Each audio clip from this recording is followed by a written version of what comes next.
The Riddle of the Sands. By Erskine Childers. The letter. I have read of men who, when forced by their calling to live for long periods in utter solitude save for a few black faces, have made it a rule to dress regularly for dinner, in order to maintain their self-respect, and prevent a relapse into barbarism. It was in some such spirit, with an added touch of self-consciousness, that, at 7 o'clock in the evening of September 23 in a recent year, I was making my evening toilet in my chambers in Pall Mall. I thought the date and the place justify the parallel, to my advantage even, for the obscure Burmese administrator might well be a man of blunted sensibilities and coarse fibre, and at least he is alone with nature, while a young man of condition and fashion, who knows the right people, belongs to the right clubs, has a safe, possibly a brilliant, future in the Foreign Office, may be excused for a sense of complacent martyrdom. When, with his keen appreciation of the social calendar, he is doomed to the utter solitude of London in September. I say martyrdom, but in fact the case was infinitely worse. For to feel oneself a martyr, as everybody knows, is a pleasurable thing, and the true tragedy of my position was, that I had passed that stage. I had enjoyed what sweets it had to offer in ever-dwindling degree, since the middle of August, when ties were still fresh and sympathy abundant. I had been conscious that I was missed at Morven Lodge party. Lady Ashley herself had said so in the kindest possible manner, when she wrote to acknowledge the letter in which I explained, with an effectively austere reserve of language, that circumstances compelled me to remain at my office. "We know how busy you must be just now," she wrote, "and I do hope you won't overwork. We shall all miss you very much." Friend after friend got away, to sport and fresh air, with promises to write and chaffing condolences, and as each deserted the sinking ship, I took a grim delight in my misery, positively almost enjoying the first week or two after my world had been finally dissipated to the four bracing winds of heaven. I began to take a spurious interest in the remaining 5 millions, and wrote several clever letters in a vein of cheap satire, indirectly suggesting the pathos of my position, but indicating that I was broad-minded enough to find intellectual entertainment in the scenes, persons, and habits of London in the dead season. I even did rational things at the instigation of others. For, though I should have liked total isolation best, I, of course, found that there was a sediment of unfortunates like myself, who, unlike me, viewed the situation in a most prosaic light. There were river excursions, and so on, after office hours, but I disliked the river at any time for its noisy vulgarity, and most of all at this season. So I dropped out of the fresh air brigade, and declined H.'s offer, to share a riverside cottage and run up to town in the mornings. I did spend 1 or 2 weekends with the Catesbys in Kent, but I was not inconsolable when they let their house and went abroad, for I found that such partial compensations did not suit me. Neither did the taste for satirical observation last. A passing thirst, which I dare say many have shared, for adventures of the fascinating kind described in the New Arabian Nights led me on a few evenings into some shady haunts in Soho and farther eastward, but was finally quenched one sultry Saturday night after an hour's immersion in the reeking atmosphere of the Low Music Hall and Ratcliffe Highway, where I sat next a portly female who suffered from the heat, and at frequent intervals refreshed herself, and an infant from a bottle of tepid stout. By the first week in September I had abandoned all palliatives, and had settled into the dismal, but dignified routine of office, club, and chambers. And now came the most cruel trial, for the hideous truth dawned on me, that the world I found so indispensable could after all dispense with me. It was all very well for Lady Ashley to assure me that I was deeply missed, but a letter from F., who was one of the party, written in haste, just starting to shoot, and coming as a tardy reply to one of my cleverest, made me aware that the house party had suffered little from my absence, and that few sighs were wasted on me, even in the quarter, which I had assumed to have been discreetly alluded to by the underlined all and Lady Ashley's. "We shall all miss you." A thrust which smarted more, if it bit less deeply, came from my cousin Nestor, who wrote, "It's horrid for you to have to be baking in London now, but, after all, it must be a great pleasure to you, malicious little wretch, to have such interesting and important work to do." Here was an emesis for an innocent illusion I had been accustomed to foster in the minds of my relations and acquaintances, especially in the breasts of the trustful and admiring maidens whom I had taken down to dinner in the last 2 seasons, a fiction which I had almost reached the point of believing in myself. for the plain truth was that my work was neither interesting nor important, and consisted chiefly at present in smoking cigarettes, in saying that Mr. So-and-so was away, and would be back about October 1st, in being absent for lunch from 12 till 2, and in my spare moments making traces of, let us say, the less confidential consular reports, and squeezing the results into cast iron schedules. The reason of my detention was not a cloud on the international horizon, though I may say in passing that there was such a cloud but a caprice on the part of a remote and mighty personage, the effect of which, ramifying downwards, had dislocated the carefully laid holiday plans of the humble juniors, and in my own small case had upset the arrangement between myself and Kay, who positively liked the dog days in Whitehall. Only one thing was needed to fill my cup of bitterness, and this it was that specially occupied me as I dressed for dinner this evening. 2 days more in this dead and fermenting city and my slavery would be at an end. Yes, but irony of ironies, I had nowhere to go to. The Morven Lodge party was breaking up. A dreadful rumor as to an engagement which had been one of its accursed fruits tormented me with a fresh certainty that I had not been missed, and bred in me that most desolating brand of cynicism which is produced by defeat through insignificance. Invitations for a later date, which I had declined in July with a gratifying sense of being much in request, now rose up spectrally to taunt me. There was at least one which I could easily have revived, but neither in this case nor in any other had there been any renewal of pressure, and there are moments when the difference between proposing oneself and surrendering as a prize to one of several eagerly competing hostesses seems too crushing to be contemplated. My own people were at aches for my father's gout. To join them was a pious Allah whose banality was repellent. Besides, they would be leaving soon for our home in Yorkshire, and I was not a prophet in my own country. In short, I was at the extremity of depression. The usual preliminary scuffle on the staircase prepared me for the knock and entry of Withers. One of the things which had for some time ceased to amuse me was the laxity of manners, proper to the season, among the servants of the big block of chambers where I lived. Withers demurely handed me a letter bearing a German postmark and marked urgent. I had just finished dressing, and was collecting my money and gloves. A momentary thrill of curiosity broke in upon my depression as I sat down to open it. A corner on the reverse of the envelope bore the blotted legend, "Very sorry, but there's one other thing, a pair of rigging screws from Kerry and Nielsen's, size 1-3/8, galvanized. Here it is. Yacht Dulcibilla, Flensburg, Schleswig-Holstein, September 21st. Dear Carruthers, I dare say you'll be surprised at hearing from me, as it's ages since we met. It is more than likely too, that what I'm going to suggest won't suit you, for I know nothing of your plans, and if you're in town at all you're probably just getting into harness again, and can't get away. So I merely write on the off chance to ask if you would care to come out here and join me in a little yachting, and, I hope, duck shooting.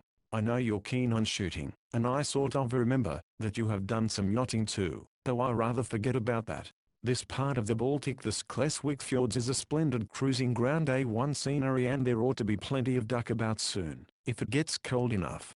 I came out here via Holland and the Frisian Islands, starting early in August. My pals have had to leave me, and I'm badly in want of another, as I don't want to lay up yet for a bit. I needn't say how glad I should be, if you could come. If you can, send me a wire to the PO here. Flushing and on by Hamburg will be your best route, I think. I'm having a few repairs done here, and will have them ready sharp by the time your train arrives. Bring your gun and a good lot of no-4s, and would you mind calling at Lancaster's, and asking for mine, and bringing it too? Bring some oilskins. Better get the 11-shilling sort, jacket and trousers, not the yachting brand, and if you paint, bring your gear. I know you speak German like a native, and that will be a great help. Forgive this hail of directions, but I've a sort of feeling that I'm in luck, and that you'll come. Anyway, I hope you and the FO both flourish. Goodbye. Yours ever, Arthur H. Davis. Would you mind bringing me out a prismatic compass, and a pound of Raven mixture? This letter marked an epoch for me, but I little suspected the fact as I crumpled it into my pocket, and started languidly on the Voie de la Rousse which I nightly followed to the club. In Pall Mall there were no dignified greetings, to be exchanged now with well-groomed acquaintances. The only people to be seen were some late stragglers from the park, with a perambulator, and some hot and dusty children lagging fretfully behind, some rustic sightseers draining the last dregs of the daylight in an effort to make out from their guidebooks which of these reverend piles was which, a policeman and a builder's cart. Of course the club was a strange one, both of my own being closed for cleaning, a coincidence expressly planned by Providence for my inconvenience. The club which you are permitted to make use of on these occasions always irritates with its strangeness and discomfort. The few occupants seem odd and oddly dressed, and you wonder how they got there. The particular weekly that you want is not taken in, the dinner is execrable, and the ventilation a farce. All these evils oppressed me tonight, and yet I was puzzled to find that somewhere within me there was a faint lightening of the spirits, causeless, as far as I could discover. It could not be Davis's letter. Yachting in the Baltic at the end of September. The very idea made one shudder. Cows, with a pleasant party and hotels handy, was all very well. An august cruise on a steam yacht in French waters or the Highlands was all very well, but what kind of a yacht was this? It must be of a certain size, to have got so far, but I thought I remembered enough of Davis's means to know that he had no money to waste on luxuries. That brought me to the man himself. I had known him at Oxford not as one of my immediate set, but we were a sociable college, and I had seen a good deal of him, liking him for his physical energy combined with a certain simplicity and modesty, though, indeed, he had nothing to be conceited about. Liked him, in fact, in the way that at that receptive period one likes many men whom one never keeps up with later. We had both gone down in the same year 3 years ago now. I had gone to France and Germany for 2 years to learn the languages. He had failed for the Indian Civil, and then had gone into a solicitor's office. I had only seen him since at rare intervals, though I admitted to myself that for his part he had clung loyally to what ties of friendship there were between us. But the truth was that we had drifted apart from the nature of things. I had passed brilliantly into my profession, and on the few occasions I had met him, since I made my triumphant debut in society, I had found nothing left in common between us. He seemed to know none of my friends, he dressed indifferently, and I thought him dull. I had always connected him with boats and the sea, but never with yachting, in the sense that I understood it. In college days he had nearly persuaded me into sharing a squalid week in some open boat he had picked up, and was going to sail among some dreary mud flats somewhere on the east coast. There was nothing else, and the funereal function of dinner drifted on. But I found myself remembering at the entree that I had recently heard, at second or third hand, of something else about him, exactly what I could not recall. When I reached the Savary, I had concluded, so far as I had centered my mind on it at all, that the whole thing was a culminating irony, as, indeed, was the Savary in its way. After the wreck of my pleasant plans and the fiasco of my martyrdom, to be asked as consolation, to spend October freezing in the Baltic with an eccentric nonentity who bored me. Yet, as I smoked my cigar in the ghastly splendor of the empty smoking room, the subject came up again. Was there anything in it? There were certainly no alternatives at hand, and to bury myself in the Baltic at this unearthly time of year had at least a smack of tragic thoroughness about it. I pulled out the letter again, and ran down its impulsive staccato sentences, affecting to ignore what a gust of fresh air, high spirits, and good fellowship this flimsy bit of paper wafted into the jaded club room. On reperusal, it was full of evil presage of one scenery, but what of equinoctial storms and October fogs? Every sane yachtsman was paying off his crew now. There ought to be duck vague, very vague. If it gets cold enough cold, and yachting seemed to be a gratuitously monstrous union. His pals had left him. Why? Not the yachting brand, and why not? As to the size, comfort, and crew of the yacht, all cheerfully ignored. So many maddening blanks. And, by the way, why in heaven's name a prismatic compass? I fingered a few magazines, played a game of 50 with a friendly old fogey, too importunate to be worth the labor of resisting, and went back to my chambers to bed, ignorant that a friendly providence had come to my rescue, and, indeed, rather resenting any clumsy attempt at such friendliness. Second, the Dulcibella. That 2 days later I should be found pacing the deck of the flashing steamer with a ticket for Hamburg in my pocket, may seem a strange result, yet not so strange, if you have divined my state of mind. You will guess, at any rate, that I was armed with the conviction that I was doing an act of obscure penance, rumors of which might call attention to my lot and perhaps awaken remorse in the right quarter, while it left me free to enjoy myself unobtrusively in the remote event of enjoyment being possible. The fact was that, at breakfast on the morning after the arrival of the letter, I had still found that inexplicable lightening which I mentioned before, and strong enough to warrant a revival of the pros and cons. An important pro which I had not thought of before was that after all it was a good-natured piece of unselfishness to join Davis, for he had spoken of the want of a pal, and seemed honestly to be in need of me. I almost clutched at this consideration. It was an admirable excuse, when I reached my office that day, for a resigned study of the Continental Bradshaw, and an order to Carter, to unroll the great creaking wall map of Germany and find me Flensburg. The latter labor I might have saved him, but it was good for Carter, to have something to do, and his patient ignorance was amusing. With most of the map and what it suggested I was tolerably familiar, for I had not wasted my year in Germany, whatever I had done or not done since. Its people, history, progress, and future had interested me intensely, and I had still friends in Dresden and Berlin. Flensburg recalled the Danish War of '64, and by the time Carter's researches had ended in success I had forgotten the task set him, and was wondering whether the prospect of seeing something of that lovely region of Schleswig-Holstein, see map A, as I knew from hearsay that it was at all to be set against such an uncomfortable way of seeing it, with the season so late, the company so unattractive, and all the other drawbacks which I counted and treasured as proofs of my desperate condition. If I were to go, it needed little to decide me, and I think K.'s arrival from Switzerland, offensively sunburnt, was the finishing touch. His greeting was "Hello, Carruthers, you here? Thought you had got away long ago. Lucky devil, though, to be going now, just in time for the best driving, and the early pheasants. The heat's been shocking out there. Carter, bring me a Bradshaw, an extraordinary book." Bradshaw turned to from habit, even when least wanted, as men fondle guns and rods in the close season. By lunchtime the weight of indecision had been removed, and I found myself entrusting Carter with a telegram to Davis, P.O., Flensburg. "Thanks. Expect me 9:34 p.m. 2060H, which produced, 3 hours later, a reply: "Delighted. Please bring a number 3 Rippenhill stove." A perplexing and ominous direction, which somehow chilled me in spite of its subject matter. Indeed, my resolution was continually faltering. It faltered when I'd earned out my gun in the evening and thought of the grouse it ought to have accounted for. It faltered again, when I contemplated the miscellaneous list of commissions, sown broadcast through Davis's letter, to fulfill which seemed to make me a willing tool, where my chosen role was that of an embittered exile, or at least a condescending ally.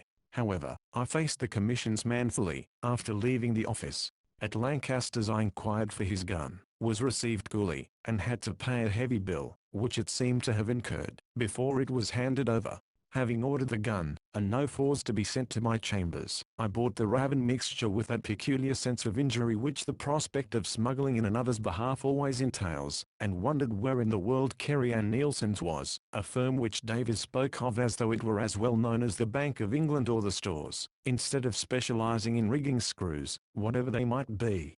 They sounded important, though, and it would be only polite to unearth them.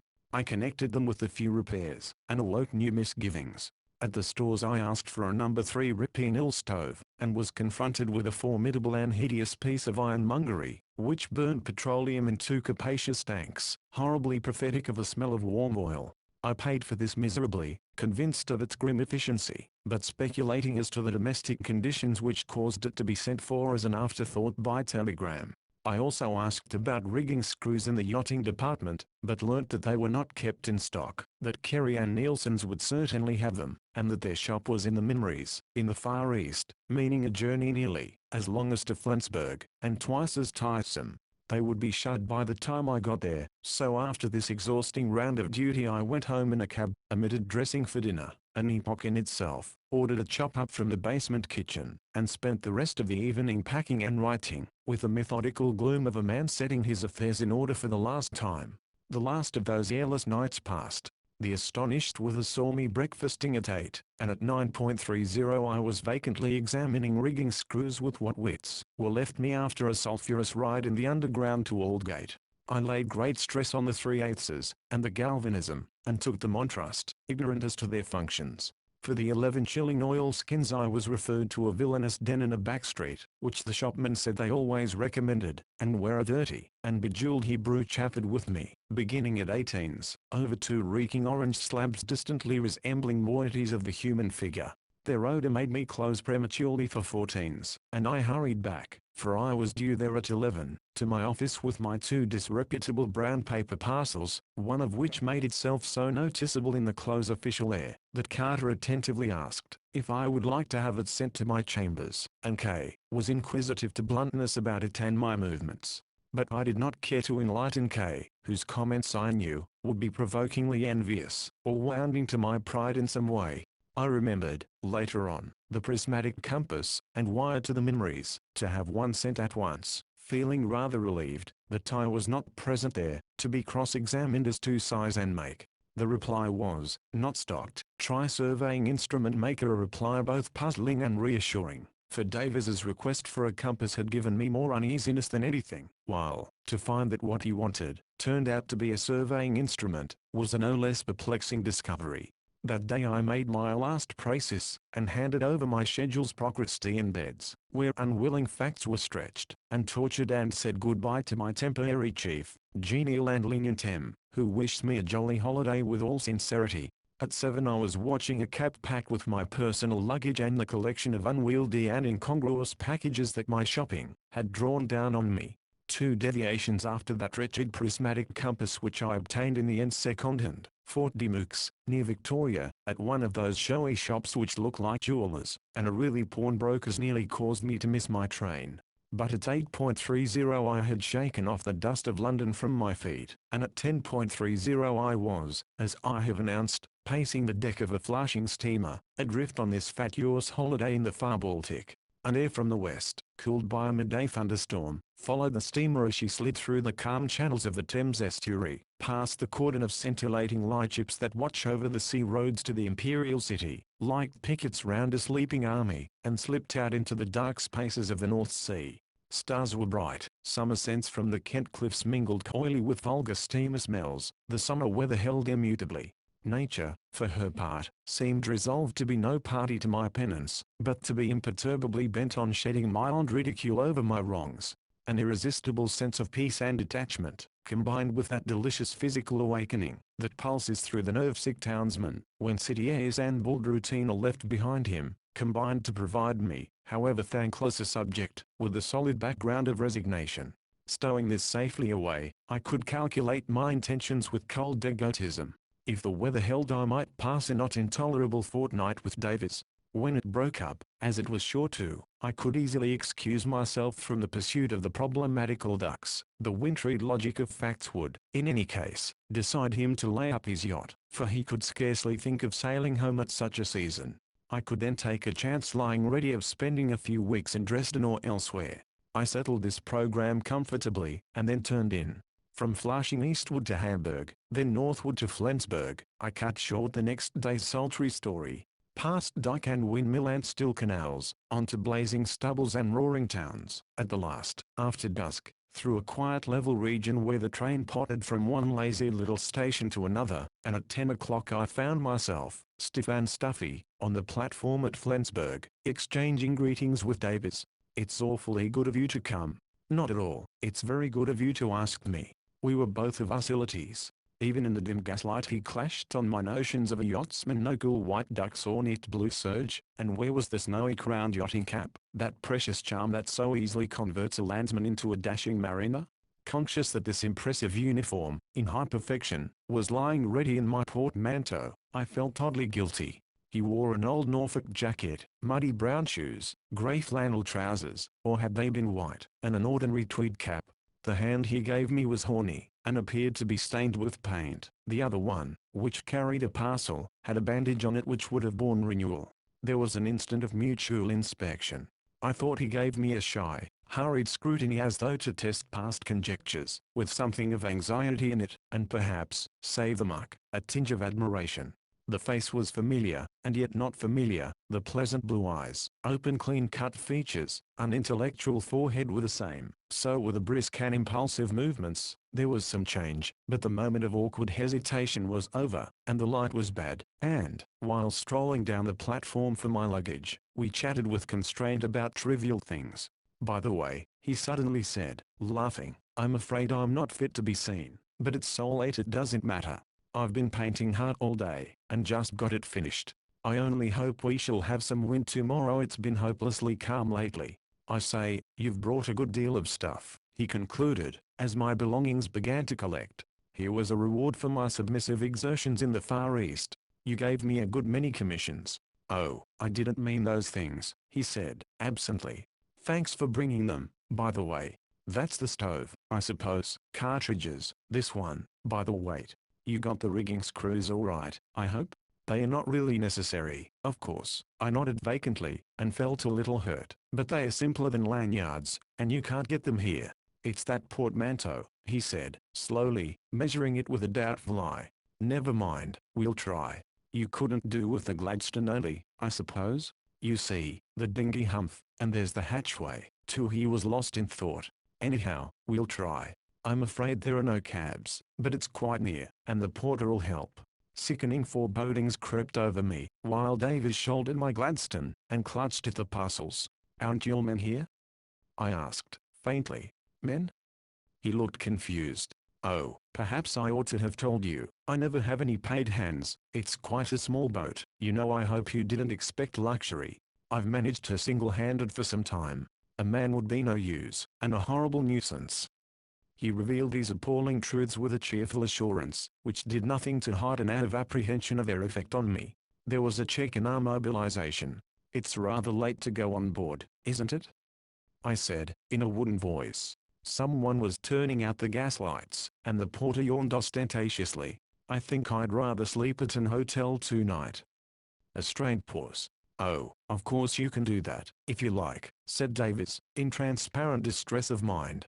But it seems hardly worth while to cart this stuff all the way to an hotel. I believe they are all on the other side of the harbor, and back again to the boat tomorrow. She's quite comfortable, and you're sure to sleep well, as you're tired. We can leave the things here, I argued feebly, and walk over with my bag. Oh, I shall have to go aboard anyhow, he rejoined. I never sleep on shore. He seemed to be clinging timidly, but desperately, to some diplomatic end. A stony despair was invading me and paralyzing resistance. Better face the worst, and be done with it. Come on, I said, grimly. Heavily loaded, we stumbled over railway lines and rubble heaps, and came on the harbor. Davis led the way to a stairway, whose weedy steps disappeared below in gloom. If you'll get into the dinghy, he said, all briskness now, I'll pass the things down. I descended gingerly, holding as a guide a sodden painter which ended in a small boat, and conscious that I was collecting slime on cuffs and trousers. Hold up, shouted Davis, cheerfully, as I sat down suddenly near the bottom, with one foot in the water. I climbed wretchedly into the dinghy and awaited events. Now float her up close under the quay wall, and make fast to the ring down there, came down from above, followed by the slack of the sodden painter, which knocked my cap off as it fell. All fast? Any knot'll do, I heard, as I grappled with this loathsome task, and then a big dark object loomed overhead, and was lowered into the dinghy. It was my portmanteau, and, placed athwart, exactly filled all the space amidships. Does it fit? Was the anxious inquiry from aloft. Beautifully. Capital. Scratching at the greasy wall to keep the dinghy close to it, I received in succession our stores, and stowed the cargo as best I could, while the dinghy sank lower and lower in the water, and its precarious superstructure grew higher. Catch, was the final direction from above, and a damp soft parcel hit me in the chest. Be careful of that, it's meat. Now back to the stairs. I painfully acquiesced, and Davis appeared. It's a bit of a load, and she's rather deep, but I think we shall manage, he reflected. You sit right aft, and I'll row. I was too far gone for curiosity as to how this monstrous pyramid was to be rowed, or even for surmises as to its foundering by the way. I crawled to my appointed seat, and Davis extricated the buried sculls by a series of tugs, which shook the whole structure, and made us roll alarmingly. How he stowed himself into rowing posture I have not the least idea, but eventually we were moving sluggishly out into the open water, his head just visible in the bows. We had started from what appeared to be the head of a narrow lock, and were leaving behind us the lights of the big town. A long frontage of lamplit quays was on our left, with here and there the vague hull of a steamer alongside. We passed the last of the lights, and came out into a broader stretch of water, when a light breeze was blowing, and dark hills could be seen on either shore. I'm lying a little way down the fjord, you see, said Davis. I hate to be too near a town, and I found a carpenter handy here. There she is. I wonder how you'll like her. I roused myself. We were entering a little cove encircled by trees, and approaching a light which flickered in the rigging of a small vessel, whose outline gradually defined itself. "Keep her off," said Davis, as we drew alongside. In a moment he had jumped on deck, tied a painter, and was round at my end. "You hand them up," he ordered, "and I'll take them." It was a laborious task, with the one relief, that it was not far to hand them a doubtful compensation, for other reasons distantly shaping themselves. When the stack was transferred to the deck I followed it, tripping over the flabby meat parcel, which was already showing ghastly signs of disintegration under the dew. Hazily there floated through my mind my last embarkation on the yacht, my faultless attire, the trim gig and obsequious sailors, the accommodation ladder flashing with varnish and brass in the August sun, the orderly, snowy decks and basket chairs under the awning aft. What a contrast with this sordid midnight scramble, over damp meat and littered packing cases. The bitterest touch of all was a growing sense of inferiority and ignorance which I had never before been allowed to feel in my experience of yachts. Davis awoke from another reverie over my portmanteau to say, cheerily, "I'll just show you round down below first, and then we'll stow things away, and get to bed." He dived down a companion ladder, and I followed cautiously. A complex odor of paraffin, past cookery, tobacco, and tar saluted my nostrils. "Mind your head," said Davis, striking a match, and lighting a candle, while I groped into the cabin. "You'd better sit down, it's easier to look round." There might well have been sarcasm in this piece of advice, for I must have cut a ridiculous figure, peering awkwardly and suspiciously round, with shoulders and head bent to avoid the ceiling, which seemed in the half-light to be even nearer the floor than it was. "You see," were Davis's reassuring words, "there's plenty of room to sit upright," which was strictly true, but I'm not very tall, and he is short. Some people make a point of headroom, but I never mind much about it. "That's the centreboard case," he explained, as, in stretching my legs out, my knee came into contact with a sharp edge. I had not seen this devilish obstruction, as it was hidden beneath the table, which indeed rested on it at one end. It appeared to be a long, low triangle, running lengthways with the boat, and dividing the naturally limited space into two. "You see, she's a flat-bottomed boat, drawing very little water without the plate. That's why there's so little headroom. For deep water you lower the plate. So, in one way or another, you can go practically anywhere." I was not nautical enough to draw any very definite conclusions from this, but what I did draw were not promising. The latter sentences were spoken from the forecastle, whither Davis had crept through a low sliding door, like that of a rabbit hutch, and was already busy with a kettle over a stove, which I made out to be a battered and disreputable twin brother of the number 3 ripping eel. "It'll be boiling soon," he remarked, "and we'll have some grog." My eyes were used to the light now, and I took in the rest of my surroundings, which may be very simply described. 2 long cushioned cupboard seats flanked the cabin, bounded at the after end by cupboards, one of which was cut low to form a sort of miniature sideboard, with glasses hung in a rack above it. The deck overhead was very low at each side, but rose shoulder high for a space in the middle, where a coach house roof with a skylight gave additional cabin space. Just outside the door was a fold-up washing stand. On either wall were long net racks holding a medley of flags, charts, caps, cigar boxes, hanks of yarn, and such like. Across the forward bulkhead was a bookshelf crammed to overflowing with volumes of all sizes, many upside down and some coverless. Below this were a pipe rack, an aneroid, and a clock with a hardy tick. All the woodwork was painted white, and to a less jaundiced eye than mine the interior might have had an enticed look of snugness. Some Kodak prints were nailed roughly on the after bulkhead, and just over the doorway was the photograph of a young girl. "That's my sister," said Davis, who had emerged, and saw me looking at it. "Now, let's get the stuff down." He ran up the ladder, and soon my portmanteau blackened the hatchway, and a great straining and squeezing began. "I was afraid it was too big," came down. "I'm sorry, but you'll have to unpack on deck. We may be able to squash it down when it's empty."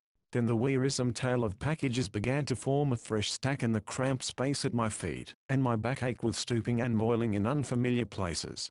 Davis came down, and with unconcealed pride introduced me to the sleeping cabin. He called the other one the saloon. Another candle was lit and showed 2 short and narrow berths with blankets, but no sign of sheets. Beneath these were drawers, one set of which Davis made me master of, evidently thinking them a princely allowance of space for my wardrobe. "You can chuck your things down the skylight onto your berth as you unpack them," he remarked. By the way, I doubt if there's room for all you've got. I suppose you couldn't manage. No, I couldn't, I said shortly. The absurdity of argument struck me. Two men, doubled up like monkeys, cannot argue. If you'll go out I shall be able to get out too, I added. He seemed miserable at this ghost of an altercation, but I pushed past, mounted the ladder, and in the expiring moonlight, unstrapped that accursed portmanteau, and, brimming over with irritation, groped among its contents, sorting some into the skylight with the same feeling, that nothing mattered much now, and it was best to be done with it, repacking the rest with guilty stealth ere Davis should discover their character. And strapping up the whole again. Then I sat down upon my white elephant and shivered, for the chill of autumn was in the air. It suddenly struck me that, if it had been raining things might have been worse still. The notion made me look round. The little cove was still as glass, stars above and stars below, a few white cottages glimmering at one point on the shore, in the west the lights of Flensburg, to the east the fjord broadening into unknown gloom.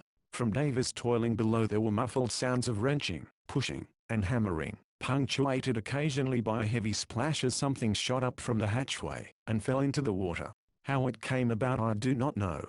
Whether it was something pathetic in the look I had last seen on his face, a look which I associated for no reason whatever with his bandaged hand, whether it was one of those instants of clear vision in which our separate selves are seen divided, the baser from the better, and I saw my silly egotism in contrast with a simple generous nature, whether it was an impalpable air of mystery which pervaded the whole enterprise, and refused to be dissipated by its most mortifying and vulgarizing incidents, a mystery dimly connected with my companion's obvious consciousness of having misled me into joining him, whether it was only the stars and the cool air rousing atrophied instincts of youth and spirits. Probably, indeed, it was all these influences, cemented into strength by a ruthless sense of humor which whispered that I was in danger of making a mere commonplace fool of myself in spite of all my labored calculations. But whatever it was, in a flash my mood changed.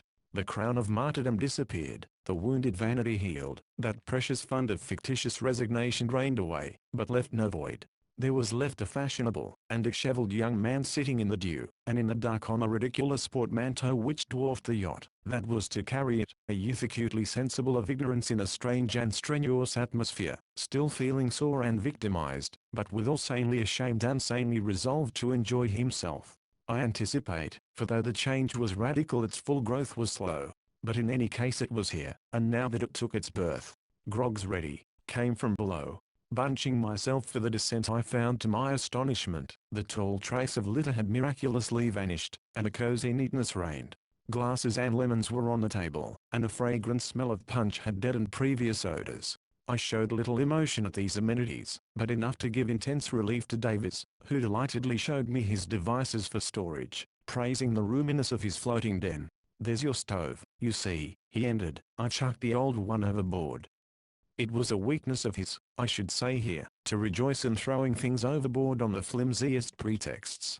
I afterwards suspected that the new stove had not been really necessary any more than the rigging screws, but was an excuse for gratifying this curious taste. We smoked and chatted for a little, and then came the problem of going to bed. After much bumping of knuckles and head, and many giddy writhings, I mastered it, and lay between the rough blankets. Davis, moving swiftly and deftly, was soon in his. "It's quite comfortable, isn't it?" he said, as he blew out the light from where he lay, with an accuracy which must have been the fruit of long practice. I felt prickly all over, and there was a damp patch on the pillow, which was soon explained by a heavy drop of moisture falling on my forehead. "I suppose the deck's not leaking?" I said, as mildly as I could. "I'm awfully sorry," said Davis, earnestly, tumbling out of his bunk. "It must be the heavy dew. I did a lot of caulking yesterday, but I suppose I missed that place. I'll run up and square it with an oilskin." "What's wrong with your hand?" I asked, sleepily, on his return, for gratitude reminded me of that bandage. "Nothing much. I strained it the other day," was the reply, and then the seemingly inconsequent remark, "I'm glad you brought that prismatic compass. It's not really necessary, of course, but, muffled by blankets, it may come in useful." Third. Davis. I dozed but fitfully, with a fretful sense of sore elbows and neck and many a draughty hiatus among the blankets. It was broad daylight, before I had reached the stage of torpor in which such slumber merges. That was finally broken by the descent through the skylight of a torrent of water. I started up, bumped my head hard against the decks, and blinked leaden-eyed upwards. Sorry. I'm scrubbing decks. Come up and bathe. Slept well? I heard a voice saying from aloft. Fairly well, I growled, stepping out into a pool of water on the oilcloth. Thence I stumbled up the ladder, dived overboard, and buried bad dreams, stiffness, frowsiness, and tormented nerves in the loveliest fjord of the lovely Baltic. A short and furious swim, and I was back again, searching for a means of ascent up the smooth black side, which, low as it was slippery and unsympathetic. Davis, in a loose canvas shirt, with the sleeves tucked up, and flannels rolled up to the knee, hung over me with a rope's end, and chattered unconcernedly about the easiness of the job, when you know how, adjuring me to mind the paint, and talking about an accommodation ladder he had once had, but had thrown overboard, because it was so horribly in the way. When I arrived, my knees and elbows were picked out and black paint, to his consternation. Nevertheless, as I plied the towel, I knew that I had left in those limpid depths yet another crust of discontent and self-conceit. As I dressed into flannels and blazer, I looked round the deck, and with an unskilled and doubtful eye took in all that the darkness had hitherto hidden. She seemed very small. In point of fact she was 7 tons, something over 30 feet in length and 9 in beam, a size very suitable to weekends in the Salent, for such as like that sort of thing. But that she should have come from Dover to the Baltic suggested a world of physical endeavor, of which I had never dreamed. I passed to the Rsthetr seaside. Smartness and beauty were essential to yachts, in my mind, but with the best resolves, to be pleased I found little encouragement here.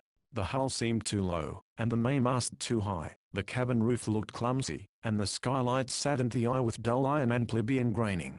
What brass there was, on the tiller head and elsewhere, was tarnished with sickly green. The decks had none of that creamy purity which Cowes expects, but were rough and grey, and showed tarry exhalations round the seams and rusty stains near the bows.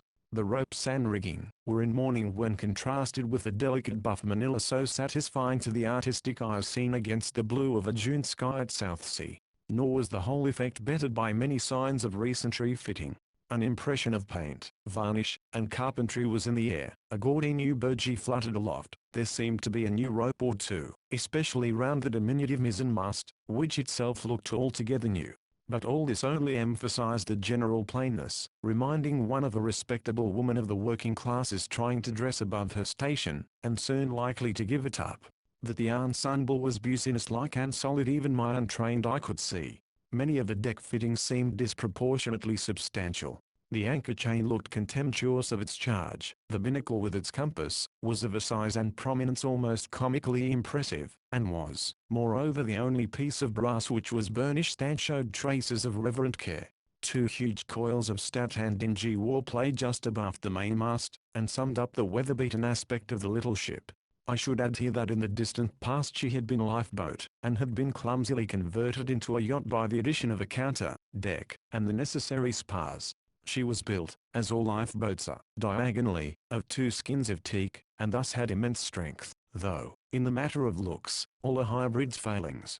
Hunger and teas made, from below brought me down to the cabin, where I found breakfast laid out on the table over the central board case, with Davis earnestly presiding, rather flushed as to the face, and sooty as to the fingers. There was a slight shortage of plate and crockery, but I praised the bacon, and could do so truthfully, for its crisp and steaming shavings would have put to shame the efforts of my London cook. Indeed, I should have enjoyed the meal heartily were it not for the lowness of the sofa and table, causing a curvature of the body which made swallowing a more lengthy process than usual, and induced a periodical yearning to get up, and stretch a relief which spelt disaster to the skull. I noticed too, that Davis spoke with a zest, sinister to me, of the delights of white bread and fresh milk, which he seemed to consider unusual luxuries, though suitable to an inaugural banquet in honor of a fastidious stranger. One can't be always going on shore, he said, when I showed a discreet interest in these things. I lived for 10 days on a big rye loaf over in the Frisian Islands. And it died hard, I suppose? Very hard, but, gravely, quite good. After that I taught myself to make rolls, had no baking powder at first, so used Dino's fruit salt, but they wouldn't try as much with that. As for milk, condensed as I hope you don't mind it? I changed the subject, and asked about his plans. Let's get underway at once, he said, and sail down the fjord. I tried for something more specific, but he was gone, and his voice drowned in the forecastle by the clatter and swish of washing up.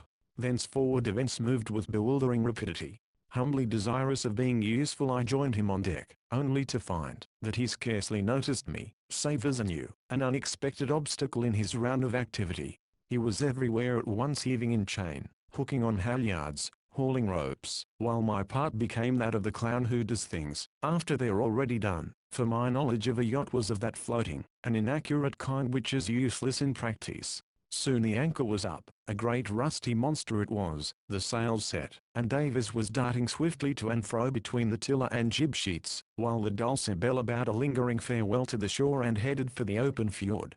Erratic puffs from the high land behind made her progress timorous at first, but soon the fairway was reached, and a true breeze from Flensburg and the west took her in its friendly grip. Steadily she rustled down the calm blue highway whose soft beauty was the introduction to a passage in my life, short, but pregnant with molding force, through stress and strain, for me and others.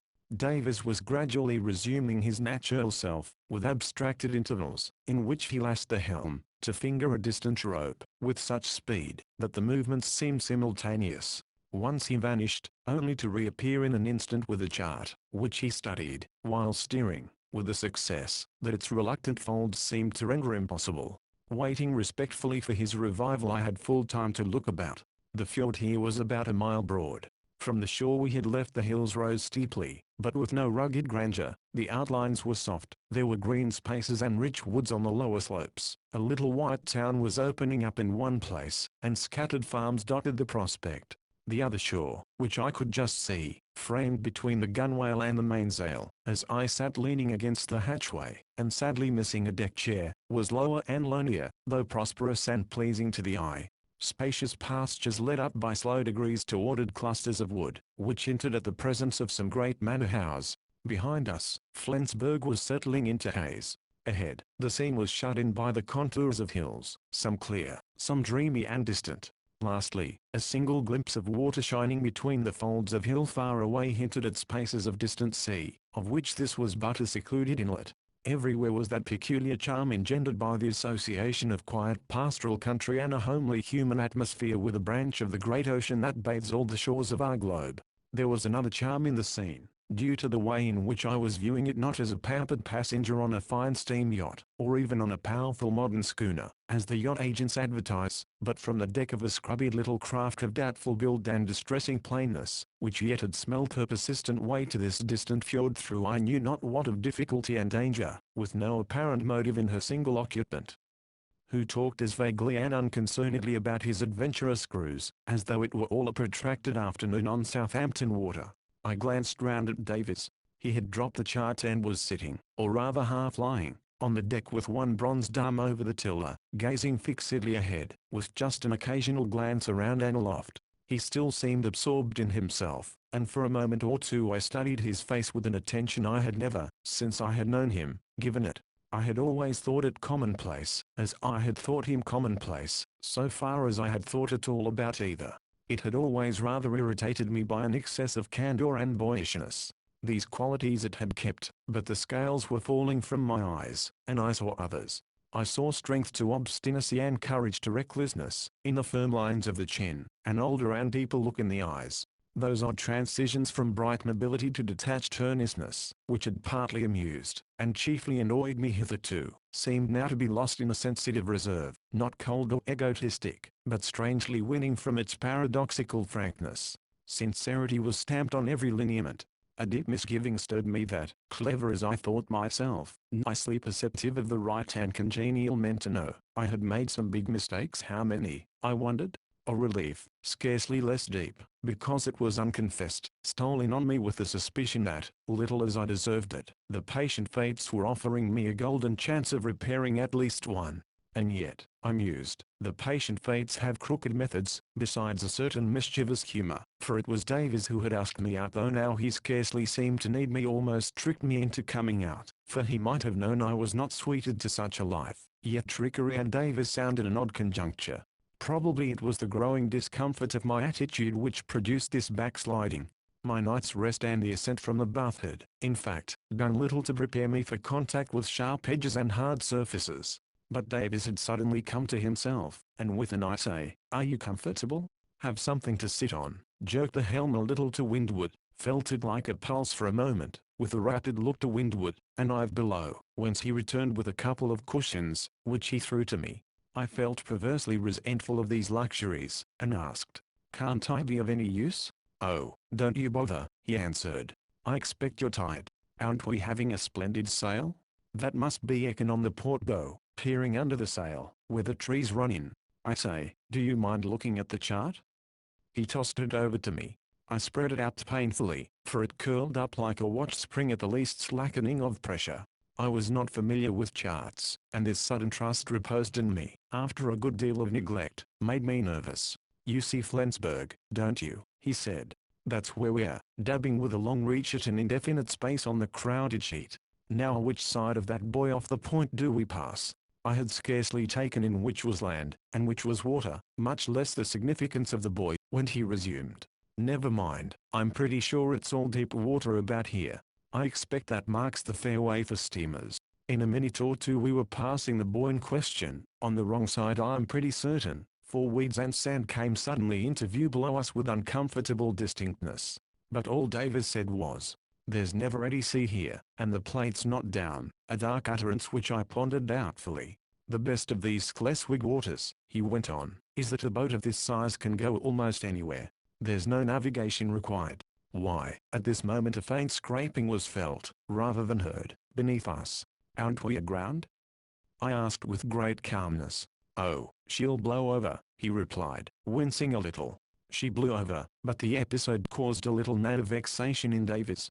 I related as a good instance of one of his minor peculiarities. He was utterly without that didactic pedantry, which yachting has a fatal tendency to engender in men who profess it. He had tossed me the chart without a thought that I was an ignoramus, to whom it would be Greek, and who would provide him with an admirable subject to drill and lecture, just as his neglect of me throughout the morning had been merely habitual and unconscious independence. In the second place, master of his media, as I knew him afterwards to be, resourceful, skillful, and alert, he was liable to lapse into a certain amateurish vagueness, half irritating and half amusing. I think truly, that both these peculiarities came from the same source, a hatred of any sort of affectation. To the same source I trace the fact, that he and his yacht observed none of the superficial etiquette of yachts and yachtsmen, that she never, for instance, flew a national ensign, and he never wore a yachting suit. We rounded a low green point which I had scarcely noticed before. "We must jibe," said Davis. "Just take the helm, will you?" And, without waiting for my cooperation, he began hauling in the mainsheet with great vigor. I had rude notions of steering, but jibing is a delicate operation. No yachtsman will be surprised to hear that the boom saw its opportunity, and swung over with a mighty crash, with the mainsheet entangled round me and the tiller. "Jibed or standing," was his sorrowful comment. "You're not used to her yet. She's very quick on the helm." "Where am I to steer for?" I asked, wildly. "Oh, don't trouble, I'll take her now," he replied. I felt it was time to make my position clear. "I'm an utter duffer at sailing," I began. "You'll have a lot to teach me, or one of these days I shall be wrecking you. You see, there's always been a crew. Crew with sovereign contempt. Why, the whole fun of the thing is to do everything oneself. Well, I've felt in the way the whole morning. I'm awfully sorry." His dismay and repentance were comical. "Why, it's just the other way, you may be all the use in the world." He became absent. We were following the inward trend of a small bay towards a cleft in the low shore. "That second sound," said Davis, "let's look into it," and a minute or two later we were drifting through a dainty little strait, with a peep of open water at the end of it. Cottages bordered either side, some overhanging the very water, some connecting with it by a rickety wooden staircase or a miniature landing stage. Creepers and roses rioted over the walls and tidy porches. For a space on one side, a rude quay, with small smacks floating off it, spoke of some minute commercial interests. A very small tea garden, with neglected-looking bowers and leaf-strewn tables, hinted at some equally minute tripping interest. A pervading hue of mingled bronze and rose came partly from the weather-mellowed woodwork of the cottages and stages, and partly from the creepers and the trees behind, where autumn's subtle fingers were already at work. Down this exquisite sea lane we glided till it ended in a broad mere, where our sails, which had been shivering and complaining, filled into contented silence. Ready about, said Davis, callously. We must get out of this again. And round we swung. Why not anchor and stop here? I protested, for a view of tantalizing loveliness was unfolding itself. Oh, we've seen all there is to be seen, and we must take this breeze, while we've got it. It was always torture to Davis, to feel a good breeze running to waste, while he was inactive at anchor or on shore. The shore to him was an inferior element, merely serving as a useful annex to the water as source of necessary supplies. Let's have lunch, he pursued, as we resumed our way down the fjord. A vision of iced drinks, tempting salads, white napery, and an attentive steward mocked me with past recollections. You'll find a tongue, said the voice of doom, in the starboard sofa locker, beer under the floor in the bilge. I'll see her round that boy, if you wouldn't mind beginning. I obeyed with a bad grace, but the close air and cramped posture must have benumbed my faculties, for I opened a port-side locker, reached down, and grasped a sticky body, which turned out to be a pot of varnish. Recoiling wretchedly, I tried the opposite one, combating the embarrassing heel of the boat and the obstructive edges of the centreboard case. A medley of damp tins of varied sizes showed in the gloom, exuding a mouldy odor. Faded legends on dissolving paper, like the remnants of old posters on a disused hoarding, spoke of soups, curries, beefs, potted meats, and other hidden delicacies. I picked out a tongue, re-imprisoned the odor, and explored for beer. It was true, I supposed, that bilge didn't hurt it, as I tugged at the plank on my hands and knees, but I should have myself preferred a more accessible and less humid wine cellar than the cavities among slimy ballast from which I dug the bottles. I regarded my hard-won and ill-favored pledges of a meal with giddiness and discouragement. How are you getting on? Shouted Davis, the tin openers hanging up on the bulkhead. The plates and knives are in the cupboard. I doggedly pursued my functions. The plates and knives met me halfway, for, being on the weather side, and thus having a downward slant, its contents, when I slipped the latch, slid affectionately into my bosom, and overflowed with a clatter and jingle onto the floor. That often happens, I heard from above. Never mind. There are no breakables. I'm coming down to help. And down he came, leaving the Dulcibella to her own devices. I think I'll go on deck, I said. Why in the world couldn't you lunch comfortably at Tekken, and save this infernal pandemonium of a picnic? Where's the yacht going to meanwhile? And how are we to lunch on that slanting table? I'm covered with varnish and mud, and ankle deep in crockery. There goes the beer. You shouldn't have stood it on the table with this list on, said Davis, with intense composure. But it won't do any harm. It'll drain into the bilge, ashes to ashes, dust to dust, I thought. You go on deck now, and I'll finish getting ready. I regretted my explosion, though wrung from me under great provocation. Keep her straight on as she's going, said Davis, as I clambered up out of the chaos, brushing the dust off my trousers, and varnishing the ladder with my hands. I unlashed the helm, and kept her as she was going. We had rounded a sharp bend in the fjord, and were sailing up a broad and straight reach which every moment disclosed new beauties, sights fair enough to be balm to the angriest spirit. A red-roofed hamlet was on our left, on the right an ivied ruin, close to the water, where some contemplative cattle stood knee-deep. The view ahead was a white strand which fringed both shores, and to it fell wooded slopes, interrupted here and there by low sandstone cliffs of warm red colouring, and now and again by a dingle with cracks of greensward.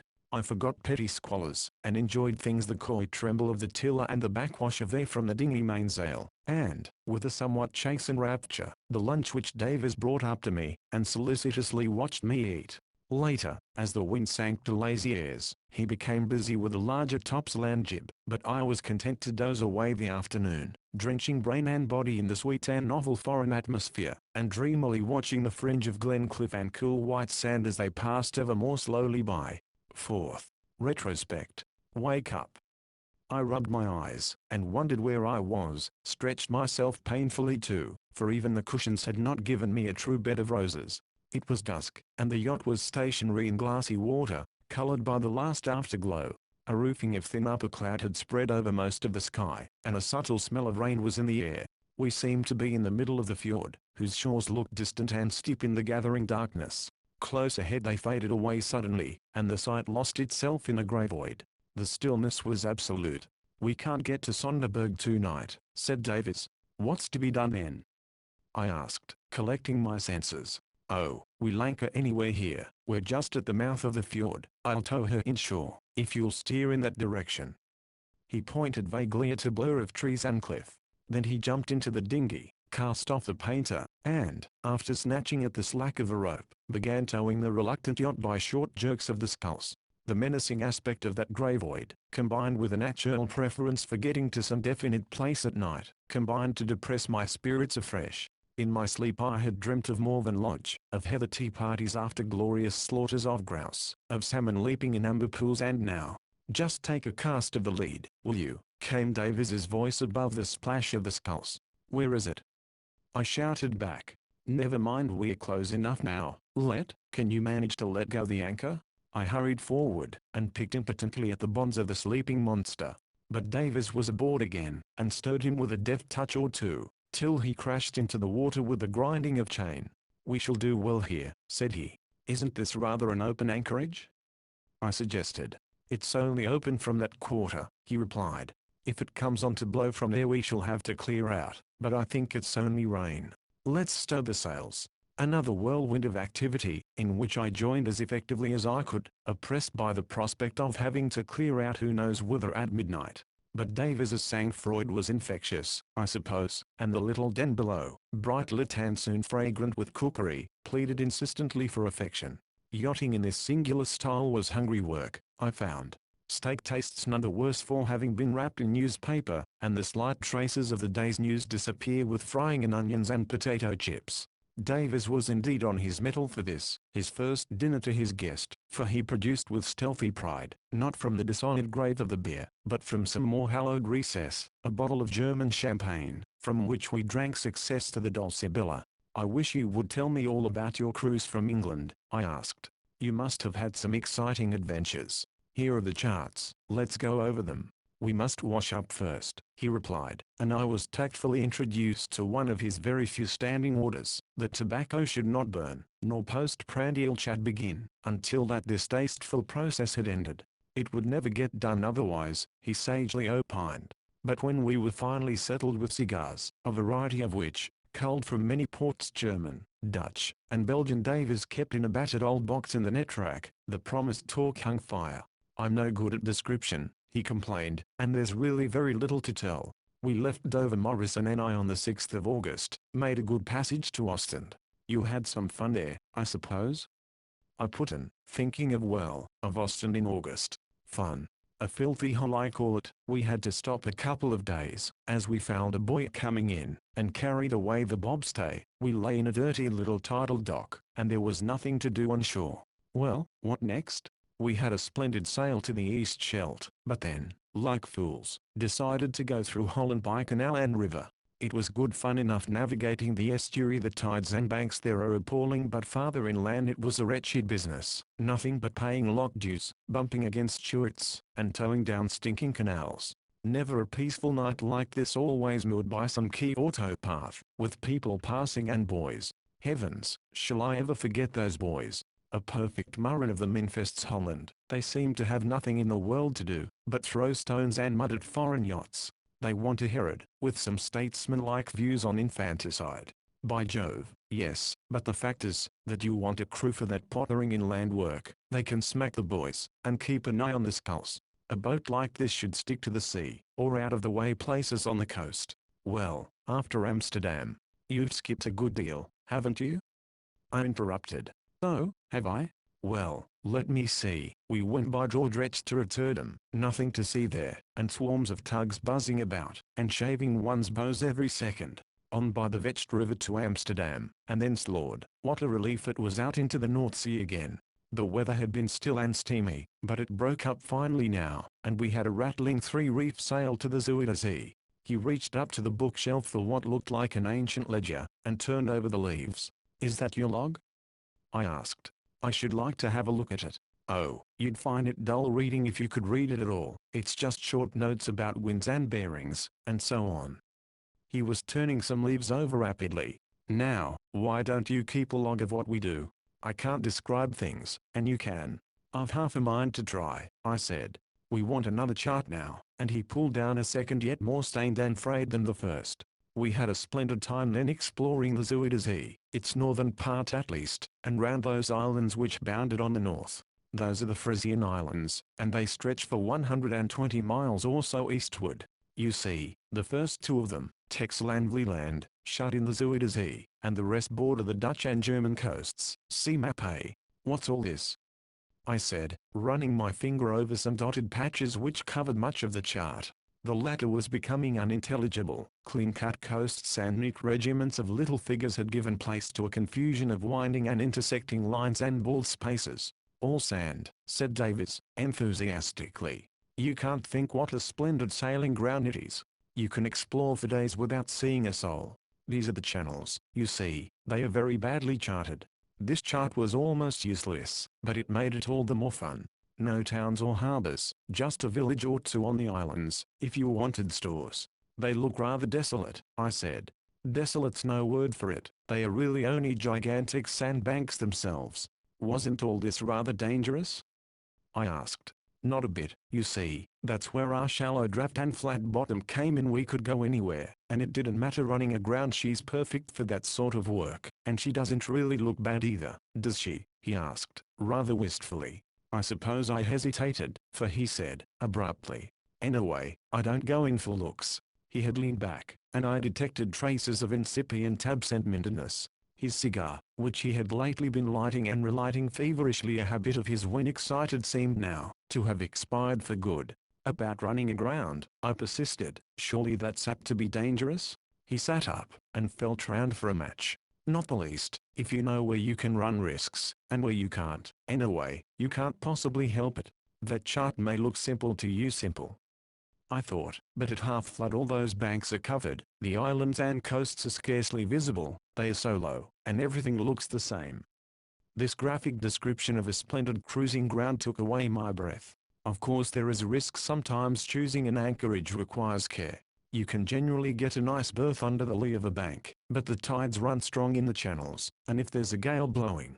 Didn't you ever take a pilot? I interrupted. Pilot? Why, the whole point of the thing. He stopped short. I did take one once. Later on, he resumed, with an odd smile, which faded at once. Well? I urged, for I saw a reverie was coming. Oh, he ran me ashore, of course. Served me right. I wonder what the weather's doing. He rose, glanced at the aneroid, the clock, and the half-closed skylight with a curious circular movement, and went a step or two up the companion ladder, where he remained for several minutes with head and shoulders in the open air. There was no sound of wind outside, but the Dulcibella had begun to move in her sleep, as it were, rolling drowsily to some faint scent of the sea, with an occasional short jump, like the start of an uneasy dreamer. What does it look like? I called from my sofa. I had to repeat the question. Rain coming, said Davis, returning, and possibly wind, but we are safe enough here. It's coming from the southwest. Shall we turn in? We haven't finished your cruise yet, I said. Light a pipe, and tell me the rest. All right, he agreed, with more readiness than I expected. After Terschelling, here it is, the third island from the west. I potted along eastward. See map A. I forgot. Morrison had to leave me there. I missed him badly, but I hoped at that time to join me. I could manage all right single-handed, but for that sort of work two are much better than one. The plate's beastly heavy. In fact, I had to give up using it for fear of a smash. After Terschelling? I jogged his memory. Well, I followed the Dutch islands, Ameland, Schiermonnikoog, Rotterdam. Outlandish names, aren't they? Sometimes outside them, sometimes inside. It was a bit lonely, but grand sport and very interesting. The charts were shocking, but I worried out most of the channels. I suppose those waters are only used by small local craft? I put in, that would account for inaccuracies. Did Davies think that Admiralties had time to waste on smoothing the road for such quixotic little craft as his, in all its inquisitive ramblings? But he fired up. That's all very well, he said, but think what folly it is. However, that's a long story, and will bore you. To cut matters short, for we ought to be turning in, I got to Borkum. That's the first of the German islands. He pointed at a round bare lozenge lying in the midst of a welter of sandbanks. Rotterdam, this queer little one, it has only one house on it, is the most easterly Dutch island, and the mainland of Holland ends here, opposite it, at the Ems River, indicating a dismal cavity in the coast, sown with names suggestive of mud, and wrecks, and dreariness. What date was this? I asked. About the 9th of this month. Why, that's only a fortnight before you wired to me. You were pretty quick getting to Flensburg. Wait a bit, we want another chart. Is this the next? Yes, but we scarcely need it. I only went a little way farther on to Norderney, in fact, the third German island, then I decided to go straight for the Baltic. I had always had an idea of getting there, as Knight did in the Falcon. So I made a passage of it to the Ida River, there on the west Schleswig coast, took the river and canal through to Kiel on the Baltic, and from there made another passage up north to Flensburg. I was a week there, and then you came, and here we are. And now let's turn in. We'll have a fine sail tomorrow.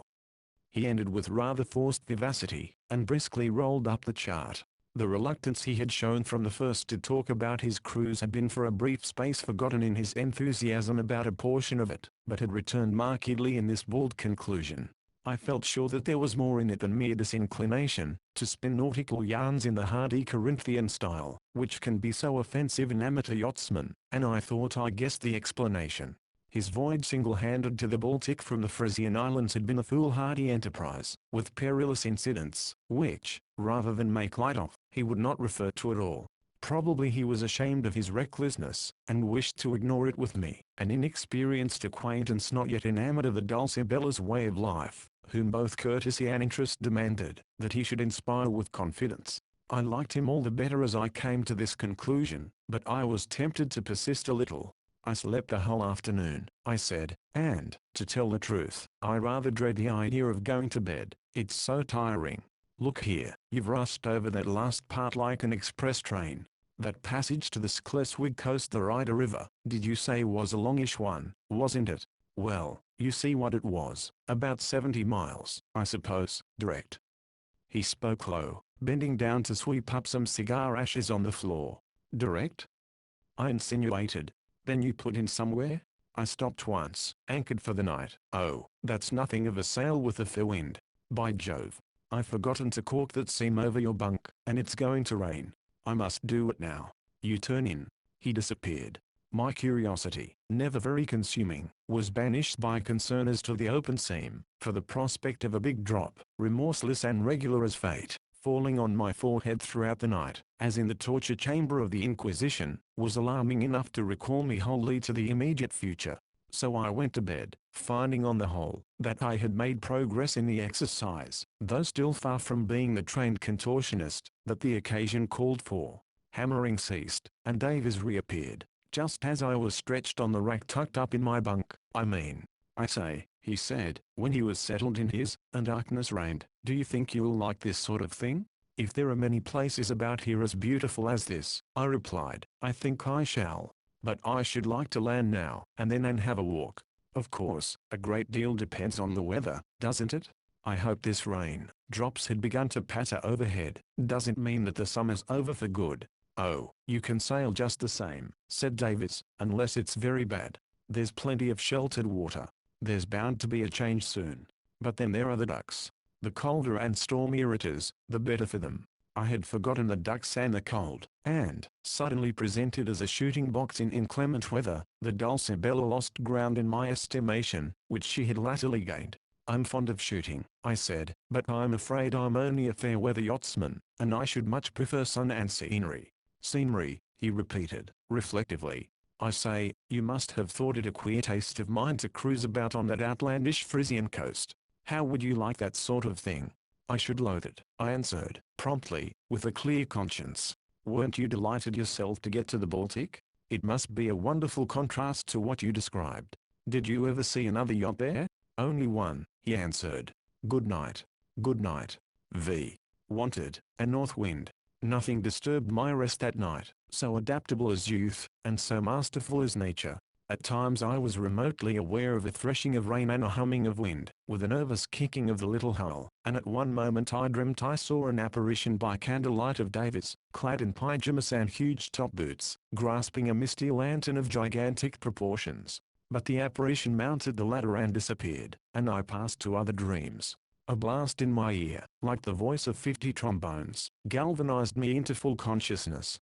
The musician, smiling and tousled, was at my bedside, raising a foghorn to his lips with deadly intention. "It's a way we have in the Dulcibella," he said, as I started up on one elbow. "I didn't startle you much, did I?" he added. "Well, I like the mattinata better than the cold douche," I answered, thinking of yesterday. "Fine day and magnificent breeze," he answered. My sensations this morning were vastly livelier than those of yesterday at the same hour. My limbs were supple again, and my head clear.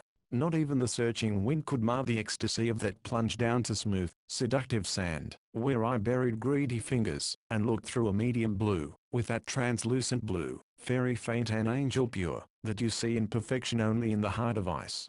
Up against the sun, wind, and the forest whispers from the shore, down just once more, to see the uncouth anchor stabbing the sand's soft bosom with one rusty fang, deaf and inert to the Dulcibella's puny efforts, to drag him from his prey. Back, holding by the cable as a rusty clue from heaven to earth, up to that Borgia's little maiden's bows, back to breakfast, with an appetite not to be blunted by condensed milk and somewhat passé bread. An hour later we had dressed the Dulcibella for the road, and were foaming into the grey void of yesterday, now a noble expanse of wine-whipped blue, half surrounded by distant hills, their every outline vivid in the rain-washed hair. I cannot pretend that I really enjoyed this first sail into the open, though I was keenly anxious to do so. I felt the thrill of those forward leaps, heard that persuasive song the foam sings under the lee bow, saw the flashing harmonies of sea and sky, but sensuous perception was deadened by nervousness. The yacht looked smaller than ever outside the quiet fjord. The song of the foam seemed very near, the wave crests aft very high. The novice in sailing clings desperately to the thoughts of sailors, effective prudent persons, with a typical jargon and a typical dress, versed in local currents and winds. I could not help missing this professional element.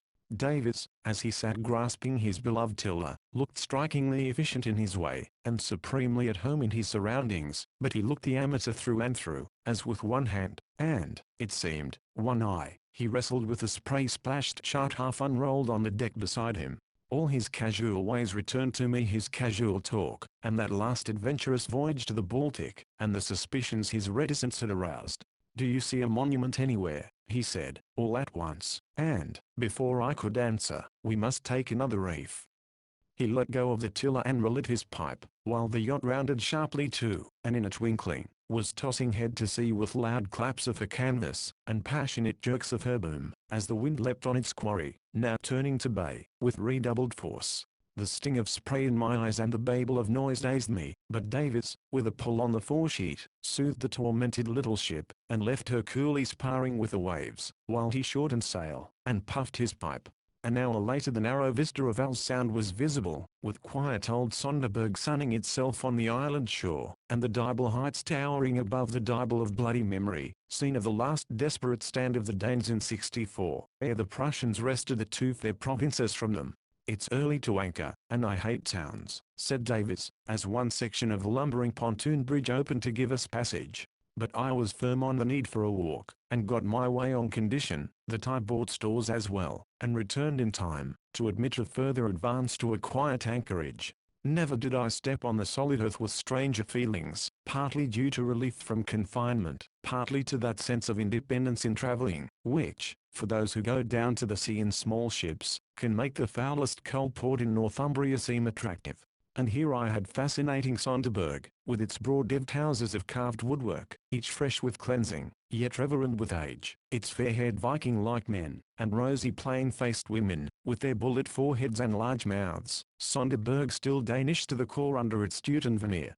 Crossing the bridge I climbed the Dibble dotted with memorials of that heroic defence, and thence could see the wee-form and gossamer rigging of the Dulcibella on the silver ribbon of the Sound, and was reminded by the sight that there were stores to be bought. So I hurried down again to the old quarter, and bargained over eggs and bread with a dear old lady, pink as a debutante, made a patriotic pretense of not understanding German, and called in her strapping son, whose few words of English, being chiefly nautical slang picked up on a British trawler, were peculiarly useless for the purpose. Davis had tea ready when I came aboard again, and, drinking it on deck, we proceeded up the sheltered Sound, which, in spite of its imposing name, was no bigger than an inland river, only the hosts of rainbow jellyfish reminding us that we were threading a highway of ocean. There is no rise and fall of tide in these regions to disfigure the shore with mud. Here was a shelving gravel bank, there a bed of whispering rushes, there again young birch trees growing to the very brink, each wearing a stocking of bright moss, and setting its foot firmly in among golden leaves and scarlet fungus. Davis was preoccupied, but he lighted up when I talked of the Danish War. "Germany's a thundering great nation," he said. "I wonder if we shall ever fight her." A little incident that happened after we anchored deepened the impression left by this conversation. We crept at dusk into a shaded backwater, where our keel almost touched the gravel bed. Opposite us on the Alson shore there showed, clean cut against the sky, the spire of a little monument rising from a leafy hollow. "I wonder what that is," I said. It was scarcely a minute's row in the dinghy, and when the anchor was down we sculled over to it. A bank of loam led to gorse and bramble.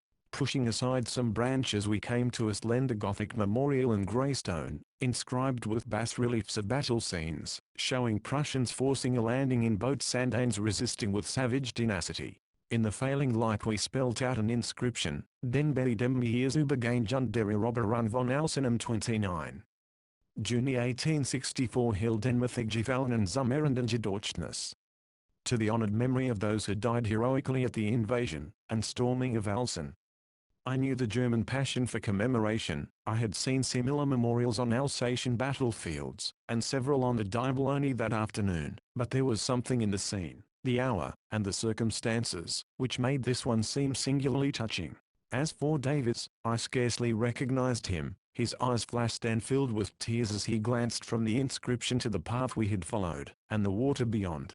"It was a landing in boats, I suppose," he said, half to himself. "I wonder they managed it.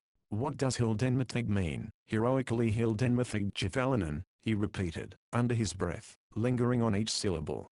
He was like a schoolboy reading of Waterloo. Our conversation at dinner turned naturally on war, and in naval warfare I found I had come upon Davis's literary hobby. I had not hitherto paid attention to the medley on our bookshelf, but I now saw that, besides a nautical almanac and some dilapidated sailing directions, there were several books on the cruises of small yachts, and also some big volumes crushed in anyhow, or lying on the top. Squinting painfully at them, I saw Mahan's Life of Nelson, Brassey's Naval Annual, and others.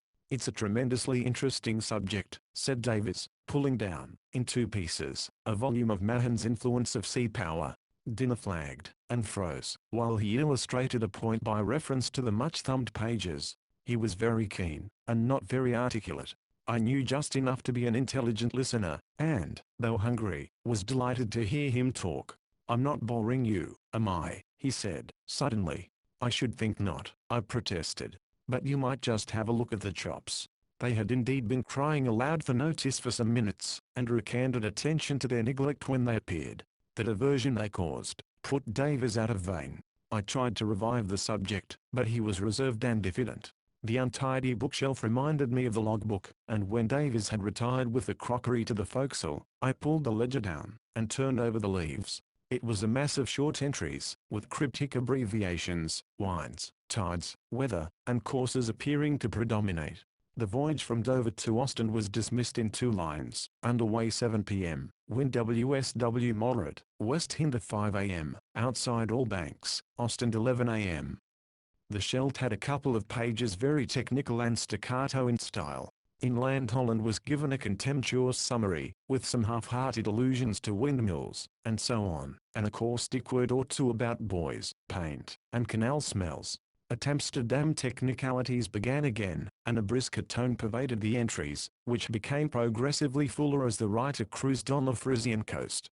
He was clearly in better spirits, for here and there were quaint and labored efforts to describe nature out of material which, as far as I could judge, was repellent enough to discourage the most brilliant and observant of writers, with an occasional note of a visit on shore, generally reached by a walk of half a mile over sand, and of talks with shop people and fishermen. But such lighter relief was rare.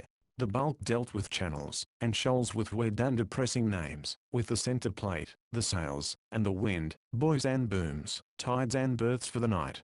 Kedging off appeared to be a frequent diversion. Running aground was of almost daily occurrence. It was not easy reading, and I turned the leaves rapidly. I was curious too, to see the latter part. I came to a point where the rain of little sentences, pattering out like small shot, ceased abruptly. It was at the end of September 9th. That day, with its kedging and boom dodging, was filled in with the usual detail. The log then leapt over 3 days, and went on. September 13th. Wind WNW fresh. Decided to go to Baltic. Sailed 4 a.m. Quick passage E1/2 est to mouth of Weser. Anchored for night under Hohenhund Sand. September 14th, nil. September 15th, underway at 4 a.m. Wind east moderate. Cost W by S, 4 miles, NE by N 15 miles. Norder Peep 9.30. Ida River 11.30. This recital of naked facts was quite characteristic, when passengers were concerned, and any curiosity I had felt about his reticence on the previous night would have been rather allayed than stimulated, had I not noticed that a page had been torn out of the book just at this point.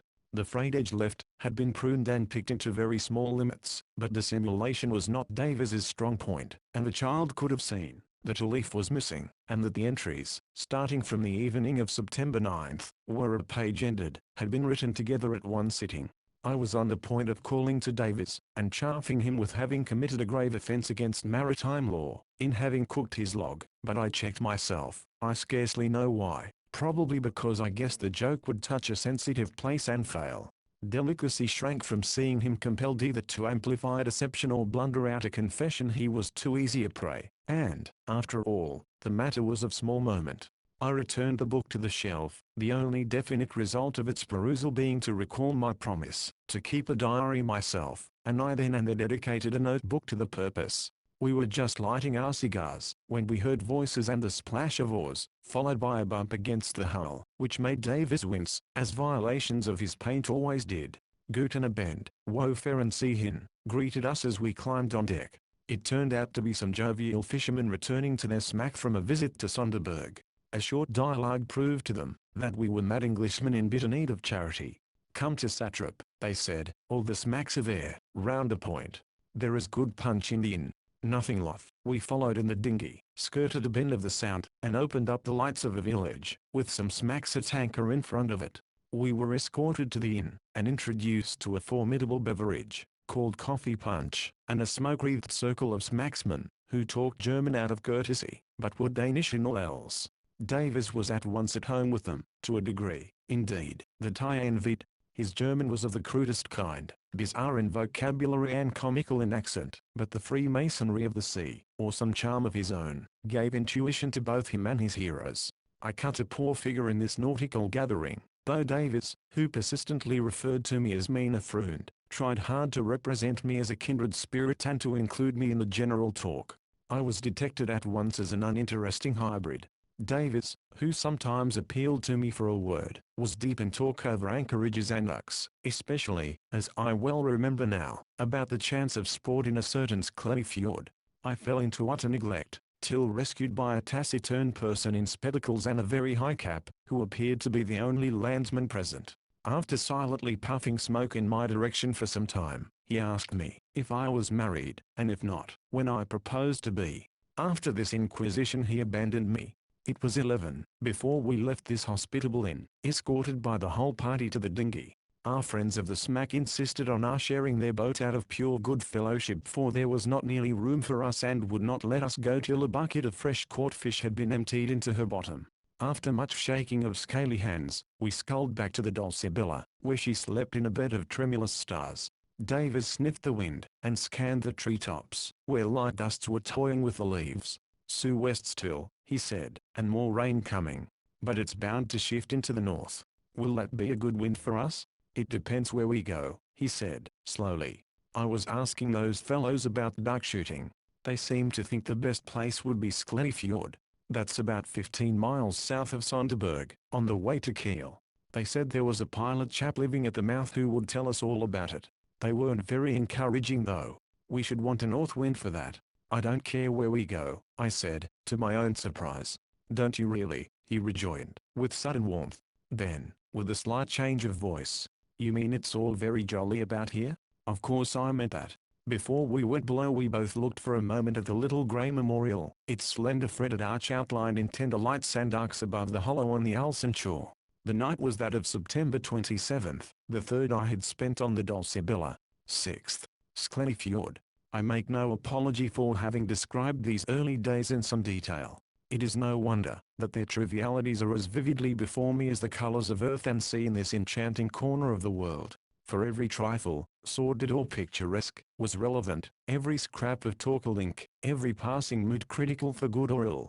So slight indeed were the determining causes that changed my autumn holiday into an undertaking the most momentous I have ever approached. 2 days more preceded the change. On the 1st, the southwesterly wind still holding, we sallied forth into Augustenberg Fjord, to practice smartness in a heavy thresh, as Davies put it. It was the day of dedication for those disgusting oilskins, immured in whose stiff and odorous angles, I felt distressfully cumbersome. A day of proof indeed for me, for heavy squalls swept incessantly over the loch, and Davies, at my own request, gave me no rest.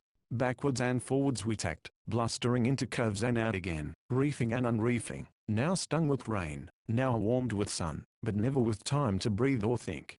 I wrestled with intractable ropes, slaves if they could be subdued, tyrants if they got the upper hand, creeping, craning, straining. I made the painful round of the deck, while Davies, hatless and tranquil, directed my blundering movements. Now take the helm, and try steering in a hard breeze to windward. It's the finest sport on earth. So I grappled with the niceties of that delicate craft, smarting eyes, chafed hands, and dazed brain all pressed into the service, whilst Davies, taming the ropes the while, shouted into my ear the subtle mysteries of the art, the fidgeting ripple in the luff of the mainsail, and the distant rattle from the hungry jib signs, that they're starved of wind, and must be given more, the heavy list, and wallow of the hull. The feel of the wind on your cheek instead of your nose, the broader angle of the burgee at the masthead signs, that they have too much, and that she is sagging recreantly to leeward instead of fighting to windward. He taught me the tactics for meeting squalls, and the way to press your advantage, when they defeated the iron hand in the velvet glove, that the willful tiller needs, if you are to gain your ends with it, the exact set of the sheets necessary to get the easiest and swiftest play of the hull. All these things and many more I struggled to apprehend, careless for the moment as to whether they were worth knowing, but doggedly set on knowing them. Needless to say, I had no eyes for beauty. The wooded inlets we dived into gave a brief respite from wind and spindrift, but called into use the lead and the centreboard tackle to new and cumbrous complexities. Davies's passion for intricate navigation had to be sated even in these secure and tideless waters. "Let's get in as near as we can, you stand by the lead," was his formula, so I made false casts, tripped up in the slack, sent rivers of water up my sleeves, and committed all the other gaucheries that beginners in the art commit, while the sand showed whiter beneath the keel, till Davies regretfully drew off and shouted, "Ready about," sent a plate down, and I dashed down to the trappings of that diabolical contrivance. The only part of the Dulcibella's equipment that I hated fiercely to the last. It had an odious habit when lowered of spouting jets of water through its chain lead onto the cabin floor. One of my duties was to gag it with cotton waste, but even then its choking gurgle was a most uncomfortable sound in your dining room. In a minute the creek would be behind us, and we would be thumping our stem into the short hollow waves of the fjord, and lurching through spray and rain for some point on the opposite shore. Of our destination and objects, if we had any, I knew nothing. At the northern end of the fjord, just before we turned, Davies had turned dreamy in the most exasperating way, for I was steering at the time, and in mortal need of sympathetic guidance, if I was to avoid a sudden jibe. As though continuing aloud some internal debate, he held a one-sided argument to the effect that it was no use going farther north. Ducks, weather, and charts figured in it, but I did not follow the pros and cons. I only know that we suddenly turned, and began to battle south again. At sunset we were back once more in the same quiet pool among the trees and fields of Owl Sound, a wondrous peace succeeding the turmoil. Bruised and sodden, I was extricating myself from my oily prison, and later was tasting, though not nearly yet in its perfection, the unique exaltation that follows such a day, when, glowing all over, deliciously tired and pleasantly sore, you eat what seems ambrosia, be it only tinned beef, and drink nectar, be it only distilled from terrestrial hops or coffee berries, and inhale as culminating luxury balmy fumes which even the happy Homeric gods knew not of. On the following morning, the 30th, a joyous shout of nor'west wind sent me shivering on deck, in the small hours, to handle rain-stiff canvas and cutting chain. It was a cloudy, unsettled day, but still enough after yesterday's boisterous ordeal. We retraced our way past Sonderburg, and then sailed for a faint line of pale green on the far southwestern horizon. It was during this passage that an incident occurred, which, slight as it was, opened my eyes to much. A flight of wild duck crossed our bows at some little distance, a wedge-shaped phalanx of craning necks and flapping wings. I happened to be steering, while Davis verified our course below, but I called him up at once, and a discussion began about our chances of sport. Davis was gloomy over them. "Those fellows at Satrup were rather doubtful," he said. "There are plenty of ducks, but I made out that it's not easy for strangers to get shooting. The whole country's so very civilized, it's not wild enough, is it?" He looked at me. I had no very clear opinion. It was anything but wild in one sense, but there seemed to be wild enough spots for ducks. The shore we were passing appeared to be bordered by lonely marshes, though a spacious champaign showed behind. If it were not for the beautiful places we had seen, and my growing taste for our way of seeing them, his disappointing vagueness would have nettled me more than it did. For, after all, he had brought me out loaded with sporting equipment under a promise of shooting. "Bad weather is what we want for ducks," he said, "but I'm afraid we're in the wrong place for them." Now, if it was the North Sea, among those Frisian islands, his tone was timid and interrogative, and I felt at once that he was sounding me as to some unpalatable plan whose nature began to dawn on me. He stammered on through a sentence or two about wildness and nobody to interfere with you, and then I broke in. "You surely don't want to leave the Baltic?" "Why not?" said he, staring into the compass. "Hang it, man," I returned, tartly. "Here we are in October, the summer over, and the weather gone to pieces. We're alone in a cockle-shell boat, at a time when every other yacht of our size is laying up for the winter. Luckily, we seem to have struck an ideal cruising ground, with a wide choice of safe fjords and a good prospect of ducks, if we choose to take a little trouble about them. You can't mean to waste time and run risks." I thought of the torn leaf in the logbook, in a long voyage to those forbidding haunts of yours in the North Sea. "It's not very long," said Davis, doggedly. "Part of it's canal, and the rest is quite safe if you're careful. There's plenty of sheltered water, and it's not really necessary." "What's it all for?" I interrupted, impatiently. "We haven't tried for shooting here yet. You've no notion, have you, of getting the boat back to England this autumn?" "England," he muttered. "Oh, I don't much care." Again his vagueness jarred on me. There seemed to be some bar between us, invisible and insurmountable. And, after all, what was I doing here? Roughing it in a shabby little yacht, utterly out of my element, with a man who, a week ago, was nothing to me, and who now was a tiresome enigma. Like swift poison the old morbid mood in which I left London spread through me. All I had learnt and seen slipped away, what I had suffered remained. I was on the point of saying something which might have put a precipitate end to our cruise, but he anticipated me. "I'm awfully sorry," he broke out, "for being such a selfish brute. I don't know what I was thinking about. You're a brick to join me in this sort of life, and I'm afraid I'm an infernally bad host. Of course this is just the place to cruise. I forgot about the scenery, and all that. Let's ask about the ducks here. As you say, we're sure to get sport, if we worry and push a bit. We must be nearly there now. Yes, there's the entrance. Take the helm, will you?" He sprang up the mast like a monkey, and gazed over the land from the crosstrees. I looked up at my enigma, and thanked Providence I had not spoken, for no one could have resisted his frank outburst of good nature. Yet it occurred to me that, considering the conditions of our life, our intimacy was strangely slow in growth. I had no clue yet as to where his idiosyncrasies began, and his self ended, and he, I surmised, was in the same stage towards me. Otherwise I should have pressed him further now, for I felt convinced that there was some mystery in his behavior, which I had not yet accounted for. However, light was soon to break. I could see no sign of the entrance he had spoken of, and no wonder, for it is only 80 yards wide, though it leads to a fjord 30 miles long. All at once we were jolting in a tumble of sea, and the channel grudgingly disclosed itself, stealing between marshes and meadows, and then broadening to a mere, as a taken. We anchored close to the mouth, and not far from a group of vessels of a type that afterwards grew very familiar to me. They were sailing barges, something like those that ply in the Thames, bluff-bowed, high-sterned craft of about 50 tons, ketch-rigged, and fitted with lee-boards, very light spars, and a long tip-tilted bowsprit. For the future I shall call them galliots. Otherwise the only sign of life was a solitary white house, the pilot's house, the chart told us, close to the northern point of entrance.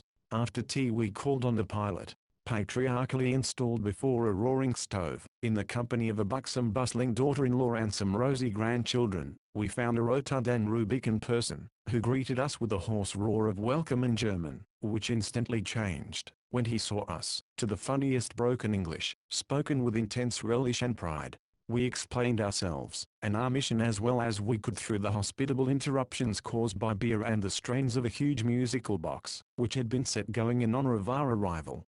Needless to say, I was read like a book at once, and fell into the part of listener. Yes, yes, he said, all right. There is plenty ducks, but first we will drink a glass beer, then we will shift your ship. Captain Sheila not good there. Davis started up in a panic, but was waved back to his beer. Then we will drink together another glass beer, then we will talk of ducks, no, then we will kill ducks, that is better. Then we will have plenty glasses beer. This was an unexpected climax, and promised well for our prospects. And the program was fully carried out. After the beer our host was packed briskly by his daughter into an armor of woolen gaiters, coats, and mufflers, topped with a worsted helmet, which left nothing of his face visible, but a pair of twinkling eyes. Thus equipped, he led the way out of doors, and roared for Hans and his gun, till a great gawky youth, with high cheekbones and a downy beard, came out from the yard and sheepishly shook our hands. Together we repaired to the quay, where the pilot stood, looking like a genial ball of worsted, and bawled hoarse directions, while we shifted the Dulcibella to a berth on the farther shore close to the other vessels. We returned with our guns, and the interval for refreshments followed. It was just dusk, when we sallied out again, crossed a stretch of bogland, and took up strategic posts round a stagnant pond. Hans had been sent to drive, and the result was a fine mallard and 3 ducks. It was true, the tool fell to the pilot's gun, perhaps owing to Hans's filial instinct and his parents' canny egotism, in choosing his own lair, or perhaps it was chance, but the shooting party was nonetheless a triumphal success. It was celebrated with beer and music as before, while the pilot, an infant on each podgy knee, discoursed exuberantly on the glories of his country and the Elysian content of his life. There is plenty beer, plenty meat, plenty money, plenty ducks, summed up his survey. It may have been fancy, but Davis, though he had fits and starts of vivacity, seemed very inattentive, considering that we were sitting at the feet of so expansive an oracle. It was I who elicited most of the practical information, details of time, weather, and likely places for shooting, with some shrewd hints as to the kind of people to conciliate. Whatever he thought of me, I warmed with sympathy towards the pilot, for he assumed that we had done with cruising for the year, and thought us mad enough as it was to have been afloat so long, and madder still to intend living on so little a ship, when we could live on land with beer and music handy. I was tempted to raise the North Sea question, just to watch Davis under the thunder of rebukes which would follow. But I refrained from a wish to be tender with him, now that all was going so well. The Frisian Islands were an extravagant absurdity now. I did not even refer to them as we pulled back to the Dulcibella, after swearing eternal friendship with the good pilot and his family.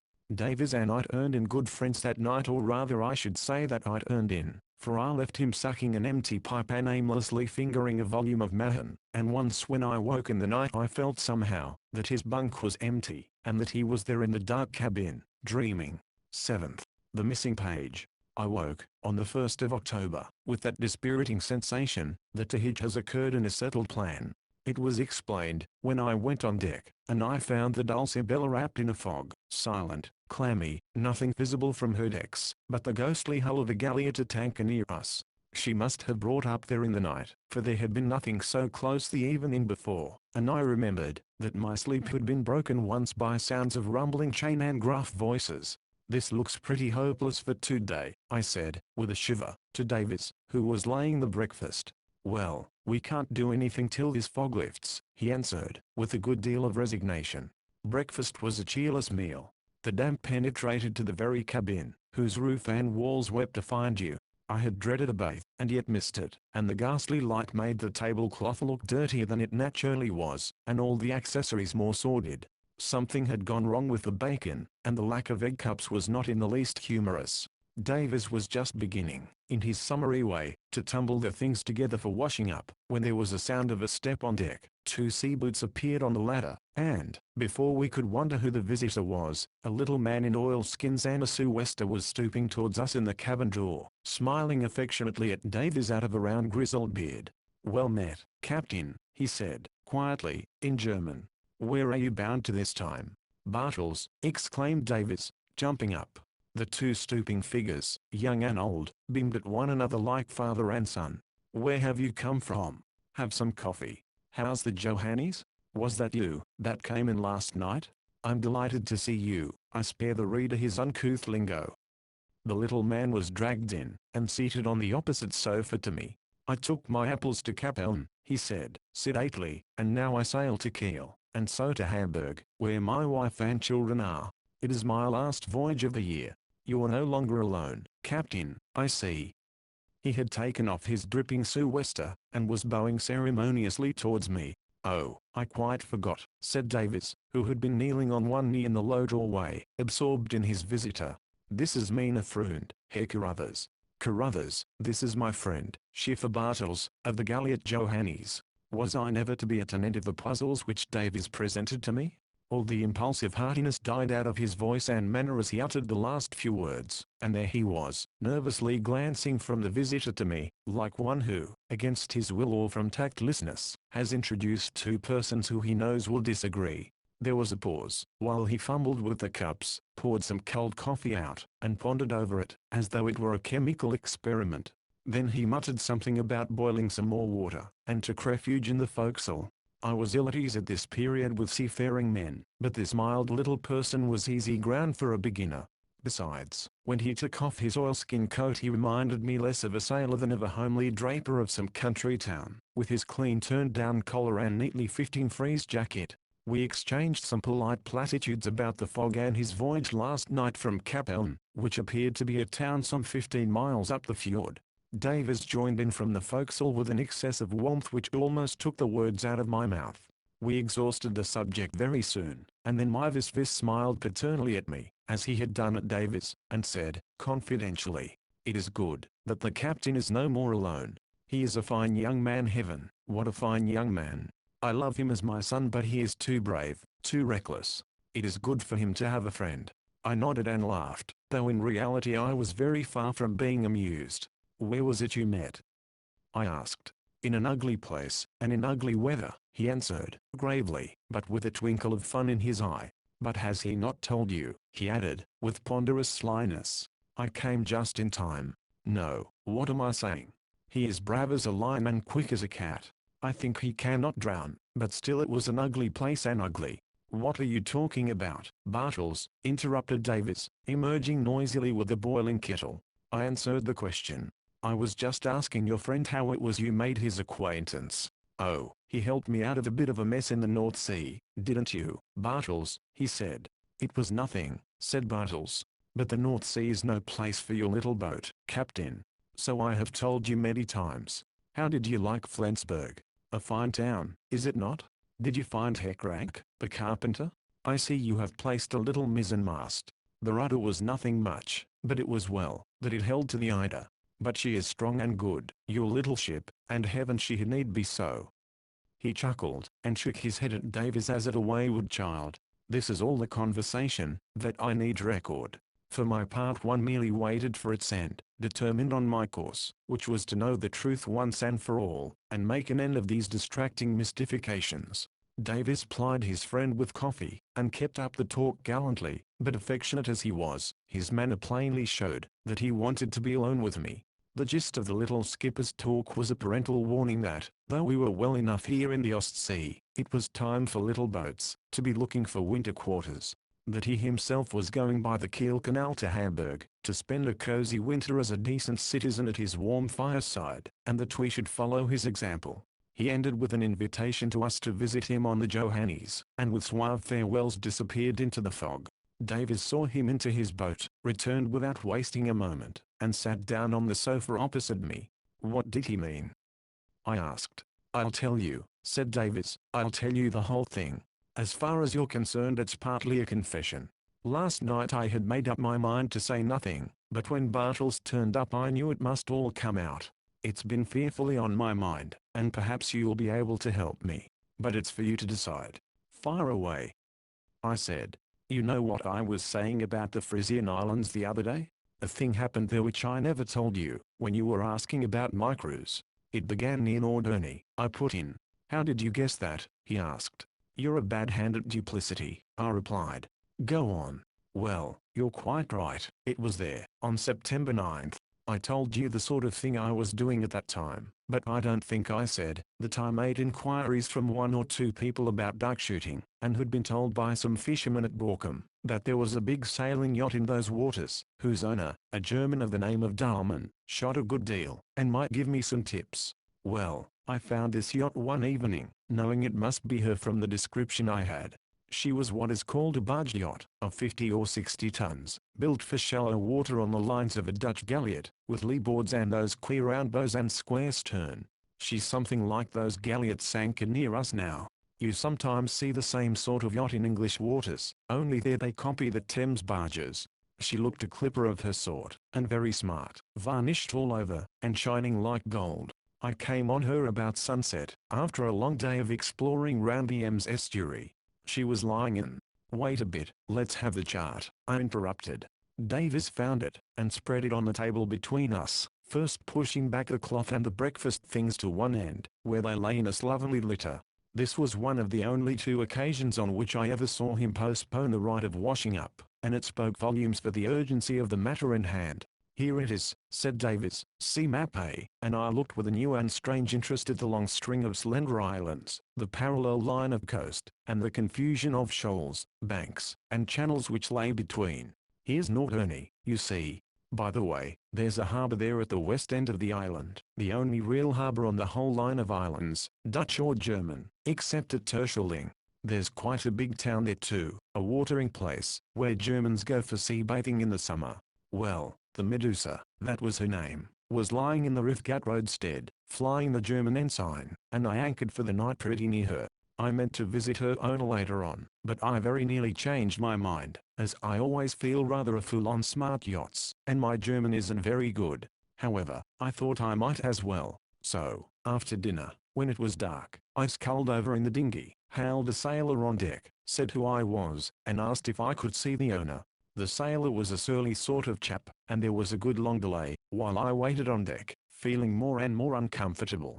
Presently a steward came up, and showed me down the companion, and into the saloon, which, after this, looked well, horribly gorgeous, you know what I mean, plush lounges, silk cushions, and that sort of thing. Dinner seemed to be just over, and wine and fruit were on the table. Herr Dahlmann was there at his coffee. I introduced myself somehow. Stop a moment, I said. What was he like? Oh, a tall, thin chap, in evening dress, about 50 I suppose, with greyish hair and a short beard. I'm not good at describing people. He had a high, bulging forehead, and there was something about him, but I think I'd better tell you the bare facts first. I can't say he seemed pleased to see me, and he couldn't speak English, and, in fact, I felt infernally awkward. Still, I had an object in coming, and as I was there I thought I might as well gain it. The notion of Davis in his Norfolk jacket and rusty flannels haranguing a frigid German in evening dress in a gorgeous saloon, tickled my fancy greatly. He seemed very much astonished to see me, had evidently seen the Dulcibella arrive, and had wondered what she was. I began as soon as I could about the ducks, but he shut me up at once, said I could do nothing hereabouts. I put it down to sportsman's jealousy, you know what that is. But I saw I had come to the wrong shop, and was just going to back out, and then this unpleasant interview, when he thought a bit, offered me some wine, and began talking in quite a friendly way, taking a great interest in my cruise and my plans for the future. In the end we sat up quite late, though I never felt really at my ease. He seemed to be taking stock of me all the time, as though I was some new animal. How I sympathized with that German. We parted civilly enough, and I rode back and turned in, meaning to potter on eastwards early next day. But I was knocked up at dawn by a sailor with a message from Dahlmann asking if he could come to breakfast with me. I was rather flabbergasted, but didn't like to be rude, so I said, yes. Well, he came, and I returned the call, and well, the end of it was that I stayed at Tanker there for 3 days. This was rather abrupt. How did you spend the time? I asked. Stopping 3 days anywhere was an unusual event for him, as I knew from his log. Oh, I lunched or dined with him once or twice with them, I ought to say, he added, hurriedly. His daughter was with him. She didn't appear the evening I first called. And what was she like? I asked, promptly, before he could hurry on. Oh, she seemed a very nice girl, was the guarded reply, delivered with particular unconcern, and the end of it was, the Thai and the Medusa sailed away in company. I must tell you how it came about, just in a few words for the present. It was his suggestion.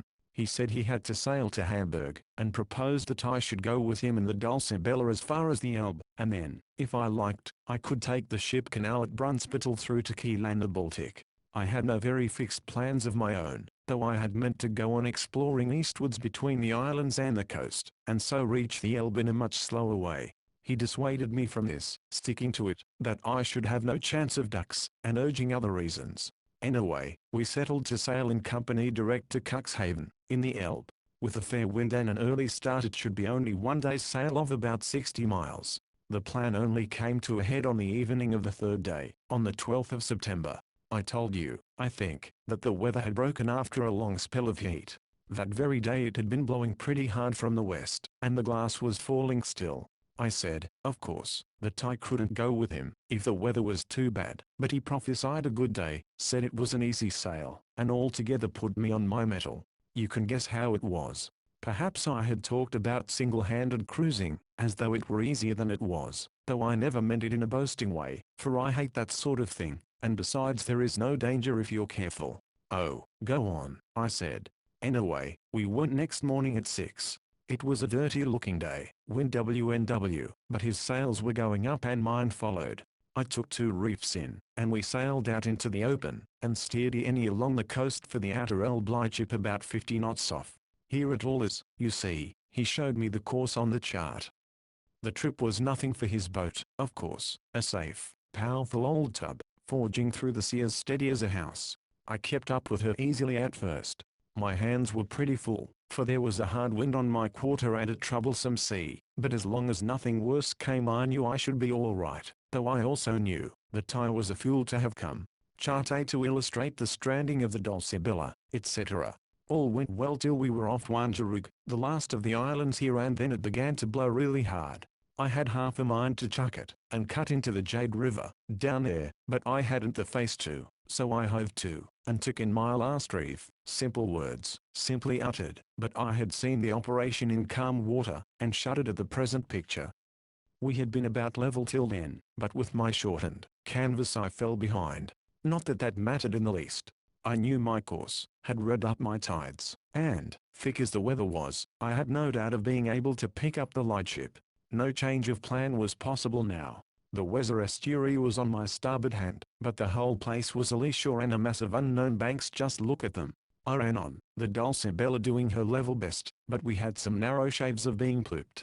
I was about here, say 6 miles southwest of the lightship, see chart A, when I suddenly saw that the Medusa had hove to right ahead, as though waiting till I came up. She wore round again on the course as I drew level, and we were alongside for a bit.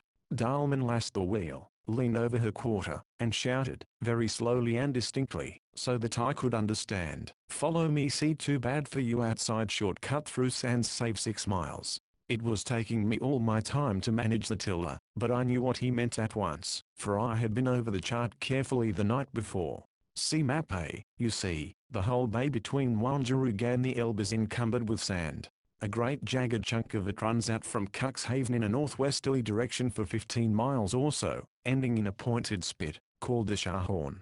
To reach the Elbe from the west you have to go right outside this, round the lightship, which is off the Scharhorn, and double back.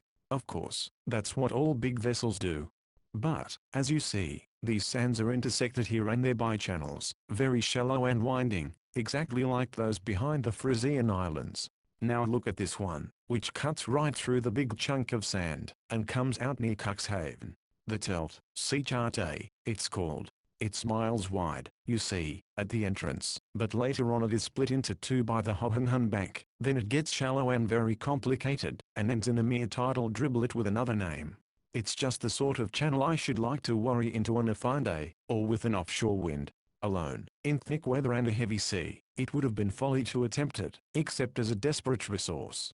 But, as I said, I knew at once that Dalman was proposing to run for it and guide me in. I didn't like the idea, because I like doing things for myself, and, silly as it sounds, I believe I resented being told the sea was too bad for me, which it certainly was. Yet the shortcut did save several miles and a devil of a tumble off the Shahorn, where two tides meet. I had complete faith in Dalman, and I suppose I decided that I should be a fool not to take a good chance. I hesitated, I know, but in the end I nodded, and held up my arm as she forged ahead again. Soon after, she shifted her course and I followed. You asked me once if I ever took a pilot. That was the only time. He spoke with bitter gravity, flung himself back, and felt his pocket for his pipe. It was not meant for a dramatic pause, but it certainly was one. I had just a glimpse of still another Davis, a Davis 5 years older, throbbing with deep emotions, scorn, passion, and stubborn purpose, a being above my plane, of sterner stuff, wider scope. Intense as my interest had become, I waited almost timidly, while he mechanically rammed tobacco into his pipe and struck ineffectual matches. I felt that whatever the riddle to be solved, it was no mean one. He repressed himself with an effort, half rose, and made his circular glance at the clock, barometer, and skylight, and then resumed. We soon came to what I knew must be the beginning of the Tell Channel. All round you could hear the breakers on the sands, though it was too thick to see them yet. As the water shoaled, the sea, of course, got shorter and steeper. There was more wine, a whole gale I should say. I kept dead in the wake of the Medusa, but to my disgust I found she was gaining on me very fast. Of course I had taken for granted, when he said he would lead me in, that he would slow down, and keep close to me. He could easily have done so, by getting his men up, to check his sheets or drop his peak. Instead of that he was busting on for all he was worth. Once, in a rain squall, I lost sight of him altogether, got him faintly again, but had enough to do with my Otilla not to want to be peering through the scud after a runaway pilot. I was all right so far, but we were fast approaching the worst part of the whole passage, where the Hohenham bank blocks the road, and the channel divides. I don't know what it looks like to you on the chart, perhaps fairly simple, because you can follow the twists of the channels, as on a ground plan, but a stranger coming to a place like that, where there are no buoys, mind you, can tell nothing certain by the eye unless perhaps at dead low water, when the banks are high and dry, and in very clear weather he must trust to the lead and the compass, and feel his way step by step. I knew perfectly well that what I should soon see would be a wall of surf stretching right across, and on both sides.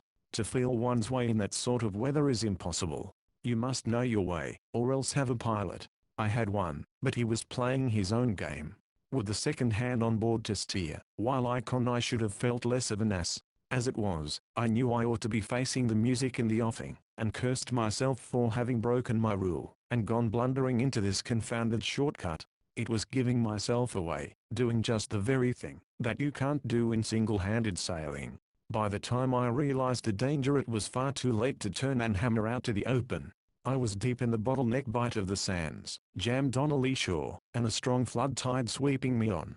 That tide, by the way, gave just the ghost of a chance. I had the hours in my head, and knew it was about 2/3 flood, with 2 hours more of rising water. That meant the banks would be all covering when I reached them, and harder than ever to locate, but it also meant that I might float right over the worst of them, if I hit off the lucky place. Davis thumped the table in disgust. "Pa, it makes me sick to think of having to trust to an accident like that, like a lubberly cockney out for a boozy bank holiday sail." Well, just as I foresaw, the wall of surf appeared clean across the horizon, and curling back to shut me in, booming like thunder. When I last saw the Medusa she seemed to be charging it like a horse at a fence, and I took a rough bearing of her position by a hurried glance at the compass. At that very moment I thought she seemed to luff, and show some of her broadside, but a squall blotted her out, and gave me hell with the tiller. After that she was lost in the white mist that hung over the line of breakers. I kept on my bearing as well as I could, but I was already out of the channel. I knew that by the look of the water, and as we neared the bank I saw it was all awash, and without the vestige of an opening. I wasn't going to chuck her onto it without an effort, so, more by instinct than with any particular hope, I put the helm down, meaning to work her along the edge on the chance of spotting a way over. She was buried at once by the beam sea, and the jib flew to blazes, but the reefed staysail stood. She recovered gamely, and I held on, though I knew it could only be for a few minutes, as the center plate was up, and she made frightful leeway towards the bank. I was half blinded by scud, but suddenly I noticed what looked like a gap, behind a spit which curled out right ahead. I luffed still more to clear this spit, but she couldn't weather it. Before you could say knife she was driving across it, bumped heavily, bucked forward again, bumped again, and dripped on in deeper water. I can't describe the next few minutes. I was in some sort of channel, but a very narrow one, and the sea broke everywhere. I hadn't proper command either, for the rudder had crocked up somehow at the last bump.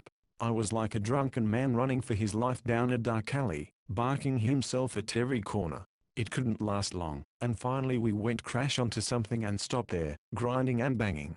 So ended that little trip under a pilot. Well, it was like this. There was really no danger. I opened my eyes at the characteristic phrase. I mean, that lucky stumble into a channel was my salvation. Since then I had struggled through a mile of sands, all of which lay behind me like a breakwater against the gale. They were covered, of course, and seething like soapsuds, but the force of the sea was deadened. The Dulcie was bumping, but not too heavily. It was nearing high tide, and at half ebb she would be high and dry. In the ordinary way I should have run out a kedge with the dinghy, and at the next high water sailed farther in, and anchored where I could lie afloat. The trouble was, now that my hand was hurt, and my dinghy stove in, not to mention the rudder business, it was the first bump on the outer edge that did the damage. There was a heavy swell there, and when we struck, the dinghy, which was towing astern, came home on her painter, and down with the crash on the yacht's weather quarter. I stuck out one hand to ward it off, and got it nipped on the gunwale. She was badly stove in and useless, so I couldn't run out the kedge. This was Greek to me, but I let him go on, and for the present my hand was too painful even to stow the boom and sails, which were whipping and racketing about anyhow. There was the rudder too, to be mended, and we were several miles from the nearest land. Of course, if the wind fell, it was all easy enough, but if it held, or increased, it was a poor lookout. There's a limit to strain of that sort, and other things might have happened. In fact, it was precious lucky that Bartels turned up. His galliot was a tanker a mile away, up a branch of the channel. In a clear between squalls he saw us, and, like a brick, rowed his boat out, he and his boy, and a devil of a pull they must have had. I was glad enough to see them. No, that's not true. I was in such a fury of disgust and shame, that I believe I should have been idiot enough to say I didn't want help, if he hadn't just nipped on board and started work. He's a terror to work, that little mouse of a chapter. In half an hour he had stowed the sails, unshackled the big anchor, run out 50 fathoms of warp, and hauled her off there, and then into deep water. Then they towed her up the channel. It was dead to leeward, done an easy job, and berthed her near their own vessel. It was dark by that time, so I gave them a drink, and said good night. It blew a howling gale that night, but the place was safe enough, with good ground tackle. The whole affair was over, and after supper I thought hard about it all. 8th, the theory. Davies leaned back, and gave a deep sigh, as though he still felt the relief from some tension. I did the same, and felt the same relief. The chart, freed from the pressure of our fingers, rolled up with a flip, as though to say, "What do you think of that?" I have straightened out his sentences a little, for in the excitement of his story they had grown more and more jerky and elliptical. "What about Dahlman?" I asked. "Of course," said Davies. "What about him?" I didn't get it much that night. It was all so sudden. The only thing I could have sworn to from the first was that he had purposely left me in the lurch that day. I pieced out the rest in the next few days, which I'll just finish with as shortly as I can. Bartels came aboard next morning, and though it was blowing hard still we managed to shift the Dulcibella to a place where she dried safely at the midday low water, and we could get at her rudder. The lower screw plate on the stern post had drenched out, and we botched it up roughly as a makeshift. There were other little breakages, but nothing to matter, and the loss of the jib was nothing, as I had 2 spare ones. The dinghy was past repair just then, and I lashed it on deck. It turned out that Bartels was carrying apples from Bremen to Capellen, in this fjord, and had run into that channel in the sands for shelter from the weather. Today he was bound for the Ida River, whence, as I told you, you can get through, by river and canal, into the Baltic. Of course the Elbe route, by the new Kaiser Wilhelm ship canal, is the shortest. The Ida route is the old one, but he hoped to get rid of some of his apples at Tunning, the town at its mouth. Both routes touch the Baltic at Kiel. As you know, I had been running for the Elbe, but yesterday's muck-up put me off, and I changed my mind. I'll tell you why presently, and decided to sail to the Eider along with the Johannes, and get through that way. It cleared from the east next day, and I raced him there, winning hands down, left him at Tunning, and in 3 days was in the Baltic. It was just a week after I ran ashore that I wired to you. You see, I had come to the conclusion that that chap was a spy. In the end it came out quite quietly and suddenly, and left me in profound amazement. I wired to you that chap was a spy. It was the close association of these two ideas that hit me hardest at the moment. For a second I was back in the dreary splendor of the London club room, spelling out that crabbed scrawl from Davis, and fastidiously criticizing its proposal in the light of a holiday. Holiday. What was to be its issue? Chilling and opaque as the fog that filtered through the skylight, there flooded my imagination a mist of doubt and fear. A spy. I repeated blankly. What do you mean? Why did you wire to me? A spy of what, of whom? I'll tell you how I worked it out, said Davis. I don't think spy is the right word, but I mean something pretty bad. He purposely put me ashore. I don't think I'm suspicious by nature, but I know something about boats and the sea. I know he could have kept close to me, if he had chosen, and I saw the whole place at low water, when we left those sands on the second day. Look at the chart again. Here's the Hohenhund Bank, that I showed you as blocking the road. See chart A, it's in 2 pieces, first the west, and then the east. You see the Tell Channel dividing into 2 branches, and curving round it. Both branches are broad and deep, as channels go in those waters. Now, in sailing in I was nowhere near either of them.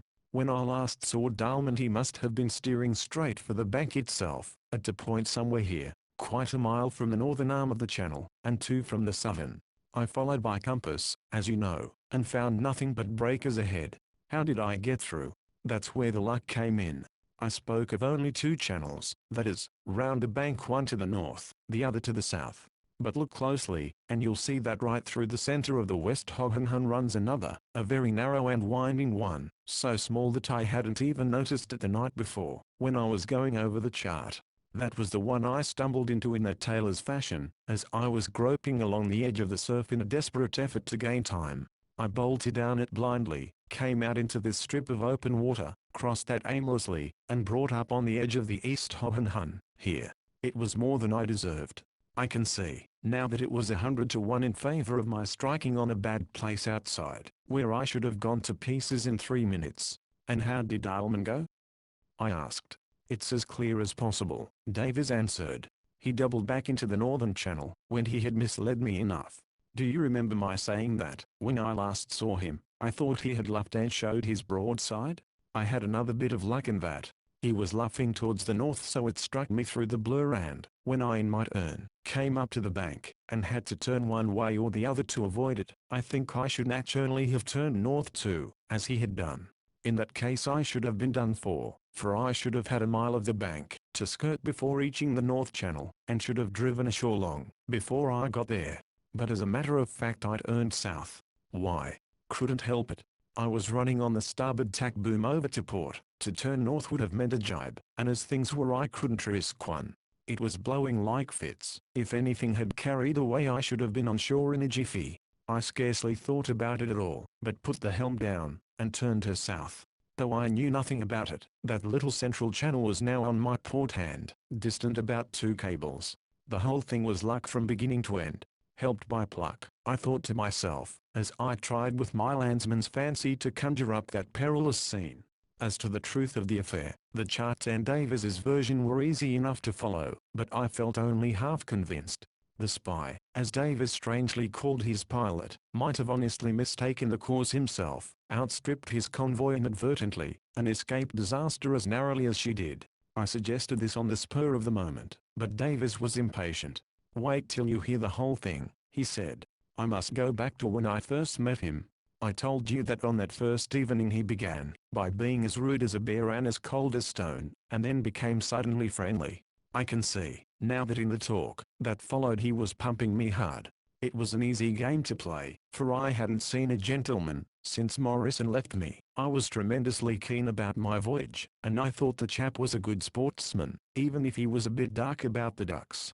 I talked quite freely, at least, as freely as I could with my bad German, about my last fortnight's sailing, how I had been smelling out all the channels in and out of the islands, how interested I had been in the whole business, puzzling out the effect of the winds on the tides, the set of the currents, and so on. I talked about my difficulties too, the changes in the voice, the prehistoric rottenness of the English charts. He drew me out as much as he could, and in the light of what followed I can see the point of scores of his questions. The next day and the next I saw a good deal of him, and the same thing went on. And then there were my plans for the future. My idea was, as I told you, to go on exploring the German coast, just as I had the Dutch. His idea, heavens, how plainly I see it now, was to choke me off, get me to clear out altogether from that part of the coast. That was why he said there were no ducks. That was why he cracked up the Baltic as a cruising ground and shooting ground. And that was why he broached and stuck to that plan of sailing in company direct to the Elbe. It was to see me clear. He improved on that. Yes, but after that, it's guesswork. I mean that I can't tell. When he first decided to go one better and drown me, he couldn't count for certain on bad weather, though he held my nose to it when it came. But, granted that he wanted to get rid of me altogether, he got a magnificent chance on that trip to the Elbe lightship. I expect it struck him suddenly, and he acted on the impulse. Left to myself I was all right, but the shortcut was a grand idea of his. Everything was in its favor: wind, sea, sand, tide. He thinks I'm dead.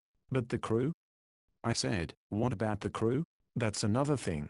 When he first hove to, waiting for me, of course they were on deck, 2 of them, I think, hauling at sheets. But by the time I had drawn up level, the Medusa had worn round again on her course, and no one was on deck but Dahlman at the wheel. No one overheard what he said. Wouldn't they have seen you again?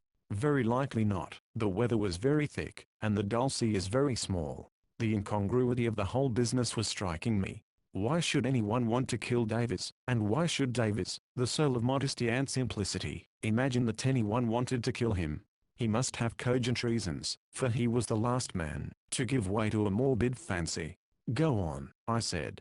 What was his motive? A German finds an Englishman exploring a bit of German coast, determines to stop him, and even to get rid of him. It looks so far as if you were thought to be the spy. Davis winced.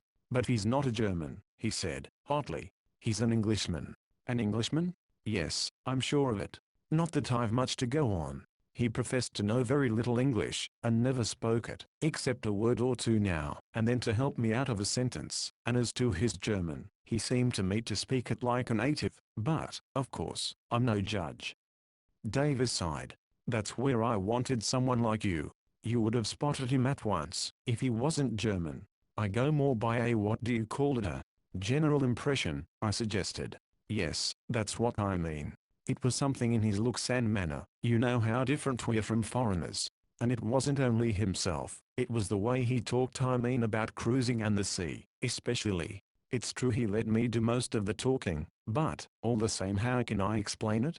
I felt we understood one another, in a way that 2 foreigners wouldn't. He pretended to think me a bit crazy for coming so far in a small boat, but I could swear he knew as much about the game as I did, for lots of little questions he asked had the right ring in them.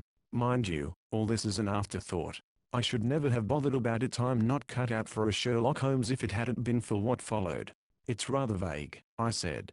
Have you no more definite reason for thinking him English? There were 1 or 2 things rather more definite, said Davis, slowly. You know, when he hove to and hailed me, proposing the shortcut, I told you roughly what he said. I forget the exact words, but abskneden came in Dutch Watten and abskneden they call the banks wats, you know. They were simple words, and he shouted them loud, so as to carry through the wind. I understood what he meant, but, as I told you, I hesitated before consenting. I suppose he thought I didn't understand, for just as he was drawing ahead again he pointed to the southward, and then shouted through his hands as a trumpet verse to Hansey, shortcut through sands, follow me. The last 2 sentences in downright English. I can hear those words now, and I'll swear they were in his native tongue. Of course I thought nothing of it at the time. I was quite aware that he knew a few English words, though he had always mispronounced them, an easy trick, when your hearer suspects nothing. But I needn't say that just then I was observant of trifles. I don't pretend to be able to unravel a plot and steer a small boat before a heavy sea at the same moment. and if he was piloting you into the next world he could afford to commit himself before you parted. Was there anything else? By the way, how did the daughter strike you? Did she look English too? Two men cannot discuss a woman freely without a deep foundation of intimacy, and, until this day, the subject had never arisen between us in any form.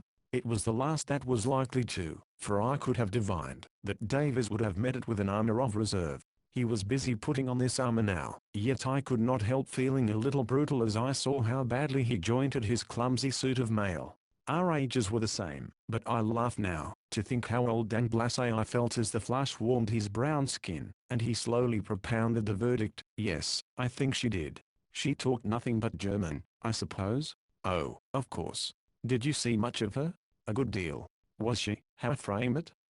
Did she want you to sail to the Elbe with them? She seemed to, admitted Davis, reluctantly, clutching at his ally, the matchbox. But, hang it, don't dream that she knew what was coming, he added, with sudden fire.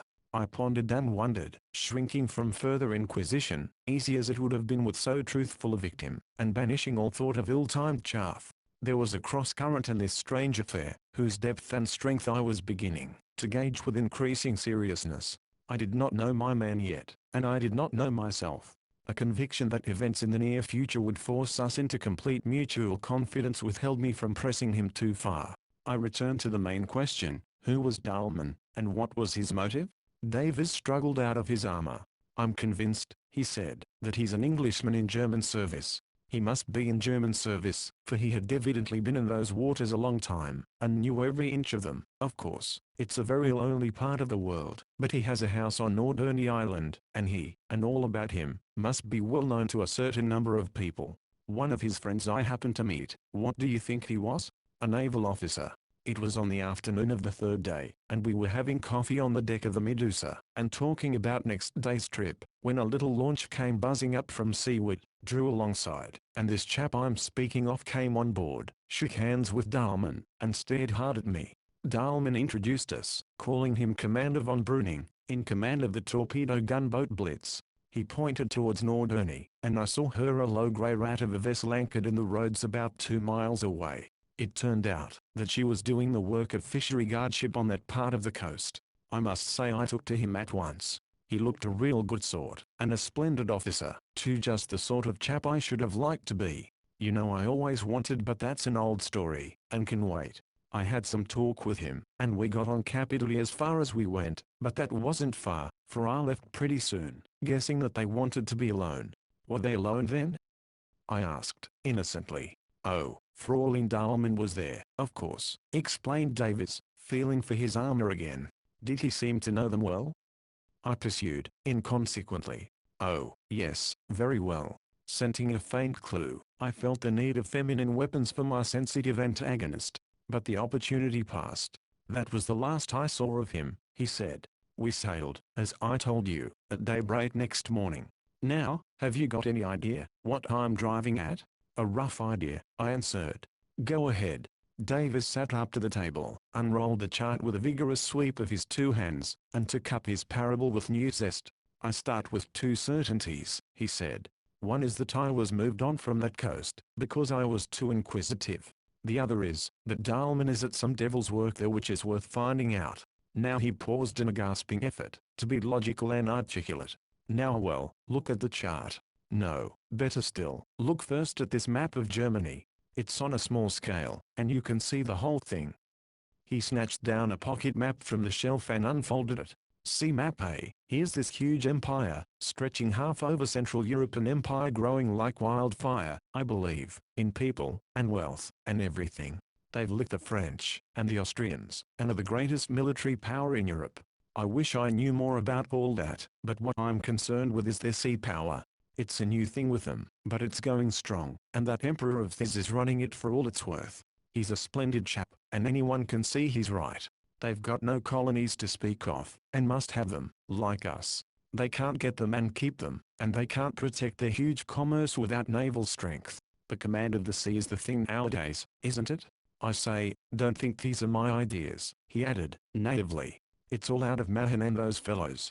Well, the Germans have got a small fleet at present, but it's a thundering good one, and they are building hard. There's the, and the. He broke off into a digression on armaments and speeds in which I could not follow him. He seemed to know every ship by heart. I had to recall him to the point. Well, think of Germany as a new sea power, he resumed. The next thing is, what is her coastline? It's a very queer one, as you know, split clean in two by Denmark, most of it lying east of it, and looking on the Baltic, which is practically an inland sea, with its entrance blocked by Danish islands. It was to evade that block that William built the ship canal from Kiel to the Elbe, but that could be easily smashed in wartime. Far the most important bit of coastline is that which lies west of Denmark and looks on the North Sea. It's there that Germany gets her head out into the open, so to speak. It's there that she fronts us and France, the two great sea powers of Western Europe, and it's there that her greatest ports are, and her richest commerce. Now it must strike you at once that it's ridiculously short compared with the huge country behind it. From Borkum to the Elbe, as the crow flies, is only 70 miles. Add to that the west coast of Schleswig, say 120 miles. Total, say, 200. Compare that with the seaboard of France and England. Doesn't it stand to reason that every inch of it is important? Now what sort of coast is it? Even on this small map you can see at once, by all those wavy lines, shoals and sand everywhere, blocking 9/10 of the land altogether, and doing their best to block the other 10th where the great rivers run in. Now let's take it bit by bit. You see it divides itself into three. Beginning from the west, the first piece is from Borkum to Wangerooge, 50-odd miles. What's that like? A string of sandy islands backed by sand. The Ems River at the western end, on the Dutch border, leading to Emden, not much of a place. Otherwise, no coast towns at all. Second piece, a deep sort of bay consisting of the three great estuaries, the Jade, the Weser and the Elbe, leading to Wilhelmshaven, their North Sea naval base, Bremen, and Hamburg. Total breadth of bay, 20-odd miles only, sandbanks littered about all through it. Third piece, the Schleswig coast, hopelessly fenced in behind a 6 to 8 mile fringe of sand. No big towns, one moderate river, the Ida. Let's leave that third piece aside. I may be wrong, but, in thinking this business out, I've pegged away chiefly at the other two, the 70-mile stretch from Borkum to the Elbe, half of it estuaries, and half islands. It was there that I found the Medusa, and it's that stretch that, thanks to him, I missed exploring. I made an obvious conjecture. I suppose there are forts and coast defenses? Perhaps he thought you would see too much. By the way, he saw your naval books, of course? Exactly. Of course that was my first idea, but it can't be that. It doesn't explain things in the least. To begin with, there are no forts, and can be none in that first division, where the islands are.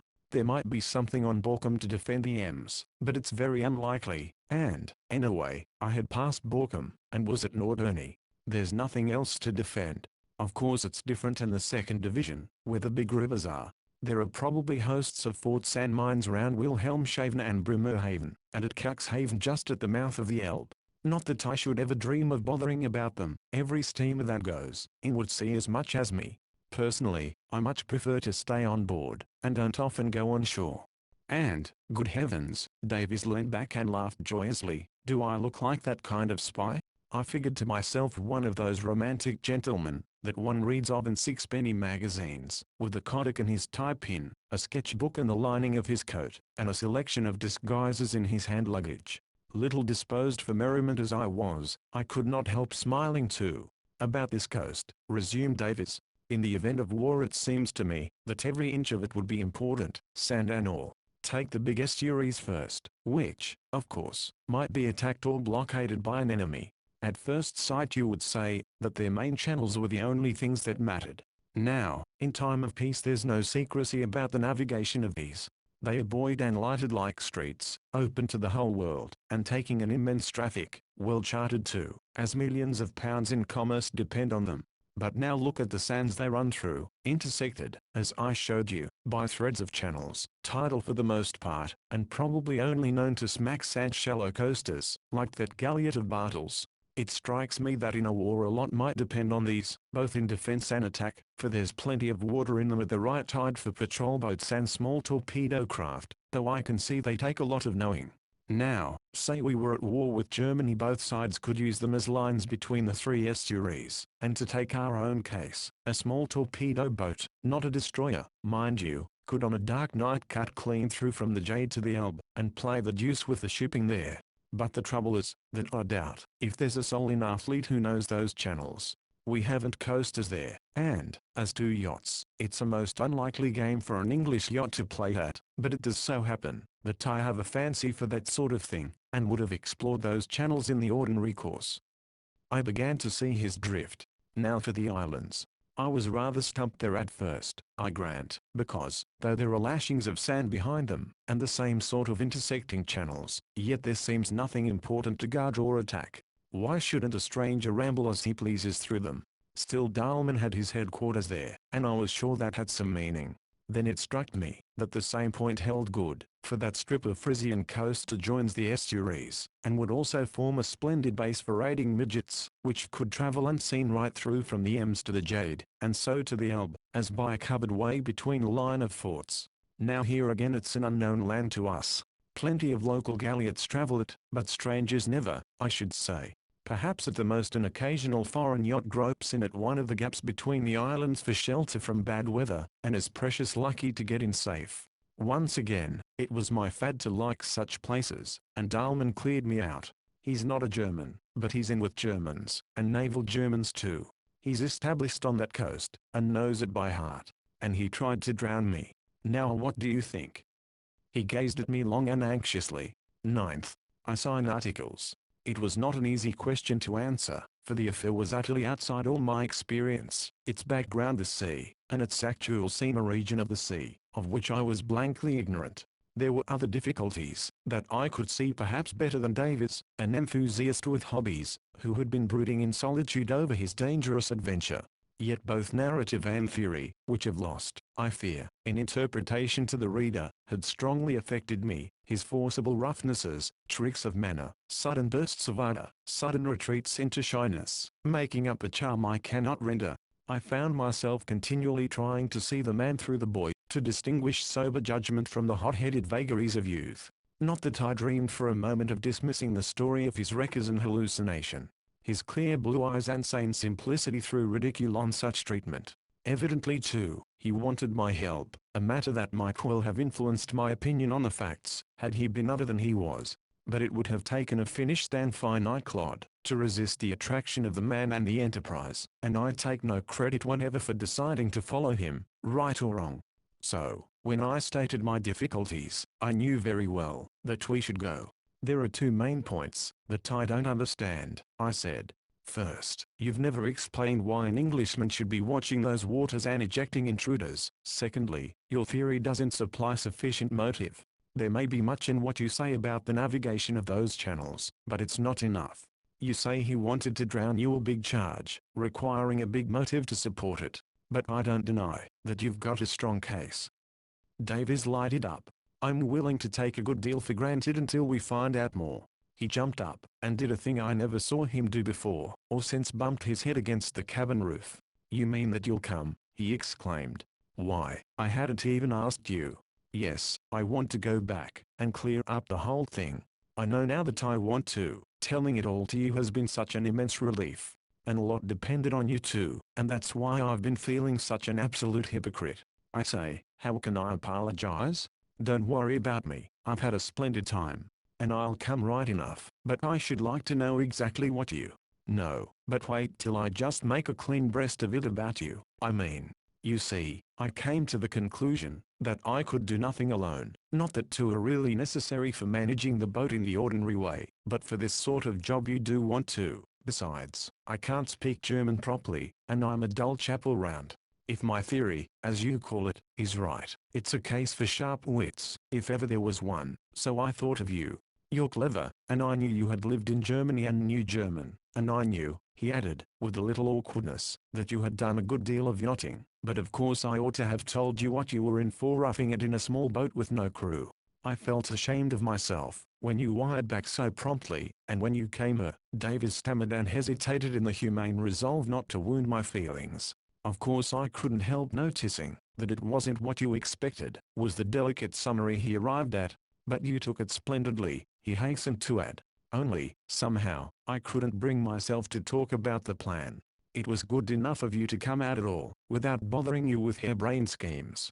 Beside, I wasn't even sure of myself. It's a tangled business. There were reasons. There are reasons still. He looked nervously at me, which make it a tangled business. I had thought a confidence was coming, and was disappointed. I was in an idiotic state of uncertainty. He hurried on, but the plan grew on me more and more, when I saw how you were taking to the life and beginning to enjoy yourself.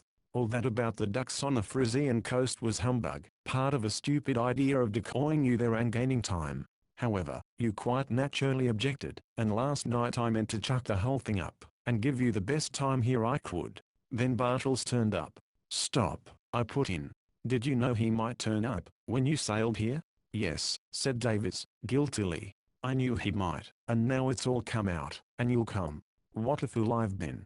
Long before he had finished I had grasped the whole meaning of the last few days, and had read their meaning into scores of little incidents which had puzzled me. For goodness sake, don't apologize, I protested. I could make confessions too, if I liked. And I doubt if you've been such a fool as you think. I'm a patient that wants careful nursing, and it has been the merest chance all through that I haven't rebelled and bolted. We've got a good deal to thank the weather for, and other little stimulants. And you don't know yet my reasons for deciding to try your cure at all. My cure, said Davis. What in the world do you mean? It was jolly decent of you to. Never mind. There's another view of it, but it doesn't matter now. Let's return to the point. What's your plan of action? It's this, was the prompt reply, to get back to the North Sea, via Kiel and the ship canal. Then there will be two objects. One, to work back to Norderney, where I left off before, exploring all those channels through the estuaries and islands. The other, to find Dahlman, discover what he's up to, and settle with him. The two things may overlap, we can't tell yet. I don't even know where he and his yacht are, but I'll be bound they're somewhere in those same waters, and probably back at Norderney. It's a delicate matter, I mused, dubiously, if your theory's correct. Spying on a spy. It's not like that, said Davis, indignantly. Anyone who likes, can sail about there, and explore those waters. I say, you don't really think it's like that, do you? I don't think you're likely to do anything dishonorable, I hastened to explain. I grant you the sea's public property in your sense. I only mean, that developments are possible, which you don't reckon on. There must be more to find out than the mere navigation of those channels, and if that's so, mightn't we come to be genuine spies ourselves? And, after all, hang it, exclaimed Davis, if it comes to that, why shouldn't we? I look at it like this. The man's an Englishman, and if he's in with Germany he's a traitor to us, and we as Englishmen have a right to expose him. If we can't do it without spying we've a right to spy, at our own risk. There's a stronger argument than that. He tried to take your life. I don't care a rap about that. I'm not such an ass as to thirst for revenge and all that, like some chap in a shilling shocker. But it makes me wild to think of that fellow masquerading as a German, and up to who knows what mischief enough to make him want to get rid of anyone. I'm keen about the sea, and I think they are apt to be a bit slack at home, he continued inconsequently. Those Admiralty chaps want waking up. Anyway, as far as I'm concerned, it's quite natural that I should look him up again. Quite, I agreed. You parted friends, and they may be delighted to see you. You'll have plenty to talk about. Humph, said Davis, with a dinner silence by the day. Hello. I say, do you know it's 3 o'clock? How the time has gone. And, by Jove, I believe the fog's lifting.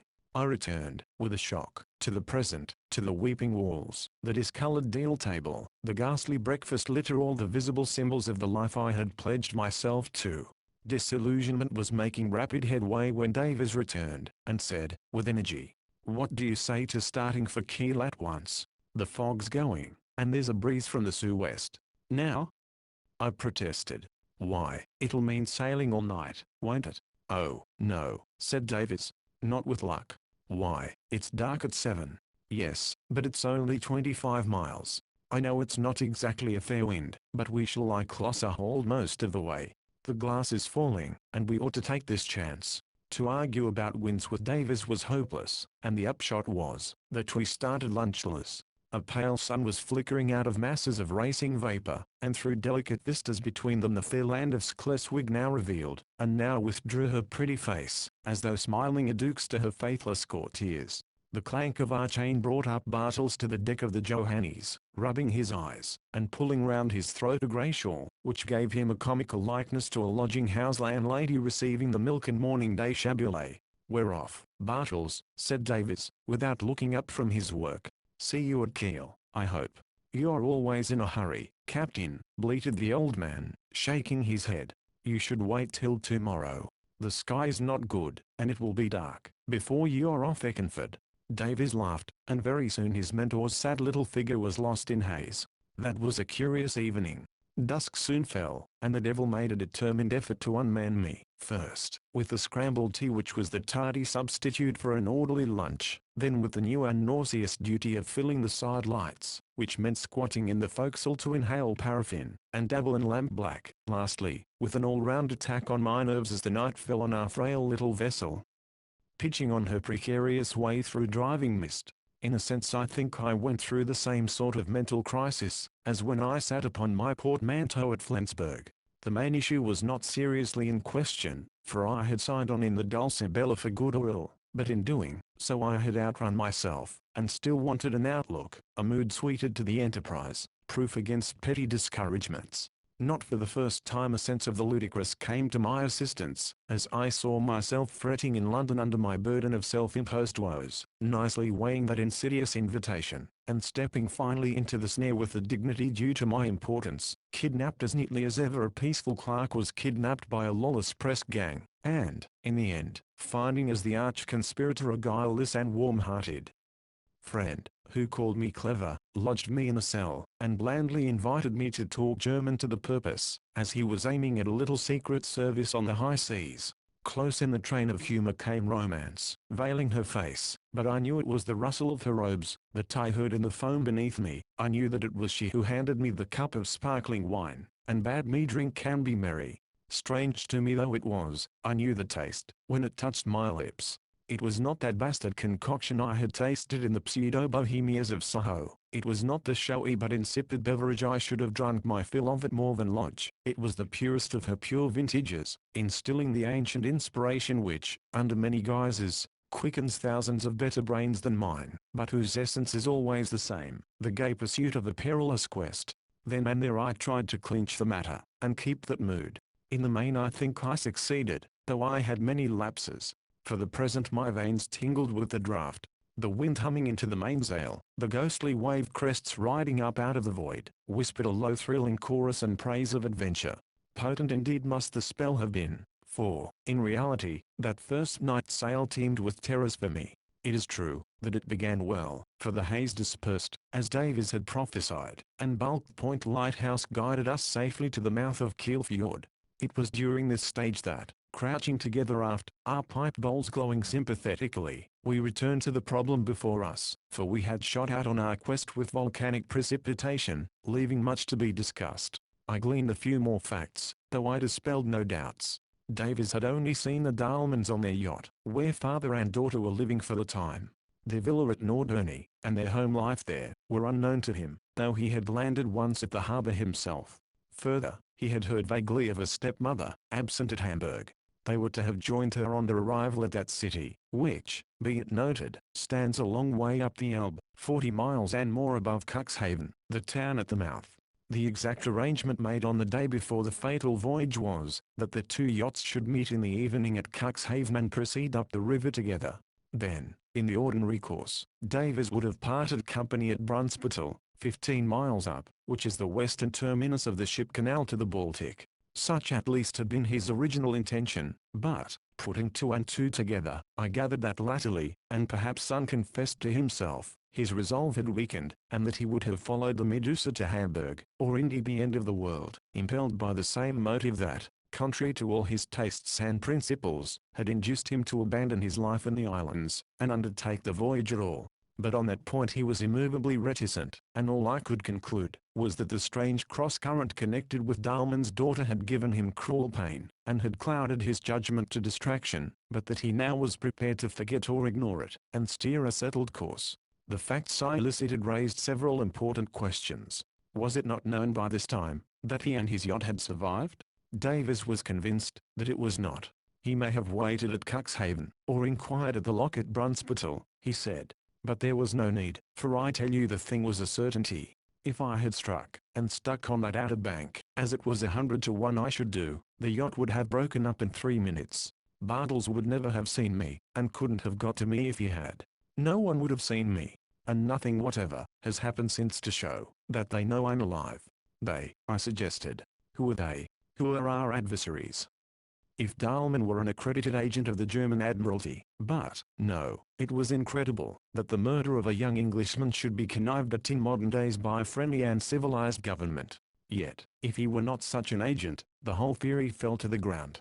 I believe, said Davis, that Dahlmann did it off his own bat, and beyond that I can't see. And I don't know that it matters at present. Alive or dead, we're doing nothing wrong, and have nothing to be ashamed of. I think it matters a good deal, I objected. Who will be interested in our resurrection, and how are we to go to work, openly or secretly? I suppose we shall keep out of the way as much as we can? As for keeping out of the way, said Davis, jerkily, as he peered to windward under the foresail, we must pass the ship canal. That's a public highway, where anyone can see you.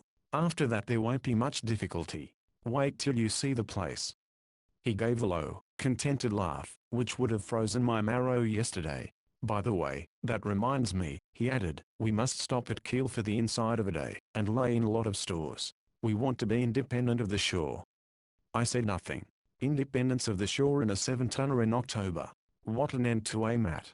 About 9 o'clock we weathered the point, entered Kiel Fjord, and began a deadbeat to windward of 7 miles to the head of it where Kiel lies. Hitherto, save for the latent qualms concerning my total helplessness, if anything happened to Davis, interest and excitement had upheld me well. My alarms only began when I thought them nearly over. Davis had frequently urged me to turn in and sleep, and I went so far as to go below, and coil myself up on the lee sofa with my pencil and diary.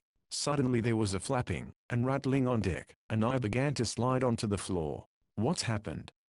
I cried, in a panic, for there was Davis stooping in at the cabin door. Nothing, he said, chafing his hands for warmth. I'm only going about. Hand me the glasses, will you? There's a steamer ahead. I say, if you really don't want to turn in, you might make some soup. Just let's look at the chart. He studied it with maddening deliberation, while I wondered how near the steamer was, and what the yacht was doing meanwhile. I suppose it's not really necessary for anyone to be at the helm? I remarked. Oh, she's all right for a minute, he said, without looking up. 2 1½ lights in line Sue west by west got a match? He expended 2, and tumbled upstairs again. You don't want me, do you? I shouted after him. No, but come up, when you've put the kettle on. It's a pretty beat up the fjord. Lovely breeze. His legs disappeared. A sort of buoyant fatalism possessed me as I finished my notes, and poured over the stove. It upheld me too, when I went on deck, and watched the pretty beat, whose prettiness was mainly due to the crowd of fog-bound shipping steamers, smacks, and sailing vessels now once more on the move in the confined fairway of the fjord, their baleful eyes of red, green, or yellow, opening and shutting, brightening, and fading, while shore lights and anchor lights added to my bewilderment. And a throbbing of screws filled the air like the distant roar of London streets. In fact, every time we spun round for our dart across the fjord I felt like a rustic matron gathering her skirts for the transit of the Strand on a busy night. Davis, however, was the street Arab who zigzags under the horse's feet unscathed, and all the time he discoursed placidly on the simplicity and safety of night sailing, if only you were careful, obeying rules, and burnt good lights. As we were nearing the hot glow in the sky that denoted Kiel we passed a huge scintillating bulk moored in midstream. Warships, he murmured, ecstatically. At 1 o'clock we anchored off the town. His chance. I say, Davis, I said, how long do you think this trip will last? I've only got a month's leave.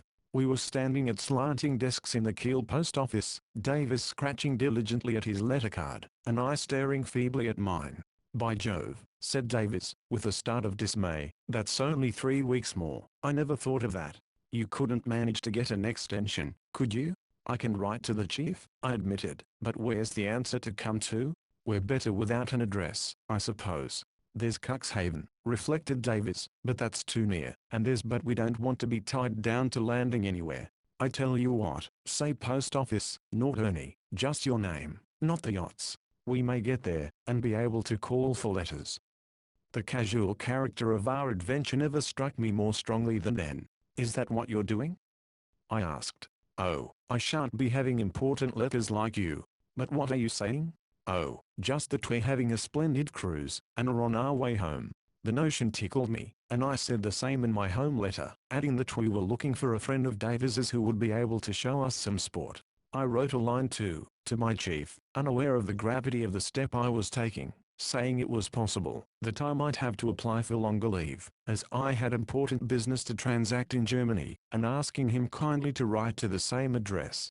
Then we shouldered our parcels, and resumed our business. 2 full dinghy loads of stores we ferried to the Dulcibella, chief among which were 2 immense cans of petroleum, constituting our reserves of heat and light, and a sack of flour.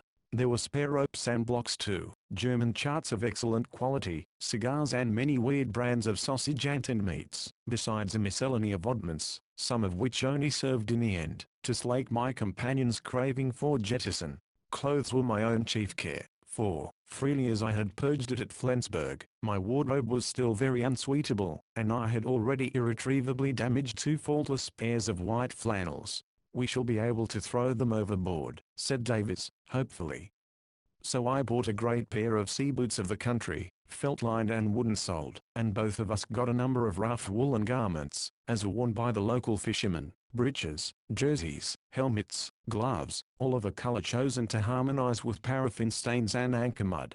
The same evening we were taking our last look at the Baltic, sailing past warships and groups of idle yachts battened down for their winter's sleep, while the noble shores of the fjord, with its villas embowered in copper foliage, grew dark and dim above us. We rounded the last headland, steered for a galaxy of colored lights, tumbled down our sails, and came to under the colossal gates of the Holten or Lock. That these would open to such an infinitesimal suppliant seemed inconceivable. But open they did, with ponderous majesty, and our tiny hull was lost in the womb of a lock designed to float the largest battleships. I thought of Bolters on a hot August Sunday, and wondered if I really was the same peevish dandy who had jostled Dancewell to death with the noisy Cockney throng a month ago. There was a blaze of electricity overhead, but utter silence till a solitary cloaked figure hailed us, and called for the captain. Davis ran up a ladder, disappeared with the cloaked figure, and returned crumpling a paper into his pocket. It lies before me now, and sets forth, under the stamp of the Königliches Saarland, that, in consideration of the sum of 10 marks for dues and 4 for tonnage, an imperial tug would tow the vessel Dulcibella, Master A. H. Davis, through the Kaiser Wilhelm Canal from Holtenau to Brunsbüttel. Magnificent condescension. I blush when I look at this yellow document, and remember the stately courtesy of the great lock gates, for the sleepy officials of the Königliches Saarland little knew what an insidious little VIP they were admitting into the imperial bosom at the light toll of 14 shillings. Seems cheap, said Davis, joining me, doesn't it? They've a regular tariff on tonnage, same for yachts as for liners. We start at 4 tomorrow with a lot of other boats. I wonder if Bartels is here. The same silence reigned, but invisible forces were at work. The inner gates opened, and we prized ourselves through into a capacious basin, where lay moored side by side a flotilla of sailing vessels of various sizes. Having made fast alongside a vacant space of quay, we had our dinner, and then strolled out with cigars, to look for the Johannes. We found her wedged among a stack of galliots, and her skipper sitting primly below before a blazing stove, reading his Bible through spectacles. He produced a bottle of schnapps and some very small and hard peers, while Davis twitted him mercilessly about his false predictions. The sky was not good, was all he said, beaming indulgently at his incorrigible young friend. Before parting for the night it was arranged that next morning we should lash alongside the Johannes, when the flotilla was marshalled for the tow through the canal. Carl shall steer for us both, he said, and we will stay warm in the cabin. The scheme was carried out, not without much confusion and loss of paint, in the small hours of a dark and drizzling morning. Boisterous little tugs sorted us into parties, and half lost under the massive bulwarks of the Johannes we were carried off into a black inane. If any doubt remained as to the significance of our change of cruising grounds, dawn dispelled it. View there was none from the deck of the Dulcibella. It was only by standing on the main boom, that you could see over the embankments to the vast plain of Holstein, grey and monotonous under a pall of mist. The soft scenery of the Schleswig coast was a baseless dream of the past, and a cold penetrating rain added the last touch of dramatic completeness to the staging of the new act. For 2 days we travelled slowly up the mighty waterway that is the strategic link between the 2 seas of Germany. Broad and straight, massively embanked, lit by electricity at night till it is lighter than many a great London street. traversed by great war vessels, rich merchantmen, and humble coasters alike. It is a symbol of the new and mighty force which, controlled by the genius of statesmen and engineers, is thrusting the empire irresistibly forward to the goal of maritime greatness. "Isn't it splendid?" said Davis. "He's a fine fellow, that emperor." Carl was the shock-headed stout-limbed boy of about 16, who constituted the whole crew of the Johannes, and was as dirty as his master was clean. I felt a certain envious reverence for this unprepossessing youth, seeing in him a much more efficient counterpart of myself, but how he and his little master ever managed to work their ungainly vessel was a miracle I never understood. Phlegmatically impervious to rain and cold, he steered the Johannes down the long grey reaches in the wake of the tug, while we and Bartels held snug gatherings down below, sometimes in his cabin, sometimes in ours. The heating arrangements of the latter began to be a subject of serious concern. We finally did the only logical thing, and brought the kitchen range into the parlour, fixing the Ripinil stove on the forward end of the cabin table, where it could warm as well as cook for us. As an ornament it was monstrous, and the taint of oil which it introduced was a disgusting drawback. But, after all, the great thing, as Davis said, is to be comfortable, and after that to be clean. Davis held long consultations with Bartels, who was thoroughly at home in the navigation of the sands we were bound for, his own boat being a type of the very craft which plied in them. I shall not forget the moment when it first dawned on him that his young friend's curiosity was practical, for he had thought that our goal was his own beloved Hamburg, queen of cities, a place to see and die. "It is too late," he wailed. "You do not know the North Sea as I do." "Oh, nonsense, Bartels, it's quite safe." "Safe? And have I not found you fast on Hohenhund, in a storm, with your rudder broken? God was good to you then, my son." "Yes, but it wasn't my F." Davis checked himself. "We're going home. There's nothing in that." Bartels became sadly resigned. "It is good that you have a friend," was his last word on the subject, but all the same he always glanced at me with a rather doubtful eye. As to Davis and myself, our friendship developed quickly on certain limited lines, the chief obstacle, as I well know now, being his reluctance to talk about the personal side of our quest. On the other hand, I spoke about my own life and interests, with an unsparing discernment, of which I should have been incapable a month ago, and in return I gained the key to his own character. It was devotion to the sea, wedded to a fire of pent-up patriotism struggling incessantly for an outlet in strenuous physical expression, a humanity, born of acute sensitivity to his own limitations, only adding fuel to the flame. I learnt for the first time, now that in early youth he had failed for the Navy, the first of several failures in his career. "And I can't settle down to anything else," he said. "I read no end about it, and yet I'm a useless outsider. All I've been able to do is to potter about in small boats, but it's all been wasted till this chance came. I'm afraid you'll not understand how I feel about it, but at last, for once in a way, I see a chance of being useful." "There ought to be chances for chaps like you," I said, "without the accident of a job such as this." "Oh, as long as I get it, what matter? But I know what you mean. There must be hundreds of chaps like me. I know a good many myself who know our coasts like a book. Shoals, creeks, tides, rocks. There's nothing in it, it's only practice. They ought to make some use of us as a naval reserve. They tried to once, but it fizzled out, and nobody really cares. And what's the result? Using every man of what reserves we've got. There's about enough to man the fleet on a war footing, and no more. They've tinkered with fishermen, and merchant sailors, and yachting hands, but every one of them ought to be got hold of, and the colonies too. Is there the ghost of a doubt that, if war broke out, there'd be wild appeals for volunteers, aimless cadging, hurry, confusion, waste? My own idea is that we ought to go much further, and train every able-bodied man for a couple of years as a sailor. Army? Oh, I suppose you'd have to give them the choice. Not that I know, or care much about the army, though to listen to people talk you'd think it really mattered as the Navy matters. We're a maritime nation, we've grown by the sea, and live by it. If we lose command of it we starve. We're unique in that way, just as our huge empire, only linked by the sea, is unique. And yet, read Brassey, Dilke, and those naval annuals, and see what mountains of apathy and conceit have had to be tackled. It's not the people's fault.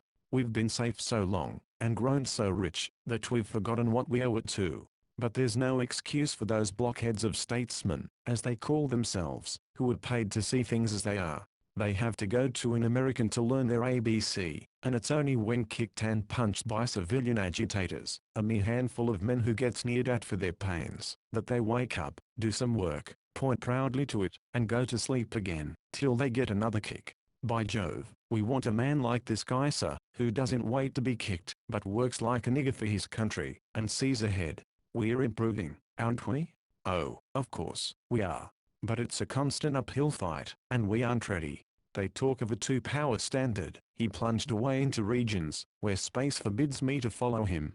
This is only a sample of many similar conversations that we afterwards held, always culminating in the burning question of Germany. Far from including me and the Foreign Office among his targets for vague invective, he had a profound respect for my sagacity and experience as a member of that institution, a respect which embarrassed me not a little, when I thought of my praise writing and cigarette smoking, my dancing, and my dining. But I did know something of Germany, and could satisfy his tireless questioning with a certain authority.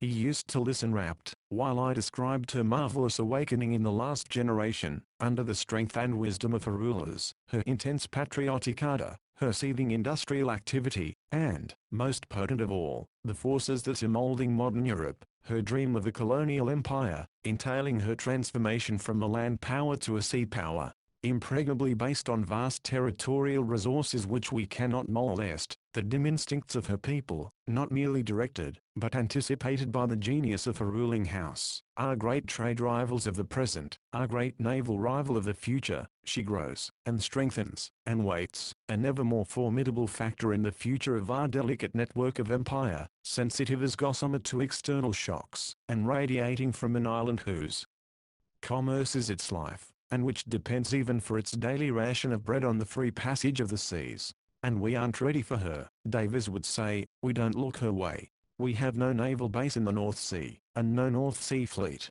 Our best battleships are too deep in draft for North Sea work. And, to crown all, we were asses enough to give her Hildegard, which commands her North Sea coast. And supposing she collars Holland, isn't there some talk of that?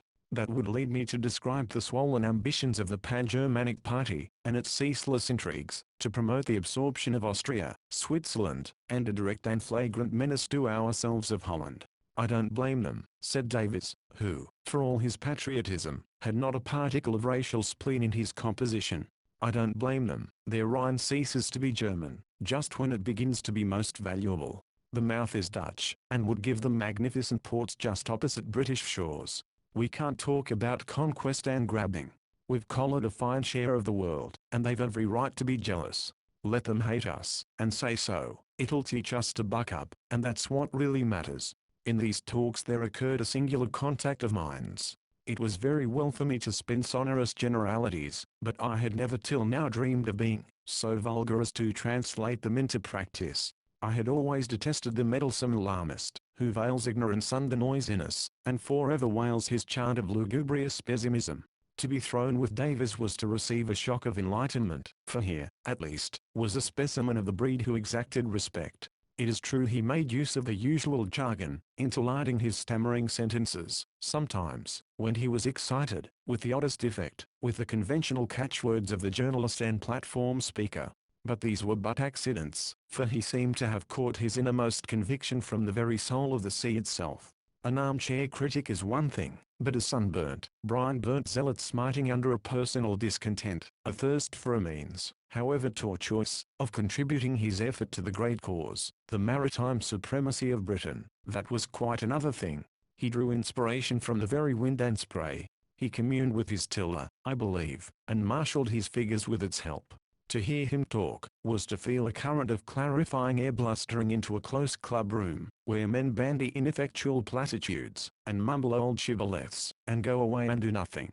In our talk about policy and strategy we were Bismarcks and Rodneys, wielding nations and navies, and, indeed, I have no doubt, that our fancy took extravagant flights sometimes. In plain fact we were merely two young gentlemen in a 7-ton pleasure boat, with a taste for amateur hydrography and police duty combined. Not that Davies ever doubted. Once set on the road he gripped his purpose with childlike faith and tenacity. It was his chance. 11th. The Pathfinders. In the late afternoon of the second day our flotilla reached the Elbe at Brunsbüttel, and ranged up in the inner basin, while a big liner, whimpering like a fretful baby, was tenderly nursed into the lock. During the delay Davies left me in charge, and bolted off with an oil can and a milk jug. An official in uniform was passing along the quay from vessel to vessel countersigning papers. I went up to meet him with our receipt for dues, which he signed carelessly. Then he paused and muttered Dulcibella, scratching his head. That was the name. English, he asked. Yes. Little lust cutter, that is so. There was an inquiry for you. Whom from? A friend of yours from a big barge yacht. Oh, I know. She went on to Hamburg, I suppose? No such luck, Captain. She was outward bound. What did the man mean? He seemed to be vastly amused by something.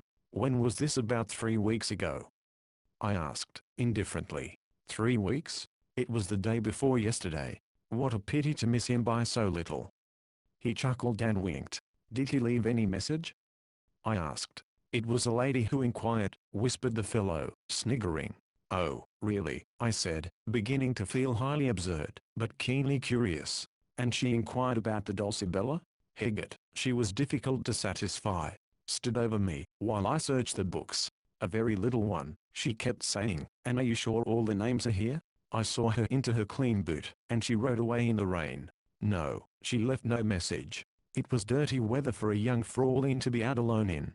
Ach, she was safe enough, though. To see her crossing the ebb in a chop of tide was a treat. And the yacht went on down the river? Where was she bound to? How do I know? Bremen, Wilhelmshaven, Emden, somewhere in the North Sea. Too far for you. I don't know about that, said I, bravely. Ach, you will not follow in that? Are not you bound to Hamburg? We can change our plans.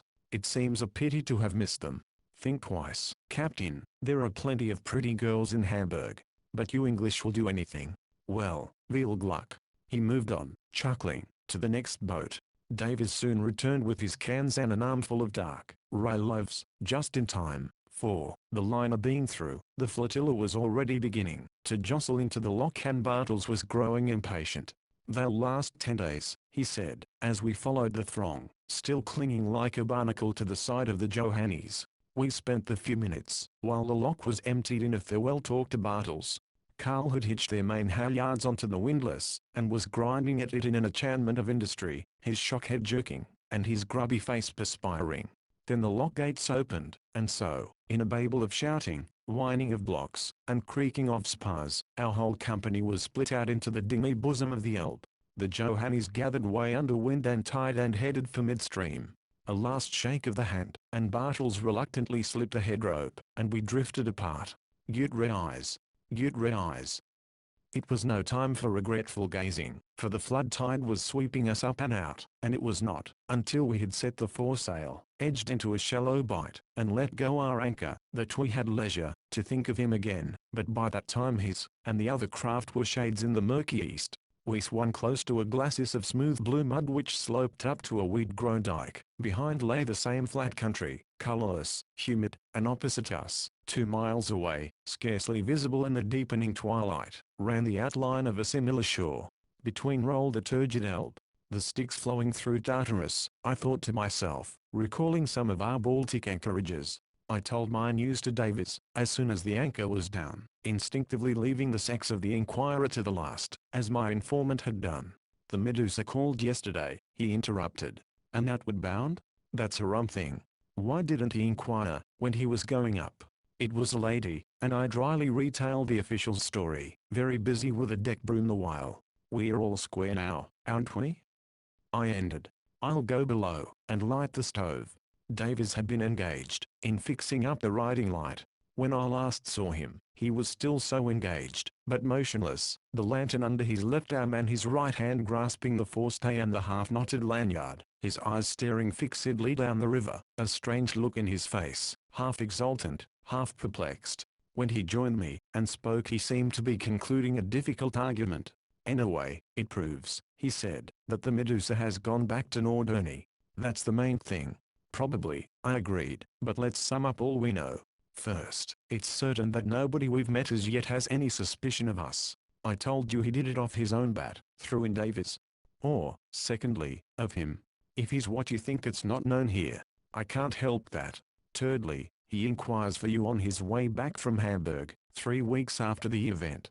It doesn't look as if he thought he had disposed of you. It doesn't look as if he had meant to dispose of you. He sends his daughter too, a curious proceeding under the circumstances. Perhaps it's all a mistake. It's not a mistake, said Davis, half to himself. But did he send her? He'd have sent one of his men. He can't be on board at all. This was a new light. What do you mean? I asked. He must have left the yacht when he got to Hamburg. Some other devil's work, I suppose. She's being sailed back now, and passing here. Oh, I see. It's a private supplementary inquiry. That's a long name to call it. Would the girl sail back alone with the crew? She's used to the sea, and perhaps she isn't alone. There was that stepmother, but it doesn't make a ha'porth of difference to our plans. We'll start on the ebb tomorrow morning. We were busier than usual that night, reckoning stores, tidying lockers, and securing movables. We must economize, said Davis, for all the world, as though we were castaways on a raft. It's a wretched thing, to have to land somewhere to buy oil, was a favorite observation of his. Before getting to sleep I was made to recognize a new factor in the conditions of navigation. Now that the tideless Baltic was left behind us, a strong current was sluicing past our sides, and at the 11th hour I was turned out, clad in pyjamas and oilskins, a horrible combination, to assist in running out a kedge or spare anchor. What's kedging off? I asked, when we were tucked up again. Oh, it's when you run aground. You have to, but you'll soon learn all about it. I steeled my heart for the morrow. So behold us, then, at 8 o'clock on October 5th, standing down the river towards the field of our first labors. It is 15 miles to the mouth, drab, dreary miles like the dullest reaches of the lower Thames, but scenery was of no concern to us, and a southwesterly breeze blowing out of a grey sky kept us constantly on the verge of reefing. The tide as it gathered strength swept us down with a force, attested by the speed with which buoys came in sight, nodded above us and past, each boiling in its eddy of dirty foam. I scarcely noticed at first, so calm was the water, and so regular were the buoys, like milestones along a road, that the northern line of coast was rapidly receding, and that the river was coming to be but a belt of deep water skirting a vast estuary, 3–7–10 miles broad, till it merged in open sea. Why, we're at sea! I suddenly exclaimed, after an hour's sailing. Just discovered that, said Davis, laughing. You said it was 15 miles, I complained. So it is, till we reach this coast at Cuxhaven, but I suppose you may say we're at sea. Of course that's all sand over there to starboard. Look, some of it's showing already. He pointed into the north. Looking more attentively I noticed that outside the line of buoys patches of the surface heaved and worked. In one or two places streaks and circles of white were forming. In the midst of one such circle a sleek mauve hump had risen, like the back of a sleeping whale. I saw that an old spell was enthralling Davis as his eye travelled away to the blank horizon. He scanned it all with a critical eagerness too, as one who looks for a new meaning in an old friend's face. Something of his zest was communicated to me, and stilled the shuddering thrill that had seized me. The protecting land was still a comforting neighbor, but our severance with it came quickly. The tide whirled us down, and our straining canvas aiding it, we were soon off Cuxhaven, which crouched so low behind its mighty dike, that of some of its houses only the chimneys were visible. Then, a mile or so on, the shore sharpened to a point like a claw, where the innocent dike became long, low fort, with some great guns peeping over. Then of a sudden it ceased, retreating into the far south in a dim perspective of groins and dunes. We spun out into the open, and leaned heavily over to the now unobstructed wind. The yacht rose, and sank to a little swell, but my first impression was one of wonder at the calmness of the sea, for the wind blew fresh and free from horizon to horizon. Why, it's all sand there now, and we are under the lee of it, said Davis, with an enthusiastic sweep of his hand over the sea on our left or port hand. That's our hunting ground. What are we going to do? I inquired. Pick up Sticker's Gat, was the reply. It ought to be near Buoy K. A red buoy with a huge K on it soon came into view. Davis peered over to port. Just pull up the centreboard, will you? He remarked abstractedly, adding, and hand me up the glasses as you were down there. Never mind the glasses. I've got it now. Come to the main sheet, was the next remark. He put down the helm and headed the yacht straight for the troubled and discolored expanse which covered the submerged sands. A sleeping whale, with a light surf splashing on it, was right in our path. Stand by the lead, will you? Said Davis, politely. I'll manage the sheets. It's a dead beat in. Ready about. The wind was in our teeth now, and for a crowded half hour we wormed ourselves forward by ever-shortening tacks into the sinuous recesses of a channel which threaded the shallows westward. I knelt in a tangle of line, and, under the hazy impression that something very critical was going on, plied the lead furiously, bumping and splashing myself, and shouting out the depths, which lessened steadily, with a great sense of the importance of my function. Davies never seemed to listen, but tacked on imperturbably, juggling with the tiller, the sheets, and the chart, in a way that made one giddy to look at. For all our zeal we seemed to be making very slow progress. "It's no use, tide's too strong, we must chance it," he said at last. "Chance what?" I wondered to myself. Our tacks suddenly began to grow longer, and the depths, which I registered, shallower. All went well for some time though, and we made better progress. Then came a longer reach than usual. 2.5 to 1.5 1 only 5 feet, I gasped, reproachfully. The water was growing thick and frothy. "It doesn't matter if we do," said Davies, thinking aloud. "There's an eddy here, and it's a pity to waste it ready about. Back the jib." But it was too late. The yacht answered, but faintly to the helm, stopped, and heeled heavily over, wallowing and grinding. Davies had the mainsail down in a twinkling. It half smothered me as I crouched on the lee side among my tangled skeins of line, scared and helpless.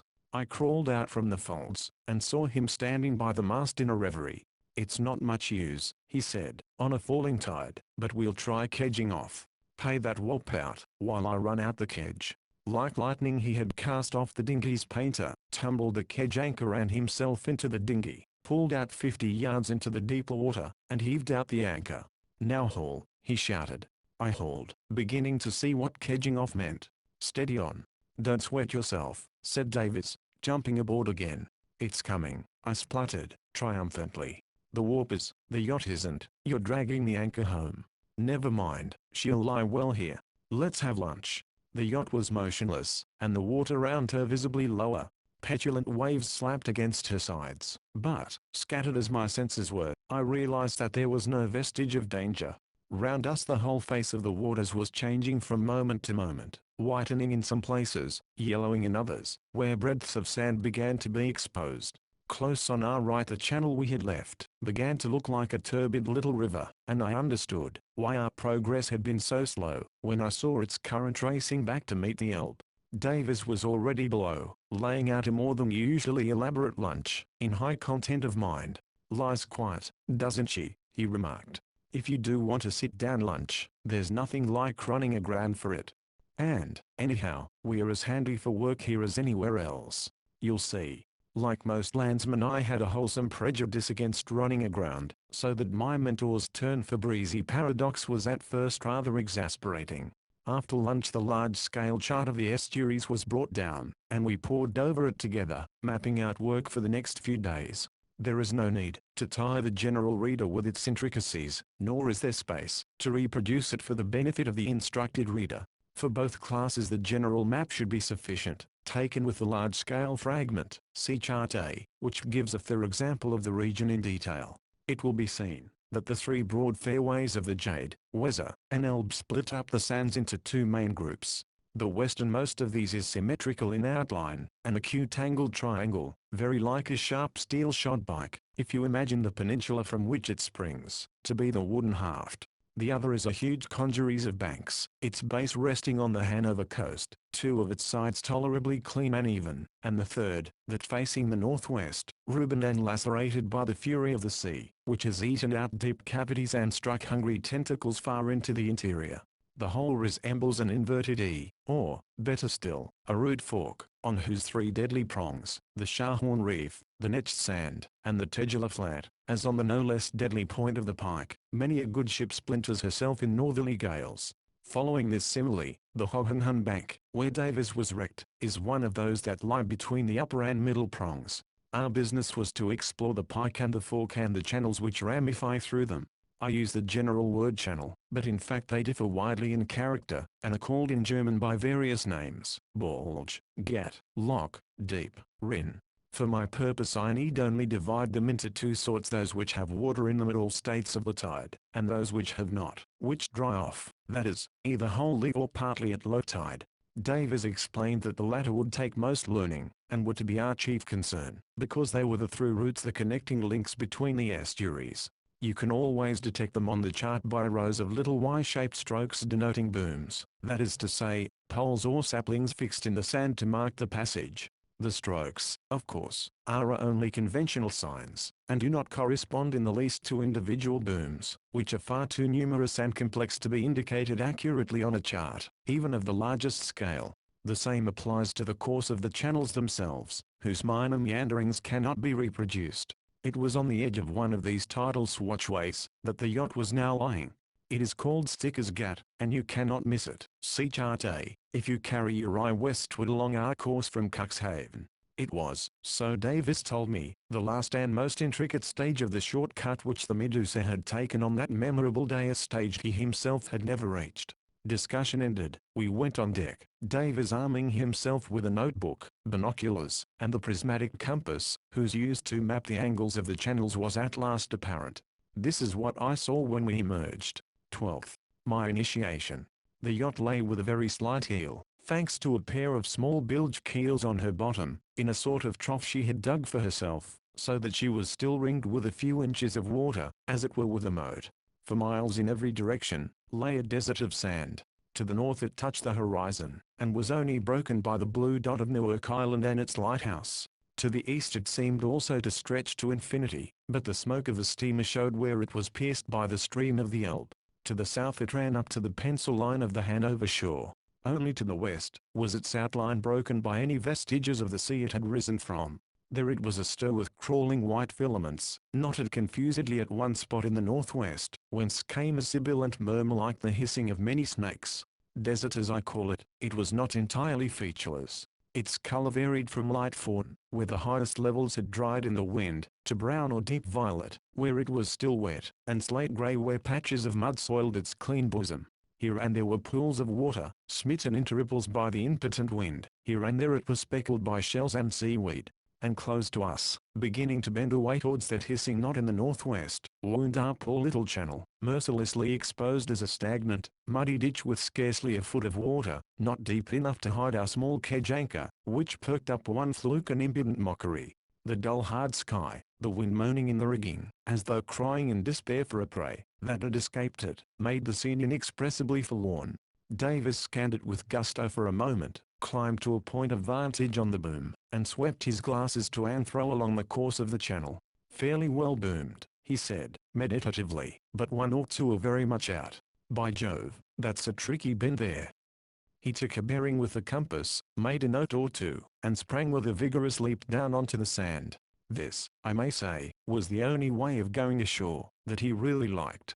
We raced off as fast as our clumsy sea boots would let us, and followed up the course of our channel to the west, reconnoitering the road we should have to follow when the tide rose. The only way to learn a place like this, he shouted, is to see it at low water. The banks are dry then, and the channels are plain. Look at that boom. He stopped and pointed contemptuously. It's all out of place. I suppose the channel's shifted there. It's just at an important bend too. If you took it as a guide, when the water was up you'd run aground. Which would be very useful, I observed. Oh, hang it, he laughed. We are exploring. I want to be able to run through this channel without a mistake. We will, next time. He stopped, and plied compass and notebook. Then we raced on till the next halt was called. Look, he said, the channel's getting deeper. It was nearly dry a moment ago. See the current in it now? That's the flood tide coming up from the west. Mind you, that is, from the Weser side. That shows we're past the watershed. Watershed? I repeated, blankly. Yes, that's what I call it. You see, a big sand such as this is like a range of hills dividing two plains. It's never dead flat though it looks it. There's always one point, one ridge, rather, where it's highest. Now channel cutting right through the sand is, of course, always at its shallowest. When it's crossing this ridge, at low water it's generally dry there, and it gradually deepens as it gets nearer to the sea on either side. Now at high tide, when the whole sand is covered, the water can travel where it likes, but directly the ebb sets in the water falls away on either side the ridge and the channel becomes two rivers flowing in opposite directions from the center, or watershed, as I call it. So, Also, when the ebb has run out, and the flood begins, the channel is fed by two currents flowing to the center, and meeting in the middle. Here the Elbe and the Weser are two feeders. Now this current here is going eastwards. We know by the time of day, that the tide's rising, therefore the watershed is between us and the yacht. Why is it so important to know that? Because these currents are strong, and you want to know, when you lose a fair one and strike a foul one. Besides, the ridge is the critical point, when you're crossing on a falling tide, and you want to know, when you're past it. We pushed on till our path was barred by a big lagoon. It looked far more imposing than the channel, but Davis, after a rapid scrutiny, treated it to a grunt of contempt. It's a cul-de-sac, he said. See that hump of sand it's making for, beyond? It's boomed, I remonstrated, pointing to a decrepit stem drooping over the bank, and shaking a palsied finger at the imposture. Yes, that's just where one goes wrong. It's an old cut that's silted up. That boom's a fraud. There's no time to go farther. The flood's making fast. I'll just take bearings of what we can see. The false lagoon was the first of several that began to be visible in the west, swelling and joining hands over the ribs of sand that divided them. All the time the distant hissing grew nearer and louder, and a deep thunderous note began to sound beneath it. We turned our backs to the wind, and hastened back towards the Dulcibella, the stream in our channel hurrying and rising alongside of us. There's just time to do the other side, said Davis, when we reached her, and I was congratulating myself on having regained our base without finding our communications cut. And away we scurried in the direction we had come that morning, splashing through pools, and jumping the infant runnels, that were stealing out through rifts from the mother channel as the tide rose. Our observations completed, back we traveled, making a wide circuit over higher ground, to avoid the encroaching flood, and wading shin-deep in the final approach to the yacht. As I scrambled thankfully aboard, I seemed to hear a far-off voice saying, in languid appreciation of yachting, that it did not give one enough exercise. It was mine, centuries ago, in another life. From east and west 2 sheets of water had overspread the desert, each pushing out tons of surf that met and fused. I waited on deck, and watched the death throes of the suffocating sands under the relentless onset of the sea. The last strongholds were battered, stormed, and overwhelmed. The tumult of sounds sank and steadied, and the sea swept victoriously over the whole expanse. The Dulcibella, hitherto contemptuously inert, began to wake, and tremble under the buffeting she received. Then, with an effort, she jerked herself onto an even keel and bumped and strained fretfully, impatient to vanquish this insolent invader, and make him a slave for her own ends. Soon her warp tightened, and her nose swung slowly round. Only her stern bumped now, and that with decreasing force. Suddenly she was free, and drifting broadside to the wind till the anchor checked her, and she brought up to leeward of it, rocking easily and triumphantly. Good-humored little person. At heart she was friends alike with sand and sea. It was only when the old love, and the new love were in mortal combat for her favors, and she was mauled in the fracas, that her temper rose in revolt. We swallowed a hasty cup of tea, ran up the sails, and started off west again. Once across the watershed we met a strong current, but the trend of the passage was now more to the northwest, so that we could hold our course without tacking, and consequently could stem the tide. Give her just a foot of the center plate, said Davis. We know the way here, and she'll make less leeway, but we shall generally have to do without it always on a falling tide. If you run aground with the plate down you deserve to be drowned. I now saw how valuable our walk had been. The booms were on our right, but they were broken reeds, giving no hint as to the breadth of the channel. A few had lost their tops, and were being engulfed altogether by the rising water. When we came to the point where they ceased, and the false lagoon had lain, I should have felt utterly lost. We had crossed the high and relatively level sands which form the base of the fork, and were entering the labyrinth of detached banks which obstruct the funnel-shaped cavity between the upper and middle prongs. This I knew from the chart.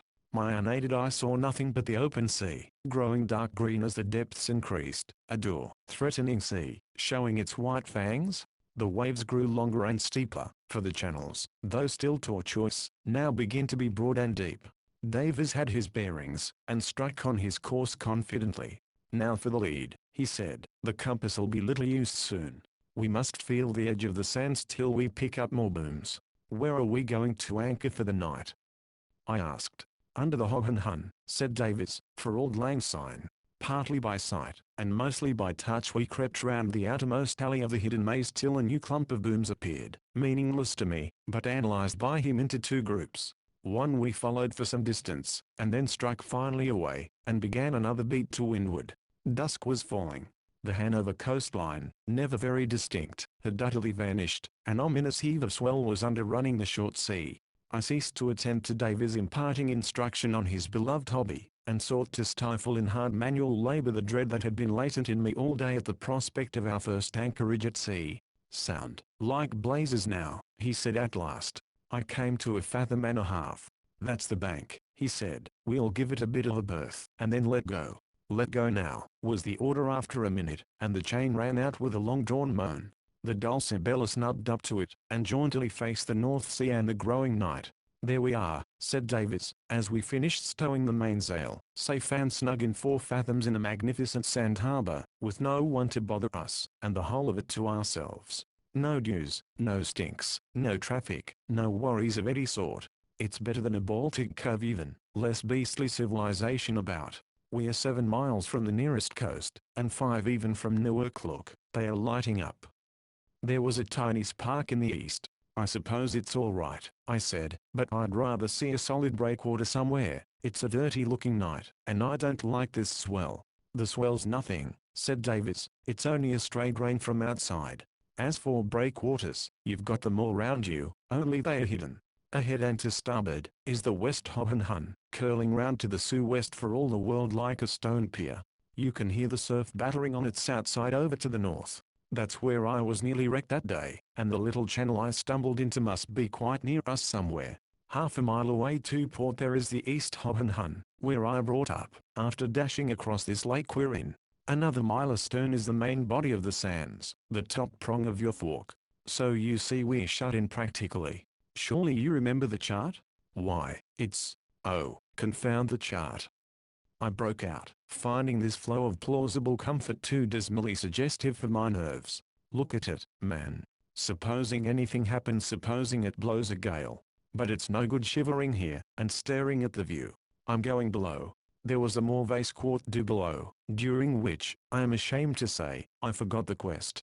"Which soup do you feel inclined for?" said Davies, timidly, after a black silence of some minutes. That simple remark, more eloquent of security than 1,000 technical arguments, saved the situation. "I say, Davies," I said, "I'm a white-livered cur at the best, and you mustn't spare me. But you're not like any yachtsman I ever met before, or any sailor of any sort. You're so casual and quiet in the extraordinary things you do. I believe I should like you better, if you let fly a volley of deep-sea oaths sometimes, or threaten to put me in irons." Davies opened wide eyes, and said it was all his fault for forgetting that I was not as used to such anchorages as he was. "And, by the way," he added, "as to its blowing a gale, I shouldn't wonder if it did. The glass is falling hard, but it can't hurt us. You see, even at high water the drift of the sea—" "Oh, for heaven's sake, don't begin again. You'll prove soon that we're safer here than in an hotel. Let's have dinner, and a thundering good one." Dinner ran a smooth course, but just as coffee was being brewed the hull, from pitching regularly, began to roll. "I knew she would," said Davies. "I was going to warn you, only the ebb has set in against the wind. It's quite safe. I thought you said it would get calmer when the tide fell?" "So it will, but it may seem rougher. Tides are queer things," he added, as though in defense of some not very respectable acquaintances. He busied himself with his logbook, swaying easily to the motion of the boat, and I for my part tried to write up my diary, but I could not fix my attention. Every loose article in the boat became audibly restless. Cans clinked, cupboards rattled, lockers uttered hollow groans. Small things sidled out of dark hiding places, and danced grotesque drunken figures on the floor, like goblins in a haunted glade. The mast whined dolorously at every heel, and the central board hiccuped and choked. Overhead another horde of demons seemed to have been let loose. The deck and mast were conductors which magnified every sound, and made the tap-tap of every rope's end resemble the blows of a hammer, and the slapping of the halyards against the mast the rattle of a Maxim gun. The whole tumult beat time to a rhythmical chorus which became maddening. "We might turn in now," said Davies. "It's 10:30. "What, sleep through this?" I exclaimed. "I can't stand this. I must do something. Can't we go for another walk?" I spoke in bitter, half-delirious jest. "Of course we can," said Davies, "if you don't mind a bit of a tumble in the dinghy." I reconsidered my rash suggestion, But it was too late now to turn back, and some desperate expedient was necessary. I found myself on deck, gripping a backstay, and looking giddily down, and then up at the dinghy, as it bobbed like a cork in the trough of the sea alongside, while Davis settled the sculls and rowlocks. "Jump!" he shouted, and before I could gather my wits and clutch the sides we were adrift in the night, reeling from hollow to hollow of the steep curling waves. Davis nursed our walnut shell tenderly over their crests, edging her slantwise across their course. He used very little exertion, relying on the tide, to carry us to our goal. Suddenly the motion ceased. A dark slope loomed up out of the night, and the dinghy rested softly in a shallow eddy. "The West Hohenhun," said Davis. We jumped out, and sank into soft mud, hauled up the dinghy a foot or two, then mounted the bank, and were on hard wet sand. The wind leapt on us, and choked our voices. "Let's find my channel," bawled Davis. "This way. Keep Newark Light right astern of you." We set off with a long, stooping stride in the teeth of the wind, and straight towards the roar of the breakers on the farther side of the sand. A line of Matthew Arnold's, "The Naked Shingles of the World," was running in my head. 7 miles from land, I thought, scuttling like seabirds on a transient islet of sand, encircled by rushing tides, and hammered by ocean, at midnight in a rising gale cut off even from our one dubious refuge. It was the time, if ever, to conquer weakness. A mad gaiety surged through me as I drank the wind and pressed forward. It seemed but a minute or two and Davis clutched me. "Look out," he shouted. "It's my channel." The ground sloped down, and a rushing river glimmered before us. We struck off at a tangent, and followed its course to the north, stumbling in muddy rifts, slipping on seaweed, beginning to be blinded by fine salt spray, and deafened by the thunder of the ocean surf. The river broadened, whitened, roughened, gathered itself for the shock, was shattered, and dissolved in milky gloom. We wheeled away to the right, and splashed into yeasty froth. I turned my back to the wind, scooped the brine out of my eyes, faced back and saw that our path was barred by a welter of surf. Davis's voice was in my ear and his arm was pointing seaward. "This is about where I bumped first. Worse than nor'west wind. This is nothing. Let's go right round." We galloped away with the wind behind us, skirting the line of surf. I lost all account of time and direction. Another sea barred our road, became another river as we slanted along its shore. Again we were in the teeth of that intoxicating wind. Then a point of light was swaying and flickering away to the left, and now we were checking and circling. I stumbled against something sharp, the dinghy's gunwale. So we had completed the circuit of our fugitive domain, that dream island, nightmare island as I always remember it. "You must scull too," said Davis. "It's blowing hard now. Keep her nose up a little or you know." We lurched along, my scull sometimes buried to the thwart, sometimes striking at the bubbles of a wave top. Davis, in the bows, said pull, or steady, at intervals. I heard the scud smacking against his oilskin back. Then a wan yellow light glanced over the waves. "Easy. Let her come," and the bowsprit of the Dulcibella, swollen to spectral proportions, was stabbing the darkness above me. "Back a bit. 2 good strokes. Ship your scull. Now jump." I clawed at the tossing hull, and landed in a heap. Davis followed with the painter, and the dinghy swept astern. "She's riding beautifully now," said he, when he had secured the painter. "There'll be no rolling on the flood, and it's nearly low water." I don't think I should have cared, however much she had rolled. I was finally cured of funk. It was well that I was, for to be pitched out of your bunk onto wet oilcloth is a disheartening beginning to a day. This happened about 8 o'clock. The yacht was pitching violently, and I crawled on all fours into the cabin, where Davis was setting out breakfast on the floor. "I'll let you sleep on," he said. "We can't do anything till the water falls. We should never get the anchor up in this sea. Come and have a look round. It's clearing now," he went on, when we were crouching low on deck, gripping cleats for safety. "Winds veered to nor'west. It's been blowing a full gale, and the sea is at its worst now near high water. You'll never see worse than this." I was prepared for what I saw: the stormy sea for leagues around, and a chaos of breakers, where our dream island had stood, and took it quietly, even with a sort of elation. The Dulcibella faced the storm as doggedly as ever, plunging her bowsprit into the sea, and flinging green water over her bows. A wave of confidence and affection for her welled through me. I had been used to resent the weight and bulk of her unwieldy anchor and cable, but I saw their use now. Varnish, paint, spotless decks, and snowy sails were foppish absurdities of a hateful past. "What can we do today?" I asked. We must keep well inside the banks, and be precious careful, wherever there's a swell. It's rampant in here, you see, in spite of the barrier of sand. But there's plenty we can do farther back. We breakfasted in horrible discomfort, then smoked and talked till the roar of the breakers dwindled. At the first sign of bare sand we got underway, under mizzen and head sails only, and I learned how to sail a reluctant anchor out of the ground. Pivoting round, we scudded east before the wind, over the ground we had traversed the evening before, while an archipelago of new banks slowly shouldered up above the fast weakening waves.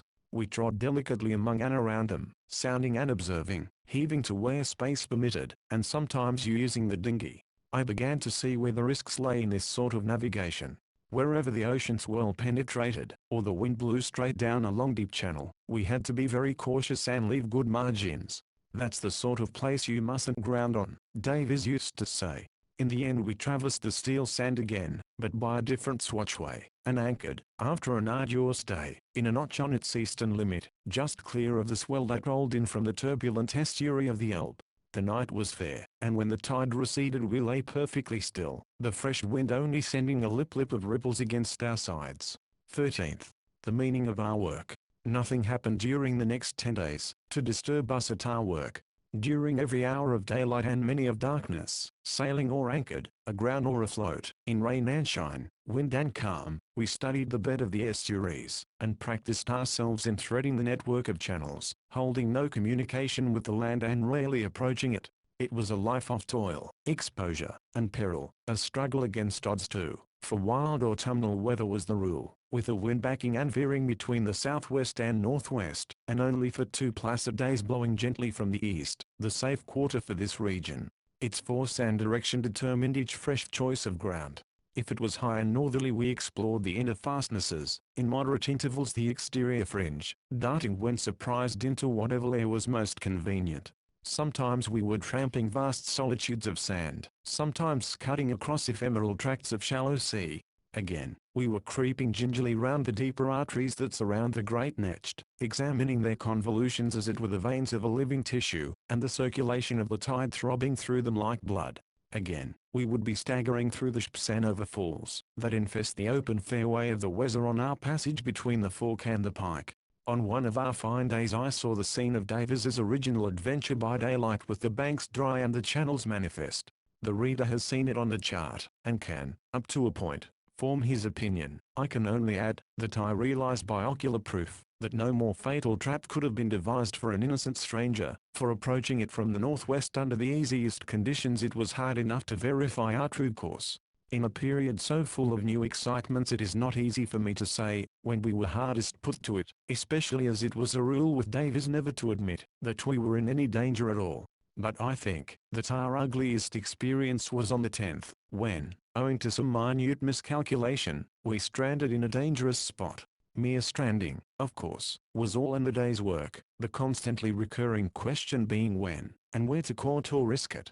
This time we were so situated that when the rising tide came again we were on a lee shore, broadside onto a gale of wind which was sending a nasty sea with a 3-mile drift, to give it force down Robin's Bulge, which is one of the deeper arteries I spoke of above, and now lay dead to windward of us. The climax came about 10 o'clock at night. "We can do nothing till she floats," said Davies, and I can see him now quietly smoking and splicing a chafed warp, while he explained that her double skin of teak fitted her to stand anything in reason.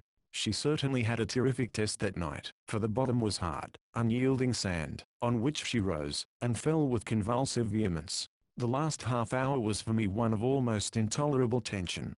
I spent it on deck unable to bear the suspense below. Sheets of driven sea flew bodily over the hull, and a score of times I thought she must succumb as she shivered to the blows of her keel on the sand. But those stout skins knit by honest labour stood the trial. One final thud, and she wrenched herself bodily free, found her anchor, and rode clear. On the whole I think we made few mistakes. Davies had a supreme aptitude for the work. Every hour, sometimes every minute, brought its problem, and his resource never failed. The stiffer it was the cooler he became. He had too, that intuition which is independent of acquired skill, and is at the root of all genius, which, to take cases analogous to his own, is the last quality of the perfect guide or scout. I believe he could smell sand, where he could not see or touch it. As for me, the sea has never been my element, and never will be. Nevertheless, I hardened to the life, grew salt, tough, and tolerably alert. As a soldier learns more in a week of war than in years of parades and pipe clay, so, cut off from all distractions, moving from bivouac to precarious bivouac, and depending, to some extent, for my life on my muscles and wits, I rapidly learnt my work, and gained a certain dexterity. I knew my ropes in the dark, could beat economically to windward through squalls, take bearings, and estimate the interaction of wind and tide. We were generally in solitude, but occasionally we met galleots like the Johannes tacking through the sands, and once or twice we found a fleet of such boats anchored in a gut, waiting for water. Their draft, loaded, was from 6 to 7 feet, our own only 4, without our center plate, but we took their mean draft as the standard of all our observations. That is, we set ourselves to ascertain when, and how a vessel drawing 6½ feet could navigate the sands. A word more as to our motive. It was Davis's conviction, as I have said, that the whole region would in war be an ideal hunting ground for small freelance marauders, and I began to know he was right. For look at the 3 sea roads through the sands to Hamburg, Bremen, Wilhelmshaven, and the heart of commercial Germany. They like highways piercing a mountainous district by defiles, where a handful of desperate men can arrest an army. Follow the parallel of a war on land. People your mountains with a daring and resourceful race, who possess an intimate knowledge of every track and bridle path, who operate in small bands, travel light, and move rapidly. See what an immense advantage such guerrillas possess over an enemy which clings to beaten tracks, moves in large bodies, slowly, and does not know the country. See how they can not only inflict disasters on a foe who vastly overmatches them in strength, but can prolong a semi-passive resistance long after all decisive battles have been fought.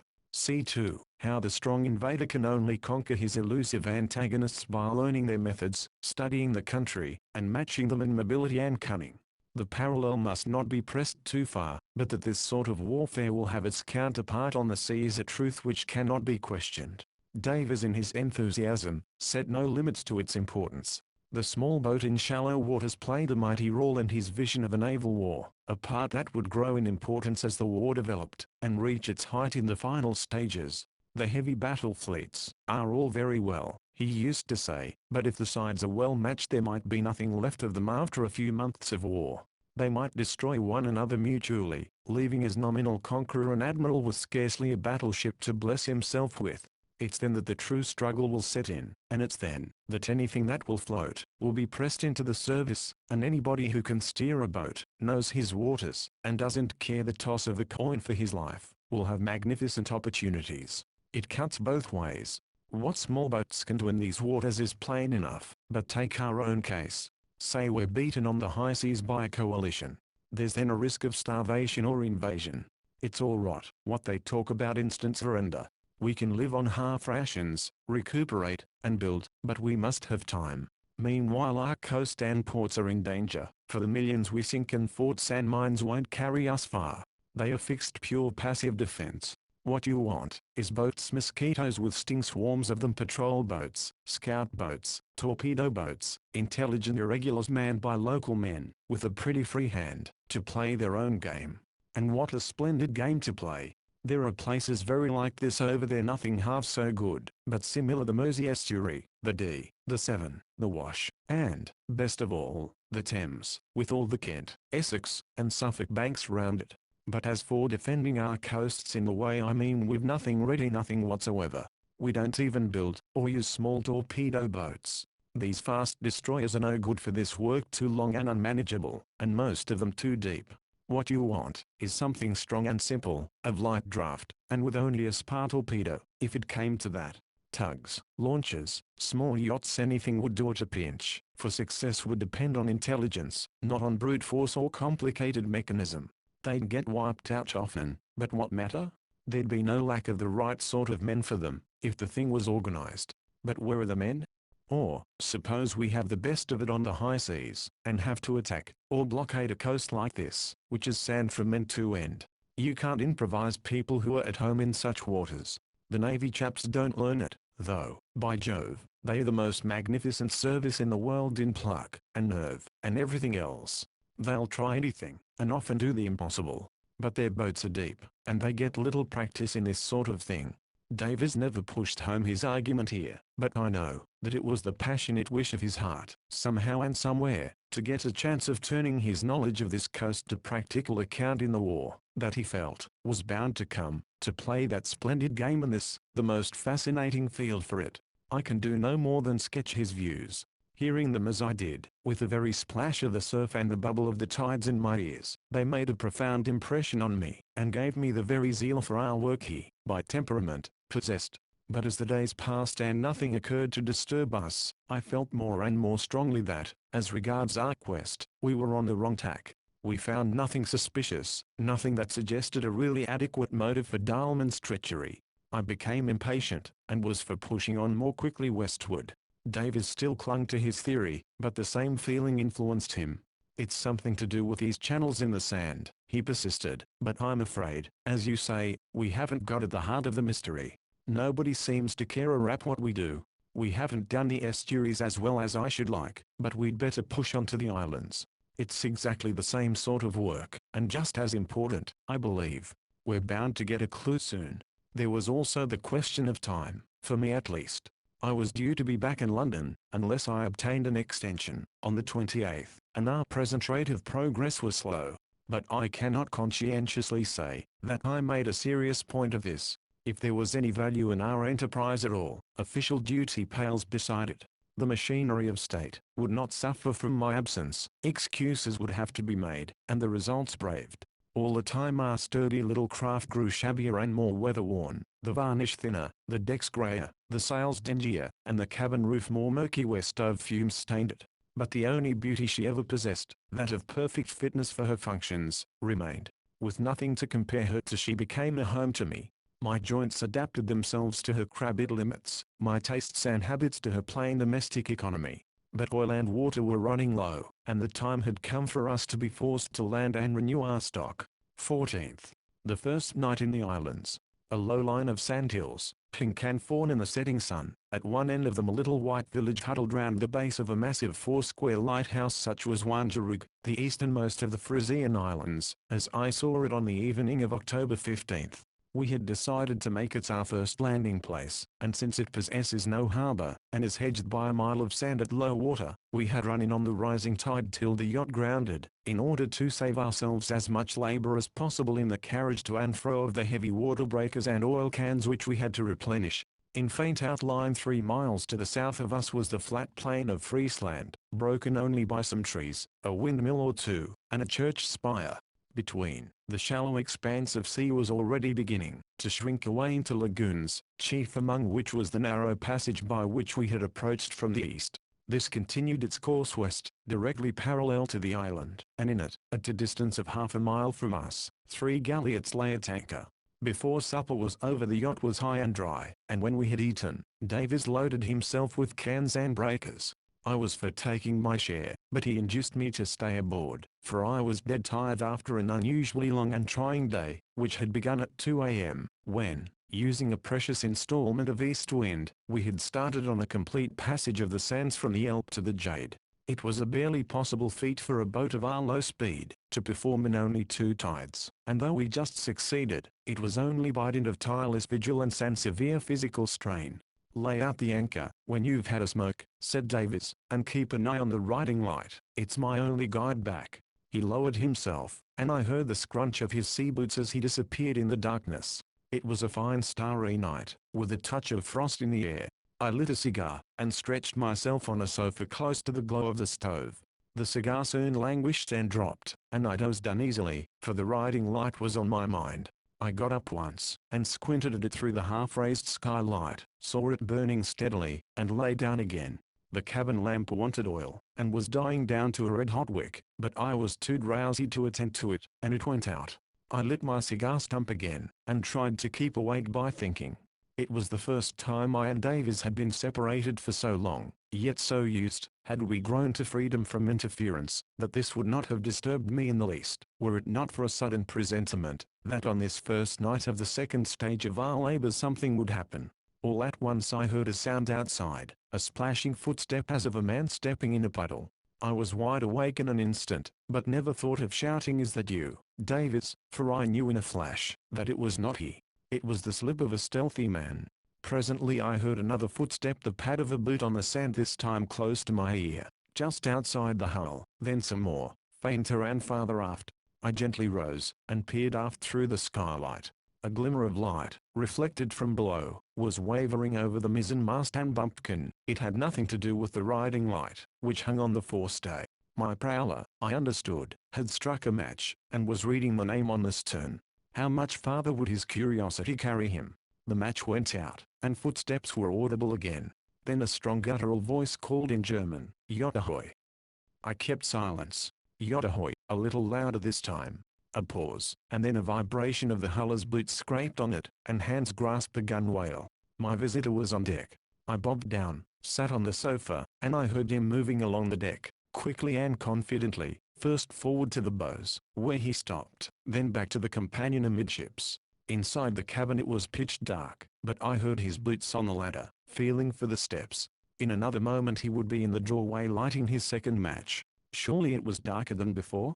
There had been a little glow from the riding lamp, reflected onto the skylight, but it had disappeared. I looked up, realized, and made a fool of myself. In a few seconds more I should have seen my visitor face to face, perhaps had an interview, but I was new to this sort of work, and lost my head. All I thought of was Davis's last words, and saw him astray on the sands, with no light to guide him back, the tide rising, and a heavy load. I started up involuntarily, bumped against the table, and set the stove jingling. Along stepped Anna, grabbed at the ladder, but just too late. I grasped something damp and greasy, there was tugging and hard breathing, and I was left clasping a big sea boot, whose owner I heard jump onto the sand and run. I scrambled out, vaulted overboard, and followed blindly by the sound. He had doubled round the bows of the yacht, and I did the same, ducked under the bowsprit, forgetting the bobstay, and fell violently on my head, with all the wind knocked out of me by a wire rope and block whose strength and bulk was one of the glories of the Dulcibella. I struggled on, as soon as I got some breath, but my invisible quarry was far ahead. I pulled off my heavy boots, carried them, and ran in my stockings, promptly cutting my foot on some cockle shells.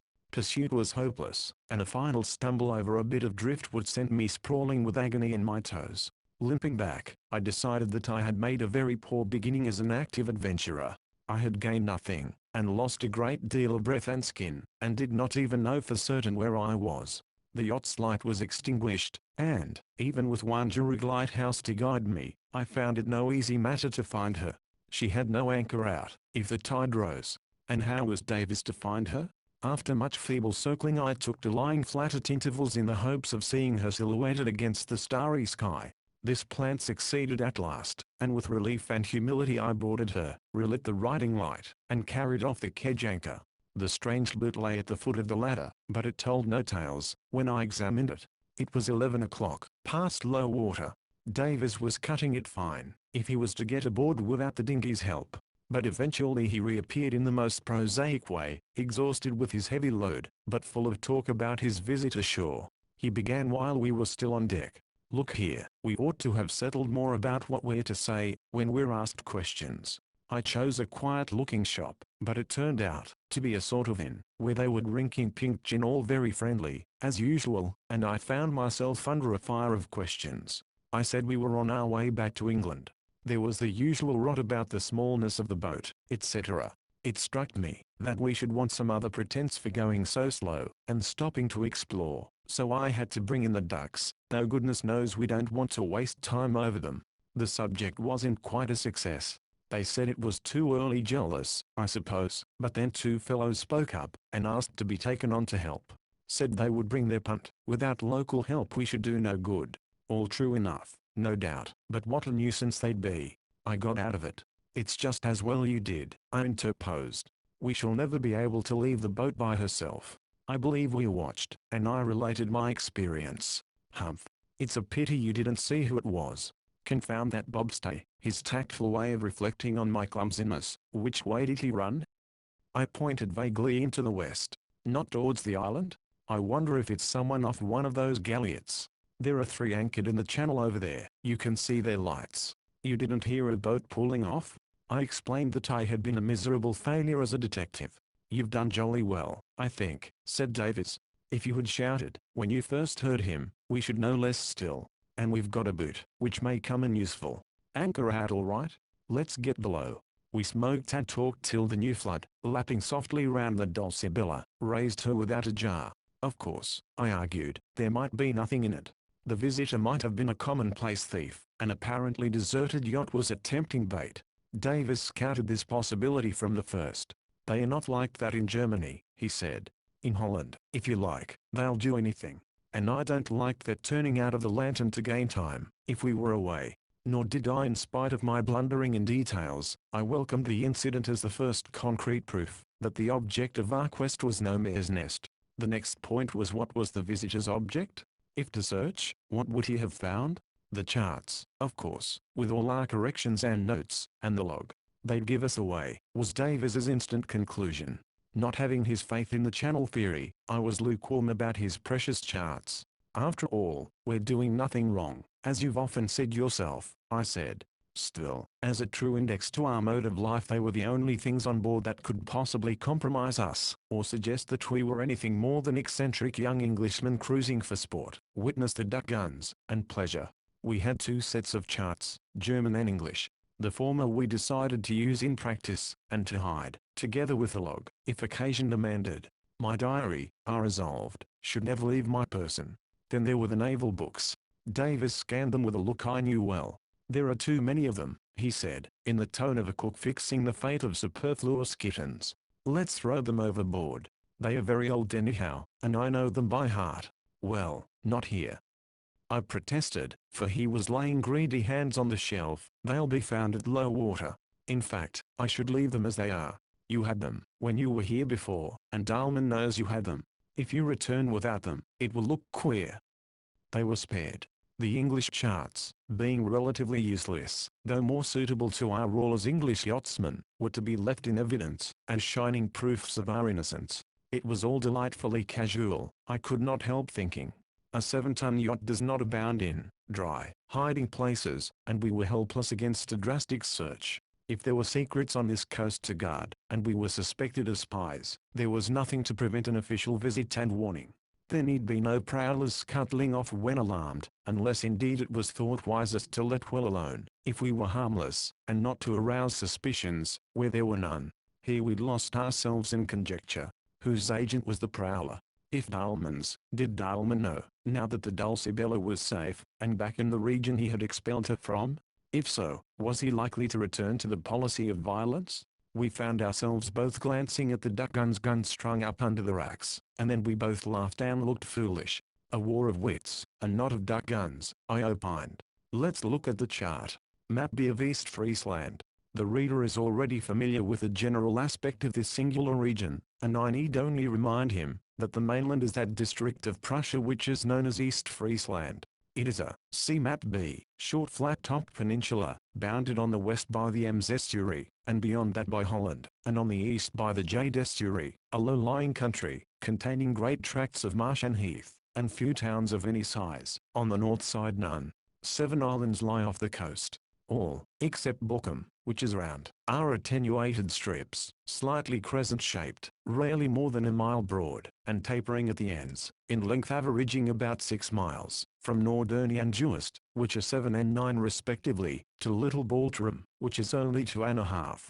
Of the shoal spaces which lie between them and the mainland, 2/3 dry at low water, and the remaining third becomes a system of lagoons whose distribution is controlled by the natural drift of the North Sea as it forces its way through the intervals between the islands. Each of these intervals resembles the bar of a river, and is obstructed by dangerous banks, over which the sea pours at every tide, scooping out a deep pool. This fans out, and ramifies to east and west as the pent-up current frees itself, encircles the islands, and spreads over the intervening flats. But the farther it penetrates, the less coursing force it has, and as a result no island is girt completely by a low water channel. About midway at the back of each of them is a watershed, only covered for 5 or 6 hours out of the 12. A boat, even of the lightest draught, navigating behind the islands must choose its moment for passing these. As to navigability, the North Sea pilot sums up the matter in these dry terms: the channels dividing these islands from each other, and the shore afford to the small craft of the country the means of communication between the Ems and the Jade, to which description of vessels only they are available. The islands are dismissed with a brief note or two about beacons and lights.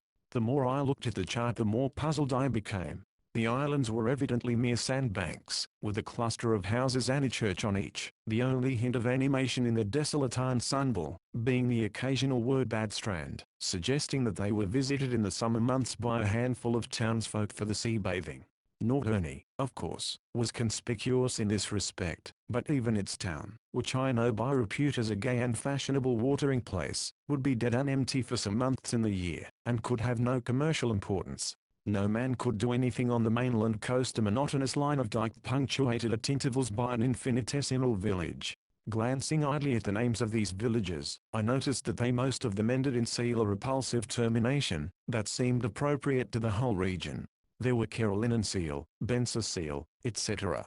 Seal means either a sewer or a sluice, the latter probably in this case, for I noticed that each village stood at the outlet of a little stream which evidently carried off the drainage of the lowlands behind. A sluice, or lock, would be necessary at the mouth, for at high tide the land is below the level of the sea. Looking next at the sands outside, I noticed that across them, and towards each outlet a line of booms was marked, showing that there was some sort of tidal approach to the village, evidently formed by the scour of the little stream. Are we going to explore those? I asked Davis. I don't see the use, he answered. They only lead to those pot-deared little places. I suppose local galliots use them. How about your torpedo boats and patrol boats? They might, at certain tides. But I can't see what value they'd be, unless as a refuge for a German boat in the last resort. They lead to no harbors. Wait. There's a little notch in the dike at Newhall in Jerseyland or Newmarseal, which may mean some sort of a key arrangement, but what's the use of that? We may as well visit one or two, I suppose? I suppose so, but we don't want to be playing round villages. There's heaps of really important work to do, farther out. Well, what do you make of this coast? Davis had nothing but the same old fury, but he urged it with a force and keenness that impressed me more deeply than ever. Look at those islands, he said. They are clearly the old line of coast, hammered into breaches by the sea. The space behind them is like an immense tidal harbor, 30 miles by 5, and they screen it impenetrably. It's absolutely made for shallow warboats under skilled pilotage. They can nip in and out of the gaps, and dodge about from end to end. On one side is the Ems, on the other the big estuaries. It's a perfect base for torpedo craft. I agreed, and agree still, but still I shrugged my shoulders. We go on exploring, then, in the same way? Yes, keeping a sharp lookout, though. Remember, we shall always be in sight of land now. What's the glass doing? Higher than for a long time. I hope it won't bring fog. I know this district is famous for fogs, and fine weather at this time of the year is bad for them anywhere. I would rather it blew, if it wasn't for exploring those gaps, where an onshore wind would be nasty. 6:30 tomorrow, not later. I think I'll sleep in the saloon for the future, after what happened tonight. 15th. Bensa Seal. For this chapter see Map B. The decisive incidents of our cruise were now fast approaching. Looking back on the steps that led to them, and anxious that the reader should be wholly with us in our point of view, I think I cannot do better than give extracts from my diary of the next 3 days. October 16th. Up at 6.30, yacht high and dry. Of the 3 galliots out at anchor in the channel yesterday, only one is left. I took my turn with the breakers this morning, and walked to Wanjarug, whose village I found half lost in sand drifts, which are planted with tufts of marram grass and mathematical rows, to give stability, and prevent a catastrophe like that at Pompeii. A friendly grocer told me all there is to know, which is little. The islands are what we thought them, barren for the most part, with a small fishing population, and a scanty accession of summer visitors for bathing. The season is over now, and business slack for him. There is still, however, a little trade with the mainland and galliots and lighters, a few of which come from the seals on the mainland. Had these harbors? I asked. Mud holes, he replied, with a contemptuous laugh. He is a settler in these wilds, not a native. Said he had heard of schemes for improving them, so as to develop the islands as health resorts, but thought it was only a wild speculation. A heavy tramp back to the yacht, nearly crushed by impedimenta.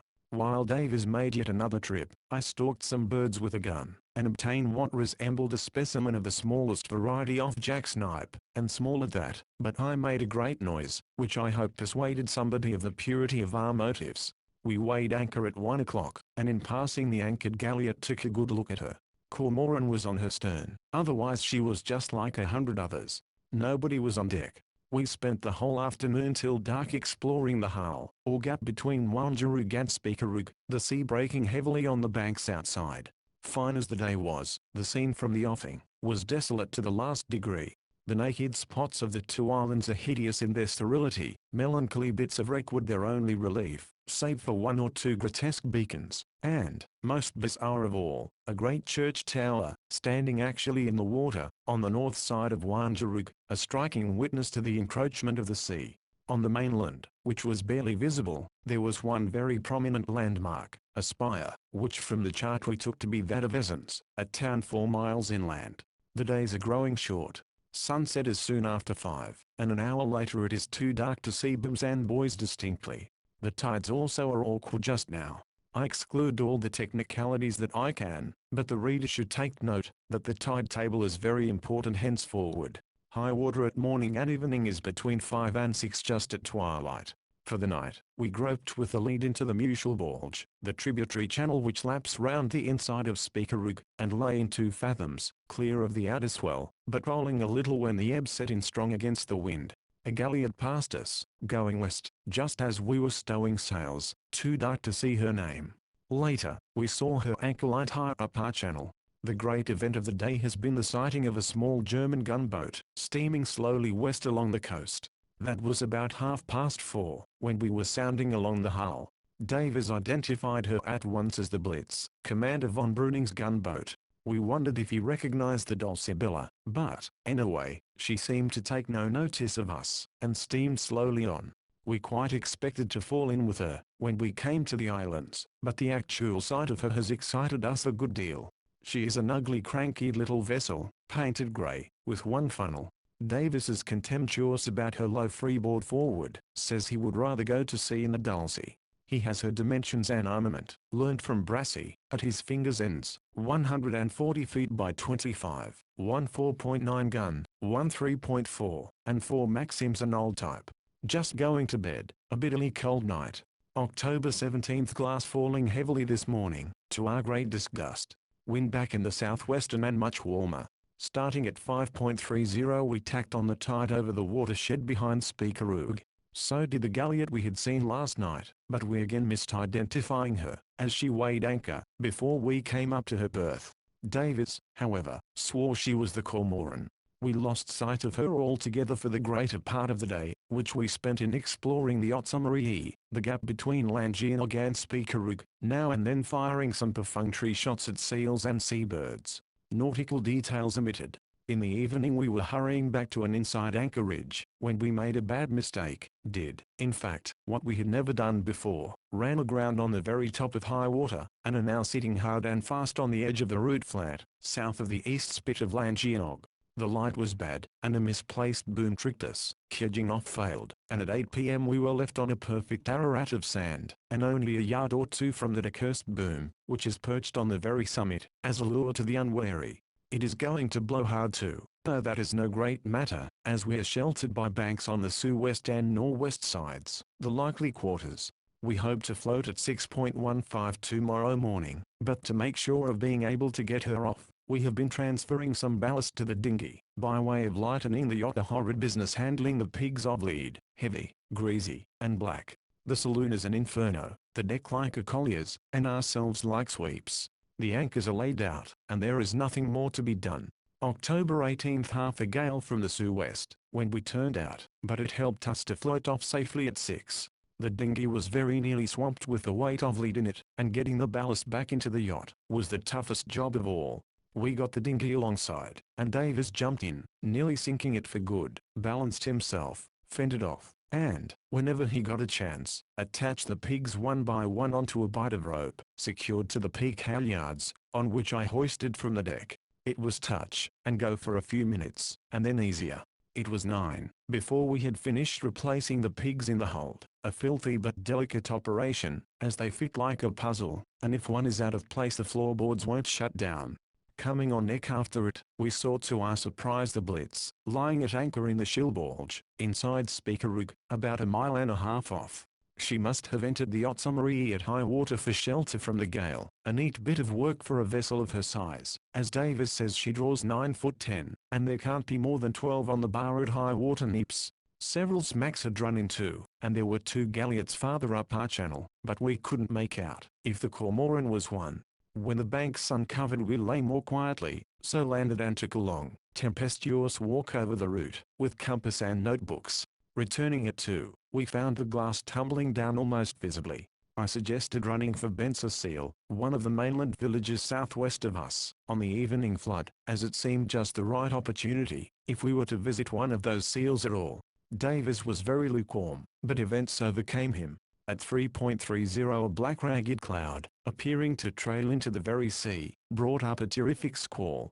This passed, and there was a deathly pause of 10 minutes, while the whole sky eddied as with smoke wreaths. Then an icy puff struck us from the northwest, rapidly veering till it reached northeast. There it settled, and grew harder every moment. "Sue west to northeast, only the worst sort do that," said Davis. The shift to the east changed the whole situation, as shifts often have before, making the route flat to lee shore, while to windward lay the deep lagoons of the Otsamari, bounded indeed by Speakerug, but still offering a big drift for wind and sea. We had to clear out sharp, to set the mizzen.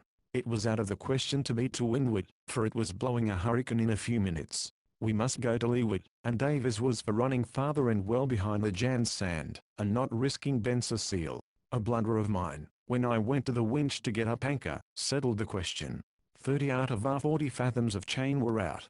Confused by the motion and a blinding sleet shower that had come on, and forgetting the tremendous strain on the cable, I cast the slack off the bitts, and left it loose. There was then only one turn of the chain round the drum, enough in ordinary weather, to prevent it running out. But now my first heave on the winch lever started it slipping, and in an instant it was whizzing out of the horse-pipe and overboard. I tried to stop it with my foot, stumbled at a heavy plunge of the yacht, heard something snap below, and saw the last of it disappear. The yacht fell off the wind, and drifted astern. I shouted, and had the sense, to hoist the reefed foresail at once. Davis had her in hand in no time, and was steering southwest. Going aft, I found him cool and characteristic. "Doesn't matter," he said, "anchor's buoyed." Ever since leaving the Elbe we had had a buoy line on our anchor against the emergency of having to slip our cable and run. For the same reason the end of the chain was not made permanently fast below. "We'll come back tomorrow and get it." "Can't now. Should have had to slip it anyhow, wind and sea too strong." "We'll try for Bensersiel." "Can't trust to a warp and kedge out here." An exciting run it was, across country, so to speak, over an unboomed watershed, but we had bearings from our morning's walk. Shoal water all the way and a hollow sea breaking everywhere.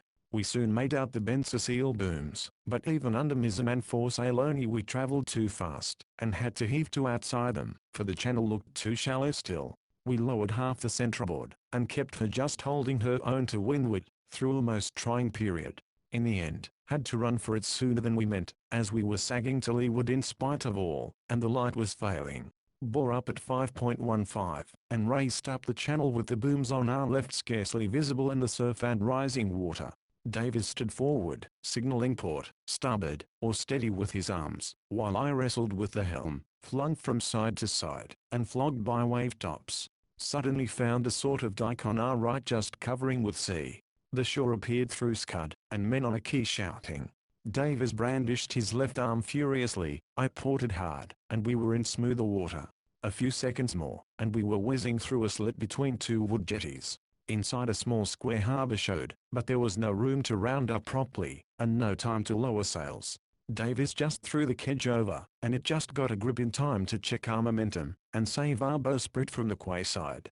A man threw us a rope, and we brought up alongside, rather bewildered. Not more so than the natives, who seemed to think we had dropped from the sky.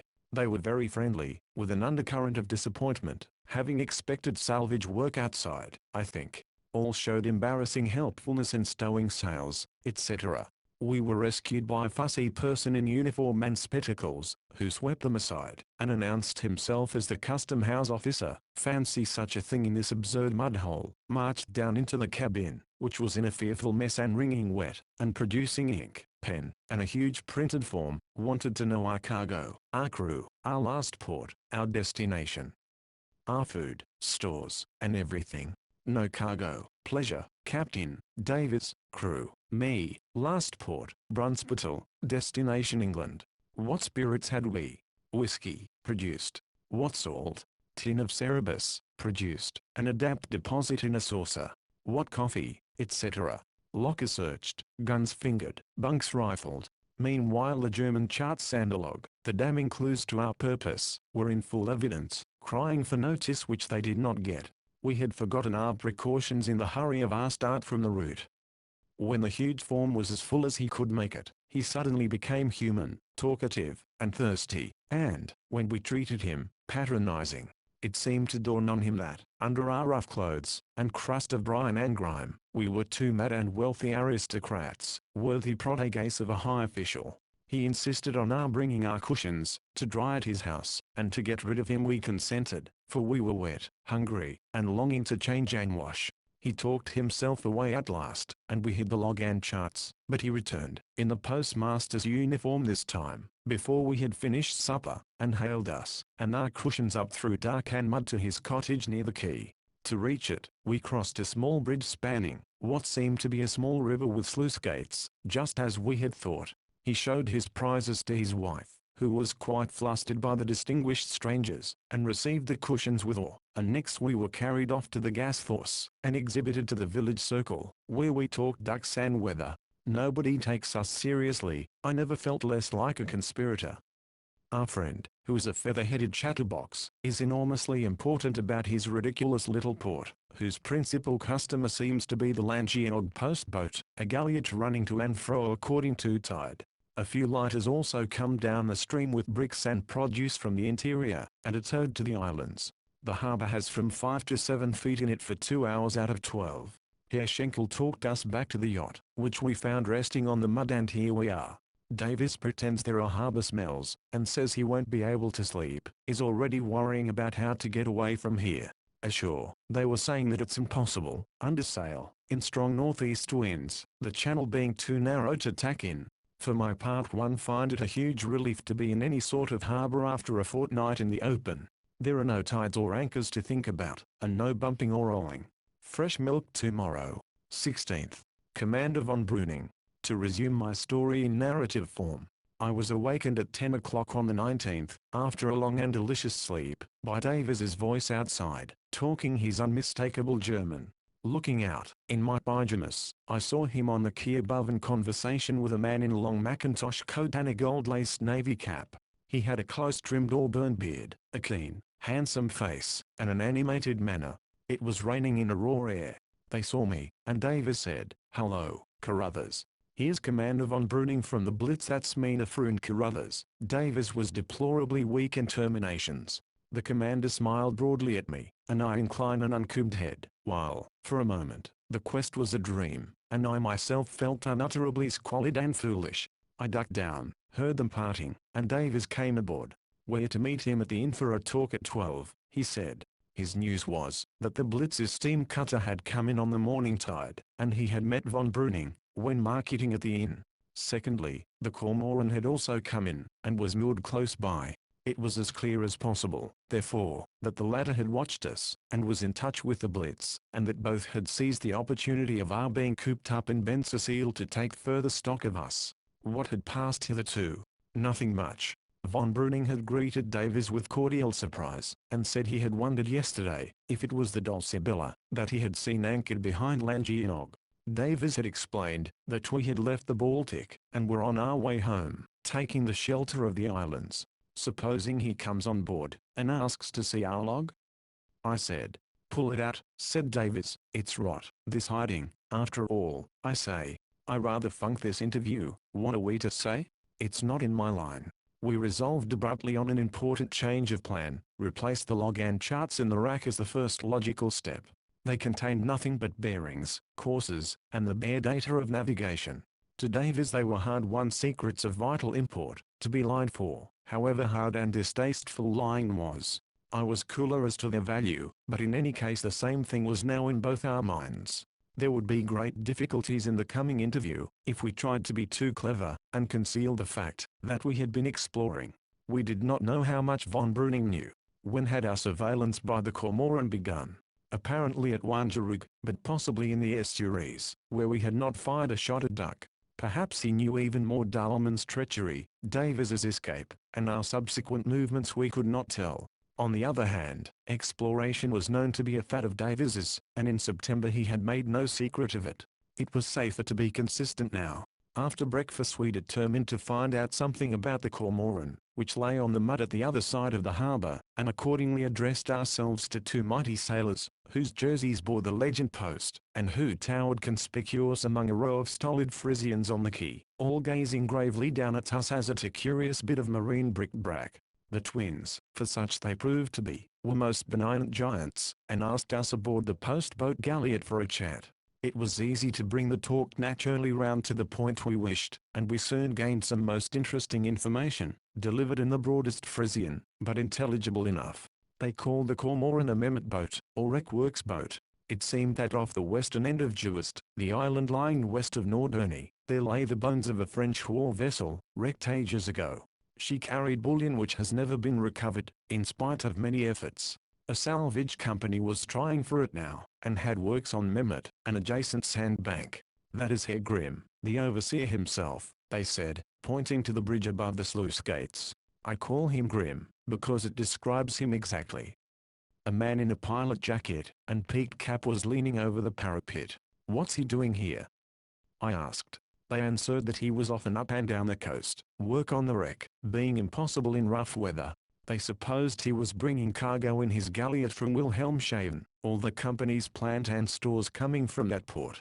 He was a local man from Moorich, an ex-tug skipper. We discussed this information, while walking out over the sands, to see the channel at low water. Did you hear anything about this in September? I asked. Not a word. I didn't go to Juist. I would have, probably, if I hadn't met Dahlman. What in the world did it mean? How did it affect our plans? Look at his boots, if we pass him, was all Davis had to suggest. The channel was now a ditch, with a trickle in it, running north by east, roughly, and edged by a dike of withies for the first quarter of a mile. It was still blowing fresh from the northeast, and we saw that exit was impossible in such a wind. So back to the village, a paltry, bleak little place. We passed friend Grimm on the bridge, a dark, clean-shaved saturnine man, wearing shoes. Approaching the inn. We haven't settled quite enough, have we? Said Davis. What about our future plans? Heaven knows, we haven't, I said. But I don't see how we can. We must see how things go. It's past 12, and it won't do to be late. Well, I'll leave it to you. All right, I'll do my best. All you've got to do, is to be yourself, and tell one lie, if need be, about the trick Dahlman played you.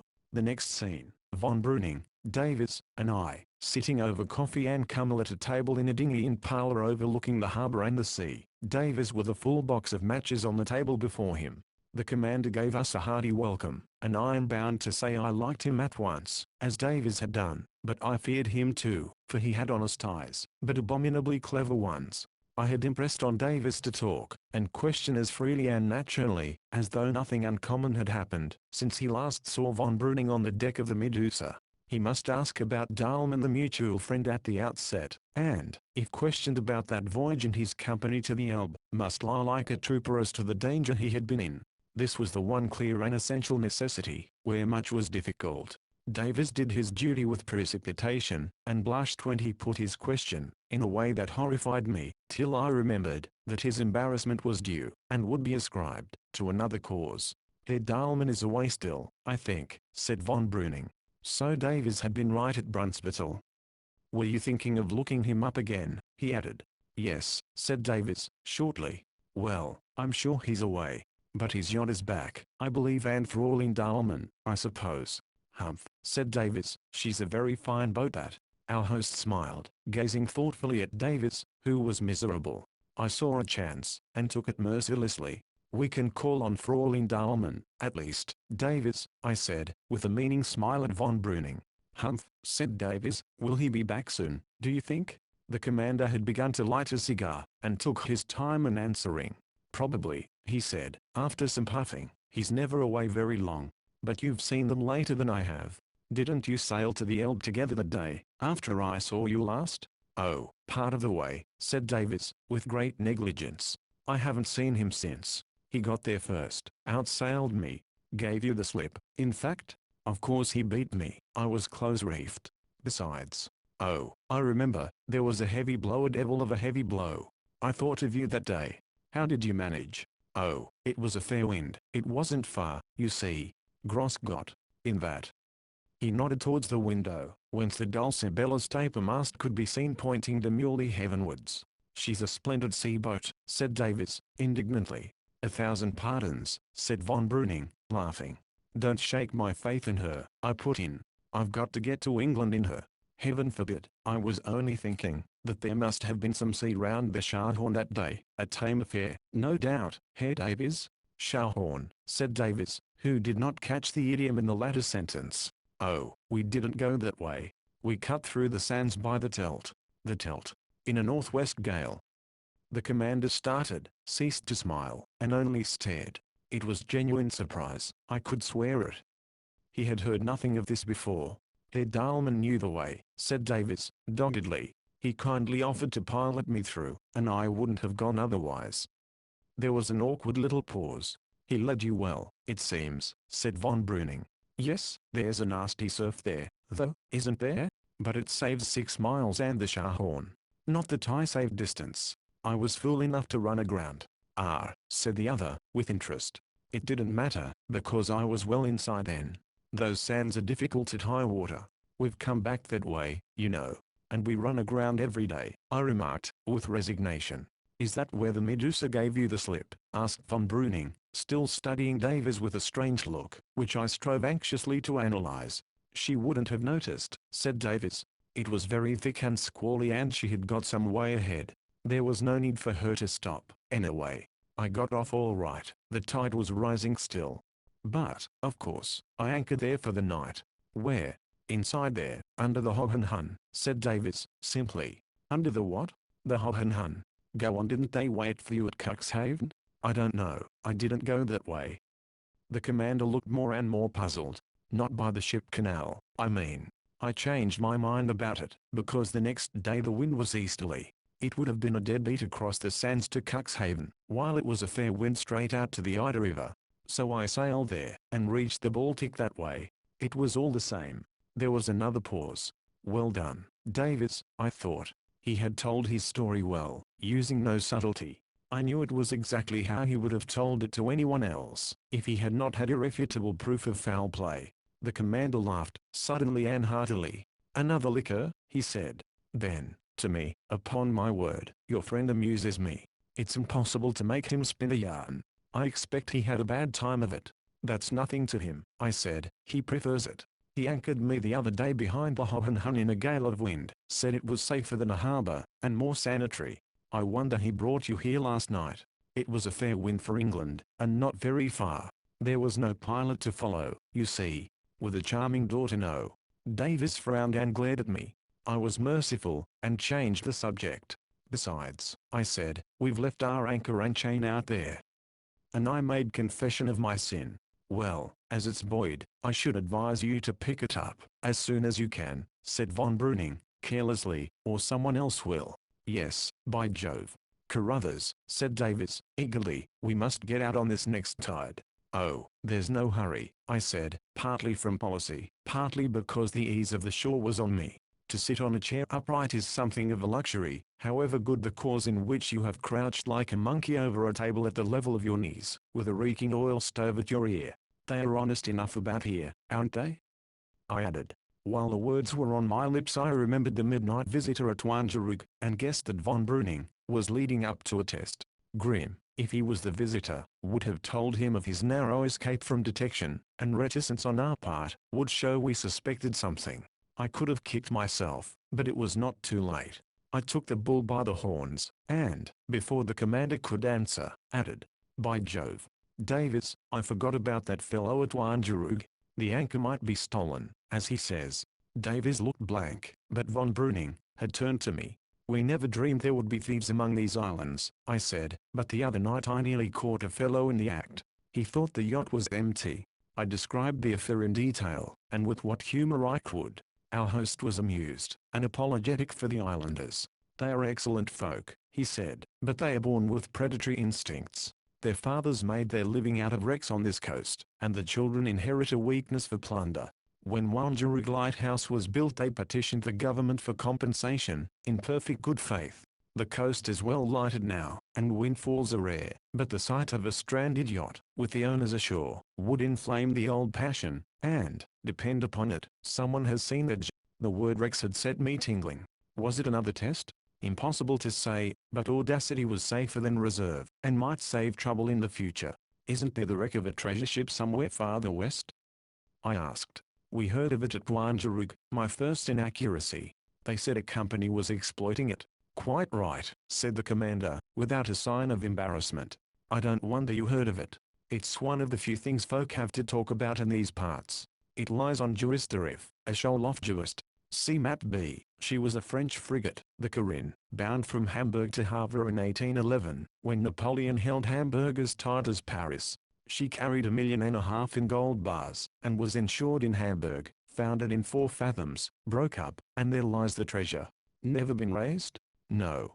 The underwriters failed and went bankrupt, and the wreck came into the hands of your English Lloyds. It remained their property till '75, but they never got at the bullion. In fact, for 50 years it was never scratched at, and its very position grew doubtful, for the sand swallowed every stick. The rights passed through various hands, and in '86 were held by an enterprising Swedish company, which brought modern appliances, dived, dredged, and fished up a lot of timber and bric-a-brac, and then broke. Since then, 2 Hamburg firms have tackled the job, and lost their capital. Scores of lives have been spent over it, all told, and probably $1 million of money. Still there are the bars, somewhere. And what's being done now? Well, recently a small local company was formed. It has a depot at Mehmet, and is working with a good deal of perseverance. An engineer from Bremen was the principal mover, and a few men from Norderne and Emden subscribed the capital. By the way, our friend Dahlman is largely interested in it. Out of the corner of my eye I saw Davis's telltale face growing troubled with inward questionings. We mustn't get back to him, I said, laughing. It's not fair to my friend. But all this is very interesting. Will they ever get those bars? That's the point, said von Breuning, with a mysterious twinkle. It's an undertaking of immense difficulty, for the wreck is wholly disintegrated, and the gold, being the heaviest part of it, has, of course, sunk the deepest. Dredging is useless after a certain point, and the divers have to make excavations in the sand, and shore them up as best they can. Every gale nullifies half their labor, and weather like this of the last fortnight plays the mischief with the work. Only this morning I met the overseer, who happens to be ashore here. He was as black as thunder over prospects. Well, it's a romantic speculation, I said. They deserve a return for their money. I hope they'll get it, said the commander. The fact is, I hold a few shares myself. So, I hope I haven't been asking indiscreet questions? Oh, dear no, all the world knows what I've told you. But you'll understand that one has to be reticent as to results in such a case. It's a big stake, and the title is none too sound. There has been litigation over it. Not that I worry much about my investment, for I shan't lose much by it at the worst. But it gives one an interest in this abominable coast. I go and see how they are getting on sometimes, when I'm down that way. It is an abominable coast, I agreed heartily, though you won't get Davis to agree. It's a magnificent place for sailing, said Davis, looking wistfully out over the storm-speckled grey of the North Sea. He underwent some more chaff, and the talk passed to our cruising adventures in the Baltic and the estuaries. Von Breuning cross-examined us with the most charming urbanity and skill. Nothing, he asked, could cause us the slightest offense, and a responsive frankness was our only possible course. So, date after date, and incident after incident, were elicited in the most natural way. As we talked I was astonished to find how little there was that was worth concealing, and heartily thankful that we had decided on candor. My fluency gave me the lead, and Davis followed me, but his own personality was really our tower of strength. I realized this as I watched the play of his eager features, and heard him struggle for expression on his favorite hobby, all his pet phrases translated crudely into the most excruciating German. He was convincing, because he was himself. Are there many like you in England? Asked von Breuning once. Like me? Of course lots, said Davis. I wish there were more in Germany. They play at yachting over here on shore half the time, drinking and loafing, paid crews, clean hands, white trousers, laid up in the middle of September. We haven't seen many yachts about, said Davis, politely. For my part, I made no pretense of being a Davis. Faithful to my lower nature, I vowed the Germans were right, and, not without a secret zest, drew a lurid picture of the horrors of crewless cruising, and the drudgery that my remorseless skipper inflicted on me. It was delightful to see Davis wincing when I described my first night at Flensburg, for I had my revenge at last, and did not spare him. He bore up gallantly under my jesting, but I knew very well by his manner that he had not forgiven me my banter about the charming daughter. You speak German well, said von Breuning. I have lived in Germany, said I. Studying for a profession, I suppose? Yes, said I, thinking ahead. Civil service, was my prepared answer to the next question, but again, morbidly, perhaps, I saw a pitfall. That letter from my chief awaiting me at Norderney? My name was known, and we were watched. It might be opened. Lord, how casual we have been. May I ask what? The Foreign Office. It sounded suspicious, but there it was. Indeed, in the government service? When do you have to be back?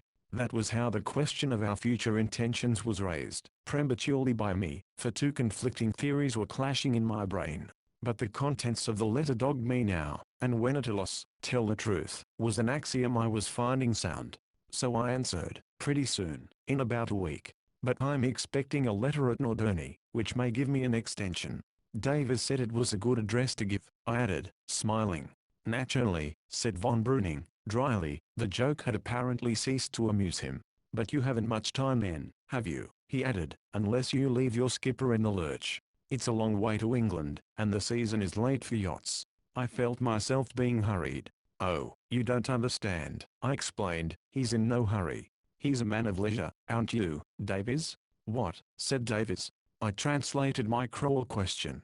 Yes, said Davis, with simple pathos. If I have to leave him, I shan't be missed as an able seaman, at least. He'll just potter on down the islands, running aground and kedging off, and arrive about Christmas. Or take the first fair gale to Dover, laughed the commander. Or that. So, you see, we are in no hurry, and we never make plans. And as for a passage to England straight, I'm not such a coward as I was at first, but I draw the line at that. You're a curious pair of shipmates. What's your point of view, Herr Davies? I like this coast, said Davies. And we want to shoot some ducks.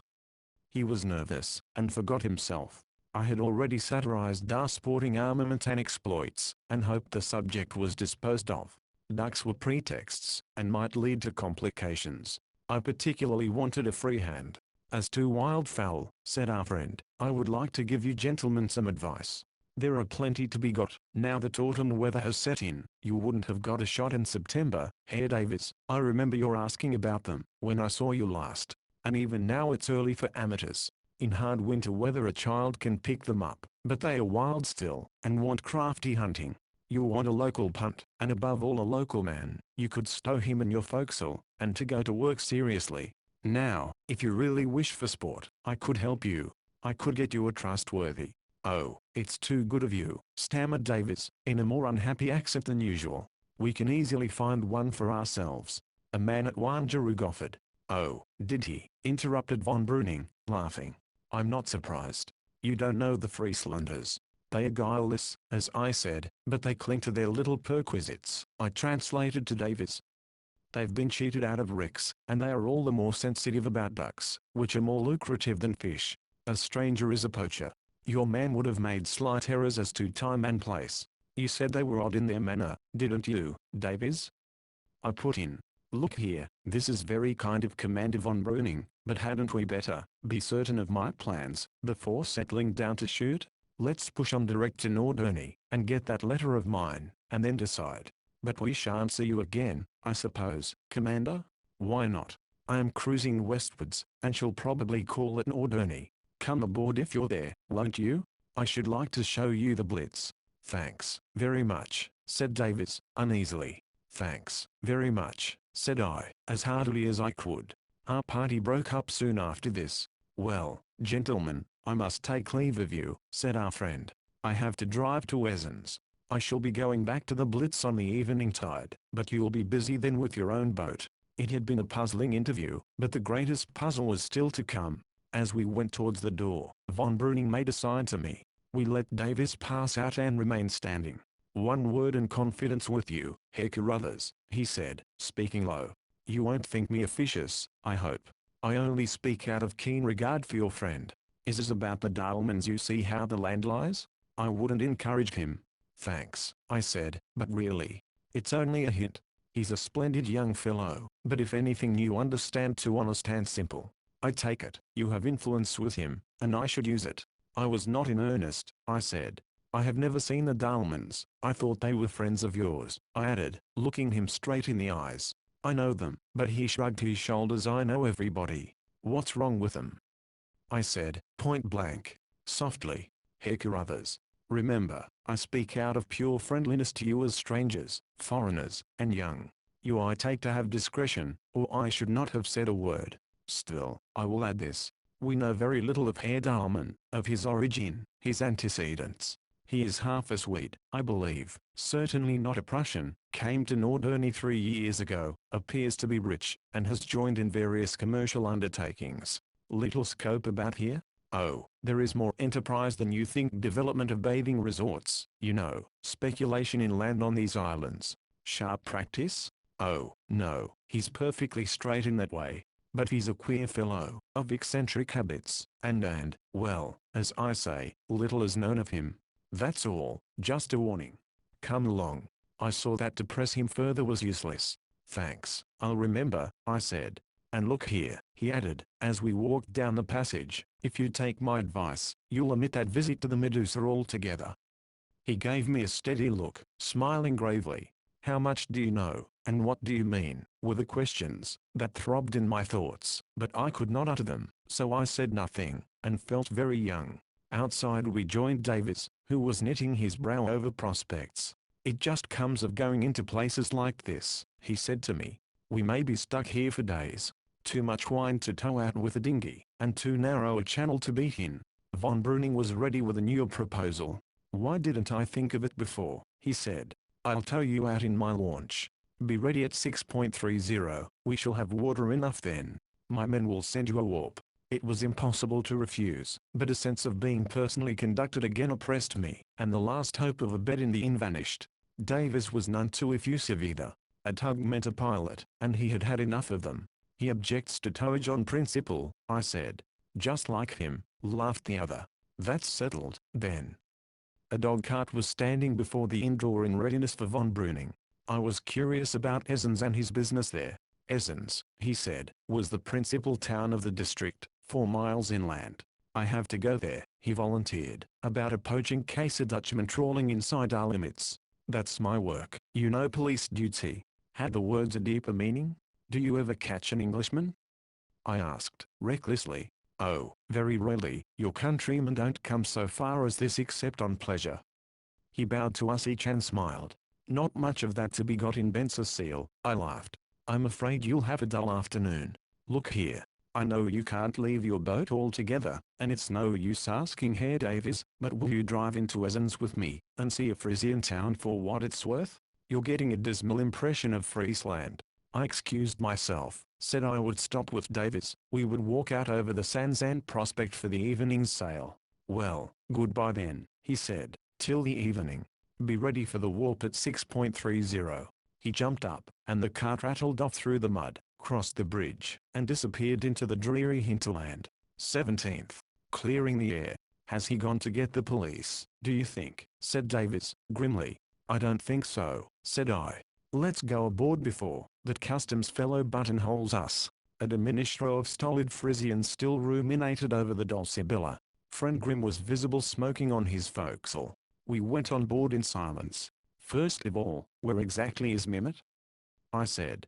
Davis pulled down the chart, said there, and flung himself at full length on a sofa. The reader can see Mimmet for himself. South of Juist, see map B, abutting on the Ems Delta, lies an extensive sandbank called Nordland, whose extreme western rim remains uncovered at the highest tides, the effect being to leave a C-shaped island, a mere powering of sand like a boomerang, nearly 2 miles long, but only 150 yards or so broad, of curiously symmetrical outline, except at one spot, where it bulges to the width of 1/4 of a mile. On the English chart its nakedness was absolute, save for a beacon at the south, but the German chart marked a building at the point where the bulge occurs. This was evidently the depot. Fancied living there, I thought, for the very name struck cold. No wonder Grim was grim, and no wonder he was used to seek change of air. But the advantages of the site were obvious. It was remarkably isolated, even in a region where isolation is the rule, yet it was conveniently near the wreck, which, as we had heard, lay 2 miles out on the Jurista Reef. Lastly, it was clearly accessible at any state of the tide, for the 6-fathom channel of the Ems estuary runs hard up to it on the south, and then sends off an eastward branch which closely borders the southern horn, thus offering an anchorage at once handy, deep, and sheltered from seaward gales. Such was Mehmet, as I saw it on the chart, taking in its features mechanically, for while Davies lay there heedless and taciturn, a pretense of interest was useless. I knew perfectly well what was between us, but I did not see why I should make the first move, for I had a grievance too, an old one. So I sat back on my sofa, and jotted down in my notebook the heads of our conversation at the inn, while it was fresh in my memory, and strove to draw conclusions. But the silence continuing and becoming absurd, I threw my pride to the winds, and my notebook on the table. "I say, Davies," I said, "I'm awfully sorry I chaffed you about Fraulein Dahlmann." No answer. "Didn't you see I couldn't help it? I wish to heaven we had never come in here," he said, in a hard voice. "It comes of landing ever." I couldn't help smiling at this, but he wasn't looking at me. "Here we are, given away, moved on, taken in charge, arranged for like Cook's tourists. I couldn't follow your game too infernally deep for me, but that stung me." "Look here," I said, "I did my best. It was you that muddled it. Why did you harp on ducks? We could have got out of that. Why did you harp on everything idiotic? Your letter, the Foreign Office, the cormoran, the wreck, You're utterly unreasonable. Didn't you see what traps there were? I was driven the way I went. We started unprepared, and we're jolly well out of it." Davies drove on blindly. "It was bad enough telling all about the channels and exploring. Why, you agreed to that yourself. I gave in to you. We can't explore any more now. There's the wreck, though. Oh, hang the wreck. It's all a blind, or he wouldn't have made so much of it. There are all these channels to be. Oh, hang the channels. I know we wanted a free hand, but we've got to go to Norderney sometime, and if Dahlmann's away—" "Why did you harp on Miss Dahlmann?" said Davies. We had worked round, through idle recrimination, to the real point of departure. I knew Davies was not himself, and would not return to himself till the heart of the matter was reached. "Look here," I said, "you brought me out here to help you, because, as you say, I was clever, talked German, and liked yachting." I couldn't resist adding this. "But directly you really want me you turn round, and go for me." "Oh, I didn't mean all that, really," said Davies. "I'm sorry I was worried. I know, but it's your own fault. You haven't been fair with me. There's a complication in this business that you've never talked about. I've never pressed you, because I thought you would confide in me." "I know I haven't," said Davies. "Well, you see the result. Our hand was forced. To have said nothing about Dahlmann was folly. To have said he tried to wreck you was equal folly. The story we agreed on was the best and safest, and you told it splendidly. But for 2 reasons I had to harp on the daughter. 1, because your manner, when they were mentioned, was so confused as to imperil our whole position. 2, because your story, though the safest, was, at the best, suspicious. Even on your own showing Dahlmann treated you badly, discourteously, say, though you pretended not to have seen it. You want a motive to neutralize that, and induce you to revisit him in a friendly way. I supplied it, or rather I only encouraged von Breuning to supply it." "Why revisit him, after all?" said Davies. "Oh, come. But don't you see what a hideous fix you've put me in? How caddish I feel about it." I did see, and I felt a cad myself, as his full distress came home to me. But I felt too, that, hosses over the fault, we had drifted into a ridiculous situation, and were like characters in one of those tiresome plays, where misunderstandings are manufactured, and so carefully sustained, that the audience are too bored to wait for the denouement. You can do that on the stage, but we wanted our denouement. "I'm very sorry," I said, "but I wish you had told me all about it. Won't you now? Just the bare matter-of-fact truth. I hate sentiment, and so do you." "I find it very difficult to tell people things," said Davies, "things like this." I waited. I did like her very much. Our eyes met for a second, in which all was said that need be said, as between two of our phlegmatic race, and she separate from him. That was the reason of all my indecisions. He hurried on. I only told you half it's Clay. I know I ought to have been open, and asked your advice. But I let it slide. I've been hoping all along, that we might find what we want, and win the game without coming to close quarters again. I no longer wondered at his devotion to the channel theory, since, built on conviction, it was thus doubly fortified. Yet you always knew what might happen, I said. At Sclay you spoke of settling with Dalman. I know. When I thought of him I was mad. I made myself forget the other part, which recurred at Brunsbittle. I thought of the news we had there. Yes, Davis, we must have no more secrets. I'm going to speak out. Are you sure you've not misunderstood her? You say, and I'm willing to assume it, that Dalman's a traitor and a murderer. Oh, hang the murder part, said Davis, impatiently. What does that matter? Well, traitor. Very good, but in that case I suspect his daughter. No, let me go on. She was useful, to say the least. She encouraged you. You've told me that, to make that passage with them. Stop, Carruthers, said Davis, firmly. I know you mean kindly, but it's no use. I believe in her. I thought for a moment. In that case, I said, I've something to propose. When we get out of this place let's sail straight away to England. There, Commander von Breuning, I thought, you never can say I neglected your advice. No, exclaimed Davis, starting up and facing me. I'm hanged if we will. Think what's at stake. Think of that traitor plotting with Germans. My God. Very good, I said. I'm with you for going on. But let's face facts. We must scotch Dalman. We can't do so without hurting her. Can't we possibly? Of course not. Be sensible, man. Face that. Next point, it's absurd to hope that we need not revisit the myths 10 to 1 that we must, if we are to succeed. His attempt on you is the whole foundation of our suspicions, and we don't even know for certain who he is yet. We are committed, I know, to going straight to Nordhorny now, but even if we weren't, should we do any good by exploring and prying? It's very doubtful. We know we're watched, if not suspected, and that disposes of 9/10 of our power. The channels? Yes, but is it likely they'll let us learn them by heart, if they are of such vital importance, even if we are thought to be bona fide yachtsmen? And, seriously, apart from their value in war, which I don't deny, are they at the root of this business? But we'll talk about that in a moment. The point now is, what shall we do, if we meet the Dalmans? Beads of sweat stood on Davis's brow. I felt like a torturer, but it could not be helped. Tax him with having wrecked you? Our quest would be at an end. We must be friendly. You must tell the story you told today, and chance his believing it. If he does, so much the better. If he doesn't, he won't dare say so, and we still have chances. We gain time, and have a tremendous hold on him if we are friendly. Davis winced. I gave another turn to the screw. Friendly with them both, of course. You were before, you know. You liked her very much. You must seem to still. Oh, stop your infernal logic. Shall we chuck it, and go to England? I asked again, as an inquisitor might say, have you had enough? No answer. I went on, to make it easier, you do like her still. I had roused my victim at last. What the devil do you mean, Carruthers? The time to trade on my liking for her on her innocence, to good God, what do you mean? No, not that. I'm not such a cad, or such a fool, or so ignorant of you.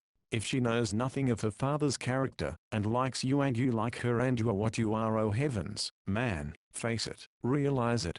But what I mean is this, is she, can she be, what you think? Imagine his position, if we are right about him, the vilest creature on God's earth, a disgraceful past to have been driven to this in the pay of Germany. I want to spare you misery. I was going to add, and if you're on your guard, to increase our chances. But the utter futility of such suggestions silenced me. What a plan I had foreshadowed. An enticed plan, and a fair one too, as against such adversaries, turning this baffling cross-current, to advantage, as many a time we had worked eddies of an adverse tide in these difficult seas. But Davis was Davis, and there was an end of it. His faith and simplicity shamed me. And the pity of it, the cruelty of it, was that his very qualities were his last torture, raising to the acutest pitch the conflict between love and patriotism. Remember that the latter was his dominant life motive, and that here and now was his chance if you would gauge the bitterness of that conflict. It was in its last throes now. His elbows were on the table, and his twitching hands pressed on his forehead. He took them away. Of course we must go on. It can't be helped, that's all. And you believe in her? I'll remember what you've said. There may be some way out. And I'd rather not talk about that anymore. What about the wreck? Further argument was futile. Davis by an effort seemed to sweep the subject from his thoughts, and I did my best to do the same. At any rate the air was cleared, we were friends, and it only remained to grapple with the main problem in the light of the morning's interview. Every word that I could recollect of that critical conversation I reviewed with Davis, who had imperfectly understood what he had not been directly concerned in, and, as I did so, I began to see with what cleverness each succeeding sentence of von Breuning's was designed to suit both of two contingencies. If we were innocent travelers, he was the genial host, communicative and helpful. If we were spies, his tactics had been equally applicable. He had outdone us in apparent candor, hiding nothing which he knew we would discover for ourselves, and contriving at the same time both to gain knowledge and control of our movements, and to convey us warnings, which would only be understood, if we were guilty, that we were playing an idle and perilous game, and had better desist. But in one respect we had had the advantage, and that was in the version Davis had given of his stranding on the Hohenhund.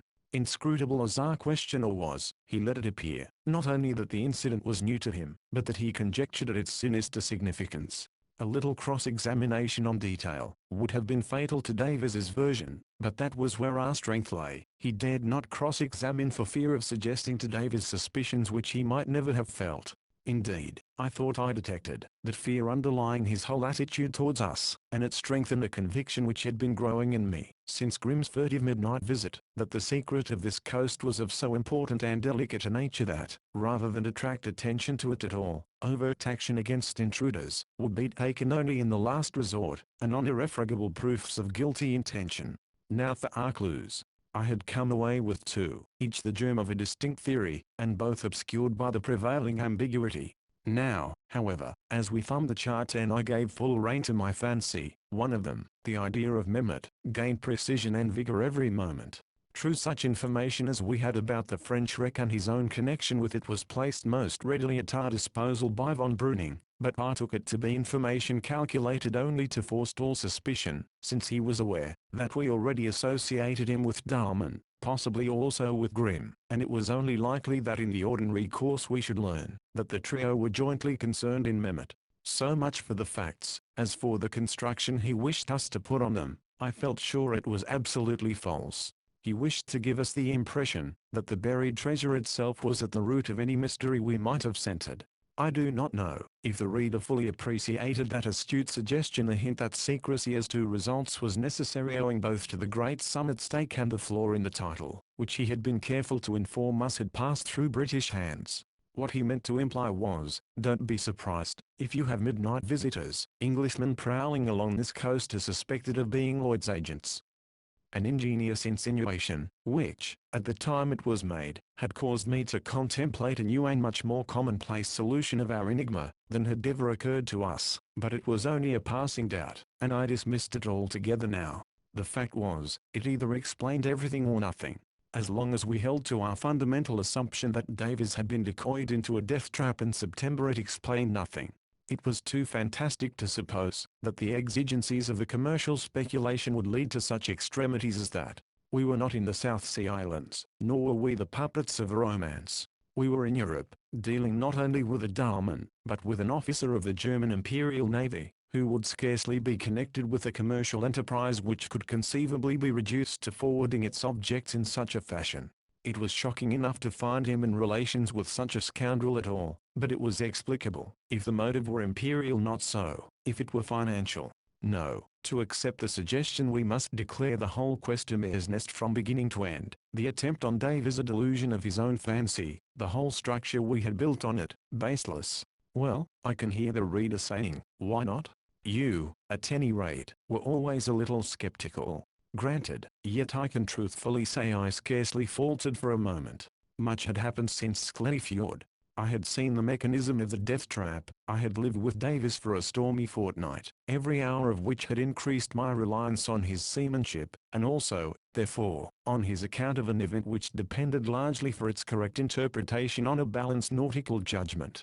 Finally, I had been unconsciously realizing, and knew from his mouth today, that he had exercised and acted on that judgment in the teeth of personal considerations, which his loyal nature made overwhelming in their force. What, then, was the meaning of Mehmet?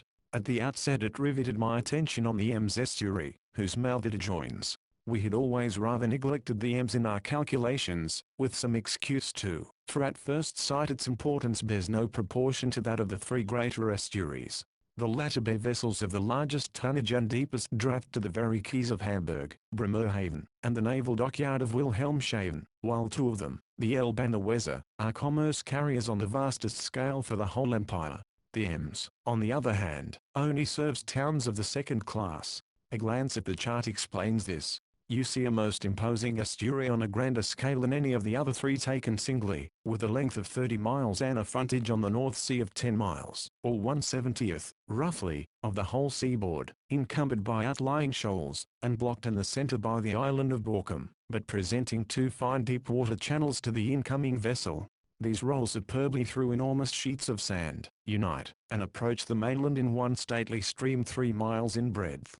But then comes a sad falling off. The navigable fairway shoals and shrinks, middle grounds obstructed, and shelving foreshores persistently deny that easy access to the land, that alone can create great seaboard cities. All the ports of the Ems are tidal. The harbour of Delfzijl, on the Dutch side, dries at low water, and Emden, the principal German port, can only be reached by a lock and a mile of canal. But this depreciation is only relative. Judged on its merits, and not by the standard of the Elbe, it is a very important river. Emden is a flourishing and growing port. For shallow craft the stream is navigable far into the interior, where, aided by tributaries and allied canals, notably the connection with the Rhine at Dortmund, then approaching completion, it taps the resources of a great area. Strategically there was still less reason for underrating it. It is one of the great maritime gates of Germany, and it is the westernmost gate, the nearest to Great Britain and France, contiguous to Holland. Its great fork delta presents two yawning breaches in that singular rampart of islets and shoals which masks the German seaboard, a seaboard itself so short in proportion to the empire's bulk, that, as Davies used to say, every inch of it must be important.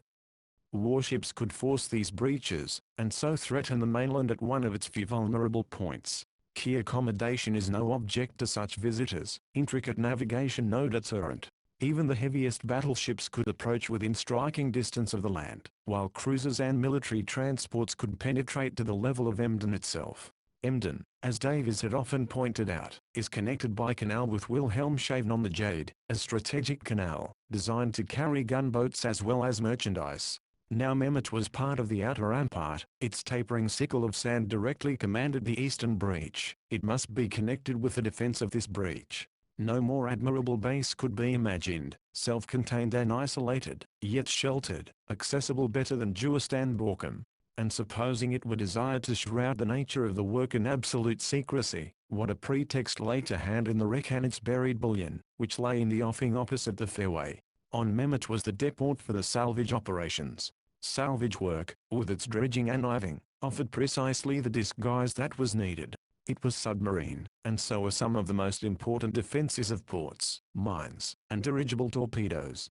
All the details of the story were suggestive. The small local company, the engineer from Bremen, who, I wondered, was he, the few shares held by von Breuning, enough to explain his visits, the stores and gear coming from Wilhelmshaven, a naval dockyard. Try as I would I could not stir Davies's imagination as mine was stirred. He was bent on only seeing the objections, which, of course, were numerous enough.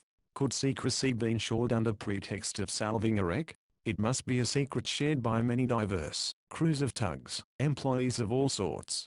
I answered that trade secrets are often preserved under no less difficult conditions, and why not imperial secrets? Why the Ems, and not the Elbe, he asked. Perhaps, I replied, the Elbe too holds similar mysteries. Newark Island might, for all we knew, be another Mehmet. When cruising in that region we had had no eyes for such things, absorbed in a preconceived theory of our own. Besides, we must not take ourselves too seriously. We were amateurs, not experts in coast defense, and on such vague grounds to fastidiously reject a clue which went so far as this one was to quarrel with our luck. There was a disheartening corollary to this latter argument, that in my newborn zeal I shut my eyes to. As amateurs, were we capable of using our clue and gaining exact knowledge of the defenses in question? Davis, I knew, felt this strongly, and I think it accounted for his lukewarm view of Memmott more than he was aware. He clung more obstinately than ever to his channel theory, conscious that it offered the one sort of opportunity, of which with his peculiar gifts he was able to take advantage. He admitted, however, that it was under a cloud at present, for if knowledge of the coastwise navigation were a crime in itself we should scarcely be sitting here now. It's something to do with it, anyhow, he persisted. 18th. Imperial Escort. Memmott gripped me, then, to the exclusion of a rival notion which had given me no little perplexity during the conversation with von Breuning. His reiterated advice, that we should lose no time, in picking up our anchor and chain had ended, by giving me the idea, that he was anxious to get us away from Bensersiel and the mainland. At first I had taken the advice partly as a test of our veracity, as I gave the reader to understand, and partly as an indirect method of lulling any suspicions which Grimm's midnight visit may have caused. Then it struck me, that this might be over-subtlety on my part, and the idea occurred when the question of our future plans cropped up, and hampered me in deciding on a course. It returned again when von Breuning offered to tow us out in the evening. It was in my mind, when I questioned him as to his business ashore, for it occurred to me, that perhaps his landing here was not solely due to a wish to inspect the crew of the Dulcibella. Then came his perfectly frank explanation, with its sinister double entente for us, coupled with an invitation to me to accompany him to Athens. But, on the principle of timea danaos etc., I instantly smelt a ruse. Not that I dreamed that I was to be decoyed into captivity, but if there was anything here which we two might discover in the few hours left to us, it was an ingenious plan, to remove the most observant of the two till the hour of departure. Davis scorned them, and I had felt only a faint curiosity in these insignificant hamlets, influenced, I am afraid, chiefly by a hankering after terra firma which the pitiless rigor of his training had been unable to cure. But it was imprudent to neglect the slightest chance. It was 3 o'clock, and I think both our brains were beginning to be addled with thinking in close confinement. I suggested that we should finish our council of war in the open, and we both donned oilskins and turned out. The sky had hardened and banked into an even canopy of lead, and the wind drove before it a fine cold rain. You could hear the murmur of the rising flood on the sands outside, but the harbour was high above it still, and the Dulcibella and the other boats squatted low in a bed of black slime. Native interest seemed to be at last assuaged, for not a soul was visible on the bank. I cannot call it a quay, but the top of a black sou'wester with a feather of smoke curling round it showed above the forehatch of the cormoran. I wish I could get a look at Chicago, my friend, I thought to myself. We gazed at Bensersiel in silence. There can't be anything here? I said. What can there be? Said Davis. What about that dike? I said, with a sudden inspiration. From the bank we could see all along the coastline, which is diked continuously, as I have already said. The dike was here a substantial brick-faced embankment, very similar, though on a smaller scale, to that which had bordered the Elbe near Cuxhaven, and over whose summit we had seen the snouts of guns. I say, Davies, I said, do you think this coast could be invaded? Along here, I mean, behind these islands? Davies shook his head. I've thought of that, he said. There's nothing in it. It's just the very last place on Earth where a landing would be possible. No transport could get nearer than where the Blitz is lying, 4 miles out. Well, you say every inch of this coast is important? Yes, but it's the water I mean. Well, I want to see that dike. Let's walk along it. My mushroom theory died directly I set foot on it. It was the most innocent structure in the world, like 1,000 others in Essex and Holland, topped by a narrow path, where we walked in single file with arms akimbo to keep our balance in the gusts of wind. Below us lay the sands on one side and rank fens on the other, interspersed with squares of pasturing in with ditches. After half a mile we dropped down, and came back by a short circuit inland, following a mazy path which was mostly right angles and minute plank bridges, till we came to the Esens Road. We crossed this, and soon after found our way barred by the stream I spoke of. This involved a data to the bridge in the village, and a stealthy avoidance of the post office, for dread of its garrulous occupant. Then we followed the dike in the other direction, and ended by a circuit over the sands, which were fast being covered by the tide, and so back to the yacht. Nobody appeared to have taken the slightest notice of our movements. As we walked we had tackled the last question, what are we to do, and found very little to say on it. We were to leave tonight, unless the Essenes police appeared on the scene, and were committed to sailing direct to Norderney, as the only alternative to duck shooting under the espionage of a trustworthy nominee of von Bruning's. Beyond that vagueness and difficulty of every sort, at Norderney I should be fettered by my letter. If it seemed to have been opened, and it ordered my return, I was limited to a week, or must risk suspicion by staying. Dullman was away, according to von Breuning, would probably be back soon, but how soon? Beyond Norderney lay Mehmet. How to probe its secret? The ardor it had roused in me was giving way to a mortifying sense of impotence. The sight of the Cormoran, with her crew preparing for sea, was a pointed comment on my diplomacy, and most of all on my ridiculous survey of the dikes. When all was said and done we were protégés of von Breuning, and dogged by Grimm. Was it likely they would let us succeed? The tide was swirling into the harbour in whirls of chocolate froth, and as it rose all Bensersiel, dominated as before by Herr Schenkel, straggled down to the quay, to watch the movements of shipping during the transient, but momentous hour, when the mud-hole was a seaport. The captain's steam cutter was already afloat, and her sailors busy with sidelights and engines. When it became known that we too were to sail, and under such distinguished escort, the excitement intensified. Again our friend of the customs was spreading out papers to sign, while a throng of helpful Frisians, headed by the twin giants of the post-boat, thronged our decks, and made us ready for sea in their own confused fashion. Again we were carried up to the inn, and overwhelmed with advice, and warnings, and farewell toasts. Then back again to find the Dulcibella afloat, and von Breuning just arrived, cursing the weather and the mud, chaffing Davis, genial and debonair as ever. "Stow that mainsail, you won't want it," he said. "I'll tow you right out to Spekerug.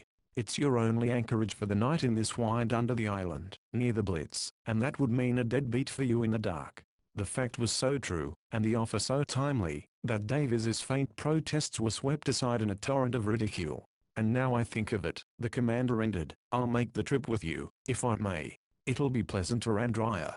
We all three boarded the Dulcibella, and then the end came. Our tow rope was attached, and at 6:30 the little launch jumped into the collar, and amidst a demonstration, that could not have been more hearty, if we had been ambassadors on a visit to a friendly power, we sidled out through the jetties. It took us more than an hour, to cover the 5 miles to Spekerug, for the Dulcibella was a heavy load in the stiff headwind, and Davis, though he said nothing, showed undisguised distrust of our tug's capacities. He at once left the helm to me, and flung himself on the gear, not resting till every rope was ready to hand, the mainsail reefed, the binnacle lighted, and all ready for setting sail, or anchoring at a moment's notice. Our guest watched these precautions with infinite amusement. He was in the highest and most mischievous humor, raining banter on Davis and mock sympathy on me, laughing at our huge compass, heaving the lead himself, startling us with imaginary soundings, and doubting if his men were sober. I offered entertainment and warmth below, but he declined on the ground that Davis would be tempted to cut the tow rope, and make us pass the night on a safe sandbank. Davis took the raillery unmoved. His work done, he took the tiller and sat bareheaded, intent on the launch, the course, the details, and chances of the present. I brought up cigars and we settled ourselves facing him, our backs to the wind and spray. And so we made the rest of the passage. Von Breuning cuddled against me and the cabin hatch, alternately shouting a jest to Davis, and talking to me in a light and charming vein, with just that shade of patronage, that the disparity in our ages warranted, about my time in Germany, places, people, and books I knew, and about life, especially young men's life, in England, a country he had never visited, but hoped to. I responding as well as I could, striving to meet his mood, acquit myself like a man, draw zest instead of humiliation from the irony of our position, but scarcely able to make headway against a numbing sense of defeat and incapacity. A queer thought was haunting me too, that such skill and judgment as I possessed, was slipping from me as we left the land, and faced again the rigors of this exacting sea. Davis, I very well knew, was under exactly the opposite spell, a spell which even the reproach of the tow rope could not annul. His face, in the glow of the binnacle, was beginning to wear that same look of contentment and resolve that I had seen on it that night we had sailed to Kiel from Skellefjord. Heaven knows he had more cause for worry than I, a casual comrade in an adventure, which was peculiarly his, which meant everything on earth to him. But there he was, washing away perplexity in the salt wind, drawing counsel and confidence from the unfailing source of all his inspirations, the sea. "Looks happy, doesn't he?" said the captain once. I grunted that he did, ashamed to find how irritated the remark made me. "You'll remember what I said," he added in my ear. "Yes," I said. "But I should like to see her." "What is she like?" "Dangerous." I could well believe it. The hull of the Blitz loomed up, and a minute later our kedge was splashing overboard and the launch was backing alongside. "Good night, gentlemen," said our passenger. "You're safe enough here, and you can run across in 10 minutes in the morning, and pick up your anchor, if it's there still. Then you've a fair wind west to England if you like. If you decide to stay a little longer in these parts, and I'm in reach, count on me to help you, to sport or anything else." We thanked him, shook hands, and he was gone. "He's a thundering good chap, anyhow," said Davis, and I heartily agreed. The narrow vigilant life began again at once. We were safe enough in a sense, but a warp and a 20-pound anchor were poor security, if the wind backed or increased. Plans for contingencies had to be made, and deck watches kept till midnight, when the weather seemed to improve, and stars appeared. The glass was rising, so we turned in, and slept under the very wing, so to speak, of the Imperial government. "Davis," I said, when we were settled in our bunks, "it's only a day's sail to Norderney, isn't it? With a fair wind, less, if we go outside the islands direct." "Well, it's settled that we do that tomorrow?" "I suppose so. We've got to get the anchor first. Good night." 19th. The Rubicon. It was a cold, vaporous dawn, the glass rising, and the wind fallen to a light air still from the northeast. Our creased and sodden sails scarcely answered to it as we crept across the oily swell to Langenog. "Fogs and calms," Davis prophesied. The Blitz was astir when we passed her, and soon after steamed out to sea. Once over the bar, she turned westward, and was lost to view in the haze. I should be sorry to have to explain how we found that tiny ship on the expressionless waste of grey.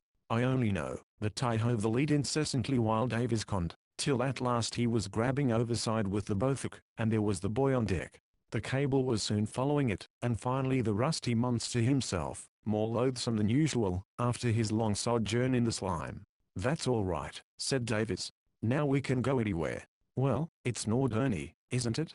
We've settled that." "Yes, I suppose we have. I was wondering whether it wouldn't be shortest to go inside Langenog after all." "Surely not," I urged. "The tide's ebbing now, and the light's bad. It's new ground, with a watershed to cross, and we are safe to get aground. All right outside. Ready about." We swung lazily round and headed for the open sea. I record the fact, but in truth Davis might have taken me where he liked, for no land was visible, only a couple of ghostly booms. "It seems a pity to miss over that channel," said Davis with a sigh, "just when the Cormoran can't watch us." We had not seen her at all this morning. I set myself to the lead again, averse to reopening a barren argument. Grim had done his work for the present, I felt certain, and was on his way by the shortest road to Norderney and Mehmet. We were soon outside and heading west, our boom squared away, and the island sand dunes just apparent under our lee. Then the breeze died to the merest draught, and left us rolling inert in a long swell. Consumed with impatience to get on ice or fatality in this failure of wind, after a fortnight of unprofitable meanderings, when we had generally had too much of it, and always enough for our purpose, I tried to read below, but the vile squirting of the centreboard drove me up. "Can't we go any faster?" I burst out once. I felt that there ought to be a pyramid of gauzy canvas aloft, spinnakers, flying jibs and whatnot. "I don't go in for speed," said Davis, shortly. He loyally did his best to shove her along, but puffs and calms were the rule all day, and it was only by towing in the dinghy for 2 hours in the afternoon, that we covered the length of Langenog, and crept before dark to an anchorage behind Baltram, its slug-shaped neighbour on the west. Strictly, I believe, we should have kept the sea all night, but I had not the grit to suggest that course, and Davis was only too glad of an excuse for threading the shoals of the Akamarii on a rising tide. The atmosphere had been slowly clearing as the day wore on, but we had scarcely anchored 10 minutes before a blanket of white fog, rolling in from seaward, swallowed us up. Davis was already afield in the dinghy, and I had to guide him back with a foghorn, whose music roused hosts of seabirds from the surrounding flats, and brought them wheeling and complaining round us, a weird invisible chorus to my mournful solo. The fog hung heavy still at daybreak on the 20th, but dispersed partially under a catspaw from the south about 8 o'clock, in time for us to traverse the boom channel behind Baltram, before the tide left the watershed. "We shan't get far today," said Davis, with philosophy. "And this sort of thing may go on for any time. It's a regular autumn anticyclone glass 30.5 and steady. That gale was the last of a stormy equinox. We took the inside route as a matter of course today. It was now the shortest in Alderney Harbour, and scarcely less intricate than the Wichita, which appeared to be almost totally blocked by banks, and is, in fact, the most impassable of all these outlets to the North Sea. But, as I say, this sort of navigation, always puzzling to me, was utterly bewildering in hazy weather. Any attempt at orientation made me giddy. So I slaved at the lead, varying my labor with a fierce bout of kedge work. When we grounded somewhere, I had 2 rests before 2 o'clock, one of an hour, when we ran into a patch of windless fog, another of a few moments, when Davis said, "There's Norderney," and I saw, surmounting a long slope of weedy sand, still wet with a receding sea, a cluster of sand hills exactly like 100 others I had seen of late, but fraught with a new and unique interest. The usual formula, "What have you got now?" "Check my reverie," and "Helm's Alley," ended it for the time. We tacked on, for the wind had headed us, in very shoal water. Suddenly Davis said, "Is the boat ahead?" "Do you mean that galliot?" I asked. I could plainly distinguish one of those familiar craft about half a mile away, just within the limit of vision. "The Cormoran, do you think?" I added. Davis said nothing, but grew inattentive to his work. Barely 4 from me passed unnoticed, and we touched once, but swung off under some play of the current. Then came abruptly, "Stand by the anchor." Let go, and we brought up in midstream of the narrow creek we were following. I triced up the maintack, and stowed the head sails unaided. When I had done, Davis was still gazing to windward through his binoculars, and, to my astonishment, I noticed that his hands were trembling violently. I had never seen this happen before, even at moments, when a false turn of the wrist meant death on a surf-battered bank. "What is it?" I asked. "Are you cold?" "That little boat," he said. I gazed to windward too, and now saw a scrap of white in the distance, in sharp relief. "Small standing lug and jib." "It's her, right enough," said Davis to himself, in a sort of nervous stammer. "Who? What?" "Medusa's dinghy." He handed, or rather pushed, me the glasses, still gazing. "Dulman?" I exclaimed. "No, it's hers, the one she always sails. She's come to meet us." Through the glasses the white scrap became a graceful little sail, squared away for the light following breeze. An angle of the creek hid the hull, then it glided into view. Someone was sitting aft steering, man or woman I could not say, for the sail hid most of the figure. For full 2 minutes, too long, pregnant minutes, we watched it in silence. The damp air was fogging the lenses, but I kept them to my eyes, for I did not want to look at Davis. At last I heard him draw a deep breath, straighten himself up, and give one of his characteristic humphs apostrophe. Then he turned briskly aft, cast off the dinghy's painter, and pulled her up alongside. "You come too," he said, jumping in, and fixing the rowlocks. His hands were steady again. I laughed, and shoved the dinghy off. "I'd rather you did," he said, defiantly. "I'd rather stay. I'll tidy up, and put the kettle on." Davis had taken a half-stroke, but paused. "She oughtn't to come aboard," he said. "She might like to," I suggested. "Chilly day, long way from home, common courtesy." "Carruthers," said Davis, "if she comes aboard, please remember that she's outside this business. There are no clues to be got from her." A little lecture which would have nettled me more, if I had not been exultantly telling myself that, once and for all, for good or ill, the Rubicon was passed. "It's your affair this time," I said. "Run it as you please." He sculled away with vigorous strokes. "Just as he is," I thought to myself, "bare head, beaded with fog dew, ancient oilskin coat, only one button, grey jersey, grey woolen trousers, like a deep-sea fisherman's, stuffed into long boots." A vision of his antitype, the cow's philanderer, crossed me for a second. As to his face, well, I could only judge by it, and marvel that he was gripping his dilemma by either horn, as firmly as he gripped his sculls.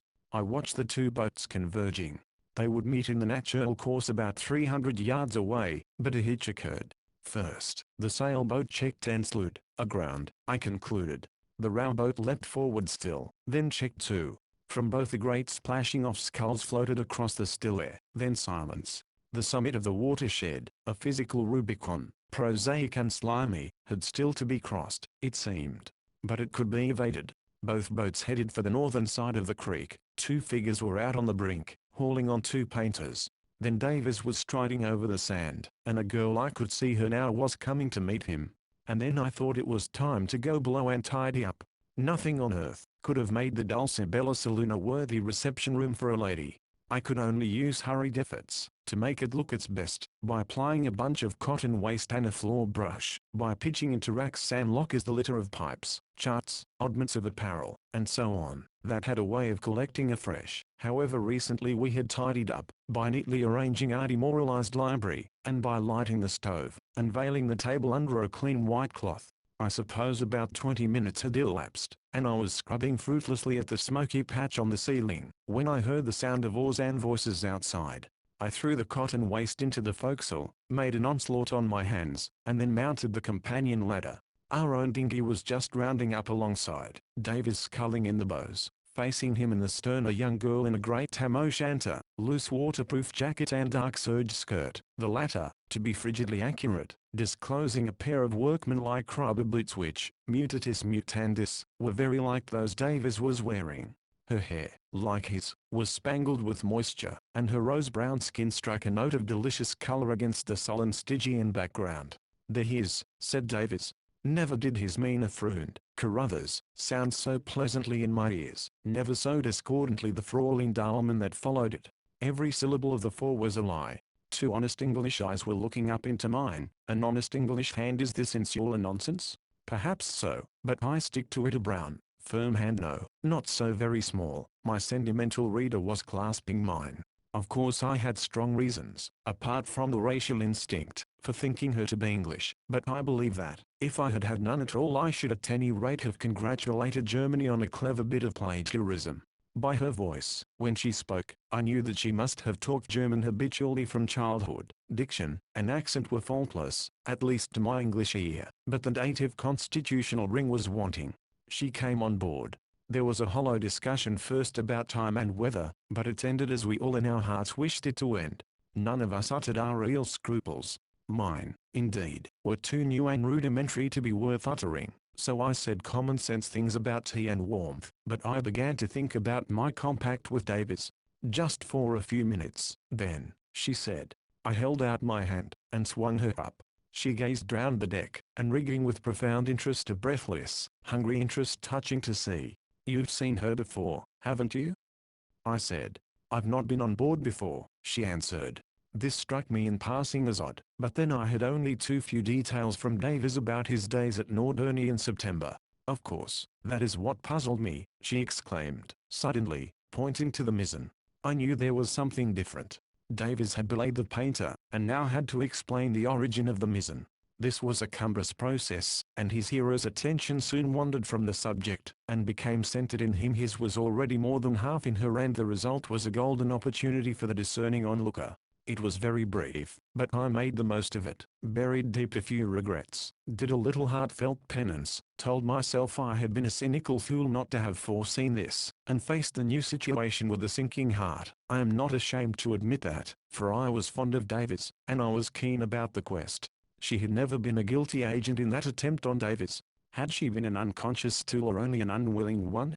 If the latter, did she know the secret we were seeking? In the last degree unlikely, I decided. But, true to the compact, whose importance I now fully appreciated, I flung aside my diplomatic weapons, recoiling, as strongly, or nearly as strongly, let us say, from any effort direct or indirect to gain information from such a source. It was not our fault, if by her own conversation and behavior she gave us some idea of how matters stood. Davis already knew more than I did. We spent a few minutes on deck, while she asked eager questions about our build and gear and seaworthiness, with a quaint mixture of professional acumen and personal curiosity. "How did you manage alone that day?" she asked Davis, suddenly. "Oh, it was quite safe," was the reply. "But it's much better to have a friend." She looked at me, and well, I would have died for Davis there and then. "Father said you would be safe," she remarked, with decision, a slight excess of decision, I thought. And at that turned to some rope or block, and pursued her questioning. She found the compass impressive, and the trappings off. That hateful centreboard had a peculiar fascination for her. Was this the way we did it in England, was her constant query. Yet, in spite of a superficial freedom, we were all shy and constrained. The descent below was a welcome diversion, for we should have been less than human, if we had not extracted some spontaneous fun from the humours of the saloon. I went down first to see about the tea, leaving them struggling for mutual comprehension over the theory of an English lifeboat. They soon followed, and I can see her now stooping in at the doorway, treading delicately, like a kitten, past the obstructive centreboard to a place on the starboard sofa, then taking in her surroundings with a timid rapture that broke into delight at all the primitive arrangements and the amenities of Ardennes. She explored the cavernous recesses of the ripping ill, fingered the duck guns and the miscellany in the racks, and peeped into the forecastle with dainty awe. Everything was a source of merriment, from our cramped attitudes to the painful deficiency of spoons and the yachtiness, there is no other word to describe it, of the bread, which had been bought at Bensersiel, and had suffered from incarceration and the climate. This fact came out, and led to some questions, while we waited for the water to boil, about the gale and our visit there. The topic, a pregnant one for us, appeared to have no special significance to her. At the mention of von Breuning she showed no emotion of any sort. On the contrary, she went out of her way, from an innocent motive, that anyone could have guessed, to show that she could talk about him with dispassionate detachment. "He came to see us, when you were here last, didn't he?" she said to Davis. "He often comes. He goes with Father to Mehmet sometimes. You know about Mehmet? They are diving for money out of an old wreck." "Yes, we had heard about it." "Of course you have. Father is a director of the company, and Commander von Breuning takes great interest in it. They took me down in a diving bell once." I murmured, "Indeed," and Davis sawed laboriously at the bread. She must have misconstrued our sheepish silence, for she stopped, and drew herself up with just a touch of momentary hauteur, utterly lost on Davis. I could have laughed aloud at this transient little comedy of errors. "Did you see any gold?" said Davis at last, with husky solemnity. Something had to be said, or we should defeat our own end, but I let him say it. He had not my faith in Mehmet. "No, only mud and timber. Oh, I forgot. You mustn't betray the company's secrets," I said, laughing. "Commander von Breuning wouldn't tell us a word about the gold." "There's self-denial," I said to myself. "Oh, I don't think it matters much," she answered, laughing too. "You're only visitors." "That's all," I remarked, demurely. "Just passing travelers." "You will stop at Norderney," she said, with native anxiety. "There," Davis said. I looked to Davis. It was his affair. Fair and square came his answer, in blunt dog German. "Yes, of course, we shall. I should like to see your father again." Up to this moment I had been doubtful of his final decision, for ever since our explanation at Bensersiel I had had the feeling that I was holding his nose to a very cruel grindstone. This straight word, clear and direct, beyond anything I had hoped for, brought me to my senses, and showed me that his mind had been working far in advance of mine, and more, shaping a double purpose that I had never dreamt of. "My father," said Fraulein Dahlmann. "Yes, I am sure he will be very glad to see you." There was no conviction in her tone, and her eyes were distant and troubled. "He's not at home now, is he?" I asked. "How did you know?" A little maidenly confusion. "Oh, Commander von Breuning." I might have added that it had been clear as daylight all along that this visit was in the nature of an escapade, of which her father might not approve. I tried to say I won't tell, without words, and may have succeeded. "I told Mr. Davis, when we first met," she went on. "I expect him back very soon, tomorrow in fact. He wrote from Amsterdam. He left me at Hamburg, and has been away since. Of course, he will not know your yacht is back again. I think he expected Mr. Davis would stay in the Baltic, as the season was so late. But I'm sure he will be glad to see you." "Is the Medusa in harbour?" said Davis. "Yes, but we're not living on her now. We're at our villa in the Schwanelay, my stepmother and I, that is." She added some details, and Davis gravely penciled down the address on a leaf of the logbook, a formality which somehow seemed to regularize the present position. "We shall be at Norderney tomorrow," he said. Meanwhile the kettle was boiling merrily, and I made the tea cocoa, I should say, for the menu was changed in deference to our visitors' tastes. "This is fun," she said. And by common consent we abandoned ourselves, three youthful hungry mariners, to the enjoyment of this impromptu picnic. Such a chance might never occur again, Carpimus deem. But the banquet was never celebrated. As at Belshazzar's feast, there was a writing on the wall, no supernatural inscription, but just a printed name, an English surname with title and initials, in cheap gilt lettering on the back of an old book, a silent, sneering witness of our snug party. The catastrophe came, and passed so suddenly that at the time I had scarcely even an inkling of what caused it, but I know, now that this is how it happened. Our visitor was sitting at the forward end of the starboard sofa, close to the bulkhead. Davies and I were opposite her. Across the bulkhead, on a level with our heads, ran the bookshelf, whose contents, remember, I had carefully straightened only half an hour ago, little dreaming of the consequence. Some trifle, probably the logbook which Davies had reached down from the shelf, called her attention to the rest of our library. While busied with the cocoa I heard her spelling out some titles, fingering leaves, and twitting Davies with the little care he took of his books. Suddenly there was a silence which made me look up, to see a startled and pitiful change in her. She was staring at Davies with wide eyes and parted lips, a burning flush mounting on her forehead, and such an expression on her face as a sleepwalker might wear, who wakes in fear he knows not where. Half her mind was far away, laboring to construe some hideous dream of the past, half was in the present, cringing before some sickening reality. She remained so for perhaps 10 seconds, and then, plucky girl that she was, she mastered herself, looked deliberately round and up with a circular glance, strangely in the manner of Davies himself, and spoke. How late it was, she must be going, her boat was not safe. At the same time she rose to go, or rather slid herself along the sofa, for rising was impossible. We sat like mannerless louts, in blank amazement. Davies at the outset had said, "What's the matter?" in plain English, and then relapsed into stupefaction. I recovered myself the first, and protested in some awkward fashion about the cocoa, the time, the absence of fog. In trying to answer, her self-possession broke down, poor child, and her retreat became a blind flight, like that of a wounded animal, while every sordid circumstance seemed to accentuate her panic. She tilted the corner of the table in leaving the sofa, and spilt cocoa over her skirt. She knocked her head with painful force against the sharp lintel of the doorway, and stumbled on the steps of the ladder. I was close behind, but when I reached the deck she was already on the counter hauling up the dinghy. She had even jumped in, and laid hands on the sculls before any check came in her precipitate movements. Now there occurred to her the patent fact, that the dinghy was ours, and that someone must accompany her to bring it back. "Davies will row you over," I said. "Oh no, thank you," she stammered. "If you will be so kind, Herr Carruthers. It is your turn." "No, I mean, I want." "Go on," said Davies to me in English. I stepped into the dinghy, and motioned to take the sculls from her. She seemed not to see me, and pushed off, while Davies handed down her jacket, which she had left in the cabin. Neither of us tried to better the situation by conventional apologies. It was left to her, at the last moment, to make a show of excusing herself, an attempt so brave, and yet so wretchedly lame, that I tingled all over with hot shame. She only made matters worse, and Davies interrupted her. "Auf Wiedersehen," he said, simply. She shook her head, did not even offer her hand, and pulled away. Davies turned sharp round and went below.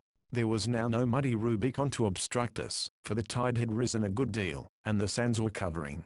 I offered again to take the sculls, but she took no notice and rowed on, so that I was a silent passenger on the stem seat till we reached her boat, a spruce little yacht's gig, built to the native model, with a spoon bow and tiny lee boards. It was already afloat, but riding quite safely to a rope and a little grapnel, which she proceeded to haul in. It was quite safe after all, you see, I said.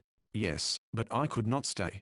Herr Carruthers, I want to say something to you. I knew it was coming. Von Bruning's warning over again.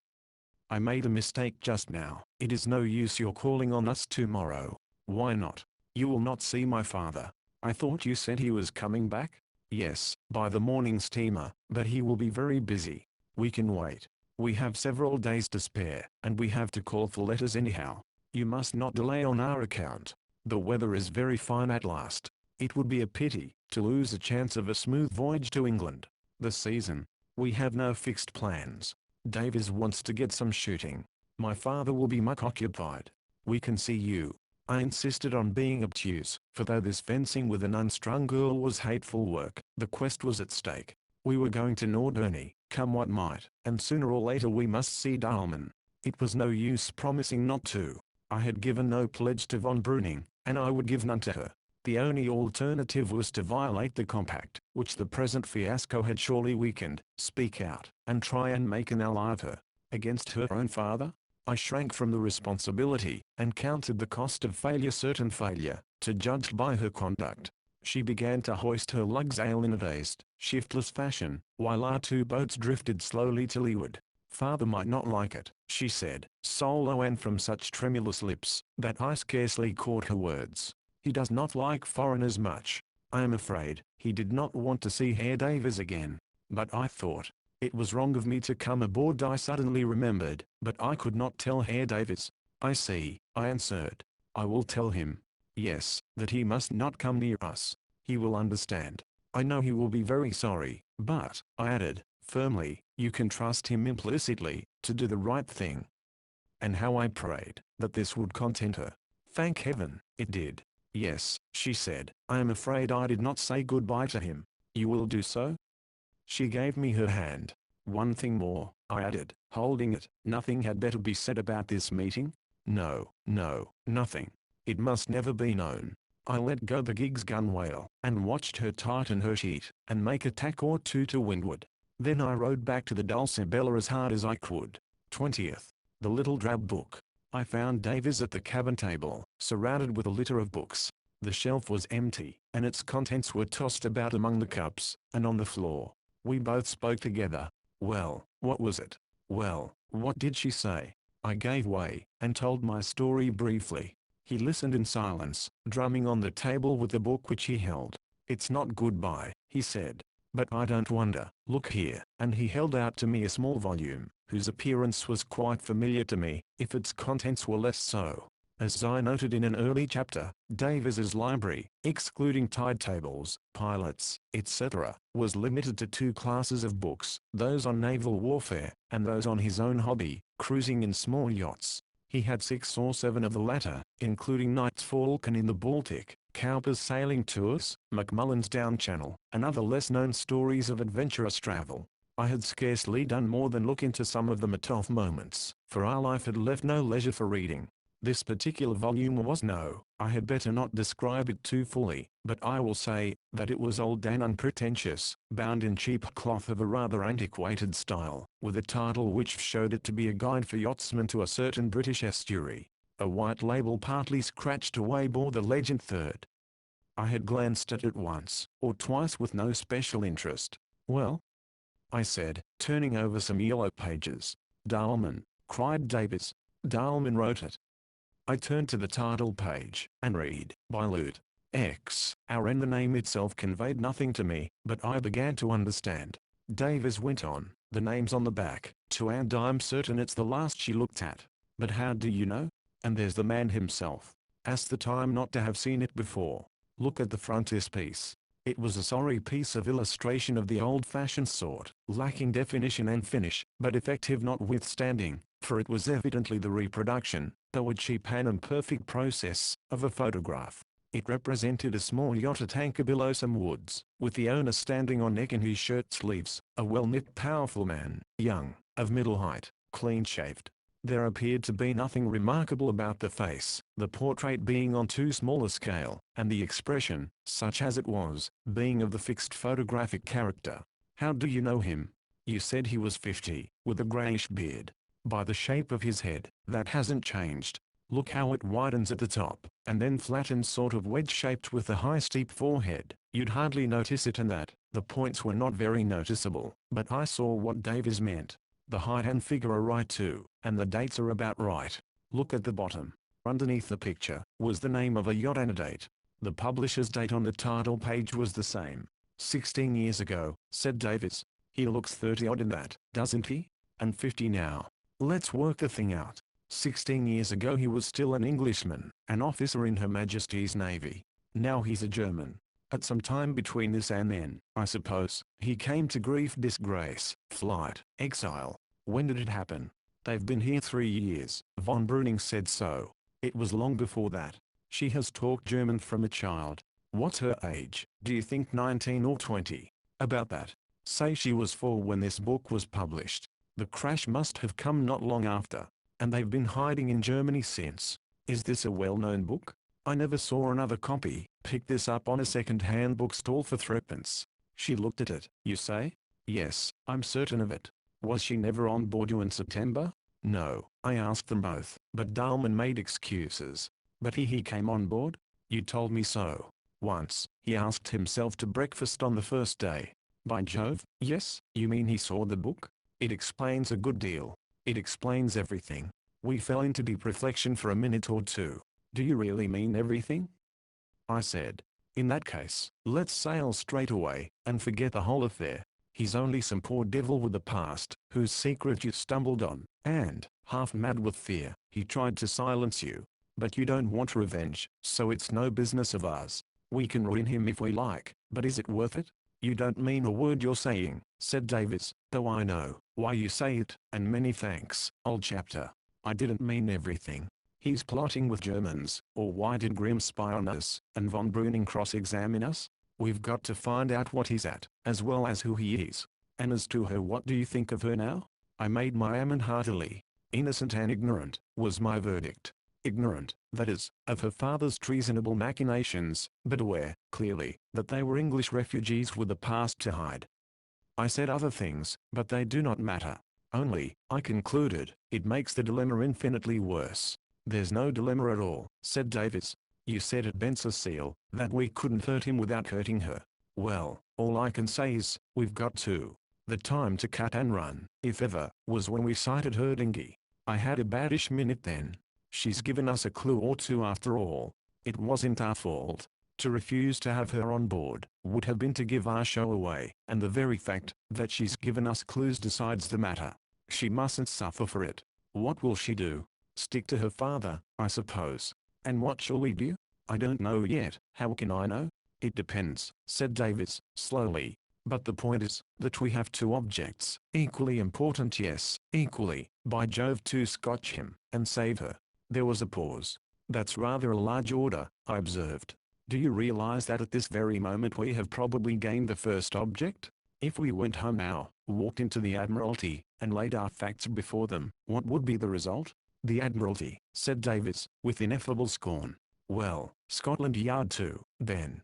Both of them want our man, I dare say. It would be strange if between them, they couldn't dislodge him, and, incidentally, either discover what's going on here, or draw such attention to this bit of coast as to make further secrecy impossible. It's out of the question, to let her betray her father, and then run away. Besides, we don't know enough, and they mightn't believe us. It's a cowardly course, however you look at it. Oh, that settles it, I answered, hastily. Now I want to go back over the facts. When did you first see her? That first morning. She wasn't in the saloon the night before? No, and he didn't mention her. You would have gone away next morning, if he hadn't called? Yes, I told you so. He allowed her to persuade you to make that voyage with them? I suppose so. But he sent her below, when the pillaging was going on? Of course. She said just now, father said you would be safe. What had you been saying to her? It was when I met her on the sand. By the way, it wasn't a chance meeting. She had been making inquiries, and heard about us from a skipper, who had seen the yacht near Wangerooge, and she had been down this way before. She asked at once about that day, and began apologizing, rather awkwardly, you know, for their rudeness in not having waited for me at Cuxhaven. Her father found he must get on to Hamburg at once. But you didn't go to Cuxhaven, you told her that? What exactly did you tell her? This is important. I was in a fearful fix, not knowing what he had told her. So I said something vague, and then she asked the very question von Breuning did. Wasn't there a Skreklichsee round the Scharhorn? She didn't know you took the shortcut, then? No, he hadn't dared to tell her. She knew that they took it? Yes. He couldn't possibly have hidden that. She would have known by the look of the sea from the portholes, the shorter time, etc. But when the Medusa hove to, and he shouted to you to follow him, didn't she understand what was happening? No, evidently not. Mind you, she couldn't possibly have heard what we said, in that weather, from below. I couldn't cross-question her, but it was clear enough what she thought, namely, that he had hove to for exactly the opposite reason, to say he was taking the shortcut, and that I wasn't to attempt to follow him. That's why she laid stress on waiting for you at Cuxhaven? Of course, mine would have been the longer passage. She had no notion of foul play? None that I could see. After all, there I was, alive and well. But she was remorseful for having induced you to sail at all that day, and for not having waited to see you arrived safely. That's about it. Now what did you say about Cuxhaven? Nothing. I let her understand that I went there, and, not finding them, went on to the Baltic by the Ida River, having changed my mind about the ship canal. Now, what about her voyage back from Hamburg? Was she alone? No, the stepmother joined her. Did she say she had inquired about you at Brunsbüttel? No, I suppose she didn't like to. And there was no need, because my taking the Ida explained it. I reflected. You're sure she hadn't a notion that you took the shortcut? Quite sure, but she may guess it now. She guessed foul play by seeing the book. Of course she did, but I was thinking of something else. There are two stories afloat now, yours to von Breuning, the true one, that you followed the Medusa to the shortcut, and Almond's to her, that you went round the Scharhorn. That's evidently his version of the affair, the version he would have given if you had been drowned, and inquiries were ever made, the version he would have sworn his crew to if they discovered the truth. But he must drop that yarn when he knows I'm alive and back again. Yes, but meanwhile, supposing von Breuning sees him before he knows you're back again, and wants to find out the truth about that incident. If I were von Breuning, I should say, by the way, what's become of that young Englishman you decoyed away to the Baltic? Dahlmann would give his version, and von Breuning, having heard ours, would know he was lying, and had tried to drown you. Does it matter? He must know already that Dahlmann's a scoundrel. So we've been supposing, but we may be wrong. We are still in the dark as to Dahlmann's position towards these Germans. They may not even know he's English, or they may know that, and not know his real name and past. What effect your story will have on their relations with him we can't forecast. But I'm clear about one thing, that it's our paramount interest to maintain the status quo, as long as we can, to minimize the danger you ran that day, and act as witnesses in his defense. We can't do that if his story and yours don't tally. The discrepancy will not only damn him, that may be immaterial, but it will throw it out on us. Why? Because if the shortcut was so dangerous that he dared not own to having led you to it, it was dangerous enough to make you suspect foul play, the very supposition we want to avoid. We want to be thought mere travelers, with no scores to wipe out, and no secrets to pry after. Well, what do you propose? Hitherto I believe we stand fairly well. Let's assume we hoodwinked von Breuning at Bensersiel, and base our policy on that assumption. It follows that we must show Dahlmann at the earliest possible moment that you have come back, and give him time to revise his tactics before he commits himself. Now, but she'll tell him we're back, interrupted Davis. I don't think so. We've just agreed to keep this afternoon's episode a secret. She expects never to see us again. Now, he comes tomorrow by the morning boat, she said. What did that mean? Boat from where? I know. From Nordich on the mainland opposite. There's a railway there from Norden, and a steam ferry crosses to the island. At what time?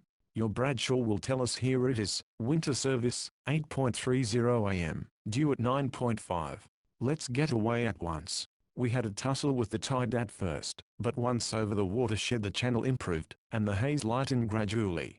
A lighthouse appeared among the sand dunes on the island shore, and before darkness fell we dimly saw the spires and roofs of a town, and two long black piers stretching out southwards. We were scarcely a mile away, when we'd lost our wind altogether, and had to anchor. Determined to reach our destination that night we waited till the ebb stream made, and then towed the yacht with a dinghy. In the course of this a fog dropped on us suddenly, just as it had yesterday.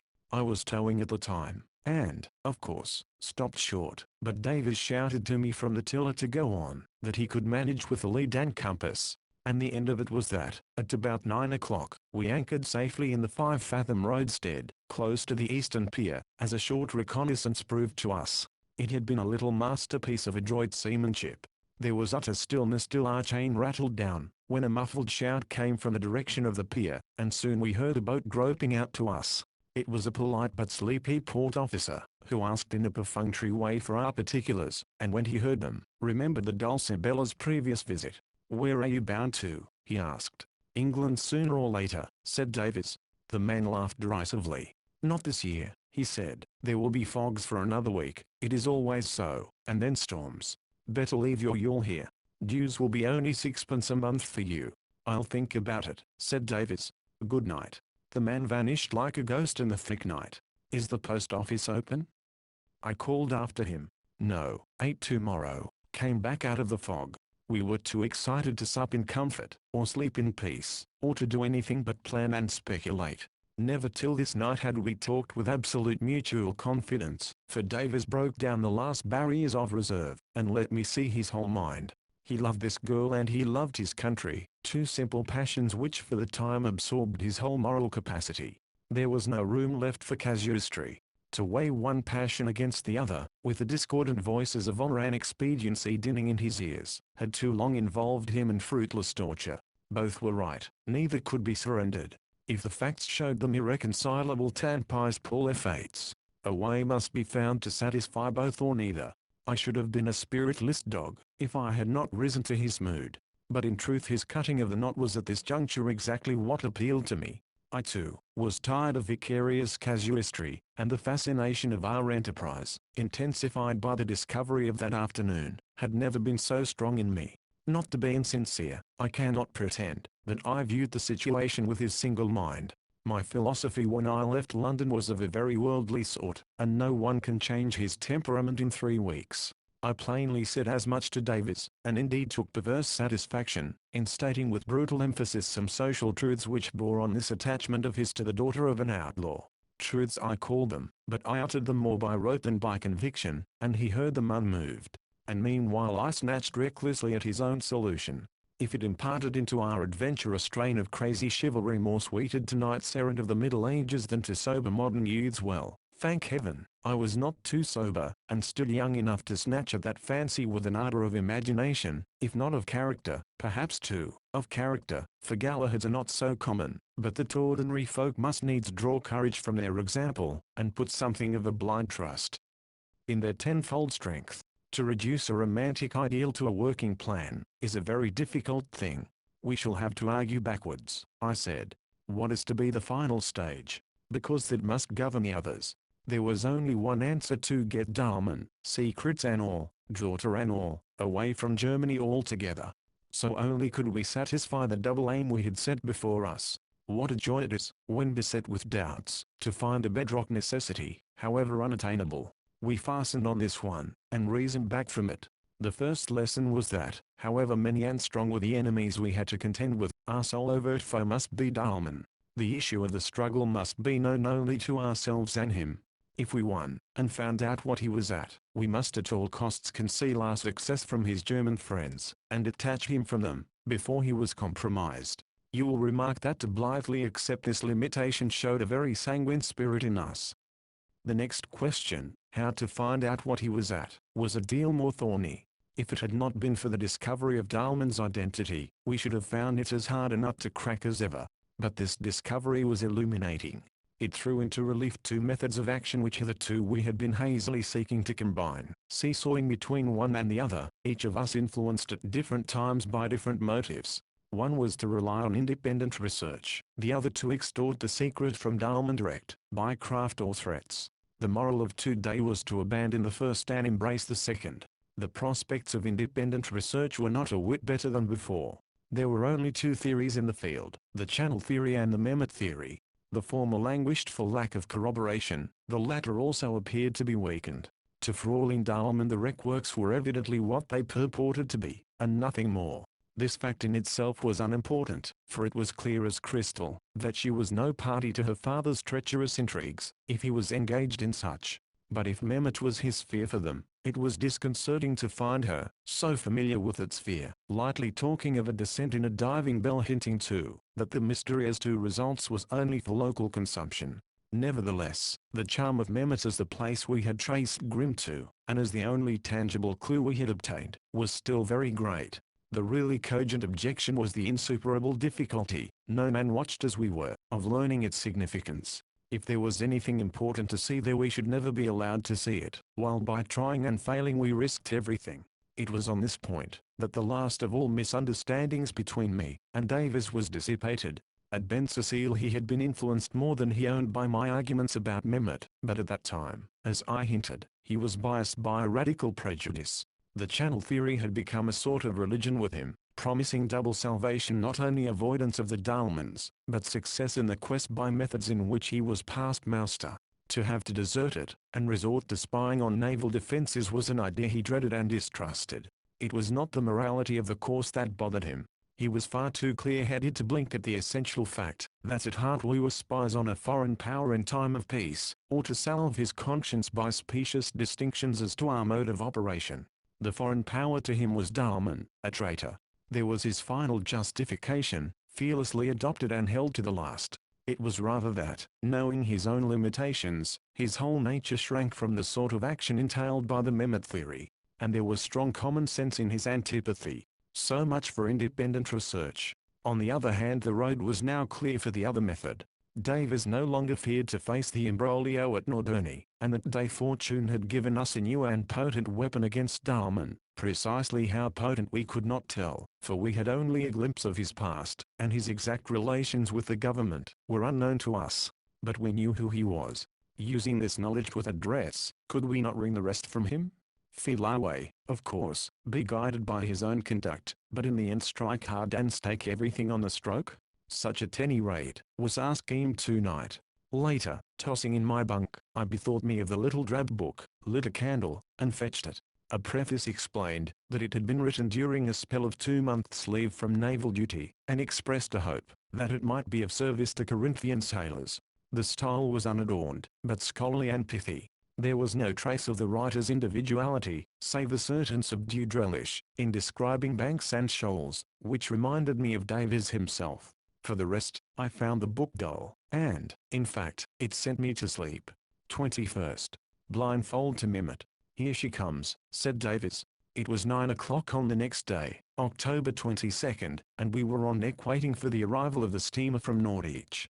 There was no change in the weather, still the same stringent cold, with a high barometer, and only fickle flaws of air, but the morning was gloriously clear, except for a wreath or two of mist curling like smoke from the sea, and an attenuated belt of opaque fog on the northern horizon.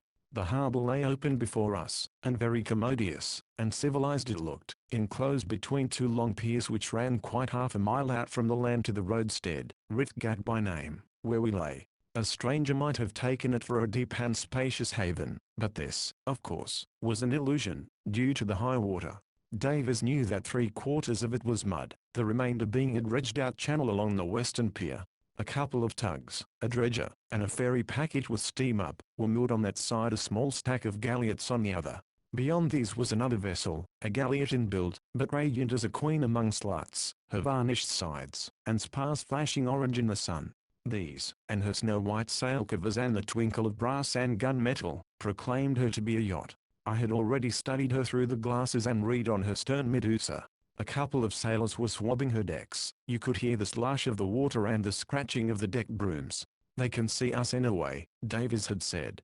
For that matter, all the world could see us. Certainly the incoming steamer must, for we lay as near to the pier as safety permitted, abreast of the berth she would occupy, as we knew by a gangway and a knot of sailors.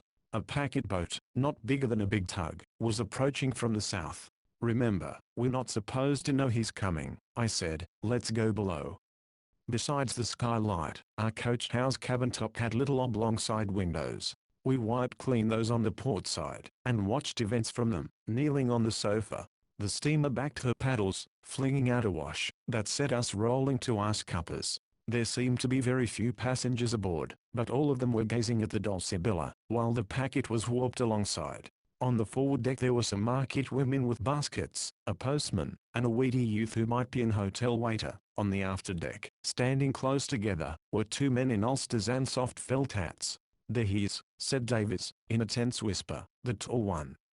But the tall one turned abruptly as Davies spoke, and strode away behind the deck house, leaving me just a lightning impression of a grey beard and a steep tanned forehead, behind a cloud of cigar smoke. It was perverse of me, but, to tell the truth, I hardly missed him, so occupied was I by the short one, who remained leaning on the rail, thoughtfully contemplating the Dulcibella through gold-rimmed pince-nez, a sallow, wizened old fellow, beetle-browed, with a bush of grizzled moustache and a jet-black tuft of beard on his chin. The most remarkable feature was the nose, which was broad and flat, merging almost imperceptibly in the wrinkled cheeks. Lightly beaked at the nether extremity, it drooped towards an enormous cigar which was pointing at us like a gun just discharged. He looked wise as Satan, and you would say he was smiling inwardly. "Who's that?" I whispered to Davis. There was no need to talk in whispers, but we did so instinctively. Can't think, said Davis. Hello, she's backing off, and they've not landed. Some parcels and mailbags had been thrown up, and the weedy waiter and 2 market women had gone up the gangway, which was now being hauled up, and were standing on the quay. I think 1 or 2 other persons had first come aboard unnoticed by us, but at the last moment a man we had not seen before jumped down to the forward deck. Grim, we both ejaculated at once. The steamer whistled sharply, circled backwards into the roadstead, and then steamed away. The pier soon hid her, but her smoke showed she was steering towards the North Sea. What does this mean? I asked. There must be some other key to stop it nearer the town, said Davis. Let's go ashore, and get your letters. We had made a long and painful toilet that morning, and felt quite shy of one another as we sculled towards the pier, in much creased blue suits, conventional collars, and brown boots. It was the first time for 2 years that I had seen Davis in anything approaching a respectable garb, but a fashionable watering place, even in the dead season, exacts respect, and, besides, we had friends to visit. We tied up the dinghy to an iron ladder, and on the pier, found our inquisitor of the night, before smoking in the doorway of a shed marked Harbour Master. After some civilities we inquired about the steamer. The answer was, that it was Saturday, and she had, therefore, gone on to Jewest. Did we want a good hotel? The Via Erskine was still open, etc. Jewest, by Jove, said Davis, as we walked on. Why those 3 going to Jewest? I should have thought it was pretty clear. They are on their way to Mimmet. Davis agreed, and we both looked longingly westward at a straw-colored streak on the sea. Is it some meeting, do you think? Said Davis. Looks like it. We shall probably find the Cormoran here, windbound. And find her we did soon after, the outermost of the stack of galliots, on the farther side of the harbour.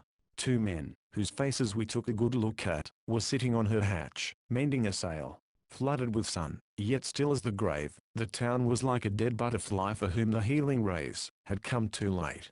We crossed some deserted public gardens commanded by a gorgeous casino, its porticos heaped with chairs and tables, so past kiosks and cafes, great white hotels with boarded windows, bazaars, and booths, and all the staleties of vulgar frivolity, to the post office, which at least was alive. I received a packet of letters, and purchased a local timetable, from which we learned that the steamer sailed daily to Borkum via Norderney, touching 3 times a week at Jewest, weather permitting. On the return journey today it was due at Norderney at 7:30 p.m. Then I inquired the way to the Via Erskine. For whatever your principles, Davis, I said, we're going to have the best breakfast money can buy. We've got the whole day before us. The Four Seasons Hotel was on the esplanade facing the northern beach. Living up to its name, it announced on an illuminated signboard, inclusive terms for winter visitors, special attention to invalids, etc. Here in a great glass restaurant, with the unruffled blue of ocean spread out before us, we ate the king of breakfasts, dismissed the waiter, and over long and fragrant Havanas examined my mail at leisure. What a waste of good diplomacy, was my first thought, for nothing had been tampered with, so far as we could judge from the minutest scrutiny, directed, of course, in particular to the frank official letters, for to my surprise there were 2, from Whitehall. The first in order of date, October 6th, ran, Dear Carruthers, take another week, by all means yours, etc. The second, marked urgent, had been sent to my home address and forwarded. It was dated October 15th, and cancelled the previous letter, requesting me to return to London without delay. I am sorry to abridge your holiday, but we are very busy, and, at present, short-handed yours, etc. There was a dry postscript to the effect that another time I was to be good enough to leave more regular and definite information as to my whereabouts when absent. I'm afraid I never got this. I said, handing it to Davis. You won't go, will you? Said he, looking, nevertheless, with unconcealed awe at the great man's handwriting under the haughty official crest. Meanwhile I discovered an endorsement on a corner of the envelope. Don't worry, it's only the chief's fuss. I promptly tore up the envelope. There are domestic mysteries which it would be indecent and disloyal to reveal, even to one's best friend. The rest of my letters need no remark. I smiled over some, and blushed over others. All were voices from a life which was infinitely far away. Davis, meanwhile, was deep in the foreign intelligence of a newspaper, spelling it out line by line, and referring impatiently to me for the meaning of words. Hello, he said. Suddenly, same old game. Hear that siren? A curtain of fog had grown on the northern horizon, and was drawing shoreward slowly but surely. It doesn't matter, does it? I said. Well, we must get back to the yacht. We can't leave her alone in the fog. There was some marketing to be done on the way back, and in the course of looking for the shops we wanted we came on the Schwanelay, and noted its position. Before we reached the harbour the fog was on us, charging up the streets in dense masses. Happily a tramline led right up to the pier head, or we should have lost our way and wasted time, which, in the event, was of priceless value. Presently we stumbled up against the harbour office, which was our landmark for the steps, where we had tied up the dinghy. The same official appeared, and good-naturedly held the painter, while we handed in our parcels. He wanted to know why we had left the flesh pots of the Viager Zeton. To look after our yacht, of course. There was no need, he objected. There would be no traffic moving, while the fog lasted, and the fog, having come on at that hour, had come to stay. If it did clear he would keep an eye on the yacht for us. We thanked him, but thought we would go aboard. You'll have a job to find her now, he said. The distance was 80 yards at the most, but we had to use a scientific method, the same one, in fact, that Davies had used last night in the approach to the eastern pier. Row straight out at right angles to the pier, he said now. I did so, Davies sounding with his scull between the strokes. He found the bottom after 20 yards, that being the width of the dredged-out channel at this point. Then we turned to the right, and moved gently forward, keeping touch with the edge of the mud bank, for all the world like blind men tapping along a curbstone, and taking short excursions from it, till the Dulcibella hove in view. That's partly luck, Davies commented. We ought to have had the compass as well. We exchanged shouts with the man on the pier, to show we had arrived. Chart B of Juist, Mehmet, and part of Norderney. It's very good practice, that sort of thing, said Davies, when we had disembarked. You've got a sixth sense, I observed. How far could you go like that? Don't know. Let's have another try. I can't sit still all day. Let's explore this channel. Why not go to Mehmet? I said, in fun. To Mehmet, said Davies, slowly. By Jove, that's an idea. Good heavens, man. I was joking. Why, it's 10 mortal miles. More, said Davies, absently. It's not so much the distance. What's the time? 10:15, quarter ebb. What am I talking about? We made our plans last night. But seeing him, to my amazement, serious, I was stunned by the splendor of the idea I had awakened. Confidence in his skill was second nature to me. I swept straight onto the logic of the thing, the greatness, the completeness of the opportunity, if by a miracle it could be seized and used. Something was going on at Mehmet today. Our men had gone there. Here were we, 10 miles away, in a smothering, blinding fog. It was known we were here. Dahlman and Grimm knew it, the crew of the Medusa knew it, the crew of the Cormoran knew it, the man on the pier, whether he cared or not, knew it. But none of them knew Davies as I knew him. Would anyone dream for an instant? Stop a second, said Davies, give me 2 minutes. He whipped out the German chart. Where exactly should we go? Exactly. The word tickled me hugely. To the depot, of course. It's our only chance. Listen, then there are 2 routes, the outside one by the open sea, right round Juist, and doubling south the simplest, but the longest. The depot's at the south point of Mehmet, and Mehmet's nearly 2 miles long. See chart B. How far would that way be? 16 miles good. And we should have to row in a breaking swell most of the way, close to land. Out of the question. It's too public too, if it clears. The steamer went that way, and will come back that way. We must go inside over the sands. Am I dreaming, though? Can you possibly find the way? I shouldn't wonder. But I don't believe you see the hitch. It's the time and the falling tide. High water was about 8.15, it's now 10.15, and all those sands are drying off. We must cross the sea gate and strike that boom channel, the Mehmet Bulge. Strike it, freeze onto it, can't cut off an inch and pass that watershed you see there, before it's too late. It's an infernally bad one, I can see.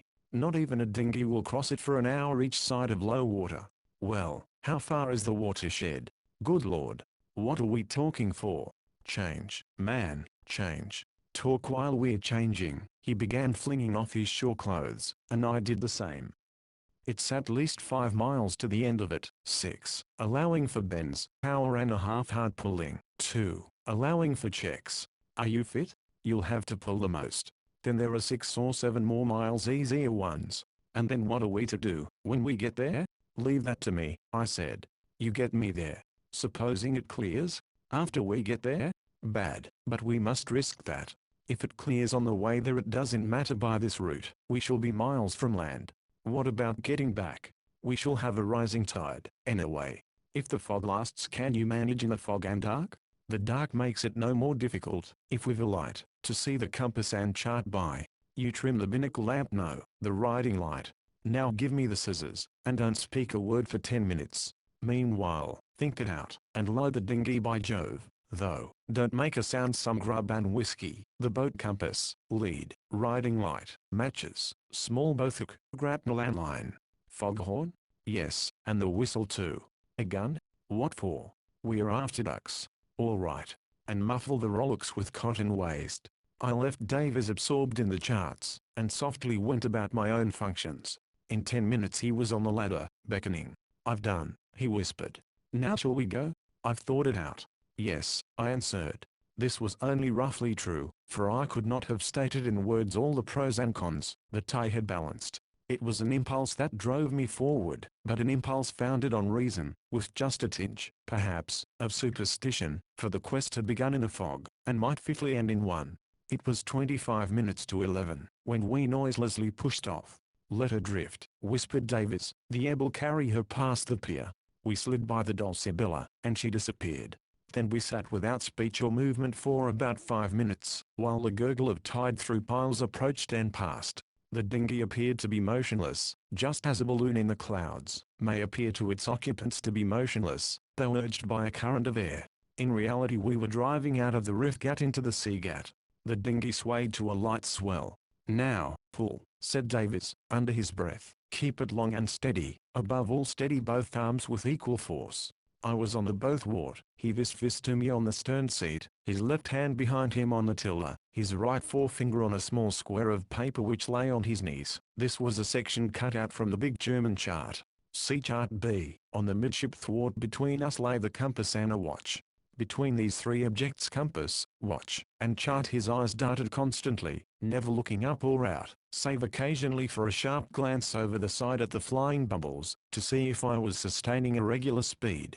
My duty was to be his automaton, the human equivalent of a marine engine whose revolutions can be counted and used as data by the navigator. My arms must be regular as twin pistons, the energy that drove them as controllable as steam. It was a hard ideal to reach, for the complex mortal tends to rely on all the senses God has given him, so unfitting himself for mechanical exactitude when a sense, eyesight, in my case, fails him.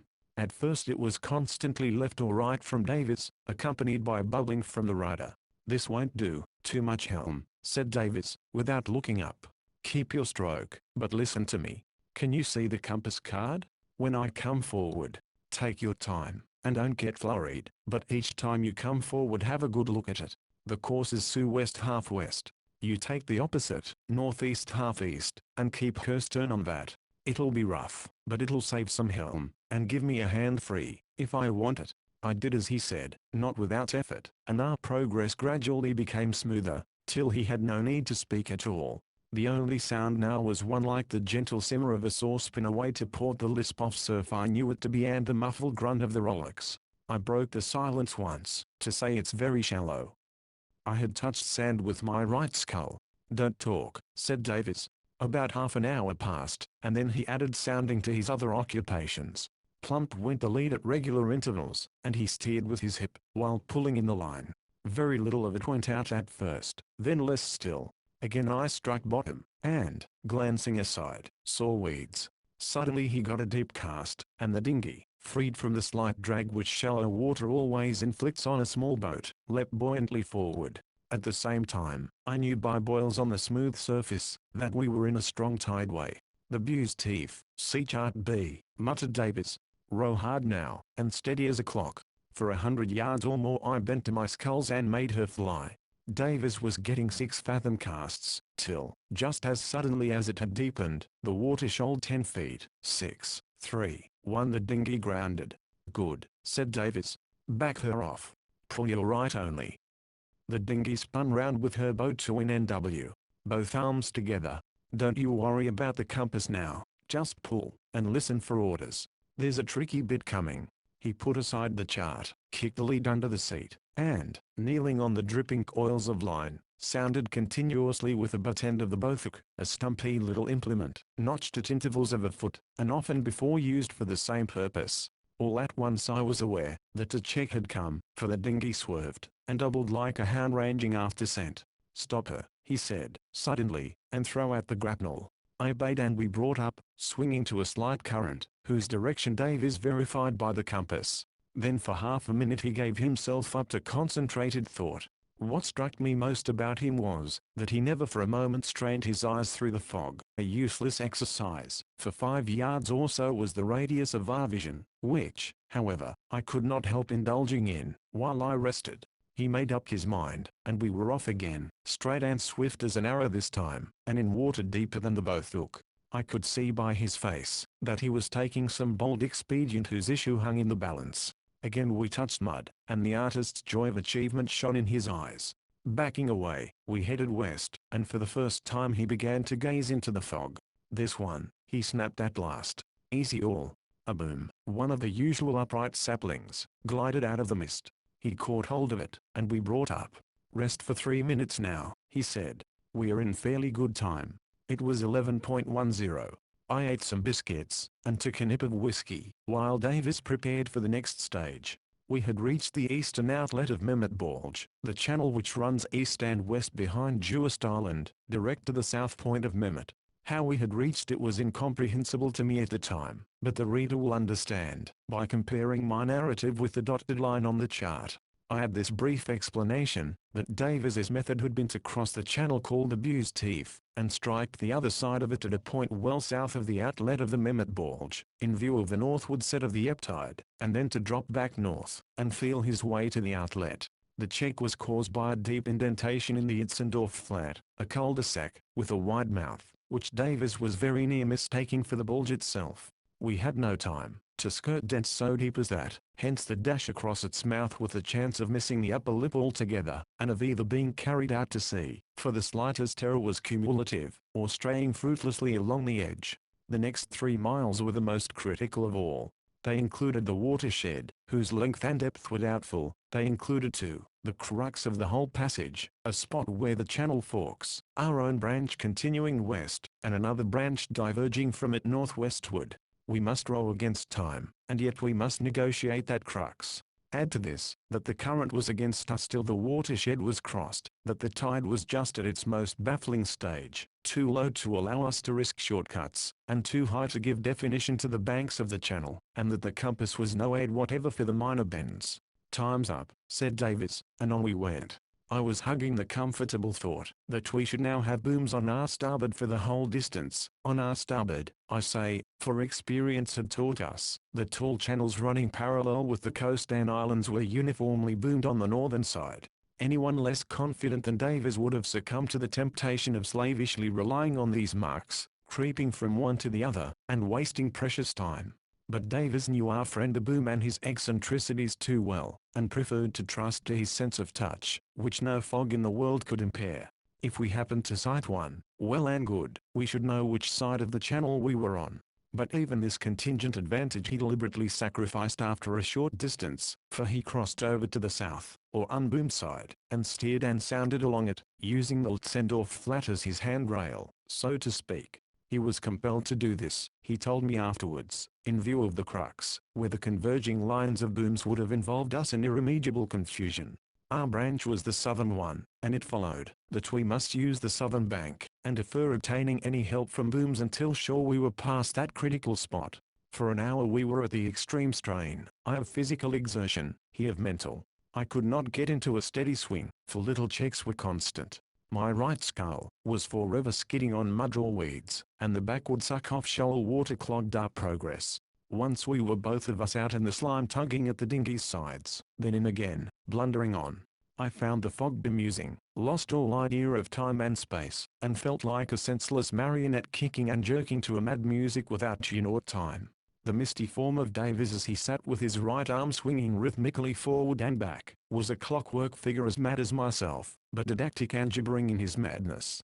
Then the bothak he wielded with a circular sweep began to take grotesque shapes in my heated fancy. Now it was the antenna of a groping insect, now the crank of a cripple's self-propelled perambulator, now the alpenstock of a lunatic mountaineer, who sits in his chair and climbs to some phantom watershed. At the back of such mind as was left me lodged two insistent thoughts: we must hurry on, we're going wrong.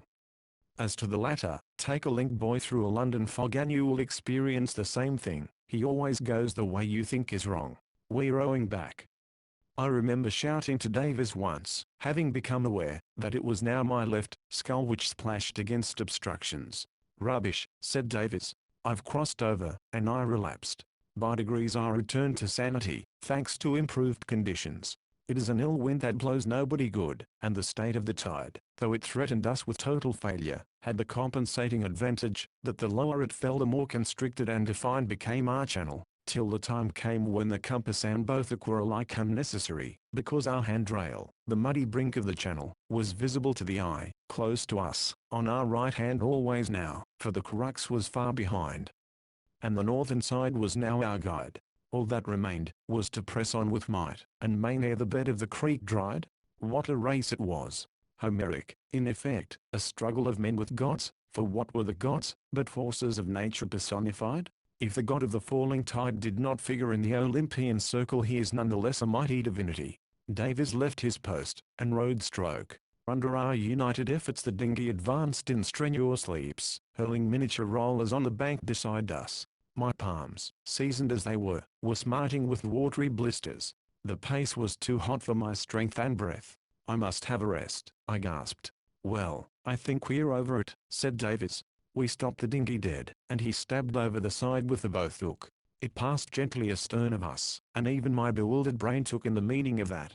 3 feet and the current with us. Well over it, he said. I'll paddle on while you rest and feed. It was a few minutes past 1 and we still, as he calculated, had 8 miles before us, allowing for bends. But it's a mere question of muscle, he said. I took his word for it, and munched at tongue and biscuits. As for muscle, we were both in hard condition. He was fresh, and what distress I felt, was mainly due to spasmodic exertion culminating in that desperate spurt. As for the fog, it had more than once shown a faint tendency to lift, growing thinner and more luminous, in the manner of fogs, always to settle down again, heavy as a quilt. Note the spot marked second rest, approximately correct, Davis says, and the course of the channel from that point westward. You will see it broadening and deepening to the dimensions of a great river, and finally merging in the estuary of the Ems. Note too, that its northern boundary, the edge of the now uncovered Nordland sand, leads, with one interruption, marked A, direct to Mehmet, and is boomed throughout. You will then understand why Davis made so light of the rest of his problem. Compared with the feats he had performed, it was child's play, for he always had that visible margin, to keep touch with if he chose, or to return to in case of doubt. As a matter of fact, observe our dotted line. He made 2 daring departures from it, the first purely to save time, the second partly to save time and, partly to avoid the very awkward spot marked A, where a creek with booms and a little delta of its own interrupts the even bank. During the first of these departures, the shortest, but most brilliant, he let me do the rowing, and devoted himself to the niceties of the course. During the second, and through both the intermediate stages, he rowed himself, with occasional pauses to inspect the chart. We fell into a long, measured stroke, and covered the miles rapidly, scarcely exchanging a single word till, at the end of the long pull through vacancy, Davis said suddenly, "Now where are we to land?" A sandbank was looming over us, crowned by a lonely boom. "Where are we?" "A quarter of a mile from Mehmet." "What time is it?" "Nearly 3:22." The quartet. His tour de force was achieved, and for the moment something like collapse set in. "What in the world have we come here for?" he muttered. "I feel a bit giddy." I made him drink some whiskey, which revived him, and then, speaking in whispers, we settled certain points. I alone was to land. Davis demurred to this out of loyalty, but common sense, coinciding with a stronger version of his own, settled the matter. 2 were more liable to detection than 1. I spoke the language well, and if challenged, could cover my retreat with a gruff word or 2. In my woolen overalls, sea boots, oilskin coat, with a sou'wester pulled well over my eyes, I should pass in a fog for a Frisian. Davies must mind the dinghy, but how was I to regain it? I hoped to do so without help, by using the edge of the sand, but if he heard a long whistle he was to blow the foghorn. "Take the pocket compass," he said. "Never budge from the shore without using it, and lay it on the ground for steadiness. Take this scrap of chart, too, it may come in useful, but you can't miss the depot. It looks to be close to the shore. How long will you be? How long have I got? The young flood's making has been for nearly an hour. That bank," he measured it with his eye, "will be covering in an hour and a half. That ought to be enough. Don't run it too fine. It's steep here, but it may shelve farther on. If you have to wade you'll never find me, and you'll make a deuce of a row. Got your watch, matches, knife? No knife? Take mine. Never go anywhere without a knife." It was his seaman's idea of efficiency. "Wait a bit, we must settle a place to meet at in case I'm late, and can't reach you here." "Don't be late. We've got to get back to the yacht before we missed." "But I may have to hide and wait till dark. The fog may clear." "We were fools to come, I believe," said Davis, gloomily. "There are no meeting places in a place like this. Here's the best I can see on the chart, a big triangular beacon marked on the very point of Mehmet. You'll pass it." "All right. I'm off." "Good luck," said Davis, faintly. I stepped out, climbed a miry glacis of 5 or 6 feet, reached hard wet sand, and strode away with the sluggish ripple of the bulge on my left hand. A curtain dropped between me and Davis, and I was alone. But how I thrilled to feel the firm sand rustle under my boots, to know that it led to dry land, where, whatever befell, I could give my wits full play. I clove the fog briskly. Good heavens, what was that? I stopped short and listened. From over the water on my left there rang out, dulled by fog, but distinct to the ear, 3 double strokes on a bell or gong. I looked at my watch. "Ship at anchor," I said to myself. 6 bells in the afternoon watch. I knew the bulge was here, a deep roadstead, where a vessel entering the eastern Ems might very well anchor to ride out a fog. I was just stepping forward, when another sound followed from the same quarter, a bugle call this time. Then I understood, only men of war sound bugles. The Blitz was here then, and very natural too, I thought, and strode on. The sand was growing drier, the water farther beneath me, then came a thin black ribbon of weed high water mark. A few cautious steps to the right and I touched tufts of marram grass. It was Mehmet. I pulled out the chart, and refreshed my memory. No, there could be no mistake. Keep the sea on my left, and I must go right. I followed the ribbon of weed, keeping it just in view, but walking on the verge of the grass for the sake of silence. All at once I almost tripped over a massive iron bar. Others, a rusty network of them, grew into being above and around me, like the arms of a ghostly polyp. "What infernal spider's web is this?" I thought, and stumbled clear. I had strayed into the base of a gigantic tripod, its gaunt legs stayed and cross-stayed, its apex lost in fog. The beacon, I remembered. 100 yards farther, and I was down on my knees again, listening with my tan mane, for several little sounds were in the air: voices, the rasp of a boat's keel, the whistling of a tune. These were straight ahead. More to the left, seaward, that is, I had oral evidence of the presence of a steamboat, a small one, for the hiss of escaping steam was low down. On my right front eyes yet heard nothing, but the depot must be there. I prepared to strike away from my base, and laid the compass on the ground. Roughly I made the course. Southeast for coming back, I repeated inwardly, like a child learning a lesson. Then of my 2 allies I abandoned one, the beach, and threw myself wholly on the fog. Play the game, I said to myself. Nobody expects you, nobody will recognize you. I advanced in rapid stages of 10 yards or so, while grass disappeared, and soft sand took its place, pitted everywhere with footmarks. I trod carefully, for obstructions began to show themselves: an anchor, a heap of rusty cable, then a boat bottom upwards, and, lying on it, a foul old meerschaum pipe. I paused here, and strained my ears, for there were sounds in many directions, the same whistling. Behind me now, heavy footsteps in front, and somewhere beyond 50 yards away, I reckoned a buzz of guttural conversation. From the same quarter there drifted to my nostrils the acrid odor of coarse tobacco. Then a door banged.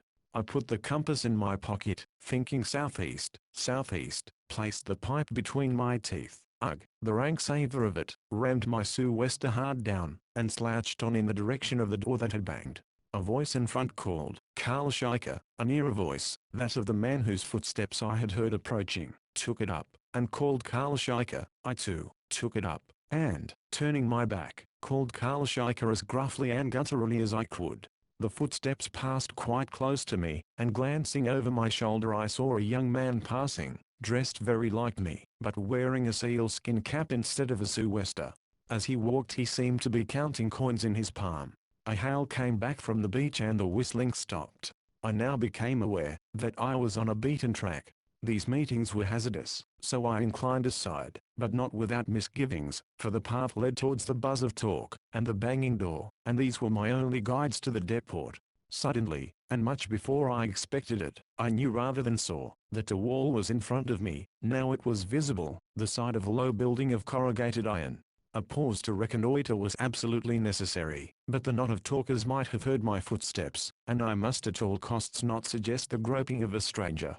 I lit a match to and sucked heavily, as I had seen navvies do, at my pipe, studying the trend of the wall by reference to the sounds. There was a stale dottle wedged in the bowl, and loathsome fumes resulted. Just then the same door banged again. Another name, which I forget, was called out. I decided that I was at the end of a rectangular building which I pictured as like an Aldershot hut, and that the door I heard was round the corner to my left. A knot of men must be gathered there, entering it by turns. Having expectorated noisily, I followed the tin wall to my right, and turning a corner strolled leisurely on, passing signs of domesticity, a washtub, a water butt, then a tiled approach to an open door. I now was aware of the corner of a second building, also of zinc, parallel to the first, but taller, for I could only just see the if. I was just going to turn off to this as a more promising field for exploration, when I heard a window open ahead of me in my original building. I am afraid I am getting obscure, so I append a rough sketch of the scene, as I partly saw, and chiefly imagined it. It was window A, that I heard open. From it I could just distinguish through the fog a hand protrude, and throw something out cigar end. The hand, a clean one with a gold signet ring, rested for an instant afterwards on the sash, and then closed the window. Diagram, Mehmet Salvage Depot. My geography was clear now in one respect. That window belonged to the same room as the banging door, B, for I distinctly heard the latter open and shut again, opposite me on the other side of the building. It struck me that it might be interesting to see into that room. Play the game, I reminded myself, and retreated a few yards back on tiptoe, then turned and sauntered coolly past the window, puffing my villainous pipe, and taking a long deliberate look into the interior as I passed, the more deliberate, that at the first instant I realized that nobody inside was disturbing himself about me. As I had expected, in view of the fog and the time, there was artificial light within. My mental photograph was as follows: a small room with varnished deal walls, and furnished like an office. In the far right-hand corner a counting house desk, Grim sitting at it on a high stool, side-face to me, counting money. Opposite him in an awkward attitude a burly fellow in seaman's dress holding a diver's helmet. In the middle of the room a deal table, and on it something big and black. Lolling on chairs near it, their backs to me, and their faces turned towards the desk and the diver, two men von Bruning, and an older man with a bald yellow head, Dahlman's companion on the steamer, beyond a doubt. On another chair, with its back actually tilted against the window, Dahlman. Such were the principal features of the scene. For details I had to make another inspection. Stooping low, I crept back, quiet as a cat, till I was beneath the window, and, as I calculated, directly behind Dahlman's chair. Then with great caution I raised my head. There was only one pair of eyes in the room, that I feared in the least, and that was Grim's, who sat in profile to me, farthest away. I instantly put Dahlman's back between Grim and me, and then made my scrutiny. As I made it, I could feel a cold sweat distilling on my forehead, and tickling my spine, not from fear or excitement, but from pure ignominy. For beyond all doubt I was present at the meeting of a bona fide salvage company. It was payday, and the directors appeared to be taking stock of work done. That was all. Over the door was an old engraving of a two-decker under full sail, pinned on the wall a chart and the plan of a ship. Relics of the wrecked frigate abounded. On a shelf above the stove was a small pyramid of encrusted cannonballs, and supported on nails at odd places on the walls were corroded old pistols, and what I took to be the remains of a sextant. In a corner of the floor sat a hoary little carronade, carriage and all. None of these things affected me so much as a pile of lumber on the floor, not firewood but unmistakable wreckwood, black as bog oak, still caked in places with the mud of ages. Nor was it the mere sight of this lumber that dumbfounded me. It was the fact that a fragment of it, a balk of curved timber garnished with some massive bolts, lay on the table, and was evidently an object of earnest interest. The diver had turned, and was arguing with gestures over it. Von Breuning and Grimm were pressing another view. The diver shook his head frequently, finally shrugged his shoulders, made a salutation, and left the room. Their movements had kept me ducking my head pretty frequently, but I now grew almost reckless as to whether I was seen or not. All the weaknesses of my theory crowded on me, the arguments Davies had used at Bensersiel, for all in Dahlmann's thoughtless talk, the ease, comparatively, with which I had reached this spot, not a barrier to cross, or a lock to force, the publicity of their passage to Mehmet by Dahlmann, his friend, and Grimm, and now this glimpse of business-like routine. In a few moments I sank from depth to depth of skepticism. Where were my mines, torpedoes, and submarine boats, and where my imperial conspirators? Was gold after all at the bottom of this sordid mystery? Dahlmann after all a commonplace criminal? The ladder of proof I had mounted tottered, and shook beneath me. "Don't be a fool," said the faint voice of reason. "There are your 4 men. Wait." 2 more employees came into the room in quick succession and received wages, one looking like a fireman, the other of a superior type, the skipper of a tug, say. There was another discussion with this latter over the book of record, and this man too shrugged his shoulders. His departure appeared to end the meeting. Grimm shut up a ledger, and I shrank down on my knees, for a general shifting of chairs began. At the same time, from the other side of the building, I heard my knot of men retreating beachwards, spitting and chatting as they went. Presently someone walked across the room towards my window. I sidled away on all fours, rose and flattened myself erect against the wall, a sickening despondency on me, my intention to slink away southeast, as soon as the coast was clear. But the sound that came next pricked me like an electric shock. It was the tinkle and scrape of curtain rings. Quick as thought I was back in my old position, to find my view barred by a cretonne curtain. It was in one piece, with no chink for my benefit, but it did not hang straight, bulging towards me under the pressure of something human shoulders by the shape. Dahlmann, I concluded, was still in his old place. I now was exasperated to find that I could scarcely hear a word that was said, not even by pressing my ear against the glass. It was not that the speakers were of set purpose hushing their voices, they used an ordinary tone for intimate discussion, but the glass and curtain deadened the actual words. Still, I was soon able to distinguish general characteristics. Von Breuning's voice, there only one I had ever heard before, I recognized at once. He was on the left of the table, and Dahlmann's I knew from his position. The third was a harsh croak, belonging to the old gentleman whom, for convenience, I shall prematurely begin to call Herr Bum. It was too old a voice to be Grimm's. Besides, it had the ring of authority, and was dealing at the moment in sharp interrogations. 3 of its sentences I caught in their entirety. When was that? They went no farther, and too long, out of the question. Dahlmann's voice, though nearest to me, was the least audible of all. It was a dogged monotone, and what was that odd movement of the curtain at his back? Yes, his hands were behind him clutching and kneading a fold of the cretonne. "You are feeling uncomfortable, my friend," was my comment. Suddenly he threw back his head. I saw the dent of it and spoke up, so that I could not miss a word. "Very well, sir, you shall see them at supper tonight. I will ask them both. You will not be surprised to learn that I instantly looked at my watch, though it takes long to write what I have described, but the time was only 3:15. He added something about the fog, and his chair creaked. Ducking promptly I heard the curtain rings jar, and, thick as ever, "Your report, Herr Dahlmann," said Bum, curtly. Dahlmann left the window, and moved his chair up to the table. The other 2 drew in this and settled themselves. "Chatham," said Dahlmann, as if announcing a heading. It was an easy word to catch, rapped out sharp, and you can imagine how it startled me.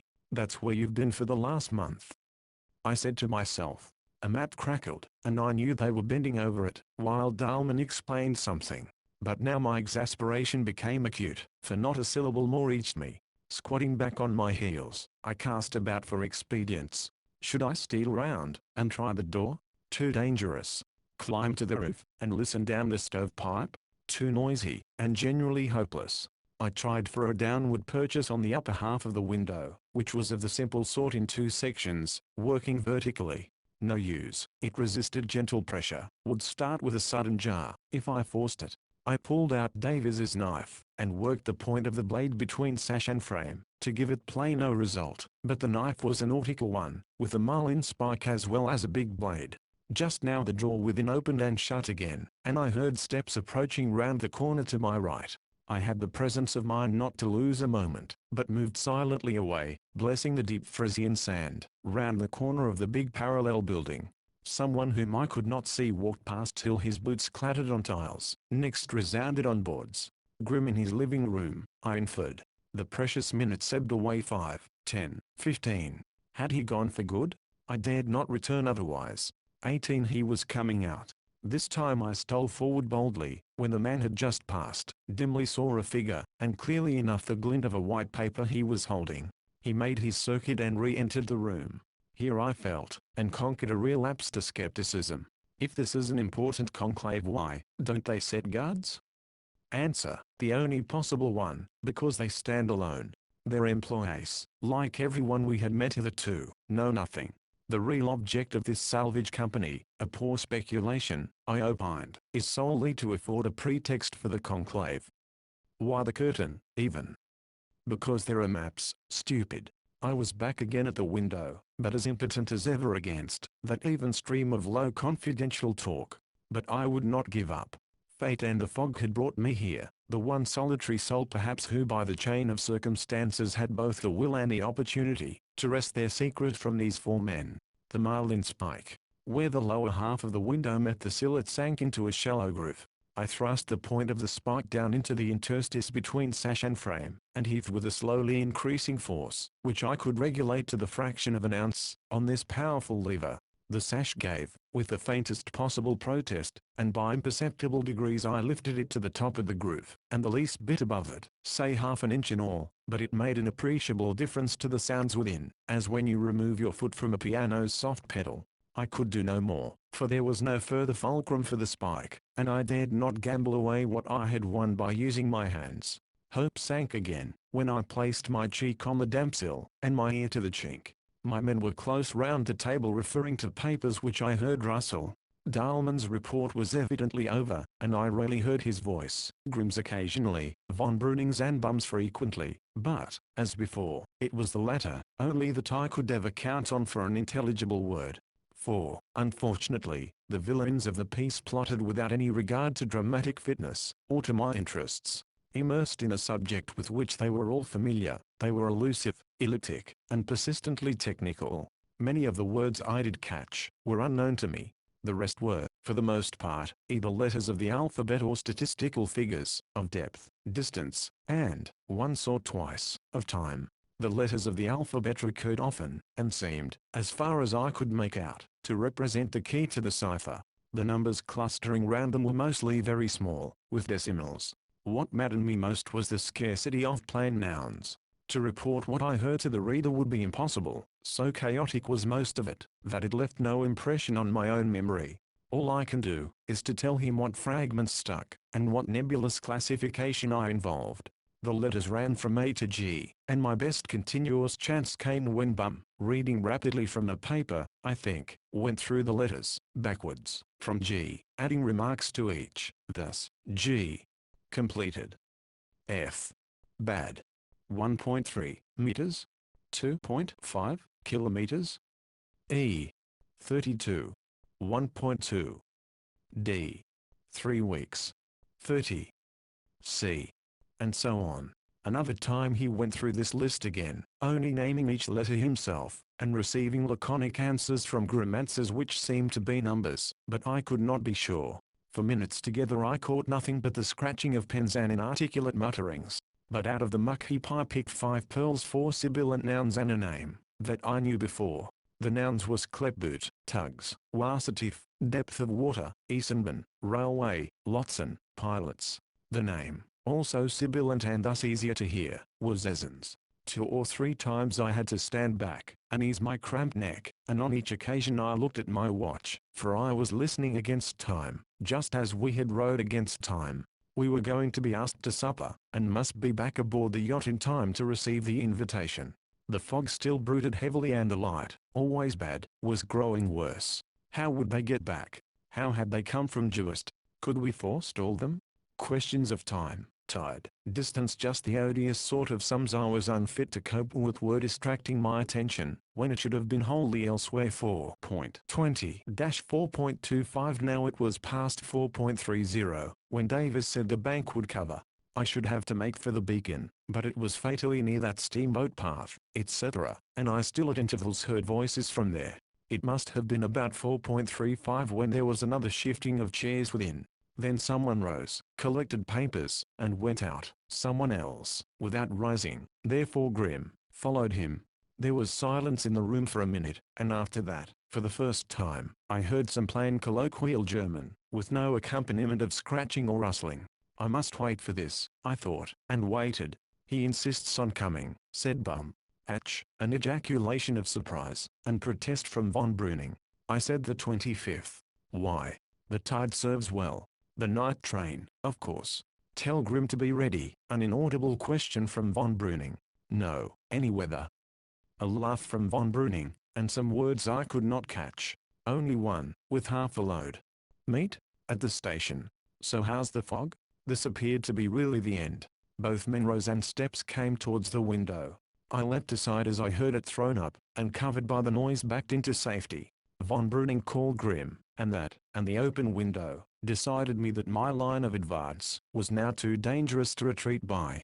The only alternative was to make a circuit round the bigger of the two buildings, and an interminable circuit it seemed, and all the while I knew my compass course southeast was growing nugatory. I passed a padlocked door, 2 corners, and faced the void of fog. Out came the compass, and I steadied myself for the sum. Southeast before I'm farther to the eastward, now east will about do, and off I went, with an error of 4 whole points, over tussocks and deep sand. The beach seemed much farther off than I had thought, and I began to get alarmed, puzzled over the compass several times, and finally realized that I had lost my way. I had the sense not to make matters worse by trying to find it again, and, as the lesser of two evils, blew my whistle, softly at first, then louder. The bray of a foghorn sounded right behind me. I whistled again, and then ran for my life, the horn sounding at intervals. In 3 or 4 minutes I was on the beach, and in the dinghy. 23rd. A change of tactics. We pushed off without a word, and paddled out of sight of the beach. A voice was approaching, hailing us. "Hail back," whispered Davis. "Pretend we're a galliot." "Ho," I shouted. "Where am I?" "Off Mehmet," came back. "Where are you bound?" "Delfzil," whispered Davis. "Delfzil," I bawled. A sentence ending with anchor was returned.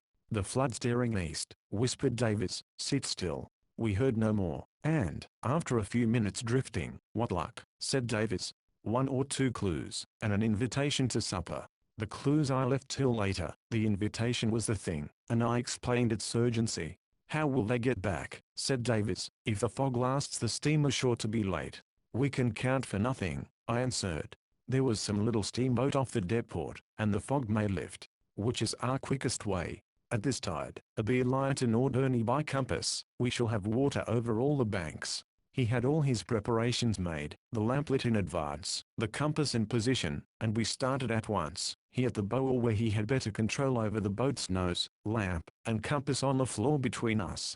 Twilight thickened into darkness, a choking, pasty darkness, and still we sped unfalteringly over that trackless waste, sitting and swinging in our little pool of stifled orange light. To drown fatigue and suspense I conned over my clues, and tried to carve into my memory every fugitive word I had overheard. "What are there 7 of round here?" I called back to Davis once, thinking of A to G. "Sorry," I added, for no answer came. "I see a star," was my next word, after a long interval. "Now it's gone. There it is again. Right aft." "That's Borkum Light," said Davis. Presently, the fog's lifting. A keen wind from the west struck our faces, and as swiftly as it had come the fog rolled away from us, in one mighty mass, stripping clean and pure the starry dome of heaven, still bright with the western afterglow, and beginning to redden in the east to the rising moon. Norderney light was flashing ahead, and Davis could take his tired eyes from the pool of light. "Damn," was all he uttered in the way of gratitude for this mercy, and I felt very much the same. For in a fog Davis in a dinghy was a match for a steamer. In a clear he lost his handicap.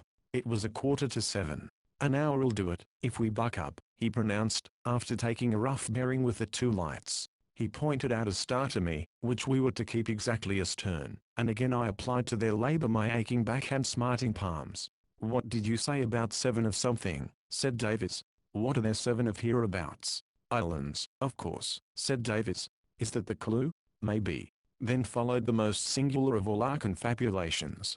2 memories are better than 1, and the sooner I carved the cipher into his memory as well as mine the better record we should have. So, with rigid economy of breath, I snapped out all my story, and answered his breathless questions. It saved me from being mesmerized by the star, and both of us from the consciousness of overfatigue. Spying at Chatham, the blackguard, he hissed. "What do you make of it?" I asked. "Nothing about battleships, mines, forts," he said. "No. Nothing about the Ems, Emden, Wilhelmshaven? No. Nothing about transports? No. I believe I was right after all, something to do with the channels behind islands." And so the outworn creed took a new lease of life, though for my part the words that clashed with it were those that had sunk the deepest. "Essens," I protested, "that town behind Bensersiel." "Wassertief, Lotzen, Sklepboot," spluttered Davis. "Kilometer Essenben, from me," and so on. I should earn the just execration of the reader, if I continued to report such a dialogue. Suffice to say, that we realized very soon, that the substance of the plot was still a riddle. On the other hand, there was fresh scent, abundance of it, and the question was already taking shape: were we to follow it up, or revert to last night's decision and strike with what weapons we had? It was a pressing question too, the last of many. Was there to be no end to the emergencies of this crowded day, pressing for reasons I could not define, while convinced that we must be ready with an answer by supper time tonight? Meantime, we were nearing Norderney, the sea gate was crossed, and with the last of the flood tide fed beneath us, and the red light on the west pier burning ahead, we began insensibly to relax our efforts. But I dared not rest, for I was at that point of exhaustion, when mechanical movement was my only hope. "Light astern," I said, thickly. "2 white and red." "Steamer," said Davis, "going south though." 3 now. A neat triangle of gems, topaz, ruby, and emerald hung steady behind us. "Turned east," said Davis. "Buck up steamer from Jewest." "No, by Jove, too small." "What is it?" On we labored, while the gems waxed in brilliancy as the steamer overhauled us. "Easy," said Davis. "I seem to know those lights the blitzers launched. Don't let's be caught rowing like madmen in a muck sweat. Paddle inshore a bit." He was right, and, as in a dream, I saw hurrying and palpitating up the same little pinnace that had towed us out of Bensersiel. "We're done for now," I remember thinking, for the guilt of the runaway was strong in me, and an old remark of von Bruning's about police was in my ears. But she was level with and past us, before I could sink far into despair. "3 of them behind the hood," said Davis. "What are we to do?" "Follow," I answered, and essayed a feeble stroke, but the blades cut it over the surface. "Let's wait about for a bit," said Davis. "We'll wait anyhow. If they go to the yacht they'll think we're ashore. Our shore clothes lying about. Are you up to talking?" "No, but we must. The least suspicion'll do for us now. Give me your scull, old chap, and put on your coat." He extinguished the lantern, lit a pipe, and then rowed slowly on, while I sat on a slack heap in the stern, and devoted my last resources of will to the emancipation of the spirit from the tired flesh. In 10 minutes or so we were rounding the pier, and there was the yacht's topmast against the sky. I saw too, that the launch was alongside of her, and told Davis so. Then I lit a cigarette, and made a lamentable effort to whistle. Davis followed suit, and emitted a strange melody which I took to be Home, Sweet Home, but he has not the slightest ear for music. "Why, they are on board, I believe," said I. "The cabin's lighted. Ahoy there!" I shouted as we came up. "Who's that?" "Good evening, sir," said a sailor, who was fending off the yacht with a boat hook. "It's Commander von Bruning's launch. I think the gentlemen want to see you." Before we could answer, an exclamation of, "Why, here they are," came from the deck of the Dulcibella, and the dim form of von Bruning himself emerged from the companionway. There was something of a scuffle down below, which the commander nearly succeeded in drowning by the breeziness of his greeting. Meanwhile, the ladder creaked under fresh weight, and Dahlman appeared. "Is that you, Herr Davis?" he said. "Hello, Herr Dahlman," said Davis. "How are you?" I must explain that we had floated up between the yacht and the launch, whose sailors had passed her a little aside, in order to give us room. Her starboard side light was just behind and above us, pouring its green rays obliquely over the deck of the Dulcibella, while we and the dinghy were in deep shadow between. The most studied calculation could not have secured us more favorable conditions for a moment which I had always dreaded, the meeting of Davies and Ullman. The former, having shortened his sculls, just sat where he was, half turned towards the yacht, and looking up at his enemy. No lineament of his own face could have been visible to the latter, while those pitiless green rays, you know their ravaging effect on the human physiognomy, strike full on Ullman's face. It was my first fair view of it at close quarters, and, secure in my background of gloom, I feasted with a luxury of superstitious abhorrence on the livid smiling mask, that for a few moments stooped peering down towards Davies. One of the caprices of the crude light was to obliterate, or at any rate so penetrate, beard and moustache, as to reveal in outline lips and chin, the features in which defects of character are most surely betrayed, especially when your victim smiles. Accuse me, if you will, of stooping to melodramatic embroidery, object that my own prejudiced fancy contributed to the result, but I can, nevertheless, never efface the impression of malignant perfidy and base passion, exaggerated to caricature, that I received in those few instants. Another caprice of the light was to identify the man with the portrait of him when younger and clean-shaven, in the frontispiece of his own book, and another still, the most repulsively whimsical of all, was to call forth a strong resemblance to the sweet young girl who had been with us yesterday. Enough. I shall never offend again in this way. In reality I am much more inclined to laugh than shudder over this meeting, for meanwhile the third of our self-invited guests had with stertorous puffing risen to the stage, for all the world like a demon out of a trapdoor, specially when he entered the zone of that unearthly light. And there they stood in a row, like delinquents at judgment, while we, the true culprits, had only passively to accept explanations. Of course these were plausible enough. Ullman, having seen the yacht in port that morning, had called on his return from Member to ask us to supper. Finding no one aboard, and concluding we were ashore, he had meant to leave a note for Davies in the cabin. His friend, Herr Bum, the distinguished engineer, was anxious to see over the little vessel that had come so far, and he knew that Davies would not mind the intrusion. Not at all, said Davies. Would not they stop and have drinks? No, but would we come to supper at Ullman's villa? With pleasure, said Davies, but we had to change first. Up to this point we had been masters of the situation, but Herr von Breuning, who alone of the three appeared to be entirely at his ease, made the rhetor offensive. Where have you been? He asked. Oh, rowing about since the fog cleared, said Davies. I suppose he thought that evasion would pass muster, but as he spoke, I noticed to my horror that a stray beam of light was playing on the bunch of white cotton waste that adorned one of the rowlocks, for we had forgotten to remove these telltale appendages. So I added, after ducks again, and, lifting one of the guns, let the light flash on its barrel. To my own ears my voice sounded husky and distant. Always ducks, laughed von Breuning. No luck, I suppose? No, said Davies, but it ought to be a good time after sunset. What, with the rising tide and the banks covered? We saw some, said Davies, sullenly. I tell you what, my zealous young sportsman, you're rash to leave your boat at anchor here after dark without a light. I came aboard to find your lamp and set it. Oh, thanks, said Davies. We took it with us. To see to shoot by? We laughed uncomfortably, and Davies compassed a wonderful German phrase to the effect that it might come in useful. Happily the matter went no farther, for the position was a strained one at the best, and would not bear lengthening. The launch went alongside, and the invaders evacuated British soil, looking, for all von Breuning's flippant nonchalance, a rather crestfallen party. So much so, that, acute as was my anxiety, I took courage to whisper to Davies, while the transshipment of Herr Bum was proceeding, ask Ullman to stay while we dress. Why, he whispered.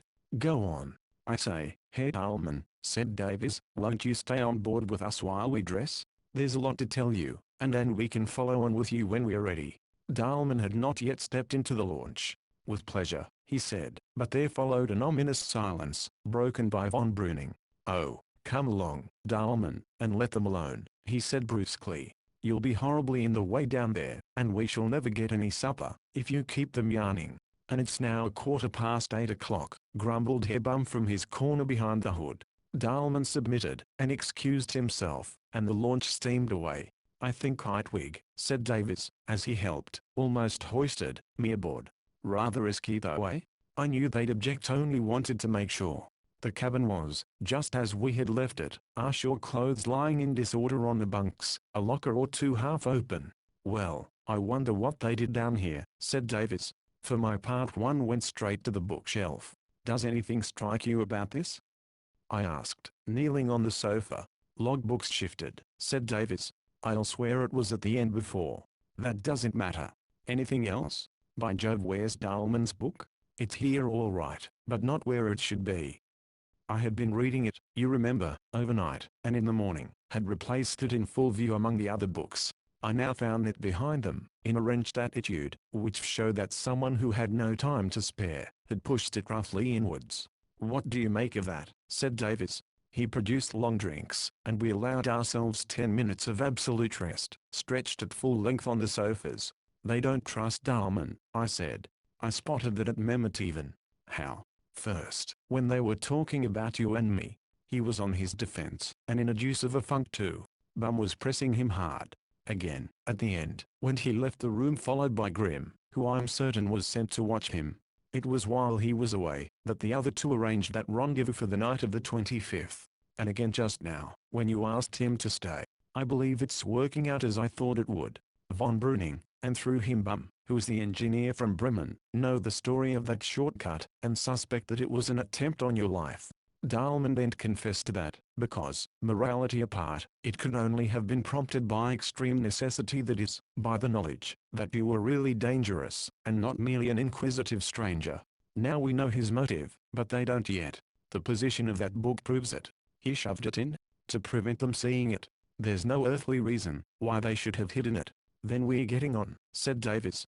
"That shows they know his real name, or why should he shove the book in? But they don't know he wrote a book, and that I have a copy. At any rate he thinks they don't. We can't say more than that. And what does he think about me and you? That's the point.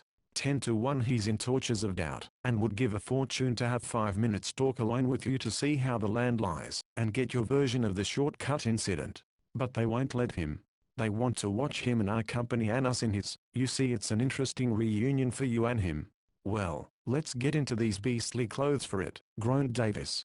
"I shall have a plunge overboard." Something drastic was required, and I followed his example, curious as the hour was for bathing. "I believe I know what happened just now," said I, as we plied draft towels in the warmth below. "They steamed up, and found nobody on board. 'I'll leave a note,' says Dahlman. 'No independent communications,' say they, or think they, 'will come to, and take the chance of inspecting this hornet's nest.' Down they go, and Dahlman, who knows what to look for first, sees that damning bit of evidence staring him in the face. They look casually at the shelf, among other things examine the logbook, say, and he manages to push his own book out of sight. But he couldn't replace it when the interruption came. The action would have attracted attention then, and Bum made him leave the cabin in advance, you know." "This is all very well," said Davis, pausing in his toilet, "but do they guess how we've spent the day? By Jove, Carruthers, that chart with the square cut out, there it is on the rack. We must chance it, and bluff for all we're worth," I said. The fact was, that Davis could not be brought to realize that he had done anything very remarkable that day, yet those 14 sinuous miles traversed blindfold, to say nothing of the return journey and my own exploits, made up an achievement audacious and improbable enough to outdistance suspicion. Nevertheless, von Breuning's banter had been disquieting, and if an inkling of our expedition had crossed his mind orthes, there were ways of testing us which it would require all our effrontery to defeat. "What are you looking for?" said Davis. I was at the collar and stud stage, but had broken off, to study the timetable which we had bought that morning.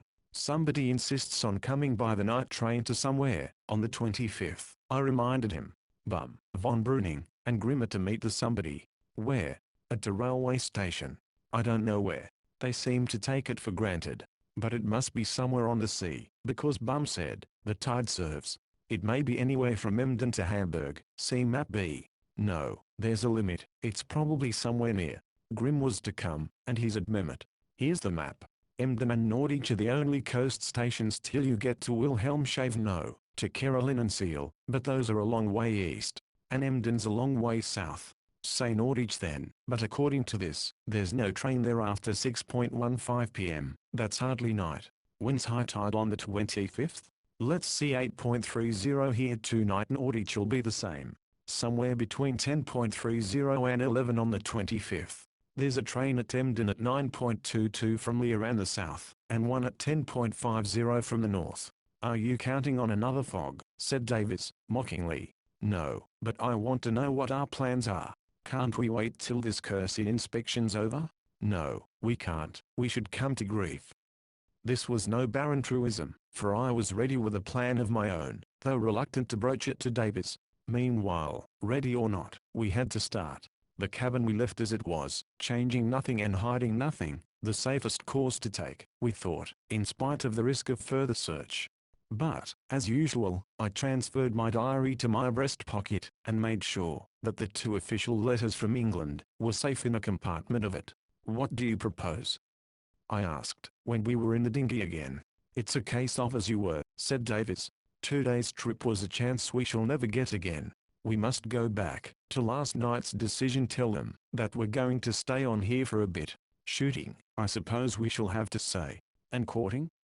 I suggested. Well, they know all about that. And then we must watch for a chance of tackling Darlman privately. Not tonight, because we want time to consider those clues of yours. Consider? I said, that's putting it mildly. We were at the ladder, and what a languid stiffness oppressed me. I did not know till I touched its freezing rungs, each one of which seared my sore palms like red-hot iron. The overdue steamer was just arriving as we set foot on the quay. And yet, by Jove, why not tonight? Pursued Davis, beginning to stride up the pier at a pace I could not imitate. Steady on, I protested, and, look here, I disagree altogether. I believe today has doubled our chances, but unless we alter our tactics it has doubled our risks. We've involved ourselves in too tangled a web. I don't like this inspection, and I fear that foxy old bum who prompted it. The mere fact of their inviting us shows that we stand badly, for it runs in the teeth of Bruning's warning it bents a seal, and smells uncommonly like arrest. There's a rift between Darlman and the others, but it's a ticklish matter to drive our wedge in. As to tonight, hopeless. They are on the watch, and won't give us a chance. And after all, do we know enough? We don't know why he fled from England and turned German. It may have been an extraditable crime, but it may not. Supposing he defies us? There's the girl. You see, she ties our hands, and if he once gets wind of that, and trades on our weakness, the game's up. What are you driving at? We want to detach him from Germany, but he'll probably go to any lengths, rather than abandon his position here. His attempt on you is the measure of his interest in it. Now, is today to be wasted? We were passing through the public gardens, and I dropped onto a seat for a moment's rest, crackling dead leaves under me. Davis remained standing, and pecked at the gravel with his toe. We have got 2 valuable clues, I went on. That rendezvous on the 25th is one, and the name Esens is the other. We may consider them to eternity. I vote we act on them. How? Said Davis. We are under a searchlight here, and if we're caught, your plan gets as risky as mine, and more so, I replied, rising with a jerk, for a spasm of cramp took me. We must separate, I added, as we walked on. We want, at one stroke, to prove to them that we're harmless, and to get a fresh start. I go back to London.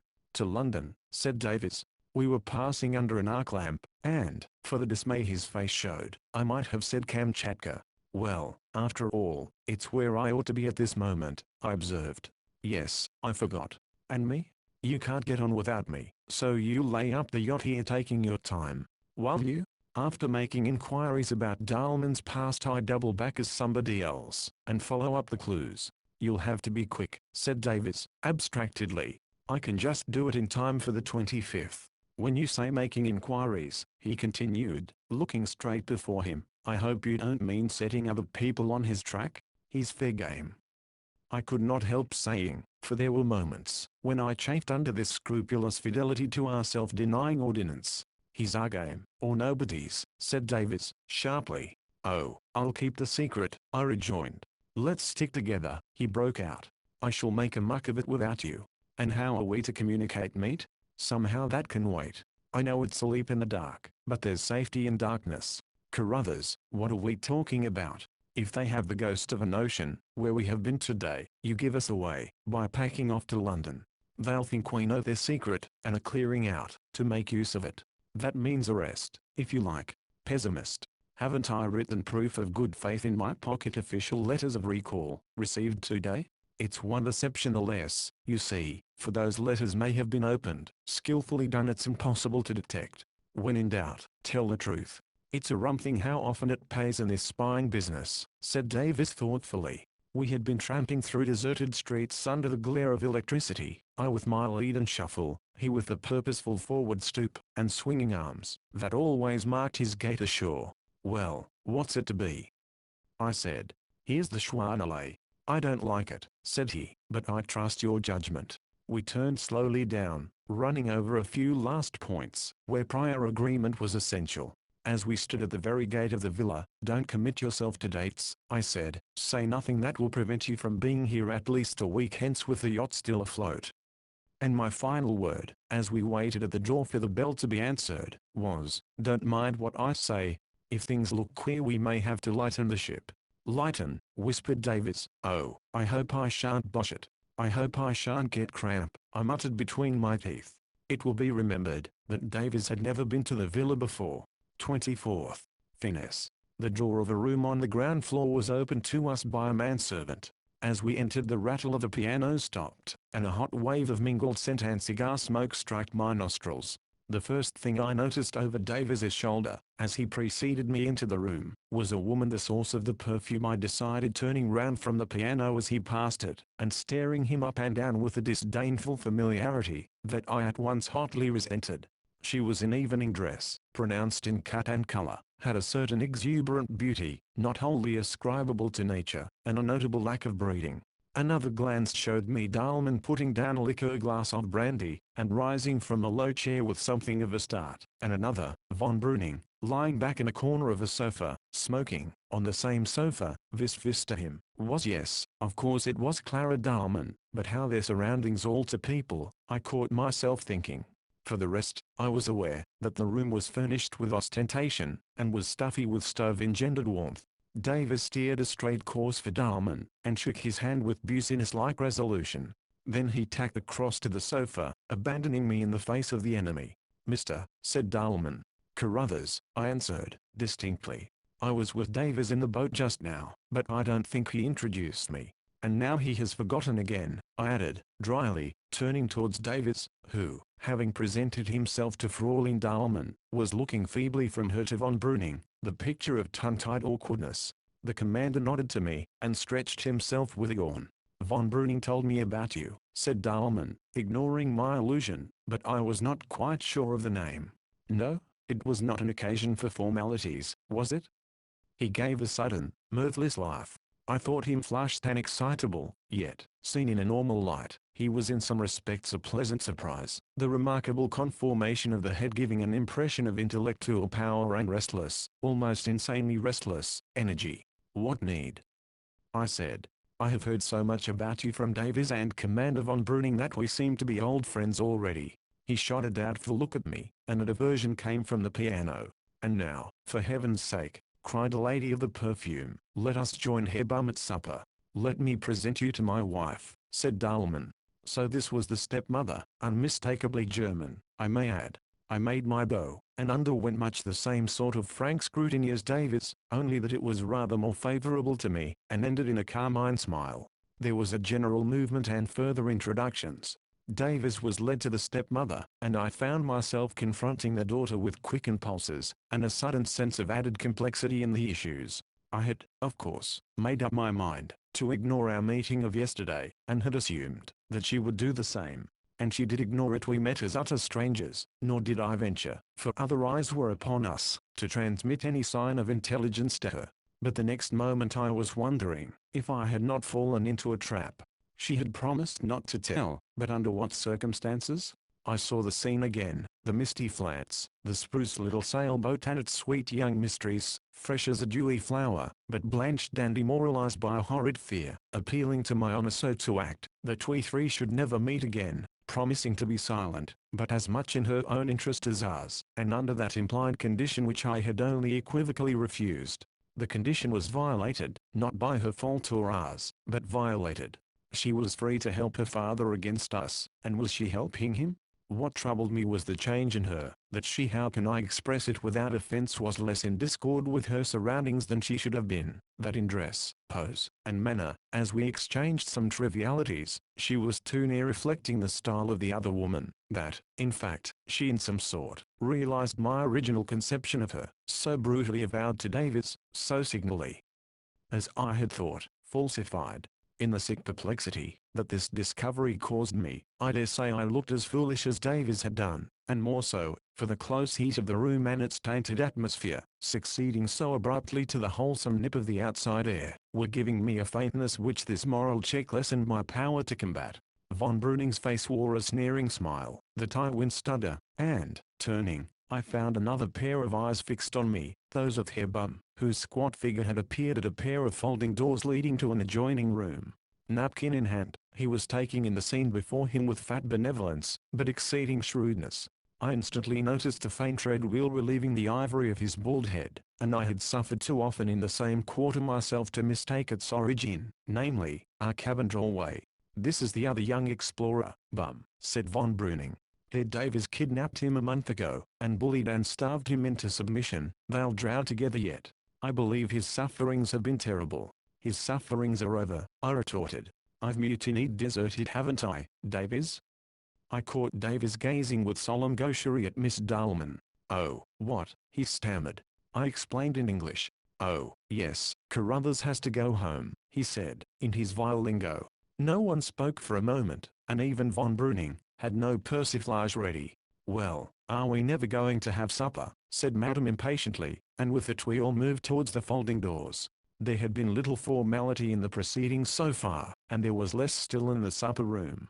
Bum resumed his repast with appetite, and the rest of us sat down apparently at random, though an underlying method was discernible. As it worked out, Dahlman was at one end of the small table, with Davis on his right and Bum on his left, Frau Dahlman at the other, with me on her right and Von Breuning on her left. The seventh personage, Fraulein Dahlman, was between the commander and Davis on the side opposite to me. No servants appeared, and we waited on ourselves. I have a vague recollection of various excellent dishes, and a distinct one of abundance of wine. Someone filled me a glass of champagne, and I confess that I drained it with honest avidity, blessing the craftsman who coaxed forth the essence, the fruit that harbored it, the sun that warmed it. "Why are you going so suddenly?" said Von Breuning to me across the table.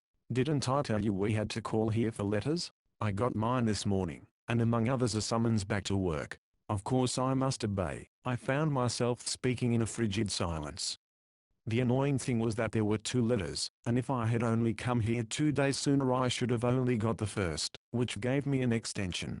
"You are very conscientious." "How will they know?" "Ah, but the second's rather urgent." There was another uncomfortable silence, broken by Dahlman. "By the way, Herr Davis," he began, "I ought to apologize to you for. This was no business of mine, and the less interest I took in it the better." So I turned to Frau Dahlman, and abused the fog. "Have you been in the harbor all day?" she asked. "Then how was it you did not visit us?" Was Herr Davis so shy, curiosity or malice? "Quite the contrary, but I answered coldly. "You see, we knew Herr Dahlman was away, and we really only called here to get my letters. Besides, we did not know your address." I looked at Clara, and found her talking gaily to Von Breuning, deaf seemingly to our little dialogue. "Anyone would have told you it," said Madame, raising her eyebrows. "I dare say, but directly after breakfast the fog came on, and well, one cannot leave a yacht alone in a fog," I said, with professional solidity. Von Breuning pricked up his ears at this. "I'll be hanged, if that was your maxim," he laughed. "You're too fond of the shore." I sent him a glance of protest, as though to say, "What's the use of your warning, if you won't let me act on it?" For, of course, my excuses were meant chiefly for his consumption, and Fraulein Dahlman's. That the lady I addressed them to found them unpalatable was not my fault. "Then you sat in your wretched little cabin all day," she persisted. "All day," I said, brazenly. "It was the safest thing to do." And I looked again at Fraulein Dahlman, frankly and squarely. Our eyes met, and she dropped hers instantly, but not before I had learnt something, for if ever I saw misery under a mask it was on her face. No, she had not told. I think I puzzled the stepmother, who shrugged her white shoulders, and said in that case she wondered we had dared to leave our precious boat, and come to supper.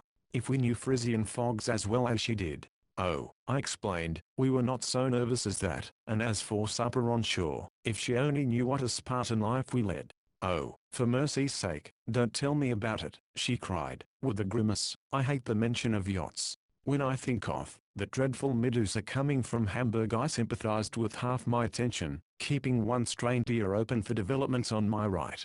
Davis, I knew, was in the thick of it, and none too happy under Bum's eye, but working manfully. My fault, sudden squall, quite safe, were some of the phrases I caught, while I was aware, to my alarm, that he was actually drawing a diagram of something with breadcrumbs and table knives. The subject seemed to gutter out to an awkward end, and suddenly Bum, who was my right-hand neighbor, turned to me.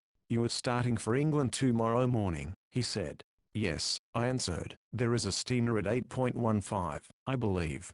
That is good. We shall be companions. Are you going to England too, sir? I asked, with hot misgivings. No, no. I am going to Bremen, but we shall travel together as far as you go by Amsterdam. I suppose as far as Leer, then. That will be very pleasant. I fancied there was a ghoulish gusto in his tone. Very, I assented. You were making a short stay here, then? As long as usual. I visit the work at Mehmet once a month or so, spend a night with my friend Dalman and his charming family, he leered round him, and return. Whether I was right or wrong in my next step I shall never know, but obeying a strong instinct. Mehmet, I said, do tell me more about Mehmet. We heard a good deal about it from Commander von Breuning, but he was discreet, I expect, said Bum. He left off at the most interesting part. What's that about me? Joined in von Breuning. I was saying that we're dying to know more about Mehmet, aren't we, Davies? Oh, I don't know, said Davies, evidently aghast at my temerity, but I did not mind that. If he roughed my cert, so much the better. I intended to rough his. You gave us plenty of history, Commander, but you did not bring it up to date. The Triple Alliance laughed, Dalman boisterously. Well, said von Breuning, I gave you very good reasons, and you acquiesced. And now he is trying to pump me, said Bum, with his rasping chuckle. Wait a bit, sir, I have an excuse. The commander was not only mysterious but inaccurate. I appeal to you, Herr Dalman, for it was propos of you. When we fell in with him at Bensersiel, Davies asked him if you were at home, and he said no. When would you be back? Probably soon, but he did not know when. Oh, he said that, said Dalman. Well, only 3 days later we arrive at Norderney, and find you have returned that very day, but have gone to Mehmet. Again, by the way, the mysterious Mehmet. But more than ever mysterious now, for in the evening, not only you and Herr Bum. What penetration, laughed von Breuning. But also Commander von Breuning, pay us a visit in his launch, all coming from Mehmet. And you infer, said von Breuning. Why, that you must have known at Bensersiel only 3 days ago exactly, when Herr Dalman was coming back, having an appointment at Mehmet with him for 2 days, which I wished to conceal from you. Yes, and that's why I'm so inquisitive. It's entirely your own fault. So it seems, said he, with mock humility, but fill your glass and go on, young man. Why should I want to deceive you? That's just what I want to know. Come, confess now, wasn't there something important afoot today at Mehmet? Something to do with the gold? You were inspecting it, sorting it, weighing it? Or I know, you were transporting it secretly to the mainland? Not a very good day for that. But softly, Herr Carruthers, no fishing for admissions. Who said we had found any gold? Well, have you? There. That's better. Nothing like candor, my young investigator. But I'm afraid, having no authority, I cannot assist you at all. Better try Herr Bum again. I'm only a casual onlooker. With shares. Ah, you remember that? He remembers everything. With a few shares, then, but with no expert knowledge. Now, Bum is the consulting engineer. Rescue me, Bum. I cannot disclaim expert knowledge, said Bum, with humorous gravity, but I disclaim responsibility. Now, Herr Dalman is chairman of the company, and I, said Dalman, with a noisy laugh, must fall back on the shareholders, whose interests I have to guard. One can't be too careful in these confidential matters. Here's one who gives his consent, I said. Can't he represent the rest? Extorted by torture, said von Breuning. I retract. Don't mind them, Herr Carruthers, cried Frau Dalman. They are making fun of you, but I will give you a hint. No woman can keep a secret. Ah! I cried, triumphantly. You have been there? I. Not I detest the sea. But Clara has. Everyone looked at Clara, who in her turn, looked in that of bewilderment from me to her father. Indeed? I said, more soberly, but perhaps she is not a free agent. Perfectly free, said Dahlman. I have only been there once, some time ago, said she, and I saw no gold at all. Guarded, I observed. I beg your pardon, I mean that perhaps you only saw what you were allowed to see. And, in any case, the Fraulein has no expert knowledge and no responsibility, and, perhaps, no shares. Her province is to be charming, not to hold financial secrets. I have done my best to help you, said the stepmother.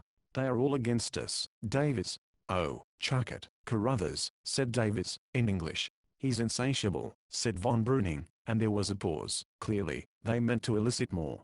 Well, I shall draw my own conclusions, I said. This is interesting, said von Breuning. In what sense? It begins to dawn on me that you made fools of us at Bent Cecile. Don't you remember, Davis, what an interest he took in all our doings? I wonder if he feared our exploring propensities might possibly lead us to Mehmet? Upon my word, this is the blackest ingratitude. I thought I made myself particularly agreeable to you. Yes, indeed, especially about the duck shooting. How useful your local man would have been both to us and to you. Go on, said the commander, imperturbably. Wait a moment, I'm thinking it out. And thinking it out I was in deadly earnest, for all my levity, as I pressed my hand on my burning forehead, and asked myself where I was to stop in this seductive but perilous fraud. To carry it too far was to court complete exposure, to stop too soon was equally compromising. What is he talking about, and why go on with this ridiculous mystery, said Frau Dahlmann. I was thinking about this supper party, and the way it came about, I pursued, slowly. Nothing to complain of, I hope, said Dahlman. Of course not. Impromptu parties are always the pleasant test, and this one was delightfully impromptu. Now I bet you, I know its origin. Didn't you discuss us at Mehmet? And didn't one of you suggest? One would almost think you had been there, said Dahlman. You may thank your vile climate that we weren't, I retorted, laughing. But, as I was saying, didn't one of you suggest which of you? Well, I'm sure it wasn't the commander.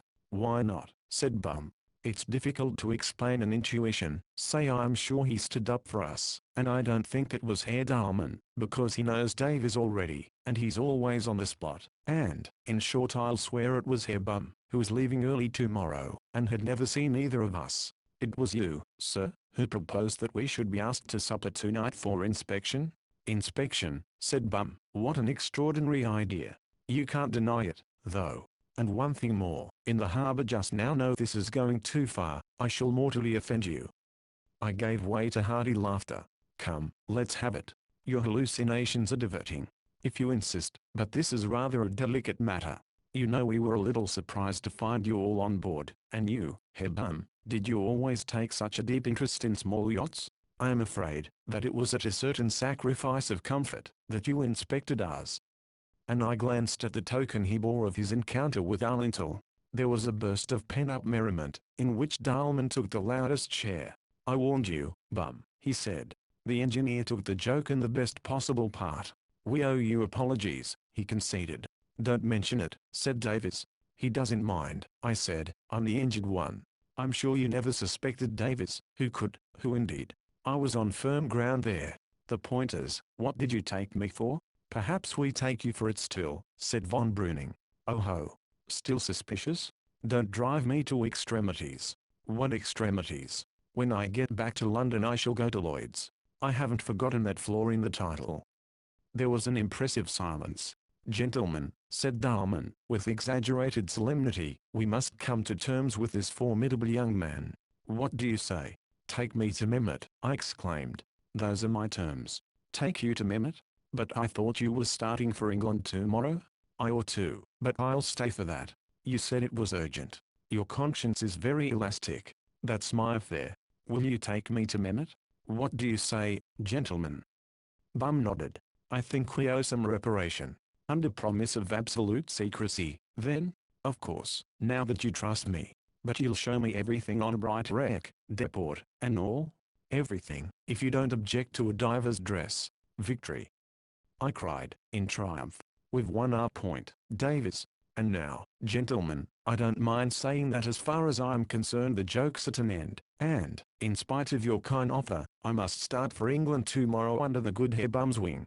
And in case my elastic conscience troubles you, for I see you think me a weathercock, here are the letters received this morning, establishing my identity as a humble but respectable clerk in the British civil service. Summoned away from his holiday by a tyrannical superior, I pulled out my letters, and tossed them to Dalman.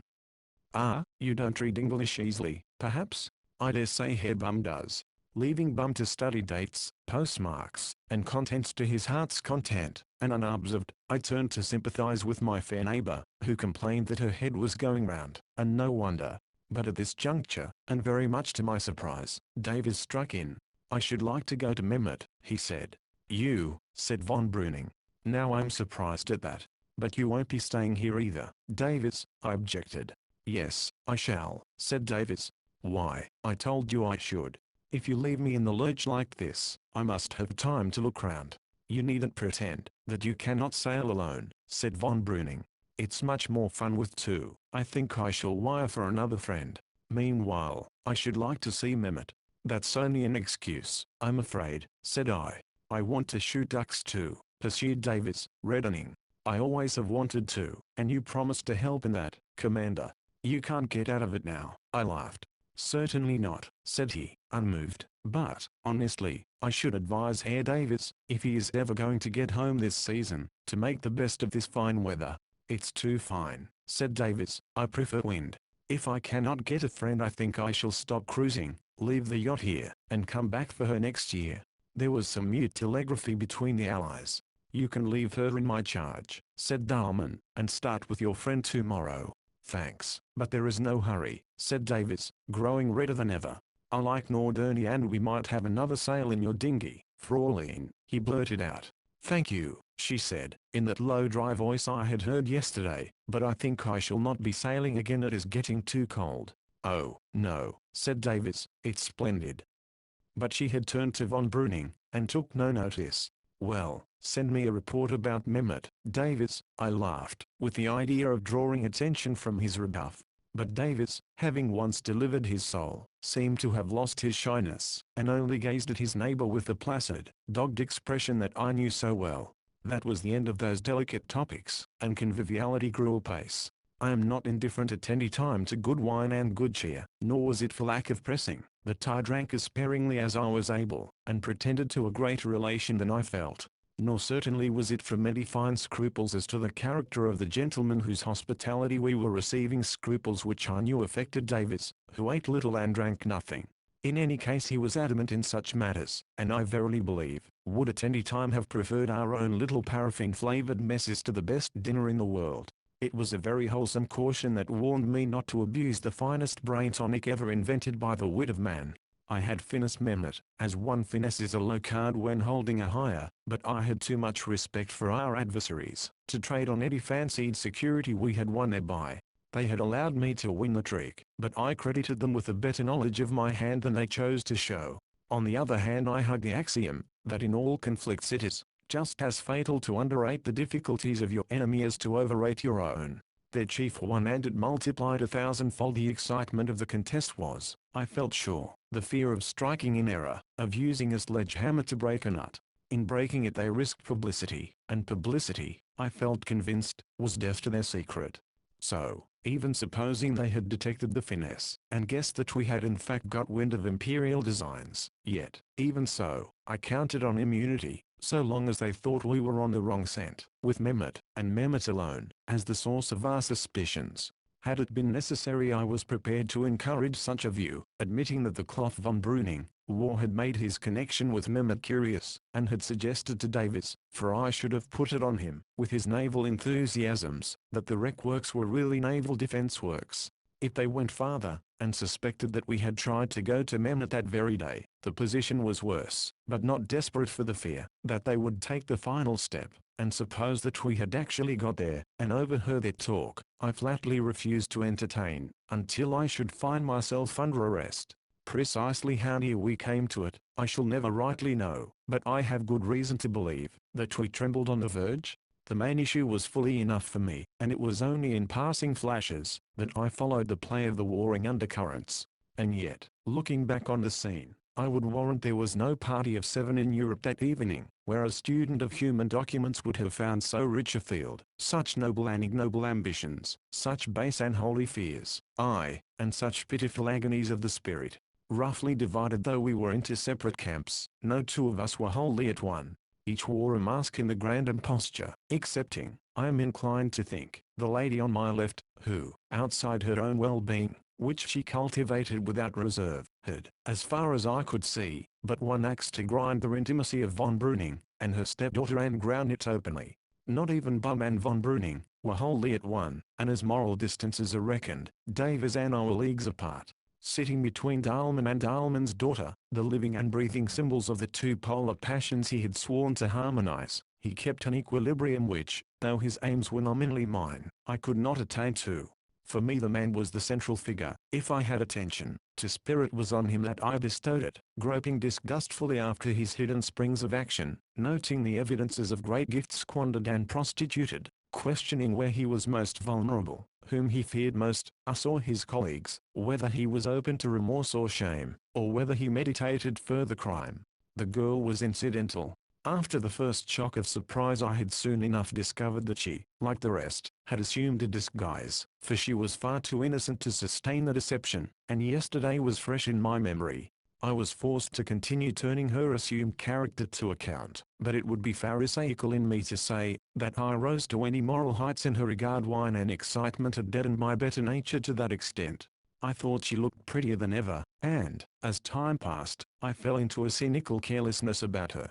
This glimpse of her home life, and the desperate expedients to which she was driven, whether by compulsion, or from her own regard for Davies, to repel and dismiss him, did not strike me as they might have done as the crowning argument in favor of the course we had adopted the night before, that of compassing our end without noise and scandal, disarming Dahlmann, but aiding him to escape from the allies he had betrayed.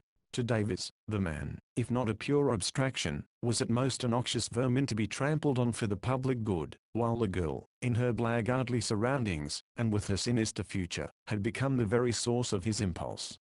And the other players? Bum was my abstraction, the fortress whose foundations we were sapping, the embodiment of that systematized force which is congenital to the German people. In von Breuning, the personal factor was uppermost. Callous as I was this evening, I could not help wondering occasionally, as he talked and laughed with Clara Dahlmann, what in his innermost thoughts, knowing her father, he felt and meant. It is a point I cannot and would not pursue, and, thank heaven, it does not matter now. Yet, with full knowledge of the facts, and, I trust, a mellower judgment, I often return to the same debate, and, by I know not what illogical bypaths, always arrive at the same conclusion, that I like the man, and like him still. We behaved as sportsmen in the matter of time, giving them over 2 hours, to make up their minds about us. It was only when tobacco smoke and heat brought back my faintness, and a twinge of cramp warned me that human strength has limits, that I rose and said we must go, that I had to make an early start tomorrow. I am hazy about the farewells, but I think that Dahlmann was the most cordial, to me at any rate, and I augur good therefrom. Bum said he should see me again.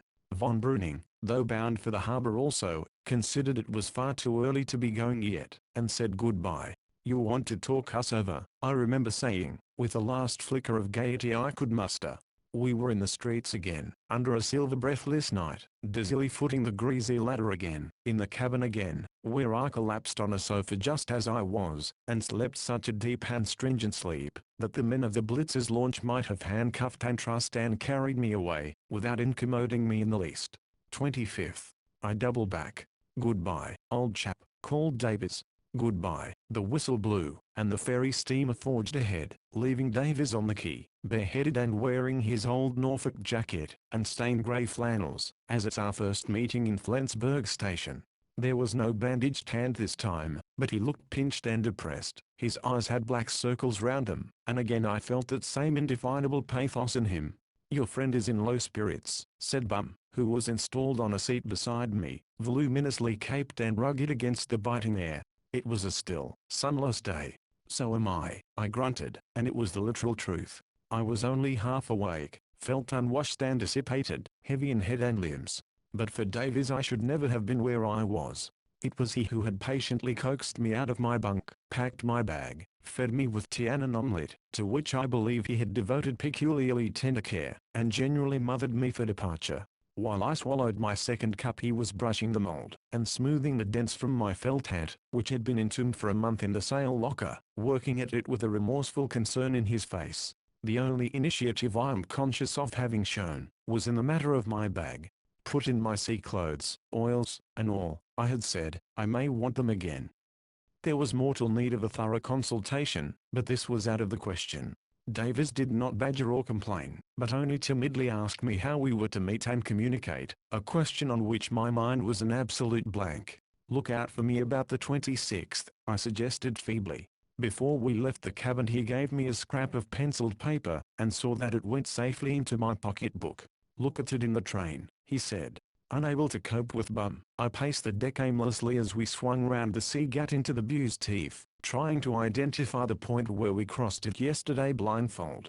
But the tide was full, and the waters blank for miles round till they merged in haze. Soon I drifted down into the saloon, and crouching over a stove pulled out that scrap of paper. In a crabby boyish hand, and much besmudged with tobacco ashes, I found the following notes. 1. Your journey. See maps A and B. Nordich 8.58, Emden 10.32, Lear 11.16, Bum changes for Bremen, Rhine 1.8, change, Amsterdam 7.17 p.m. Leave again via Hook 8.52, London 9 a.m. 2. The coast station there Rendezvous Square is at Norden. You pass at 9.13 there is a tidal creek up to it. High water there on 25th, say 10.30 to 11 p.m. It cannot be Nordich, which I find, has a dredged-out low-water channel for the steamer, so tide serves would not apply. 3. Your other clues, tugs, pilots, depths, railway, Essens, 7 of something. Query, scheme of defense by land and sea for North Sea coast? See 7 islands, 7 channels between, counting West Thames, very small depths, what you said, in most of them. Tugs and pilots for patrol work behind islands, as I always said.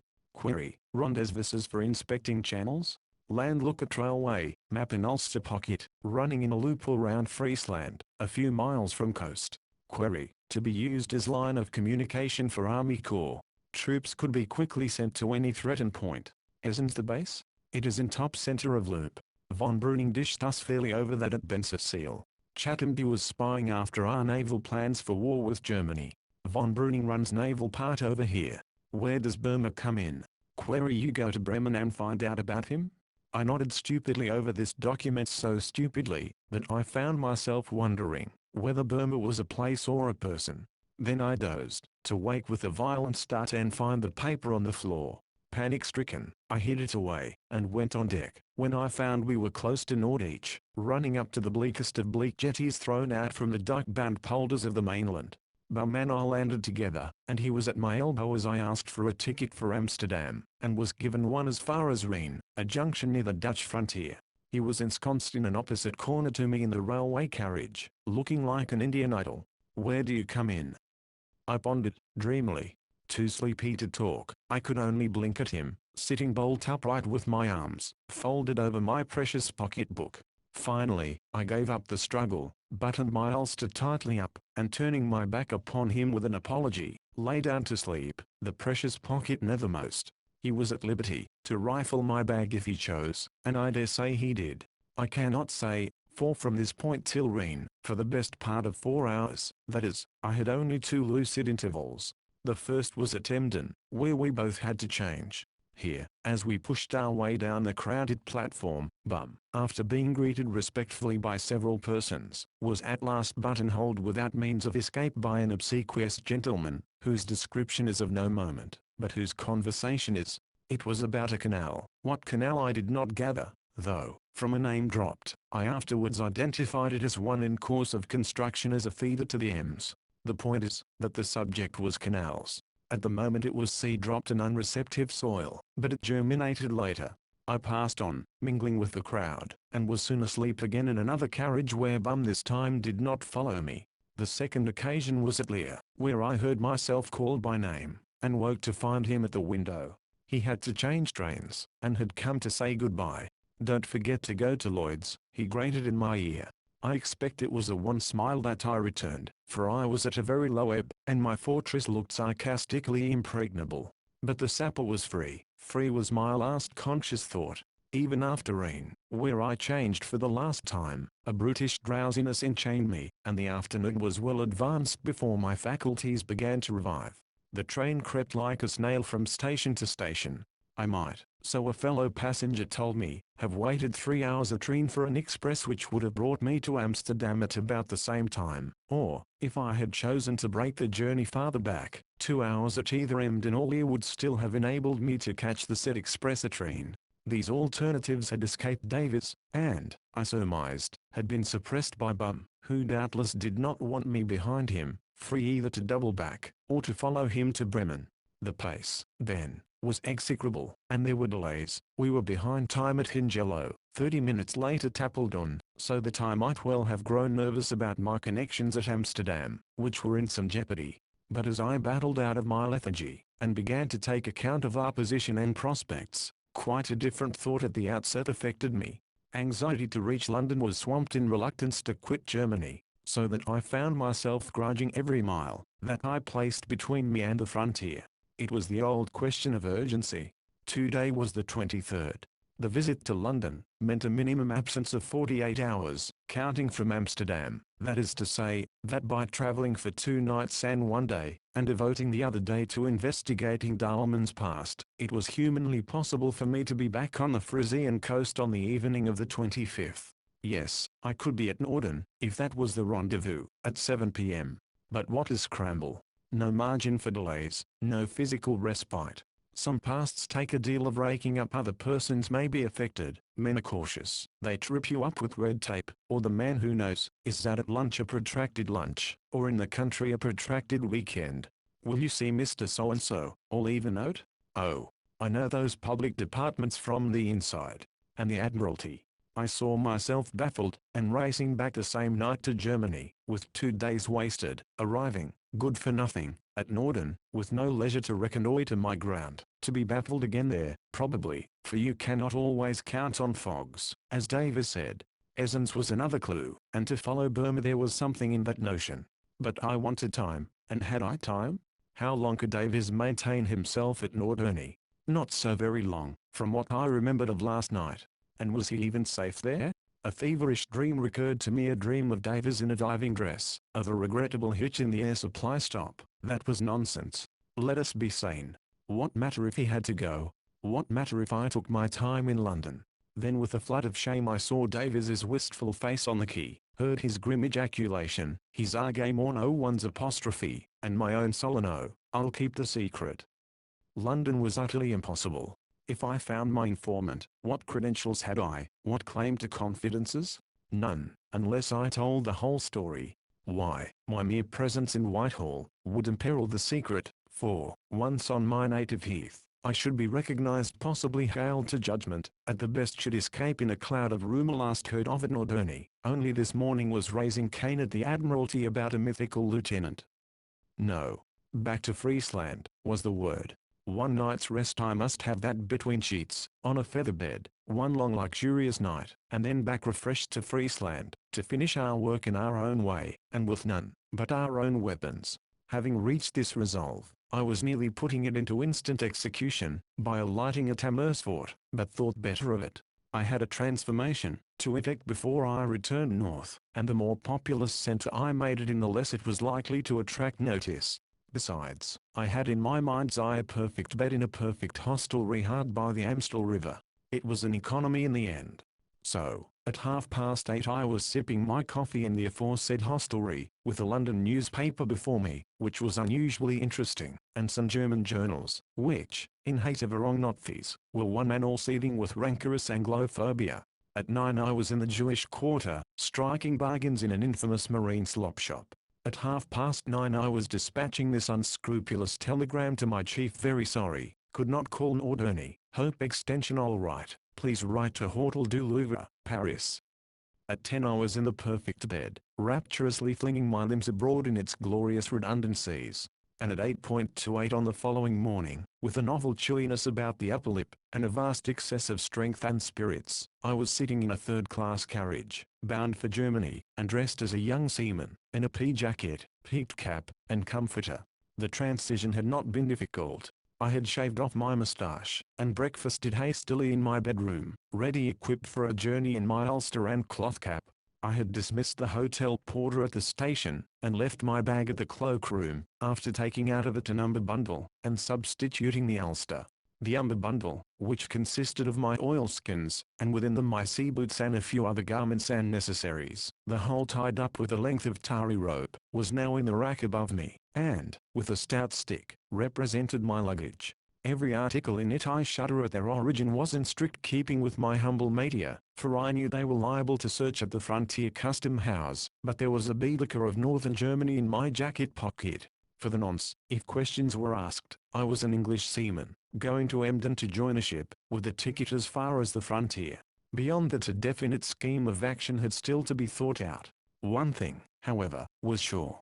I was determined to be at Norden tomorrow night, the 25th. A word about Norden, which is a small town 7 miles south of Norwich. When hurriedly scanning the map for coast stations in the cabin yesterday, I had not thought of Norden, because it did not appear to be on the coast, but Davies had noticed it while I slept, and I now saw that his penciled hint was a shrewd one. The creek he spoke of, though barely visible on the map, see map B, flowed into the Ems estuary in a southwesterly direction. The night train tallied to perfection, for high tide in the creek would be, as Davies estimated, between 10.30 and 11 p.m. on the night of the 25th, and the timetable showed that the only night train arriving at Norden was one from the south at 10.46 p.m. This looked promising. Emden, which I had inclined to on the spur of the moment, was out of court in comparison, for many reasons, not the least being that it was served by 3 trains between 9 p.m. and 1 a.m., so that the phrase night train would be ambiguous, and not decisive as with Norden. So far good, but how was I to spend the intervening time? Should I act on Davies's query, and go to Bremen after Bum? I soon dismissed that idea. It was one to act upon if others failed. For the present it meant another scramble. Bremen is 6 hours from Norden by rail. I should spend a disproportionate amount of my limited time in trains, and I should want a different disguise. Besides, I had already learnt something fresh about Bum, for the seed dropped at Emden station yesterday had come to life. A submarine engineer I knew him to be before. I now knew that canals were another branch of his labours, not a very illuminating fact, but could I pick up more in a single day? There remained Esens, and it was thither I resolved to go tonight, a tedious journey, lasting till past 8 in the evening, but there I should only be an hour from Norden by rail. And at Esens? All day long I strove for light on the central mystery, collecting from my diary, my memory, my imagination, from the map, the timetable, and Davies's grubby jottings, every elusive atom of material. Sometimes I issued from a reverie with a start, to find a phlegmatic Dutch peasant staring strangely at me over his china pipe. I was more careful over the German border. Davies's paper I soon knew by heart. I pictured him writing it with his cramped fist in his corner by the stove, fighting against sleep, absently striking salvos of matches, while I snored in my bunk, absently diverging into dreams. I knew of a rose-brown face under dewy hair and a grey tam o' shanter, though not a word of her came into the document. I smiled to see his undying faith in the Channel theory reconciled at the 11th hour, with new data touching the neglected land. The result was certainly interesting, but it left me cold. That there existed in the German archives some such scheme of defense for the North Sea coast was very likely indeed. The 7 islands, with their 7 shallow channels, though, by the way, 2 of them, the twin branches of the Ems, are by no means so shallow, were a very fair conjecture, and fitted in admirably with the channel theory, whose intrinsic merits I had always recognized, my constant objection having been, that it did not go nearly far enough to account for our treatment. The ring of railway round the peninsula, with Esens at the apex, was suggestive too, but the same objection applied. Every country with a maritime frontier has, I suppose, secret plans of mobilization for its defense, but they are not such as could be discovered by passing travelers, not such as would warrant stealthy searches, or require for their elaboration so recondite a meeting place as Mehmet. Dahlmann was another weak point. Dahlmann in England, spying. All countries, Germany included, have spies in their service, dirty though necessary tools, but Dalman in such intimate association with the principal plotters on this side. Dalman rich, influential, a power in local affairs. It was clear he was no ordinary spy. And here I detected a hesitation in Davis's rough sketch, a reluctance, as it were, to pursue a clue to its logical end. He spoke of a German scheme of coast defense, and in the next breath of Dalman spying for English plans in the event of war with Germany, and he left the matter. But what sort of plans? Obviously, if he was on the right track, plans of attack on the German coast as opposed to those of strategy on the high seas. But what sort of an attack? Obviously again, if his railway ring meant anything, an attack by invasion on that remote and desolate littoral which he had so often himself declared to be impregnably secure behind its web of sands and shallows. My mind went back to my question at Bensersiel, can this coast be invaded, to his denial and our fruitless survey of the dikes and polders. Was he now reverting to a fancy we had both rejected, while shrinking from giving it explicit utterance? The doubt was tantalizing. A brief digression here about the phases of my journey. At Treen I changed trains, turned due north, and became a German seaman. There was little risk in a defective accent. Sailors are so polyglot, while an English sailor straying about Esens might excite curiosity. Yesterday I had paid no heed to the landscape. Today I neglected nothing that could conceivably supply a hint. From Rheen to Emden we descended the valley of the Ems, at first through a land of thriving towns and fat pastures, degenerating farther north to spaces of heathery bog, and more land a sad country, but looking at its best, such as that was, for I should mention here that the weather, which in the early morning, had been as cold and misty as ever, grew steadily milder and brighter as the day advanced, while my newspaper stated, that the glass was falling and the anticyclone giving way, to pressure from the Atlantic. At Emden, where we entered Friesland proper, the train crossed a big canal, and for the 20th time that day, for we had passed numbers of them in Holland, and not a few in Germany, I said to myself, canals, canals. Where does Bum come in? It was dusk, but light enough to see an unfamiliar craft, a torpedo boat in fact, moored to stakes at one side. In a moment I remembered that page in the North Sea Pilot, where the Ems Jade Canal is referred to as deep enough to carry gunboats, and is used for that strategic purpose between Wilhelmshaven and Emden, along the base, that is, of the Frisian Peninsula. I asked a peasant opposite. Yes, that was the Ems Jade Canal. Had Davies forgotten it? It would have greatly strengthened his halting sketch. At the bookstall at Emden I bought a pocket ordnance map. There is, of course, no space to reproduce this, but here and henceforward the reader is referred to Map B, of Friesland, on a much larger scale than anything I had used before, and when I was unobserved studied the course of the canal, with an impatience which, alas, quickly cooled. From Emden northwards I used the same map to aid my eyesight, and with its help, saw in the gathering gloom more heaths and bogs, once a great glimmering lake, and at intervals cultivated tracts, a watery land as ever, pools, streams and countless drains and niches. Extensive woods were marked also, but farther inland. We passed Norden at 7, just dark.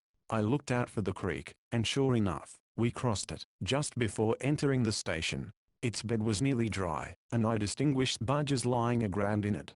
This being the junction for Esens, I had to wait 3/4 of an hour, and then turned east through the uttermost northern wilds, stopping at occasional village stations, and keeping 5 or 6 miles from the sea. It was during this stage, in a wretchedly lit compartment, and alone for the most part, that I finally assembled all my threads, and tried to weave them into a cable, whose core should be Esens, a town, so Baedeker said, of 3,500 inhabitants, the center of a rich agricultural district. Fine spire. Esens is 4 miles inland from Bensersiel. I reviewed every circumstance of that day at Bensersiel, and boiled to think how von Breuning had tricked me. He had driven to Esens himself, and read me so well, that he actually offered to take me with him, and I had refused from excess of cleverness. Stay, though, if I had happened to accept he would have taken very good care that I saw nothing important. The secret, therefore, was not writ large on the walls of Esens. Was it connected with Bensersiel too, or the country between? I searched the ordnance map again, standing up to get a better light and less jolting. There was the road northwards from Esens to Bensersiel, passing through dots and chessboard squares, the former meaning fen, the latter fields, so the reference said. Something else too immediately caught my eye, and that was a stream running to Bensersiel. I knew it at once for the muddy stream or drain we had seen at the harbour, issuing through the sluice or seal from which Bensersiel took its name. But it arrested my attention now, because it looked more prominent than I should have expected.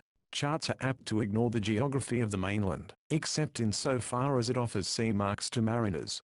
On the chart this stream had been shown as a rough little corkscrew, like a sucking pig's tail.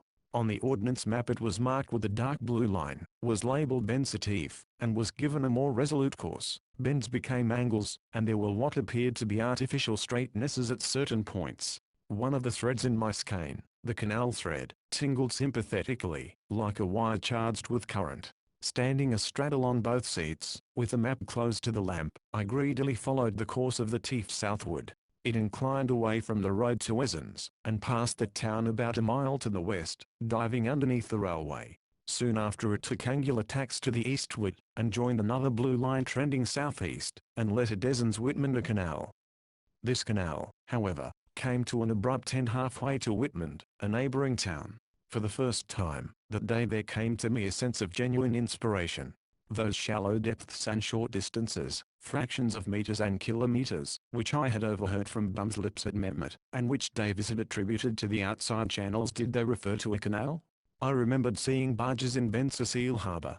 I remembered conversations with the natives in the inn, scraps of the postmaster's pompous loquacity, talks of growing trade, of bricks and grain passing from the interior to the islands. From another source was it the grocer of Wanjarug of expansion of business in the islands themselves as bathing resorts. From another source again von Breuning himself, surely of Dahlmann's personal activity in the development of the islands.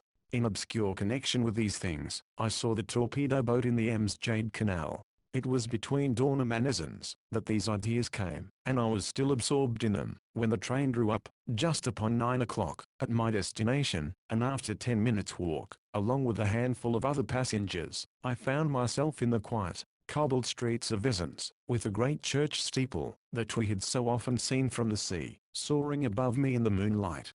26th. The Seven Seals. Selecting the very humblest gas source I could discover, I laid down my bundle, and called for beer, bread, and wurst.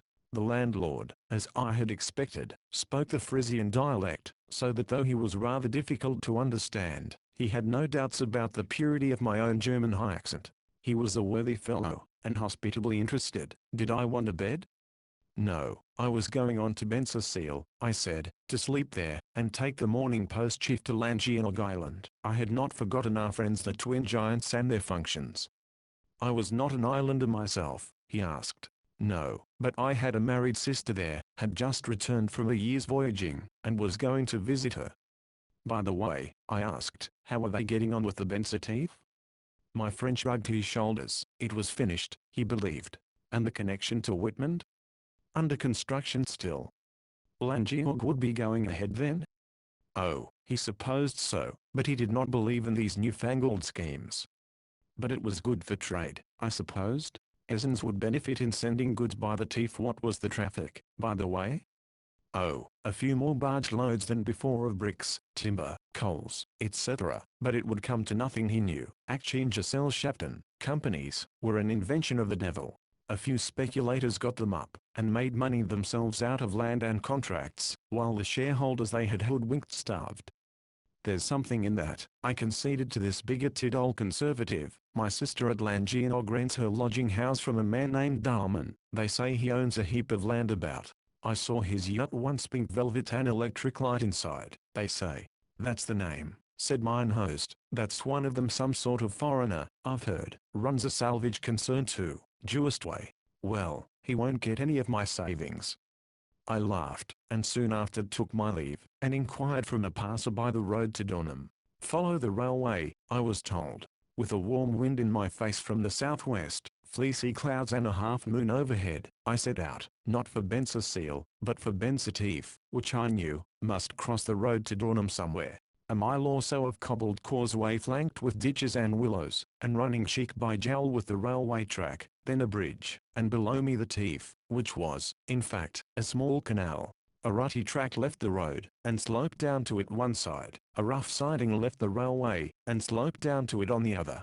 I lit a pipe, and sat on the parapet for a little. No one was stirring. So with great circumspection I began to reconnoiter the left bank to the north. The siding entered a fenced enclosure by a locked gate, a gate I could have easily climbed, but I judged it wiser to go round by the bridge again and look across. The enclosure was a small coal store, nothing more. There were gaunt heaps of coal glittering in the moonlight, a barge half-loaded lying alongside, and a deserted office building. I skulked along a sandy towpath in solitude. Fens and fields were around me, as the map had said, willows and osier beds, the dim forms of cattle, the low melody of wind roaming unfettered over a plain. Once or twice the flutter and quack of a startled wild duck. Presently I came to a farmhouse, dark and silent. Opposite it, in the canal, a couple of empty barges.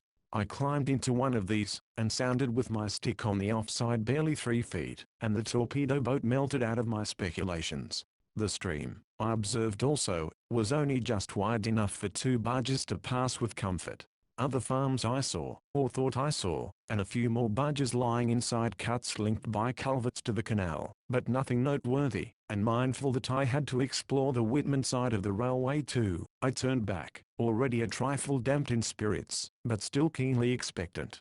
Passing under the road and railway, I again followed the towpath, which, after half a mile, plunged into woods, then entered a clearing and another fenced enclosure, a timber yard by the look of it. This time I stripped from the waist downward, waded over, dressed again, and climbed the paling. There was a cottage standing back, but its occupants evidently slept. I was in a timber yard, by the stacks of wood and the steam sawmill, but something more than a timber yard, for as I warily advanced under the shadow of the trees at the edge of the clearing I came to a long tin shed which strangely reminded me of Mehmet, and below it, nearer the canal, loomed a dark skeleton framework, which proved to be a half-built vessel on stocks. Close by was a similar object, only nearly completed, a barge. A paved slipway led to the water here, and the canal broadened to a siding or backwater in which lay 7 or 8 more barges in tiers. I scaled another paling and went on, walking, I should think, 3 miles by the side of the canal, till the question of bed and ulterior plans brought me to a halt. It was past midnight, and I was adding a little to my information. I had encountered a brig field, but soon after that there was increasing proof that the canal was as yet little used for traffic. It grew narrower, and there were many signs of recent labor for its improvement. In one place a dammed-off deviation was being excavated, evidently to a bridge an impossible bend.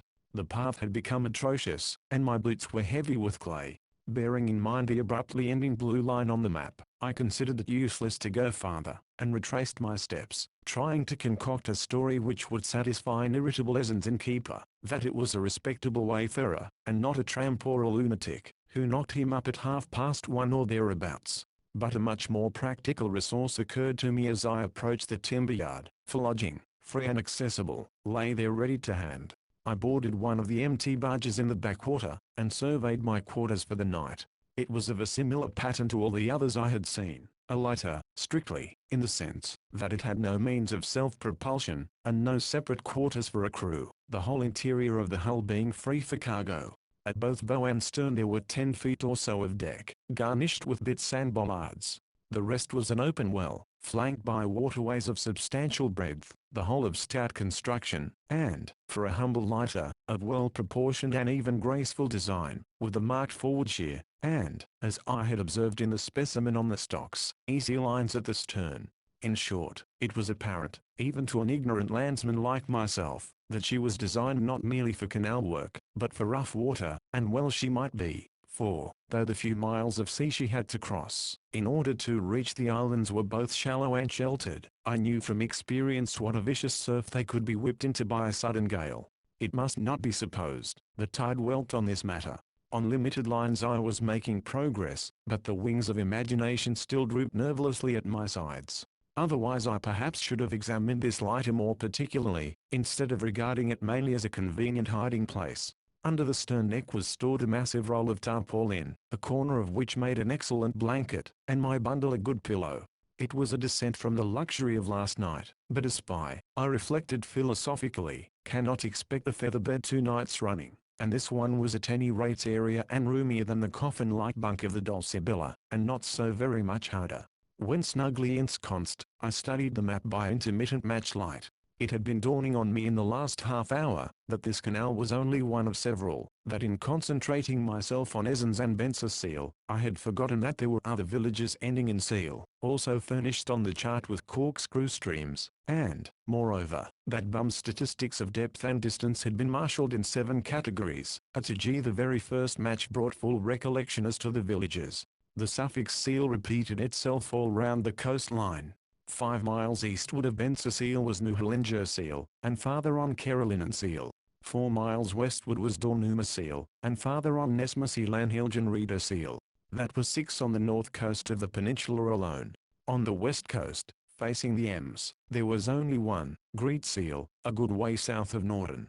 But on the east, facing the Jade, there were no less than 8, at very close intervals. A moment's thought and I disregarded this latter group. They had nothing to do with Essens, nor had they any imaginable race and data as veins for commerce, differing markedly in this respect from the group of 6 on the north coast, whose outlook was the chain of islands, and whose inland centre, almost exactly, was Essens.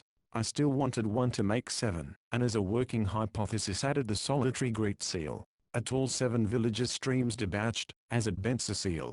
From all 7 points of issue dotted lines were marked seaward, intersecting the great tidal sands, and leading towards the islands. And on the mainland behind the whole 7-fold system ran the loop of railway. But there were manifold minor points of difference. No stream boasted so deep and decisive a blue lintel as did Bensertief, none penetrated so far into the hinterland. They varied in length and sinuosity. 2. Those belonging to Hilgenriedersiel and Greetsiel, appeared not to reach the railway at all. On the other hand, Carolinensiel, opposite Wangerug Island, had a branch line all to itself. Match after match waxed and waned as I puzzled over the mystic 7. In the end I puzzled myself to sleep, with the one fixed idea that tomorrow, on my way back to Norden, I must see more of these budding canals, if such they were. My dreams that night were of a mighty chain of redoubts, and masked batteries couching perdice among the sand dunes of desolate islets, built, coral-like, by infinitely slow and secret labor, fed by lethal cargoes borne in lighters, and in charge of stealthy mutes who, one and all, bore the likeness of Grim. I was up and away at daylight, the weather mild and showery, meeting some navvies on my way back to the road, who gave me good morning and a stare. On the bridge I halted, and fell into torments of indecision. There was so much to do, and so little time to do it in. The whole problem seemed to have been multiplied by 7, and the total again doubled, and redoubled. 7 blue lines on land, 7 dotted lines on the sea, 7 islands in the offing. Once I was near deciding to put my pretext into practice, and cross to Langeog, but that meant missing the rendezvous, and I was loth to do that. At any rate, I wanted breakfast badly, and the best way to get it, and at the same time to open new ground, was to walk to Dornum. Then I should find a blue line called the Nieuwstief leading to Doornumersiel, on the coast. That explored, I could pass on to Ness, where there was another blue line to Nesmersiel. All this was on the way to Norden, and I should have the railway constantly at my back, to carry me there in the evening. The last train, my timetable told me, was one reaching Norden at 7:15 p.m. I could catch this at Hage Station at 7:5. A brisk walk of 6 miles brought me, ravenously hungry, to Dornum. Road and railway had clung together all the time, and about halfway had been joined on the left by a third companion in the shape of a puny stream which I knew from the map, to be the upper portion of Nieuwstief. Wriggling and doubling like an eel, choked with sedges and reeds, it had no pretensions to being navigable. At length it looped away into the fens out of sight, only to reappear again close to Dornum in a much more dignified guise. There was no siding, where the railway crossed it, but at the town itself, which it skirted on the east, a towpath began, and a piled wharf had been recently constructed. Going on to this was a red brick building with the look of a warehouse, roofless as yet, and with workmen on its scaffolds. It sharpened the edge of my appetite. If I had been wise I should have been content with a snack, bought at a counter, but a thirst for hot coffee and clues induced me to repeat the experiment of Essens and seek a primitive beer house. I was less lucky on this occasion. The house I chose was obscure enough, but its proprietor was no simple Frisian, but an ill-looking rascal with shifty eyes and a debauched complexion, who showed a most unwelcome curiosity in his customer. As a last fatality, he wore a peaked cap like my own, and turned out to be an ex-sailor. I should have fled at the sight of him had I had the chance, but I was attended to first by a slatternly girl who, I am sure, called him up to view me. To explain my muddy boots and trousers, I said I had walked from Messens, and from that I found myself involved in a tangle of impromptu lies. Floundering down an old groove, I placed my sister this time on Baltram Island, and said I was going to Dornumaseal, which is opposite Baltram, to cross from there. As this was drawing a bow at a venture, I dared not assume local knowledge, and spoke of the visit as my first. Dornumaseal was a lucky shot. There was a ferry galliot from there to Baltram, but he knew, or pretended to know, Baltram, and had not heard of my sister. I grew the more nervous, in that I saw from the first, that he took me to be of better condition than most merchant seamen, and, to make matters worse, I was imprudent enough, in pleading haste, to pull out from an inner pocket my gold watch with the chain and seals attached. He told me there was no hurry, that I should miss the tide at Dornumaseal, and then fell to pressing strong waters on me, and asking questions whose insinuating grossness gave me the key to his biography. He must have been at one stage in his career a dockside crimp, one of those foul sharks who prey on discharged seamen, and as often as not are ex-seamen themselves, versed in the weaknesses of the tribe. He was now keeping his hand in with me, who, unhappily, purported to belong to the very class he was used to victimize, and, moreover, had a gold watch, and, doubtless, a full purse. Nothing more ridiculously inopportune could have befallen me, or more dangerous, for his class are as cosmopolitan as waiters and concierges, with as facile a gift for language, and as unerring a scent for nationality. Sure enough, the fellow recognized mine, and positively challenged me with it in fairly fluent English with a Yankee twang. Encumbered with the mythical sister, of course I stuck to my lie, said I had been on an English ship so long, that I had picked up the accent, and also gave him some words in broken English. At the same time I showed I thought him an impertinent nuisance, paid my score, and walked out quit of him? Not a bit of it. He insisted on showing me the way to Dornumaseal, and followed me down the street. Perceiving that he was in liquor, in spite of the early hour, I dared not risk a quarrelsome scene with a man, who already knew so much about me, and might at any moment elicit more. So I melted, and humoured him, treated him in a gin shop in the hope of giving him the slip, a disastrous resource, which was made a precedent for further potations elsewhere. I would gladly draw a veil over our scandalous progress through peaceable Dornum, of the terrors I experienced, when he introduced me as his friend, and as his English friend, and of the abasement I felt too, as, linked arm in arm, we trod the 3 miles of road coastwards. It was his malicious whim, that we should talk English, a fortunate whim, as it turned out, because I knew no forecastle German, but had a smattering of forecastle English, gathered from Cutcliffe Hine and Kipling. With these I extemporized a disreputable hybrid, mostly consisting of oaths and blasphemies, and so yarned of imaginary voyages. Of course he knew every port in the world, but happily was none too critical, owing to repeated schnapsen. Nevertheless, it was a deplorable contretemps from every point of view. I was wasting my time, for the road took a different direction to the Neustief, so that I had not even the advantage of inspecting the canal, and only met with it, when we reached the sea. Here it split into 2 mouths, both furnished with locks, and emptying into 2 little mud-hole harbours, replicas of Bensersiel, each owning its cluster of houses. I made straight for the Gasthaus at Dornumaseal, primed my companion well, and asked him to wait, while I saw about a boat in the harbour, but, needless to say, I never rejoined him. I just took a cursory look at the left-hand harbour, saw a lighter locking through, for the tide was high, and then walked as fast as my legs would carry me to the outermost dyke, mounted it, and strode along the sea westwards in the teeth of a smart shower of rain, full of deep apprehensions as to the stir and gossip my disappearance might cause, if my odious scrimp was sober enough to discover it.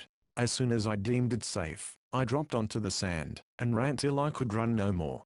Then I sat on my bundle with my back to the dyke and partial shelter from the rain, watching the sea recede from the flat sand dwindle into slender meres, and the laden clouds fly weeping over the islands till those pale shapes were lost in mist. The barge I had seen locking through was creeping across towards Langienog behind a tug and a wisp of smoke.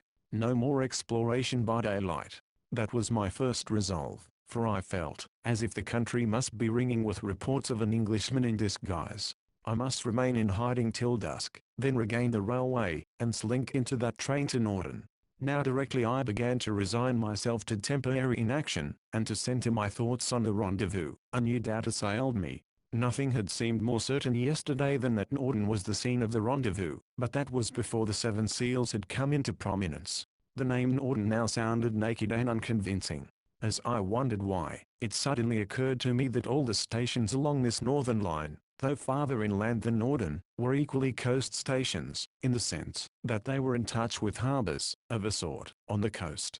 Norden had its tidal creek, but Esens and Dornum had their Tiefsaw canals. Fool that I had been to put such a narrow and literal construction on the phrase that tide serves.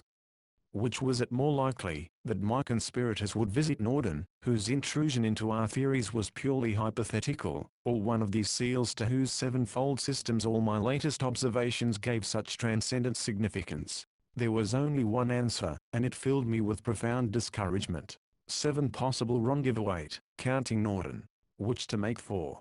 Out came the timetable and map, and with them hope. The case was not so bad after all. It demanded no immediate change of plan, though it imported grave uncertainties and risks. Norden was still the objective, but mainly as a railway junction, only remotely as a seaport. Though the possible rendezvous were 8, the possible stations were reduced to 5: Norden, Hage, Dornum, Esens, Whitman, all on one single line.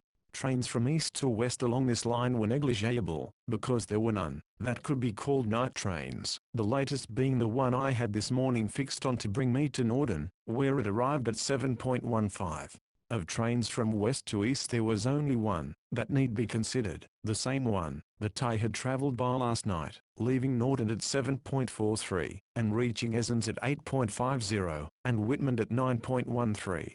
This train, as the reader who was with me in it knows, was in correspondence with another from Emden and the south, and also, I now found, with services from Hanover, Bremen, and Berlin.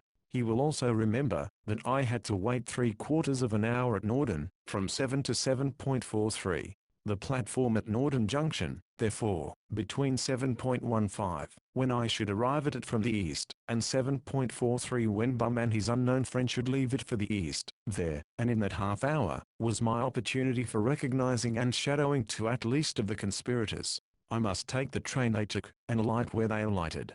If I could not find them at all I should be thrown back on the rejected view that Norden itself was the rendezvous, and should wait there till 10:46. In the meantime it was all very well to resolve on inaction till dusk, but after an hour's rest, damp clothes and feet, and the absence of pursuers, tempted me to take the field again.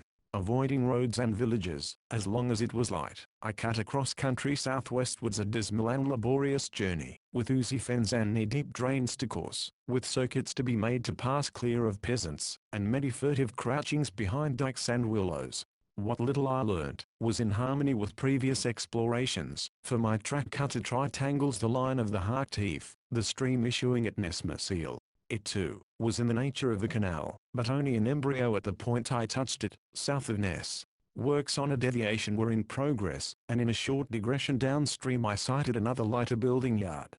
As for Hilgenriederseal, the 4th of the 7, I had no time to see anything of it at all. At 7 o'clock I was at Hage Station, very tired, wet, and footsore, after covering nearly 20 miles all told, since I left my bed in the lighter. From here to Norden it was a run in the train of 10 minutes, which I spent in eating some rye bread and smoked eel, and in scraping the mud off my boots and trousers. Fatigue vanished when the train drew up at the station, and the momentous 28 minutes began to run their course. Having donned a bulky muffler, and turned up the collar of my pea jacket, I crossed over immediately to the up platform, walked boldly to the booking office, and at once sighted von Breuning. Yes, von Breuning in mufti, but there was no mistaking his tall athletic figure, pleasant features, and neat brown beard. He was just leaving the window, gathering up a ticket and some coins. I joined a queue of 3 or 4 persons who were waiting their turn, flattened myself between them and the petition till I heard him walk out. Not having heard what station he had booked for, I took a 4th-class ticket to Whitman, which covered all chances. Then, with my chin buried in my muffler, I sought the darkest corner of the ill-lit combination of bar and waiting room where, by the tiresome custom in Germany, would-be travellers are pent till their train is ready. Von Breuning I perceived sitting in another corner, with his hat over his eyes and a cigar between his lips. A boy brought me a tankard of tawny Munich beer, and, sipping it, I watched. People passed in and out, but nobody spoke to the sailor in mufti. When a quarter of an hour elapsed, a platform door opened, and a raucous voice shouted, "Hage, Dornum, Esens, Whitman." A knot of passengers jostled out to the platform, showing their tickets. I was slow over my beer, and was last of the knot, with von Breuning immediately ahead of me, so close that his cigar smoke curled into my face. I looked over his shoulder at the ticket he showed, missed the name, but caught a muttered double sibilant from the official who checked it, ran over the stations in my head, and pounced on Esens. That was as much I wanted to know for the present, so I made my way to a fourth-class compartment, and lost sight of my quarry, not venturing, till the last drawer had banged, to look out of the window. When I did so, two late arrivals were hurrying up to a carriage, one tall, one of middle height, both in cloaks and comforters. Their features I could not distinguish, but certainly neither of them was bum. They had not come through the waiting room door, but, plainly, from the dark end of the platform, where they had been waiting. A guard, with some surly remonstrances, shut them in, and the train started. Esens, the name had not surprised me, it fulfilled a presentiment that had been growing in strength all the afternoon. For the last time I referred to the map, pulpy and blurred with the day's exposure, and tried to etch it into my brain. I marked the road to Bensersiel, and how it converged by degrees on the Bensertief, until they met at the sea. The tide serves. Longing for Davies to help me, I reckoned, by the aid of my diary, that high tide at Bensersiel would be about 11, and for 2 hours, I remembered, say from 10 to 12 tonight, there were from 5 to 6 feet of water in the harbour. We should reach Esens at 8.50. Would they drive, as von Breuning had done a week ago? I tightened my belt, stamped my mud-burdened boots, and thanked God for the Munich beer. Whither were they going from Bensersiel, and in what, and how was I to follow them? These were nebulous questions, but I was in fettle for anything. Boat stealing was a bagatelle. Fortune, I thought, smiled, romance beckoned, even the sea looked kind. And I do not know, but that imagination was already beginning to unstiffen and flutter those nerveless wings. 27th. The luck of the stowaway. At Esens station I reversed my Northern tactics, jumped out smartly, and got to the door of egress first of all, gave up my ticket, and hung about the gate of the station under cover of darkness. Fortune smiled still. There was no vehicle in waiting at all, and there were only half a dozen passengers. 2 of these were the cloaked gentlemen who had been so nearly left behind at Norden, and another was von Breuning. The latter walked well, in advance of the first pair, but at the gate onto the high road the 3 showed a common purpose, in that, unlike the rest, who turned towards Esens town, they turned southwards, much to my perplexity, for this was the contrary direction to Bensersiel and the sea. I, with my bundle on my shoulder, had been bringing up the rear, and, as their faithful shadow, turned to the right too, without foreseeing the consequence. When it was too late to turn back I saw that, 50 yards ahead, the road was barred by the gates of a level crossing, and that the 4 of us must inevitably accumulate at the barrier till the train had steamed away.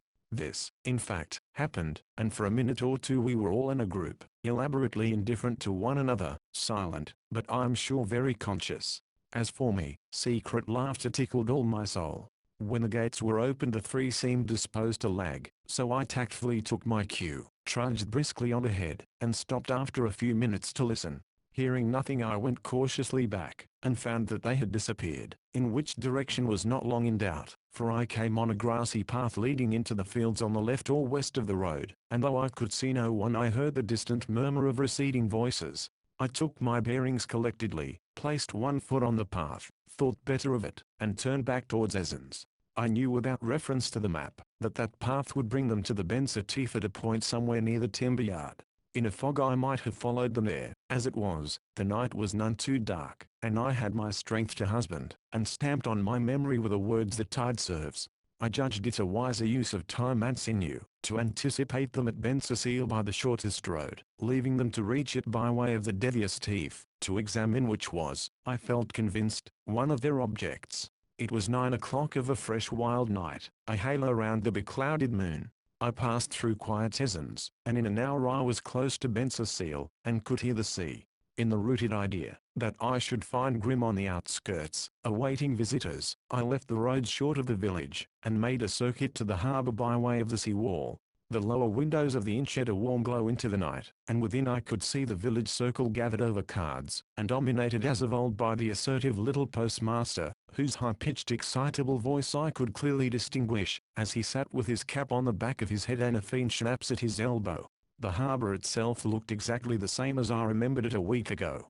The post-boat lay in her old berth at the eastern jetty, her mainsail set and her twin giants spitting over the rail. I hailed them boldly from the shore, without showing them who I was, and was told they were starting for Langenog in a few minutes. The wind was offshore, the mails aboard, and the water just high enough.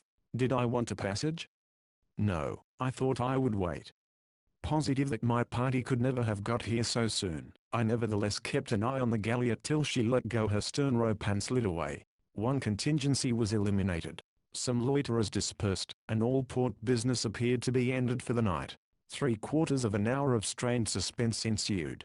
Most of it, I spent on my knees in a dark angle between the dike and the western jetty, whence I had a strategic survey of the basin, but I was driven at times to relieve inaction by sallies which increased in audacity. I scouted on the road beyond the bridge, hovered round the lock, and peered in at the impala, but nowhere could I see a trace of Grim. I examined every floating object in the harbour, they were very few, dropped onto 2 lighters, and pried under tarpaulins, boarded a deserted tug and 2 or 3 clumsy rowboats tied up to a mooring post. Only one of these had the look of readiness, the rest being devoid of oars and rowlocks, a discouraging state of things for a prospective boat lifter.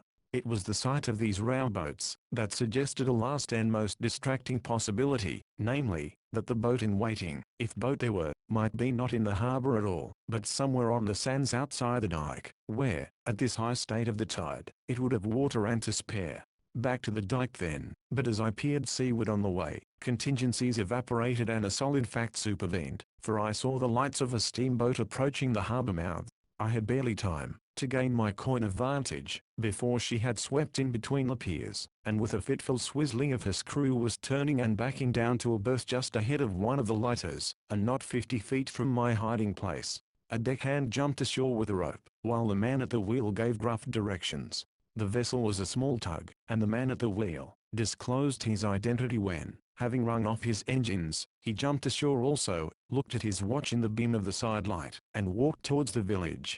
It was Grim, by the height and build Grim clad in a long tarpaulin coat and a sou'wester. I watched him cross the shaft of light from the inn window, and disappear in the direction of the canal. Another sailor now appeared and helped his fellow to tie up the tug. The two together then went aft, and began to set about some job, whose nature I could not determine. To emerge was perilous, so I set about a job of my own, tearing open my bundle, and pulling an oilskin jacket and trousers over my clothes, and discarding my peaked cap for a sou'wester. This operation was prompted instantaneously by the garb of 2 sailors, who in hauling on the forward warp came into the field of the masthead light. It was something of a gymnastic masterpiece, since I was lying or, rather, standing aslant on the rough sea wall, with crannies of brick for foothold and the water plashing below me, but then I had not lived in the Dulcibella for nothing. My chain of thought, I fancy, was this: the tug is to carry my party. I cannot shadow a tug in a rowboat, yet I intend to shadow my party. I must therefore go with them in the tug, and the first and soundest step is to mimic her crew. But the next step was a hard matter, for the crew having finished their job sat side by side on the bulwarks and lit their pipes. However, a little pantomime soon occurred, as amusing as it was inspiriting. They seemed to consult together, looking from the tug to the inn, and from the inn to the tug. One of them walked a few paces inwards, and beckoned to the other, who in his turn, called something down the engine room skylight, and then joined his mate and scuttled to the inn. Even while I watched the pantomime I was sliding off my boots, and it had not been consummated a second, before I had them in my arms, and was tripping over the mud in my stocking feet. A dozen noiseless steps, and I was over the bulwarks between the wheel and the smokestack, casting about for a hiding place. The conventional stowaway hides in the hold, but there was only a stokehold here, occupied moreover, nor was there an empty apple barrel, such as Jim of Treasure Island found so useful. As far as I could see, and I dared not venture far for fear of the skylight, the surface of the deck offered nothing secure. But on the farther or starboard side, rather abaft the beam, there was a small boat in davits, swung outboard, to which common sense, and perhaps a vague prescience of its after utility, pointed irresistibly. In any case, discrimination was out of place, so I mounted the bulwark and gently entered my refuge. The tackles creaked a trifle, oars and seats impeded me, but well before the thirsty truants had returned I was settled on the floorboards between 2 thwarts, so placed that I could, if necessary, peep over the gunwale. The two sailors returned at a run, and very soon after voices approached, and I recognized that of Herr Schenkel chattering volubly. He and Grim boarded the tug, and went down a companionway aft, near which, as I peeped over, I saw a second skylight, no bigger than the Dulcibella's, illuminated from below. Then I heard a cork drawn, and the kiss of glasses, and in a minute or two they re-emerged.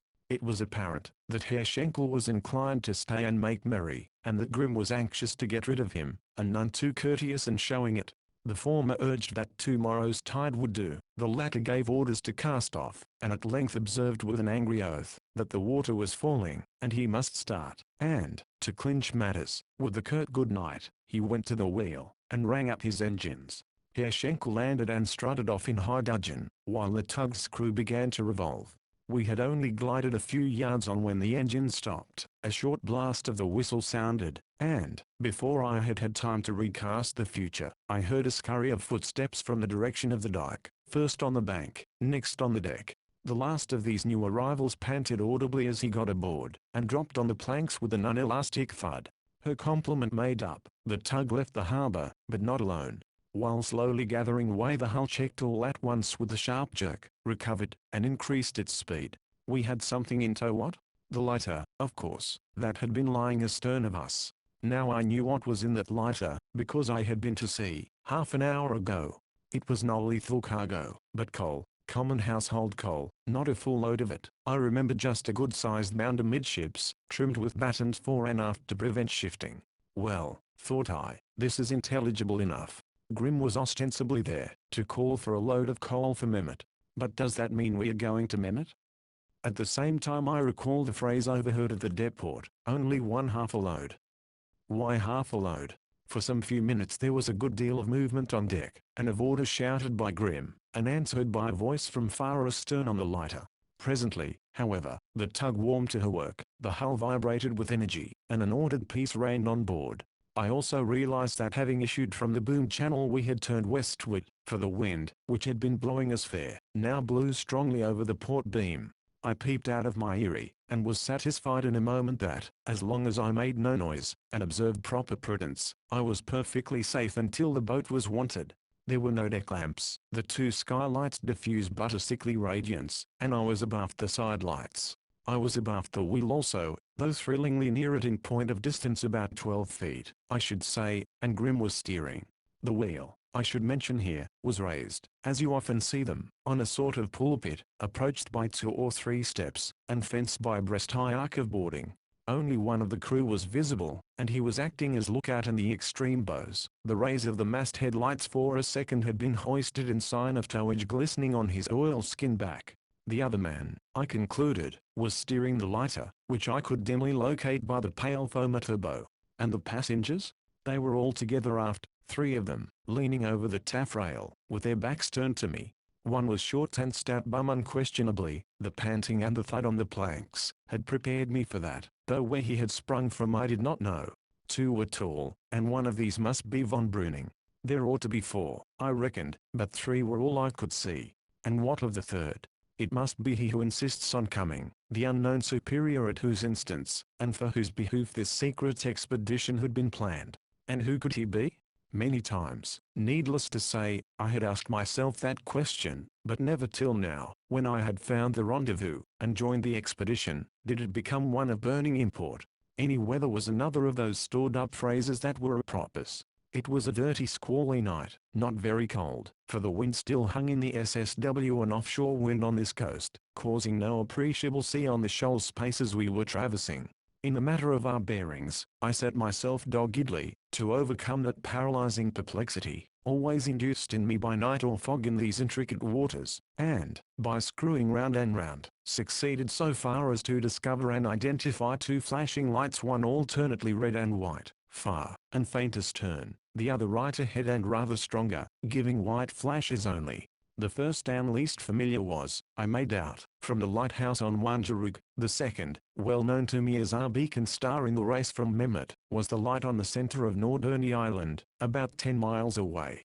I had no accurate idea of the time, for I could not see my watch, but I thought we must have started about 11:15. We were traveling fast, the funnel belching out smoke and the bow wave curling high, for the tug appeared to be a powerful little craft, and her load was comparatively light. So much for the general situation. As for my own predicament, I was in no mood to brood on the hazards of this mad adventure, 100-fold more hazardous than my fog-smothered eavesdropping at Mehmet. The crisis, I knew, had come, and the reckless impudence that had brought me here must serve me still and extricate me. Fortune loves rough wooing. I backed my luck and watched. The behavior of the passengers struck me as odd. They remained in a row at the taffrail, gazing astern like regretful immigrants, and sometimes gesticulating and pointing. Now no vestige of the lowland was visible, so I was driven to the conclusion that it was the lighter they were discussing, and I'd ate my awakening from the moment that I realized this. But the thread broke prematurely, for the passengers took to pacing the deck, and I had to lie low. When next I was able to raise my head, they were round Grim at the wheel, engaged, as far as I could discover from their gestures, in an argument about our course and the time, for Grim looked at his watch by the light of a hand lantern. We were heading north, and I knew by the swell that we must be near the Akamarii, the gap between Llangenog and Baltrum. Were we going out to open sea? It came over me with a rush that we must, if we were to drop this lighter at Mehmet. Had I been Davies, I should have been quicker to see certain rigid conditions of this cruise, which no human power could modify. We had left after high tide. The water therefore was falling everywhere, and the tributary channels in rear of the islands were slowly growing impassable. It was quite 30 miles to Mehmet, with 3 watersheds to pass, behind Baltrum, Norturney, and Juist. A skipper with nerve and perfect confidence might take us over one of these in the dark, but most of the run would infallibly have to be made outside. I now better understood the protests of Herr Schenkel to Grim. Never once had we seen a lighter in tow in the open sea, though plenty behind the barrier of islands. Indeed, it was the very existence of the sheltered byways that created such traffic as there was. It was only Grim's Media and the incubus of the lighter that had suggested Mehmet as our destination at all, and I began to doubt it now. That tricky hoop of sand had befouled us before. At this moment, and as if to corroborate my thought, the telegraph rang, and the tug slowed down. I faced myself, and heard Grim shouting to the man on the lighter to starboard his helm, and to the lookout to come aft. The next order froze my very marrow. It was lower away. Someone was at the davits of my boat fingering the tackles. The forward fall rope actually slipped in the block, and tilted the boat a fraction. I was just wondering how far it was to swim to Llangenog, when a strong imperious voice, unknown to me, rang out, "No, no. We don't want the boat. The swell's nothing. We can jump. Can't we, bum?" The speaker ended with a jovial laugh. Mercy, thought I, are they going to swim to Llangenog? But I also gasped for relief. The tug rolled lifelessly in the swell for a little, and footsteps retreated aft. There were cries of Achtung, and some laughter, one big bump, and a good deal of grinding, and on we moved again, taking the strain of the tow rope gingerly, and then full speed ahead. The passengers, it seemed, preferred the lighter to the tug for cruising in coal dust and exposure to clean planks and a warm cuddy. When silence reigned again, I peeped out. Grim was at the wheel still, impassively twirling the spokes, with a glance over his shoulder at his precious freight. And, after all, we were going outside. Close on the port hand lay a black foam-girt shape, the east spit of Baltrum. It fused with the night, while we swung slowly round to windward over the troubled bar. Now we were in the spacious deeps of the North Sea, and feeling it to an increase of swell and volleys of spray. At this point evolutions began. Grim gave the wheel up to the lookout, and himself went to the taffrail, whence he roared back orders of port, or starboard, in response to signals from the lighter. We made one complete circle, steering on each point of the wind in succession. After that worked straight out to sea till the water was a good deal rougher, and back again at a tangent, till in earshot of the surf on the island beach. There the manoeuvres, which were clearly in the nature of a trial trip, ended, and we hove to transship our passengers. They, when they came aboard, went straight below, and Grim, having steadied the tug on a settled course, and entrusted the wheel to the sailor again, stripped off his dripping oilskin coat, threw it down on the cabin skylight, and followed them. The course he had set was about west, with Norderney light a couple of points off the port bow. The course for Mehmet? Possibly, but I cared not, for my mind was far from Mehmet tonight. It was the course for England too. Yes, I understood at last. I was assisting at an experimental rehearsal of a great scene. to be enacted, perhaps, in the near future, a scene when multitudes of sea-going lighters, carrying full loads of soldiers, not half loads of coals, should issue simultaneously, in 7 ordered fleets, from 7 shallow outlets, and, under escort of the Imperial Navy, traverse the North Sea and throw themselves bodily upon English shores. Indulgent reader, you may be pleased to say, that I have been very obtuse, and yet, with humility, I protest against that verdict. Remember that, recent as are the events I am describing, it is only since they happened, that the possibility of an invasion of England by Germany, has become a topic of public discussion.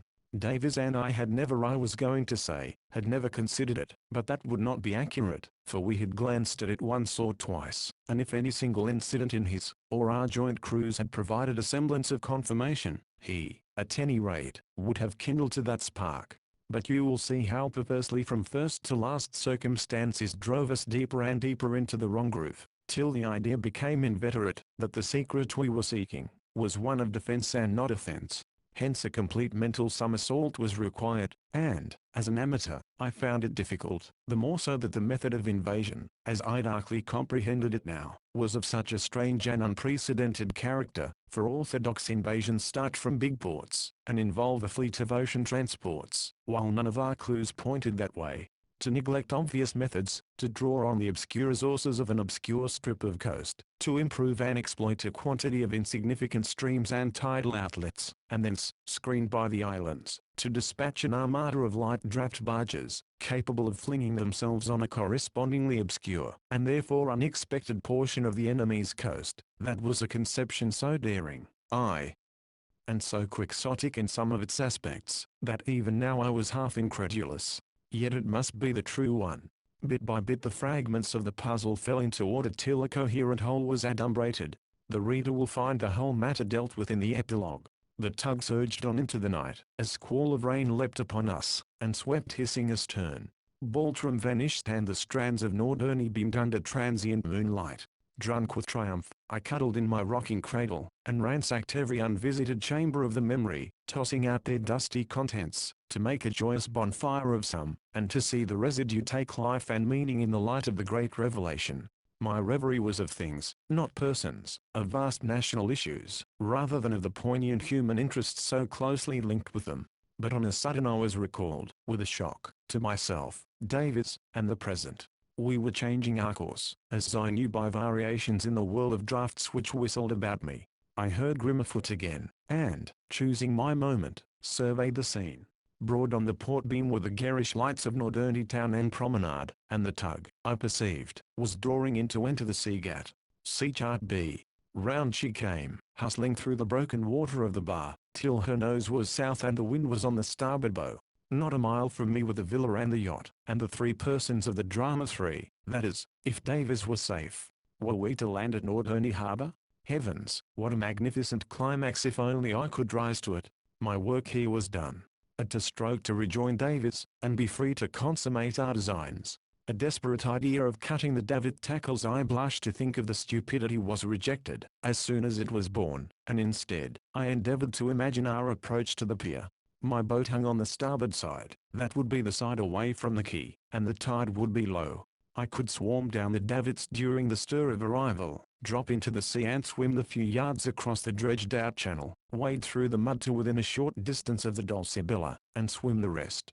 I rubbed the salt out of my eyes, and wriggled my cramped legs. Hello, why was Grim leaving the helm again? Back he went to the cabin, leaving the sailor at the helm. We ought to be turning to port now, but no, on we went, south, for the mainland. Though one plan was frustrated, the longing to get to Davies, once implanted, waxed apace. Our destination was at last beyond dispute. See chart. The channel we were in was the same that we had cut across on our blind voyage to Mehmet, and the same my ferry steamer had followed 2 days ago. It was a cul-de-sac leading to one place only, the landing stage at Norwich. The only place on the whole coast, now I came to think of it, where the tug could land at this tide. There the quay would be on the starboard side, and I saw myself tied to my eyrie, while the passengers landed, and the tug and lighter turned back for Mehmet. At Mehmet, Dawn, and Discovery. There was some way out, I repeated to myself, some way to reap the fruit of Davies's long tutelage in the lore of this strange region. What would he do? For answer there came the familiar frou-frou of gentle surf on drying sands. The swell was dying away, the channel narrowing, dusky and weird on the starboard hand, stretched leagues of new risen sand. 2 men only were on deck. The moon was quenched under the vanguard clouds of a fresh squall. A madcap scheme danced before me. The time, I must know the time. Crouching low and cloaking the flame with my jacket, I struck a match. 2:30 a.m. The tide had been ebbing for about 3 hours and a half. Low water about 5. They would be aground till 7:30. Danger to life? None. Flares and rescuers? Not likely, with him who insists on board. Besides, no one could come, there being no danger. I should have a fair wind and a fair tide for my trip. Grimm's coat was on the skylight. We were both clean-shaved. The helmsman gazed ahead, intent on his difficult course, and the wind howled to perfection. I knelt up, and examined one of the davit tackles. There was nothing remarkable about it, a double and a single block, like our own peak halyards, the lower one hooked into a ring in the boat, the hauling part made fast to a cleat on the davit itself. Something there must be, to give lateral support, or the boat would have racketed abroad in the roll outside. The support, I found, consisted of 2 lanyards spliced to the davits, and rove through holes in the keel. These I leaned over, and cut with my pocket knife, the result being a barely perceptible swaying of the boat, for the tug was under the lee of sands, and on an even keel. Then I left my hiding place, climbing out of the stern sheets by the after davit, and preparing every successive motion with exquisite tenderness, till I stood on the deck. In another moment I was at the cabin skylight, lifting Grimm's long oilskin coat. A second's yielding to temptation here, but no, the skylight was ground glass, fastened from below. So, on with the coat, up with the collar, and forward to the wheel on tiptoe. As soon as I was up to the engine room skylight, that is to say, well ahead of the cabin roof, I assumed a natural step, went up to the pulpit, and touched the helmsman on the arm, as I had seen Grimm do. The man stepped aside, grunting something about a light, and I took the wheel from him. Grimm was a man of few words, so I just jogged his satellite, and pointed forward. He went off like a lamb to his customary place in the bows. Not having dreamt why should he of examining me, but in him, I had instantly recognized one of the crew of the Cormoran. My ruse developed in all its delicious simplicity. We were, I estimated, about halfway to Norddeich, in the Buse Teeth, a channel of a navigable breadth, at the utmost of 200 yards at this period of the tide. 2 faint lights, one above the other, twinkled far ahead. What they meant I neither knew nor cared, since the only use I put them to was to test the effect of the wheel, for this was the first time I had ever tasted the sweets of command on a steamboat. A few cautious essays taught me the rudiment, and nothing could hinder the catastrophe now. I edged over to starboard, that was the side I had selected, and again a little more, till the glistening back of the lookout gave a slight movement, but he was a well-drilled minion, with implicit trust in the old man. Now, hard over, and spoke by spoke I gave her the full pressure of the helm. The lookout shouted a warning, and I raised my arm in calm acknowledgement. A cry came from the lighter, and I remember I was just thinking what the dickens'll happen to her, when the end came. A euthanasia so mild and gradual, for the sands are fringed with mud, that the disaster was on us, before I was aware of it. There was just the tiniest premonitory shuddering as our keel clove the buttery medium, a cascade of ripples from either beam, and the wheel jammed to rigidity in my hands, as the tug nestled up to her resting place. In the scene of panic that followed, it is safe to say, that I was the only soul on board who acted with methodical tranquility. The lookout flew astern like an arrow, bawling to the lighter. Grimm, with the passengers tumbling up after him, was on deck in an instant, storming and cursing, flung himself on the wheel, which I had respectfully abandoned, jangled the telegraph, and wrenched at the spokes. The tug listed over under the force of the tide. Wind, darkness, and rain aggravated the confusion. For my part, I stepped back behind the smokestack, threw off my robe of office, and made for the boat. Long and bitter experience of running aground had told me that that was sure to be wanted. On the way I cannoned into one of the passengers, and pressed him into my service, incidentally seeing his face, and verifying an old conjecture. It was one who, in Germany, has a better right to insist than anyone else. As we reached the davits there was a report like a pistol shot from the port side, the tow rope parting, I believe, as the lighter with her shallower draft swung on past the tug. Fresh tumult arose, in which I heard, "Lower the boat," from Grimm, but the order was already executed. My ally the passenger, and I had each cast off the tackle, and slacked away with a run. That done, I promptly clutched the Y guy to steady myself, and tumbled in. It was not far to tumble, for the tug listed heavily to starboard. Think of our course, and the set of the ebb stream, and you will see why. The forward fall unhooked sweetly, but the after one lost play. Slack away, I called, peremptorily, and felt for my knife. My helper above obeyed, the hook yielded, I filliped away the loose tackle, and the boat floated away. 28th. We achieve our double aim. When, exactly, the atmosphere of misunderstanding on the stranded tug was dissipated, I do not know, for by the time I had fitted the rowlocks and shipped sculls, tide and wind had caught me, and were sweeping me merrily back on the road to Norderney, whose lights twinkled through the scud in the north. With my first few strokes I made towards the lighter which I could see sagging helplessly to leeward, but, as soon as I thought I was out of sight of the tug, I pulled round, and worked out my own salvation. There was an outburst of shouting which soon died away. Full speed on a falling tide. They were pinned there for 5 hours sure. It was impossible to miss the way, and with my stout allies heaving me forward, I made short work of the 2-mile passage. There was a sharp tussle at the last, where the rift gap poured its stream across my path, and then I was craning over my shoulder, God knows with what tense anxiety, for the low hull and taper mast of the Dulcibella. Not there. No, not where I had left her. I pulled furiously up the harbour past a sleeping ferry steamer, and praise heaven came on her warped alongside the jetty. Who's that? Came from below, as I stepped on board. Hush, it's me. And Davies and I were pawing one another in the dark of the cabin. Are you all right, old chap? Said he. Yes, are you? A match. What's the time? Quick. Good heavens, Carruthers, what the blazes have you done to yourself? I suspect I cut a pretty figure after my today's outing. 3:10. It's the invasion of England. Is Darlman at the villa? Invasion? Is Darlman at the villa? Yes. Is the Medusa afloat? No, on the mud. The Neville. Are we afloat? I think so still, but they made me shift. Think. Track her out. Pole her out.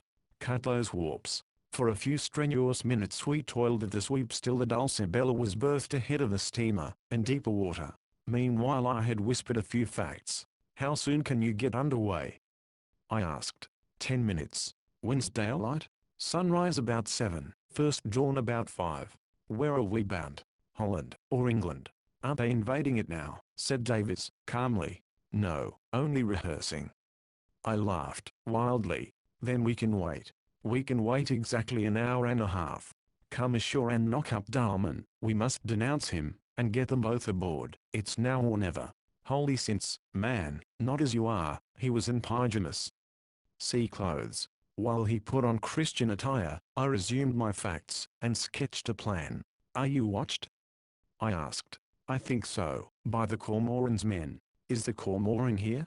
Yes. The men? Not tonight. Grim called for them in that tug. I was watching. And, Carruthers, the Blitzer's here. Where? In the roads outside. Didn't you see her? Wasn't looking.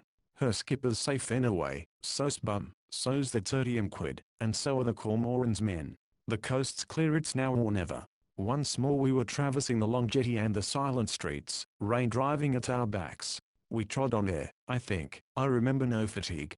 Davies sometimes broke into a little run, muttering scoundrel to himself.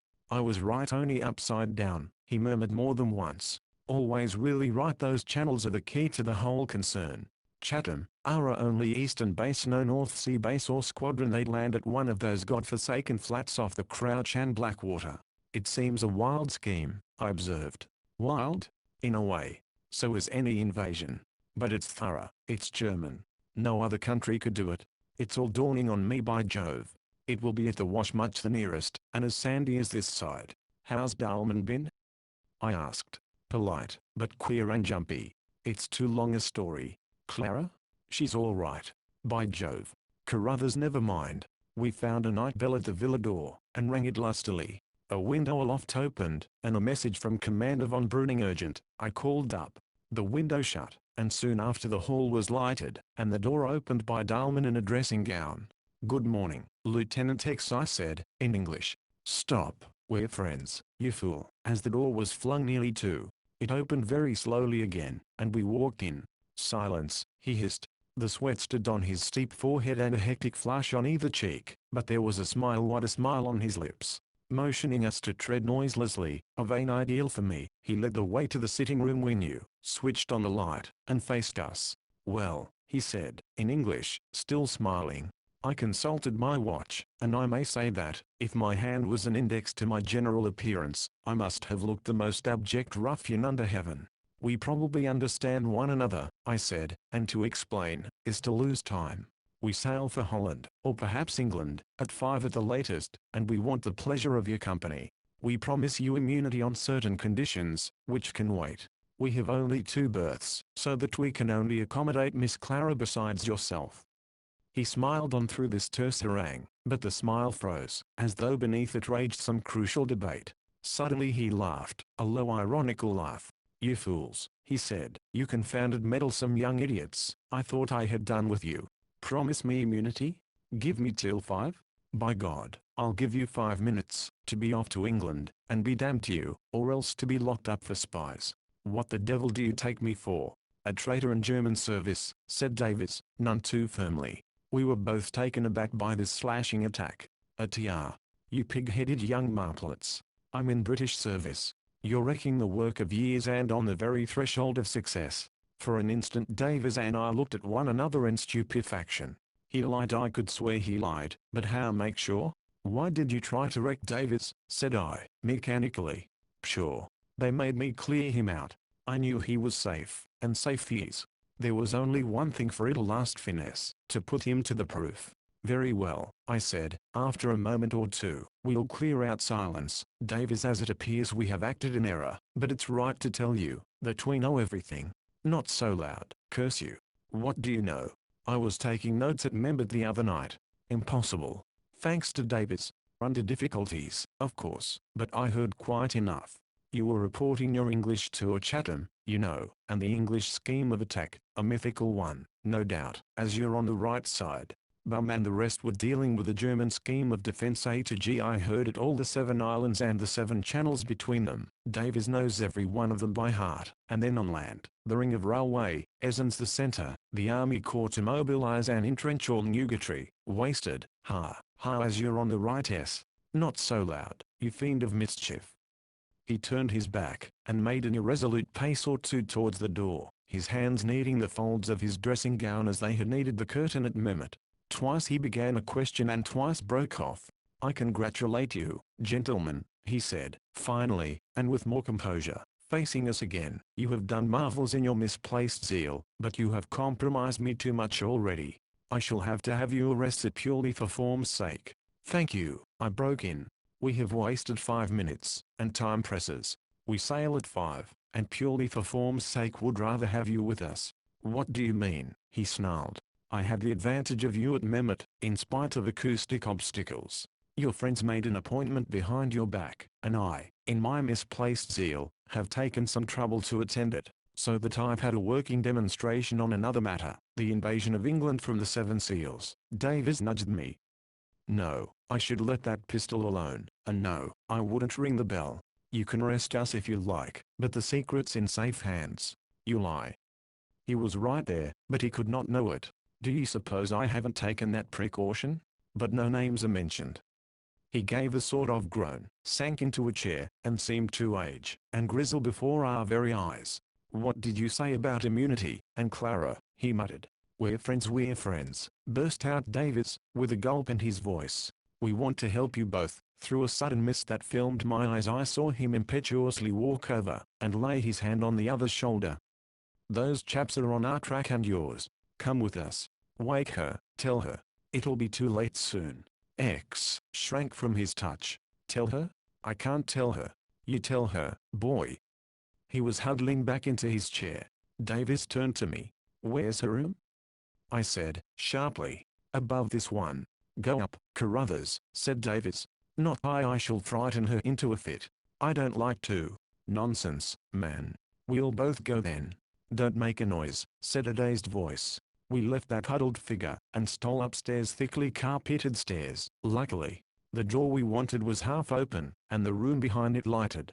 On the threshold stood a slim white figure, barefooted, bare-throated. "What is it, father?" she called in a whisper. "Whom have you been talking to?" I pushed Davis forward, but he hung back. "Hush, don't be frightened," I said. "It's I, Carruthers, and Davis. May we come in, just for one moment?" I gently widened the opening of the door, while she stepped back, and put one hand to her throat. "Please come to your father," I said. "We're going to take you both to England in the Dulcibella now, at once." She had heard me, but her eyes wandered to Davis. "I understand not," she faltered, trembling and cowering in such touching bewilderment, that I could not bear to look at her. "For God's sake, say something, Davis," I muttered. "Clara," said Davis, "will you not trust us?" I heard a little gasp from her.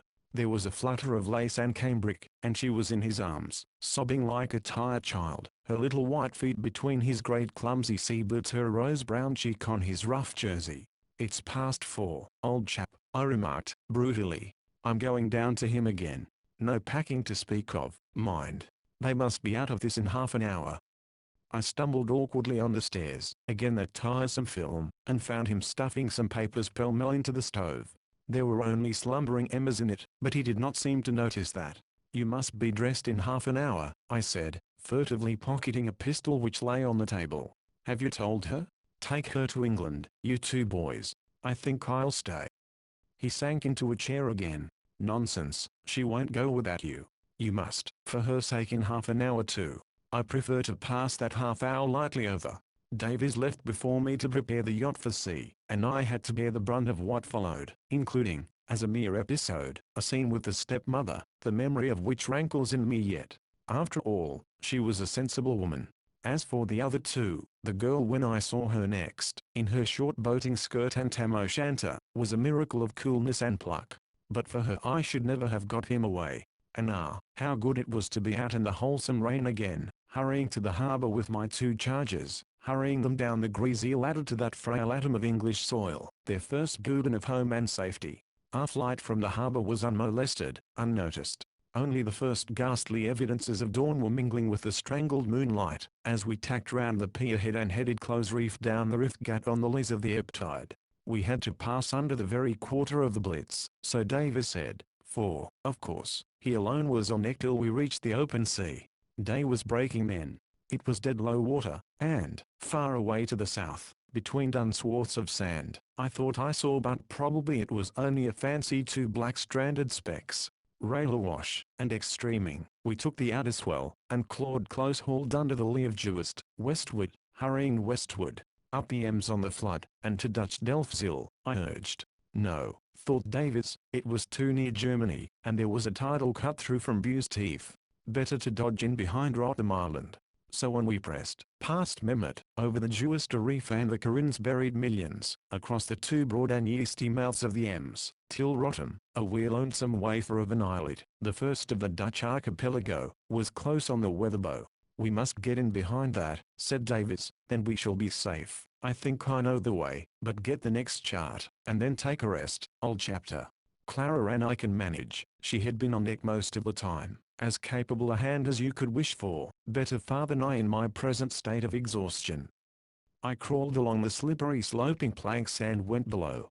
"Where are we?" cried Dahlman, starting up from the lee sofa, where he seemed to have been lying in a sort of trance. A book, his own book, slipped from his knees, and I saw the frontispiece lying on the floor in a pool of oil, for the stove had gone adrift, and the saloon was in a wretched state of squalor and litter. "Off Rotterdam," I said, and knelt up to find the chart. There was a look in his eyes that I suppose I ought to have understood, but I can scarcely blame myself, for the accumulated strain, not only of the last 3 days and nights, but of the whole arduous month of my cruise with Davis, was beginning to tell on me, now that safety and success were at hand. I handed up the chart through the companion, and then crept into the reeling forecastle, and lay down on the spare sailbags, with the thunder and thump of the seas around and above me. I must quote Davis for the event that happened now, for by the time I had responded to the alarm, and climbed up through the forehatch, the whole tragedy was over and done with. Came up the companion," he says, "soon after you went down.